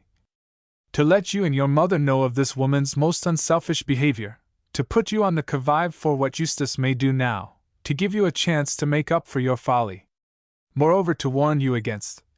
She paused. Yes? Let me, interrupted Lord Dennis. No, Uncle Dennis, let Granny take her shoe. She had withdrawn against the wall, tall, and as it were formidable, with her head up. Lady Casterly remained silent. Have you got it ready? Cried Barbara. Unfortunately he's flown, a voice said. Lord Milltown. He had come in quietly and quickly, preceding the announcement, and stood almost touching that little group at the window before they caught sight of him. His face had the rather ghastly look of sunburnt faces from which emotion has driven the blood, and his eyes, always so much the most living part of him, were full of such stabbing anger, that involuntarily they all looked down. "I want to speak to you alone," he said to Lady Casterly. Visibly, for perhaps the first time in her life, that indomitable little figure flinched. Lord Dennis drew Barbara away, but at the door he whispered, "Stay here quietly, Babs. I don't like the look of this." Unnoticed, Barbara remained hovering. The two voices, low, and so far off in the long white room, were uncannily distinct, emotion charging each word with preternatural power of penetration, and every movement of the speakers had to the girl's excited eyes a weird precision, as of little figures she had once seen at a Paris puppet show. She could hear Milltown reproaching his grandmother in words terribly dry and bitter. She edged nearer and nearer, till, seeing that they paid no more heed to her than if she were an attendant statue, she had regained her position by the window. Lady Casterly was speaking. "I was not going to see you ruined before my eyes, Eustace. I did what I did at very great cost. I did my best for you." Barbara saw Milltown's face transfigured by a dreadful smile, the smile of one defying his torturer with hate. Lady Casterly went on. "Yes, you stand there looking like a devil. Hate me if you like, but don't betray us, moaning and moping because you can't have the moon. Put on your armor, and go down into the battle. Don't play the coward, boy." Milltown's answer cut like the lash of a whip. "By God! Be silent!" And weirdly, there was silence. It was not the brutality of the words, but the sight of four suddenly naked of all disguise, like a fierce dog let for a moment off its chain, which made Barbara utter a little dismayed sound. Lady Casterly had dropped into a chair, trembling. And without a look Milltown passed her. If their grandmother had fallen dead, Barbara knew he would not have stopped to see. She ran forward, but the old woman waved her away. "Go after him," she said. "Don't let him go alone." And infected by the fear in that wizened voice, Barbara flew. She caught her brother as he was entering the taxi-cab in which he had come, and without a word slipped in beside him. The driver's face appeared at the window, but Milltown only motioned with his head, as if to say, "Anywhere, away from here." The thought flashed through Barbara, "If only I can keep him in here with me." She leaned out, and said quietly, "To Netherfold, in Sussex. Never mind your petrol, get more on the road. You can have what fare you like. Quick!" The man hesitated, looked in her face, and said, "Very well, miss. By Dorking, ain't it?" Barbara nodded. Chapter 28. The clock over the stables was chiming 7 when Milltown and Barbara passed out of the tall iron gates, in their swift-moving small world, that smelled faintly of petrol. Though the cab was closed, light spurts of rain drifted in through the open windows, refreshing the girl's hot face, relieving a little her dread of this drive. For, now that fate had been really cruel, now that it no longer lay in Milltown's hands to save himself from suffering, her heart bled for him, and she remembered to forget herself. The immobility with which he had received her intrusion was ominous. And though silent in her corner, she was desperately working all her woman's wits to discover a way of breaking into the house of his secret mood. He appeared not even to have noticed that they had turned their backs on London, and passed into Richmond Park. Here the trees, made dark by rain, seemed to watch gloomily the progress of this whirring-wheeled red box, unreconciled even yet to such harsh intruders on their wind-scented tranquility. And the deer, pursuing happiness on the sweet grasses, raised disquieted noses, as who should say, poisoners of the fern, defilers of the trails of air. Barbara vaguely felt the serenity out there in the clouds, and the trees, and wind. If it would but creep into this dim, traveling prison, and help her, if it would but come, like sleep, and steal away dark sorrow, and in one moment make grief joy. But it stayed outside on its wistful wings, and that grand chasm which yawns between soul and soul remained unbridged. For what could she say? How make him speak of what he was going to do? What alternatives indeed were now before him? Would he sullenly resign his seat, and wait till he could find Audrey Noel again? But even if he did find her, they would only be where they were. She had gone, in order not to be a drag on him. It would only be the same thing all over again. Would he then, as Granny had urged him, put on his armor, and go down into the fight? But that indeed would mean the end, for if she had had the strength to go away now, she would surely never come back and break in on his life a second time. And a grim thought swooped down on Barbara. What if he resigned everything? Went out into the dark? Men did sometimes, she knew, caught like this in the full flush of passion. But surely not Milltown, with his faith. If the lark's song means nothing, if that sky is a morass of our invention, if we are pettily creeping on, furthering nothing, persuade me of it, Babs, and I'll bless you. But had he still that anchorage, to prevent him slipping out to sea?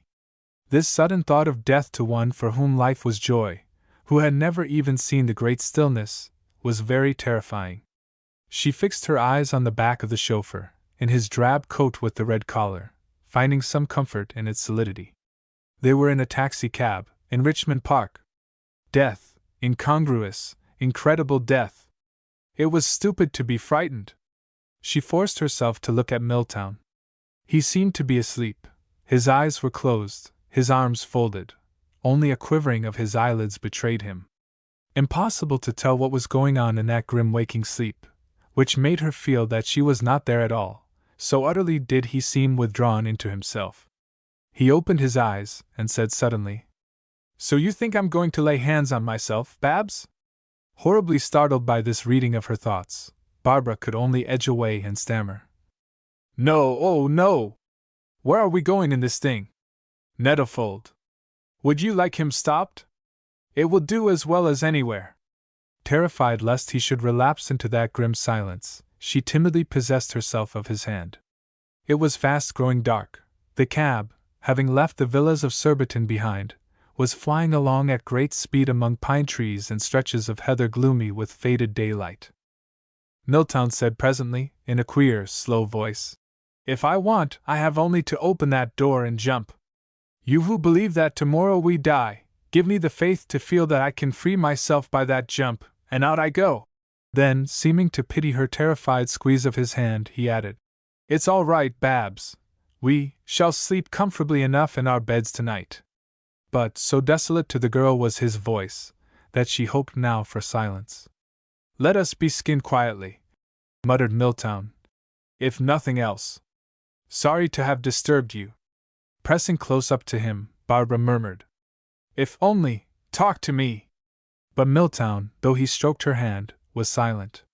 The cab, moving at unaccustomed speed along these deserted roads, moaned dismally, and Barbara was possessed now by a desire which she dared not put in practice, to pull his head down and rock it against her. Her heart felt empty and timid. To have something warm resting on it would have made all the difference. Everything real, substantial, comforting, seemed to have slipped away. Among these flying dark ghosts of pine trees, as it were the unfrequented borderland between two worlds, the feeling of a cheek against her breast alone could help muffle the deep disquiet in her, lost like a child in a wood. The cab slackened speed, the driver was lighting his lamps, and his red face appeared at the window. "We'll have to stop here, miss. I'm out of petrol. Will you get some dinner or go through?" "Through," answered Barbara. While they were passing the little time, buying then petrol, asking the way, she felt less miserable, and even looked about her with a sort of eagerness. Then when they had started again, she thought, "If I could get him to sleep, the sea will comfort him." But his eyes were staring, wide open. She feigned sleep herself, letting her head slip a little to one side, causing small sounds of breathing to escape. The whirring of the wheels, the moaning of the cab joints, the dark trees slipping by, the scent of the wet fern drifting in, all these must surely help. And presently she felt that he was indeed slipping into darkness, and then she felt nothing. When she awoke from the sleep into which she had seen Milltown fall, the cab was slowly mounting a steep hill, above which the moon had risen. The air smelled strong and sweet, as though it had passed over leagues of grass. "The Downs!" she thought. "I must have been asleep." In sudden terror, she looked round for Milltown. But he was still there, exactly as before, leaning back rigid in his corner of the cab, with staring eyes, and no other signs of life. And still only half awake, like a great warm sleepy child startled out of too deep slumber, she clutched and clung to him. The thought that he had been sitting like that, with his spirit far away, all the time that she had been betraying her watch and sleep, was dreadful. But to her embrace there was no response, and awake indeed now, ashamed, sore, Barbara released him, and turned her face to the air. Out there, two thin, dense black, long clouds, shaped like the wings of a hawk, had joined themselves together, so that nothing of the moon showed but a living brightness imprisoned, like the eyes and life of a bird, between those swift sweeps of darkness. This great uncanny spirit, brooding malevolent over the high leagues of moon-wan grass, seemed waiting to swoop, and pluck up in its talons, and devour, all that intruded on the wild loneness of these far-up plains of freedom. Barbara almost expected to hear coming from it the lost whistle of the buzzard hawks. And her dream came back to her. Where were her wings, the wings that in sleep had borne her to the stars, the wings that would never lift her, waking, from the ground? Where too were Milltown's wings? She crouched back into her corner. A tear stole up and trickled out between her closed lids, another, and another followed. Faster and faster they came. Then she felt Milltown's arm round her, and heard him say, "Don't cry, Babs!" Instinct telling her what to do, she laid her head against his chest, and sobbed bitterly. Struggling with those sobs, she grew less and less unhappy, knowing that he could never again feel quite so desolate, as before he tried to give her comfort. It was all a bad dream, and they would soon wake from it. And they would be happy as they had been before these last months. And she whispered, "Only a little while, Justy." Chapter 29. Old Lady Harbinger dying in the early February of the following year, the marriage of Barbara with her son was postponed till June. Much of the wild sweetness of spring still clung to the high moor borders of Monkland on the early morning of the wedding day. Barbara was already up and dressed for riding when her maid came to call her, and noting Stacy's astonished eyes fixed themselves on her boots, she said, "Well, Stacy? It'll tire you." "Nonsense, I'm not going to be hung." Refusing the company of a groom, she made her way towards the stretch of high moor where she had ridden with Courtier a year ago. Here over the short, as yet unflowering, heather there was a mile or more of level galloping ground. She mounted steadily, and her spirit rode, as it were, before her, longing to get up there among the peewits and curlew, to feel the crisp, peaty earth slip away under her, and the wind drive in her face, under that deep blue sky. Carried by this warm-blooded sweetheart of hers, ready to jump out of his smooth hide with pleasure, snuffling and sneezing in sheer joy, whose eyes she could see straying round to catch a glimpse of her intentions, from whose lips she could hear issuing the sweet bit music, whose vagaries even seemed designed to startle from her a closer embracing. She was filled with a sort of delicious impatience with everything that was not this perfect communing with vigor. Reaching the top, she put him into a gallop. With the wind furiously assailing her face and throat, every muscle crisped, and all her blood tingling, this was a very ecstasy of motion. She reined in at the cairn whence she and Courtier had looked down at the herds of ponies. It was the merest memory now, vague and a little sweet, like the remembrance of some exceptional spring day, when trees seemed to flower before your eyes, and in sheer wantonness exhale a scent of lemons. The ponies were there still, and in distance the shining sea. She sat thinking of nothing, but how good it was to be alive. The fullness and sweetness of it all, the freedom and strength. Away to the west over a lonely farm she could see two buzzard hawks hunting in wide circles. She did not envy them, so happy was she, as happy as the morning. And there came to her suddenly the overmastering longing of mountain tops. "I must," she thought. "I simply must." Slipping off her horse she lay down on her back, and at once everything was lost except the sky. Over her body, supported above solid earth by the warm, soft heather, the wind skimmed without sound or touch. Her spirit became one with that calm, unimaginable freedom. Transported beyond her own contentment, she no longer even knew whether she was joyful. The horse Hal, attempting to eat her sleeve, aroused her. She mounted him, and rode down. Near home she took a short cut across a meadow, through which flowed two thin bright streams, forming a delta full of lingering milkmaids, mauve marsh orchis, and yellow flags.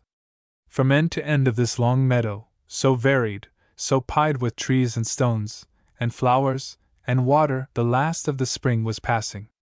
Some ponies, shyly curious of Barbara and her horse, stole up, and stood at a safe distance, with their noses dubiously stretched out, swishing their lean tails. And suddenly, far up, following their own music, 2 cuckoos flew across, seeking the thorn trees out on the moor. While she was watching the arrowy birds, she caught sight of someone coming towards her from a clump of beech trees, and suddenly saw that it was Mrs. Noel. She rode forward, flushing. What dared she say? Could she speak of her wedding, and betray Milltown's presence? Could she open her mouth at all without rousing painful feeling of some sort? Then, impatient of indecision, she began. I'm so glad to see you again. I didn't know you were still down here.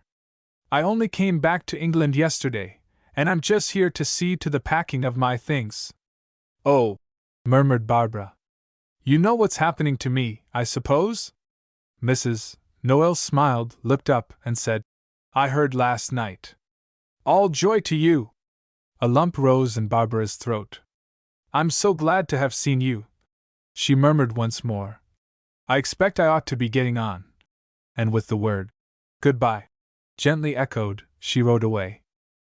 But her mood of delight was gone. Even the horse hell seemed to tread unevenly, for all that he was going back to that stable which ever appeared to him desirable 10 minutes after he had left it. Except that her eyes seemed darker, Mrs. Noel had not changed. If she had shown the faintest sign of self-pity, the girl would never have felt, as she did now, so sorry and upset. Leaving the stables, she saw that the wind was driving up a huge, white, shining cloud. Isn't it going to be fine after all? She thought. Re-entering the house by an old and so-called secret stairway that led straight to the library, she had to traverse that great dark room. There, buried in an armchair in front of the hearth, she saw Milltown with a book on his knee, not reading, but looking up at the picture of the old cardinal. She hurried on, tiptoeing over the soft carpet, holding her breath, fearful of disturbing the queer interview, feeling guilty, too, of her new knowledge, which she did not mean to impart. She had burnt her fingers once at the flame between them. She would not do so a second time. Through the window at the far end she saw that the cloud had burst. It was raining furiously. She regained her bedroom unseen. In spite of her joy out there on the moor, this last adventure of her girlhood had not been all success. She had again the old sensations, the old doubts, the dissatisfaction which she had thought dead. Those too. To shut one's eyes, and be happy, was it possible? A great rainbow, the nearest she had ever seen, had sprung up in the park, and was come to earth again in some fields close by. The sun was shining out already through the wind-driven bright rain. Jewels of blue had begun to star the black and white and golden clouds. A strange white light ghost of spring passing in this last violent outburst painted the leaves of every tree, and 100 savage hues had come down like a motley of bright birds on moor and fields. The moment of desperate beauty caught Barbara by the throat. Its spirit of galloping wildness flew straight into her heart. She clasped her hands across her breast to try and keep that moment. Far out, a cuckoo hooted and the immortal call passed on the wind.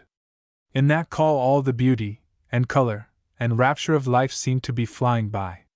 If she could only seize and evermore have it in her heart, as the buttercups out there imprison the sun, or the fallen raindrops on the sweetbriars round the windows enclosed all changing light. If only there were no chains, no walls, and finality were dead. Her clock struck 10. At this time tomorrow. Her cheeks turned hot. In a mirror she could see them burning, her lips scornfully curved, her eyes strange. Standing there, she looked long at herself, till, little by little, her face lost every vestige of that disturbance, became solid and resolute again. She ceased to have the galloping wild feeling in her heart, and instead felt cold. Detached from herself she watched, with contentment, her own calm and radiant beauty resume the armor it had for that moment put off. After dinner that night, when the men left the dining hall, Milltown slipped away to his den. Of all those present in the little church he had seemed most unemotional, and had been most moved. Though it had been so quiet and private a wedding, he had resented all cheap festivity accompanying the passing of his young sister. He would have had that ceremony in the little dark disused chapel at the court, those two, and the priest alone. Here, in this half-pagan little country church smothered hastily in flowers, with the raw singing of the half-pagan choir, and all the village curiosity and homage everything had jarred, and the stale aftermath sickened him. Changing his swallowtail to an old smoking jacket, he went out onto the lawn. In the wide darkness, he could rid himself of his exasperation. Since the day of his election he had not once been at Monkland; since Mrs. Noel's flight he had never left London. In London and work he had buried himself. By London and work he had saved himself. He had gone down into the battle. Dew had not yet fallen, and he took the path across the fields. There was no moon, no stars, no wind, the cattle were noiseless under the trees, there were no owls calling, no nightjars chewing, the fly-by-night chafers were not abroad. The stream alone was alive in the quiet darkness. And as Milltown followed the wispy line of gray path cleaving the dim glamour of daisies and buttercups, there came to him the feeling that he was in the presence, not of sleep, but of eternal waiting. The sound of his footfalls seemed desecration. So devotional was that hush, burning the spicy incense of millions of leaves and blades of grass. Crossing the last stile he came out, close to her deserted cottage, under her lime tree, which on the night of Courtier's adventure had hung blue-black round the moon. On that side, only a rail, and a few shrubs confined her garden. The house was all dark, but the many tall white flowers, like a bright vapor rising from earth, clung to the air above the beds. Leaning against the tree Milltown gave himself to memory. From the silent boughs which drooped round his dark figure, a little sleepy bird uttered a faint cheep. A hedgehog, or some small beast of night, rustled away in the grass close by. A moth flew past, seeking its candle flame. And something in Milltown's heart took wings after it, searching for the warmth and light of his blown candle of love. Then, in the hush he heard a sound as of a branch ceaselessly trailed through long grass, fainter and fainter, more and more distinct, again fainter, but nothing could he see that should make that homeless sound. And the sense of some near but unseen presence crept on him, till the hair moved on his scalp. If God would light the moon or stars, and let him see!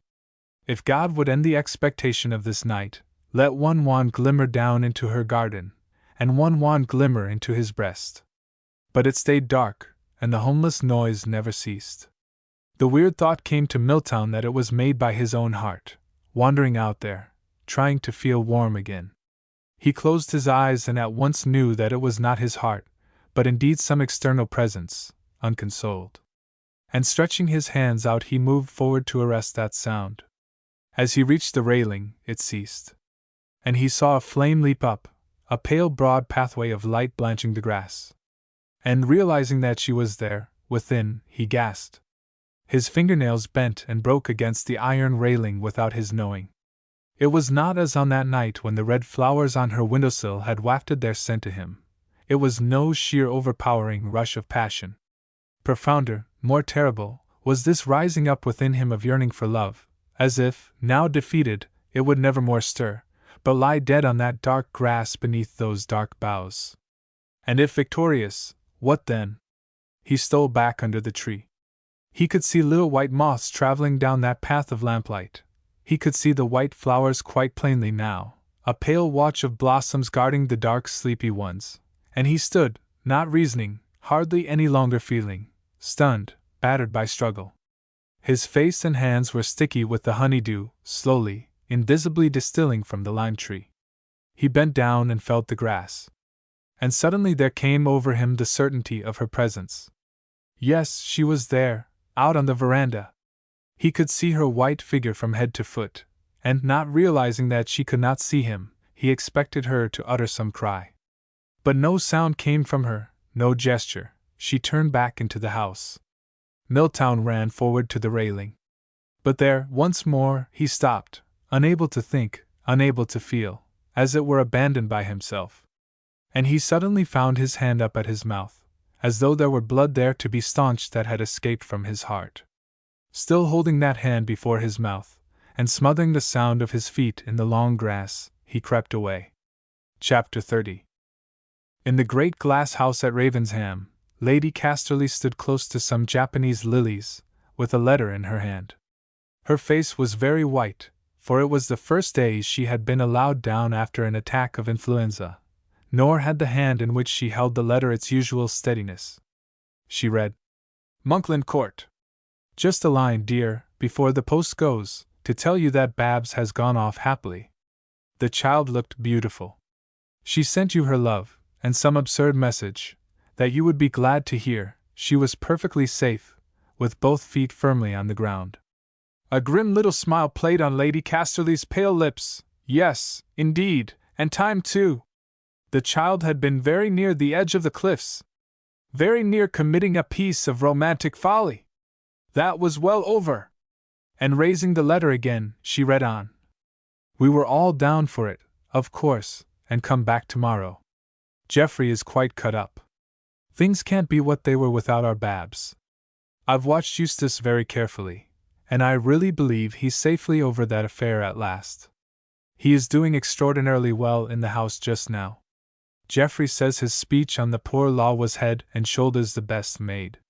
Lady Casterly let fall the hand which held the letter. Safe? Yes, he was safe. He had done the right, the natural thing. And in time he would be happy.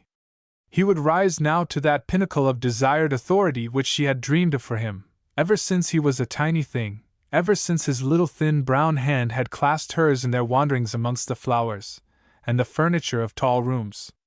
But as she stood, crumpling the letter grey-white as some small resolute ghost, among her tall lilies that filled with their scent the great glass house shadows flitted across her face. Was it the fugitive noon sunshine? Or was it some glimmering perception of the old Greek saying, character is fate, some sudden sense of the universal truth that all are in bond to their own natures, and what a man has most desired shall in the end enslave him?